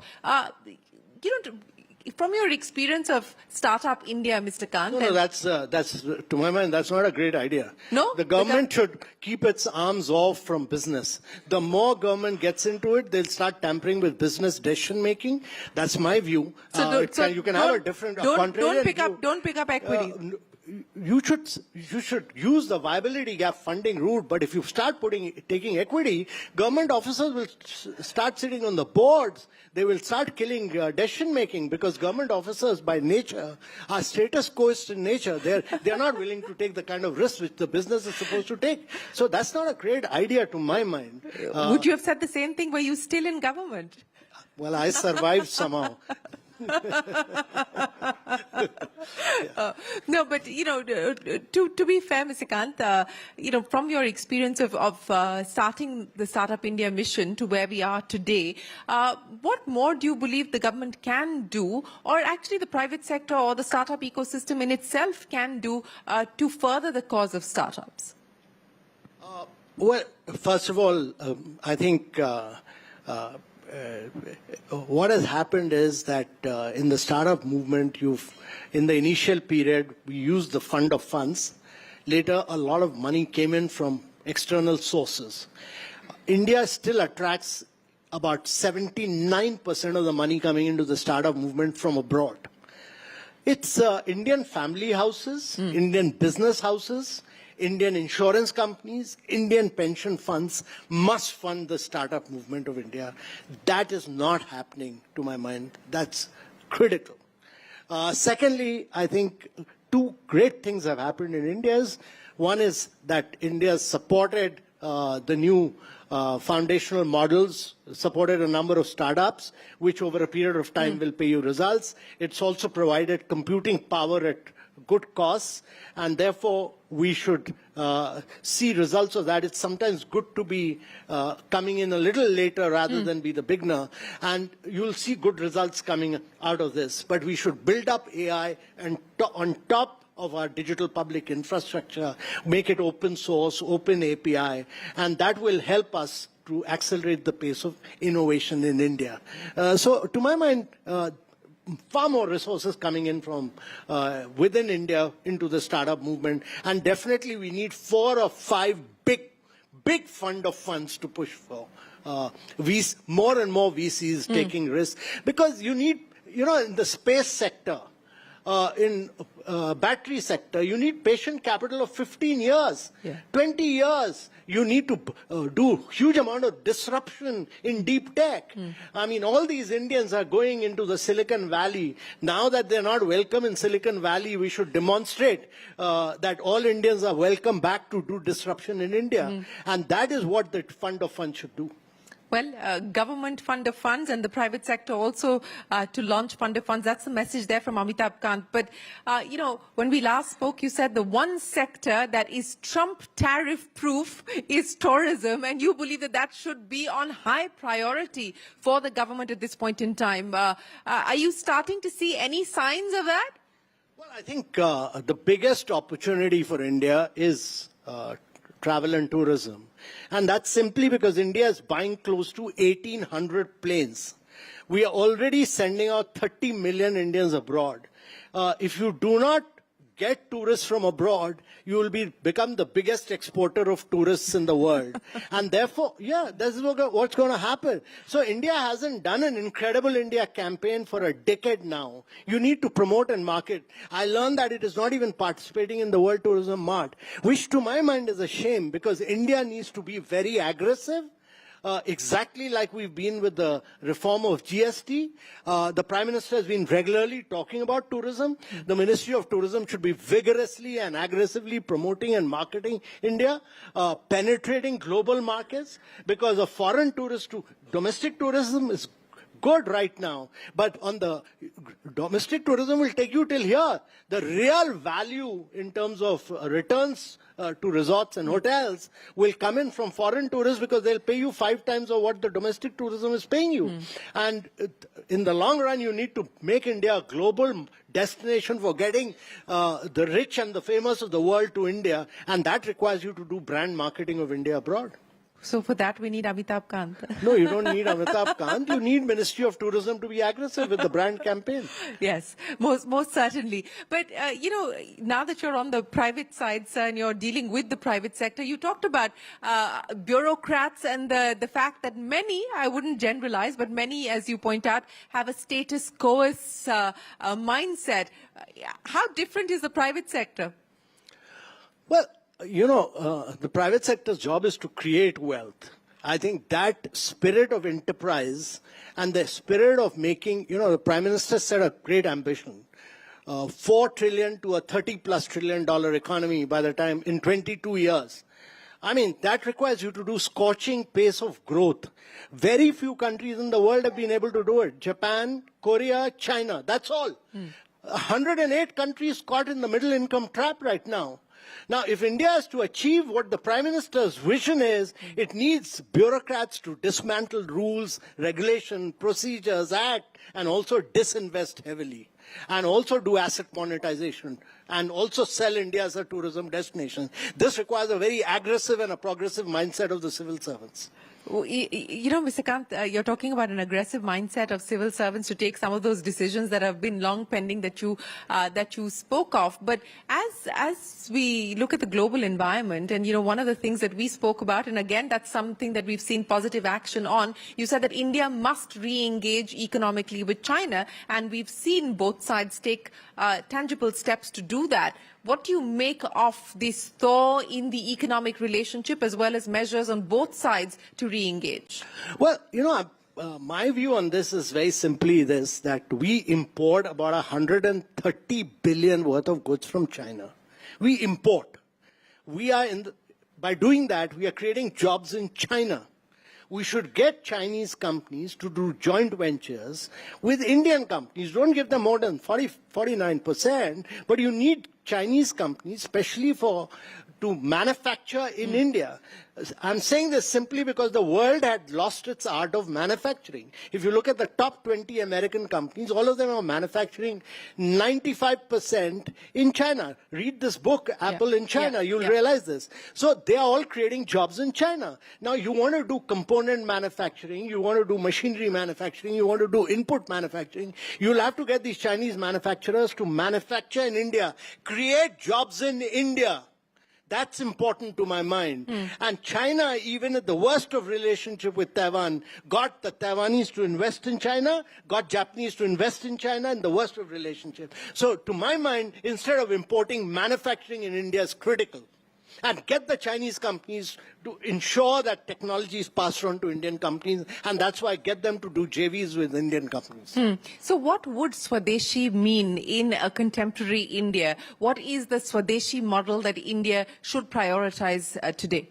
Well, Swadeshi to my mind would mean that you make in India, you do startup in India, but be a part of integral value chain. You penetrate global markets. You can't be selling only in India. You have to sell to the world. You'll get 10 times more prices. You have to be a very, very integral part of the value chain, despite the protectionism which Trump is preaching to the rest of the world. None of China, Korea, Japan, none of them grew without selling to America. So we have to do that. Without that, India can't grow at 9 to 10%. Exports is critical. Every time India has grown, it's grown on the back of exports. But it's becoming an increasingly challenging environment as far as exports are concerned. Yeah, there are many challenges. We'll have to face those challenges head on and become productively efficient. That's why when I talk about free enterprise, when I talk about disinvestment, when I talk about privatization or asset monetization, I'm saying this because the productivity levels of India have to improve. Trump has given you this opportunity to become far more competitive. He's given you the opportunity to become far more productive. Let's not lose this opportunity. This is a God-given gift which Trump has given us. So we should say thank you, President Trump. Yeah. But on a more serious note, from the vantage point that you had of being the G20 Sherpa, the world that we're living in today, I mean, just in a matter of 2 years, how fractured globalization is. What do you believe the consequences will be of this changing global order, of this changing face and nature of globalization in the medium term? So first of all, Shireen, let's be clear on one simple thing, and that is the biggest beneficiary of globalization was the United States of America.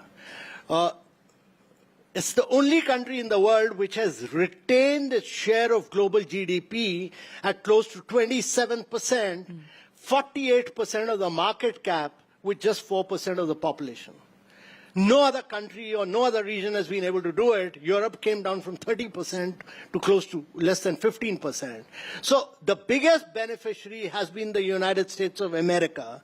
And when the opportunity for the global south and other countries came to benefit from this process of globalization, you start killing WTO.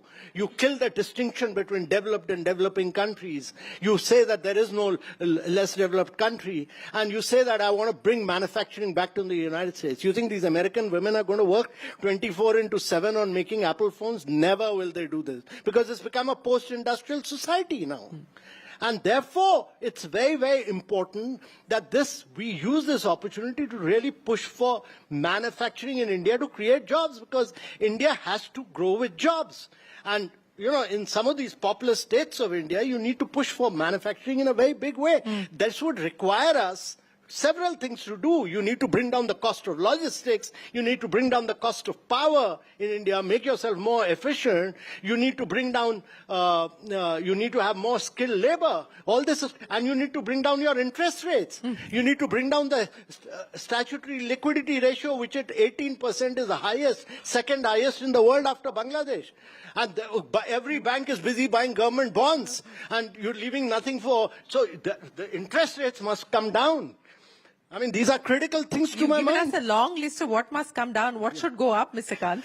Well, the growth rate must go on to 8.5%, 9%. And you on think, a consistent basis over a long... And you think on the back of the measures that you just spoke of, that is possible? Well, you see the results of GST, which will be very good, path-breaking measures. Every time the government has pushed for key reforms, the GDP goes up, and therefore I'm absolutely clear that all the budget announcement, I'm not saying anything else, I'm merely saying that the budget announcement... Implement the budget announcements. Implement the budget announcements. Implement the disinvestment budget announcement. Implement the deep tech, the urban reforms, and the clean tech mission. All this will help you to accelerate the pace of your growth. Nothing else. This is the political will of the government. Yeah, so no new ideas, so to speak. You're just saying get what you've already announced. No, I believe in implementation. Implementation. Before I let you go, if you were to do Incredible India today, as you lamented, it hasn't been done in 10 years. If you were to do Incredible India today, what would you call it? No, I'll call it, see, you've already built your brand. Never kill a good brand. Just sustain that. It's etched in the minds of people. If you were to create a new brand, it'll take you another decade or so. So just reinforce that brand. And there's nothing better. India's is such a phenomenal country. There's nothing better than it being called incredible. More power to you, and more power to Incredible India. Amitabh Kant, always a pleasure. Thank you so much for joining us here this evening. Ladies and gentlemen, a big round of applause for Amitabh Kant, the former Sherpa of the G20 and the CEO of the Niti Aayog. Thank you very much for your time and for a long list of ideas, but also the execution roadmap that you've laid out for us. I only repeated what has been announced in the budget. Thank you. Thank you, sir. Thank you so much, sir. Thank you very much. Appreciate it. Thank you, Mr. Kant, and thank you, Shireen, for those very very invaluable insights, very frankly and honestly shared, and thank you for highlighting the silver lining in the Now that I'm not in government, I have to be honest. Thank you. Ladies and gentlemen, as we now draw the curtains on Reforms Reloaded 2025, first of all, thank you to all of you for making this a success today.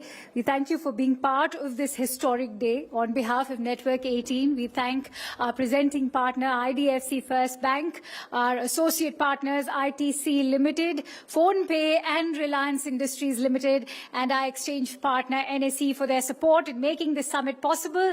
Thank you to the wonderful audience for joining us today. A special giveaway awaits you. Please don't forget to collect it from the registration desk. Please proceed towards dinner now as it's served. Thank you. Good night and take care.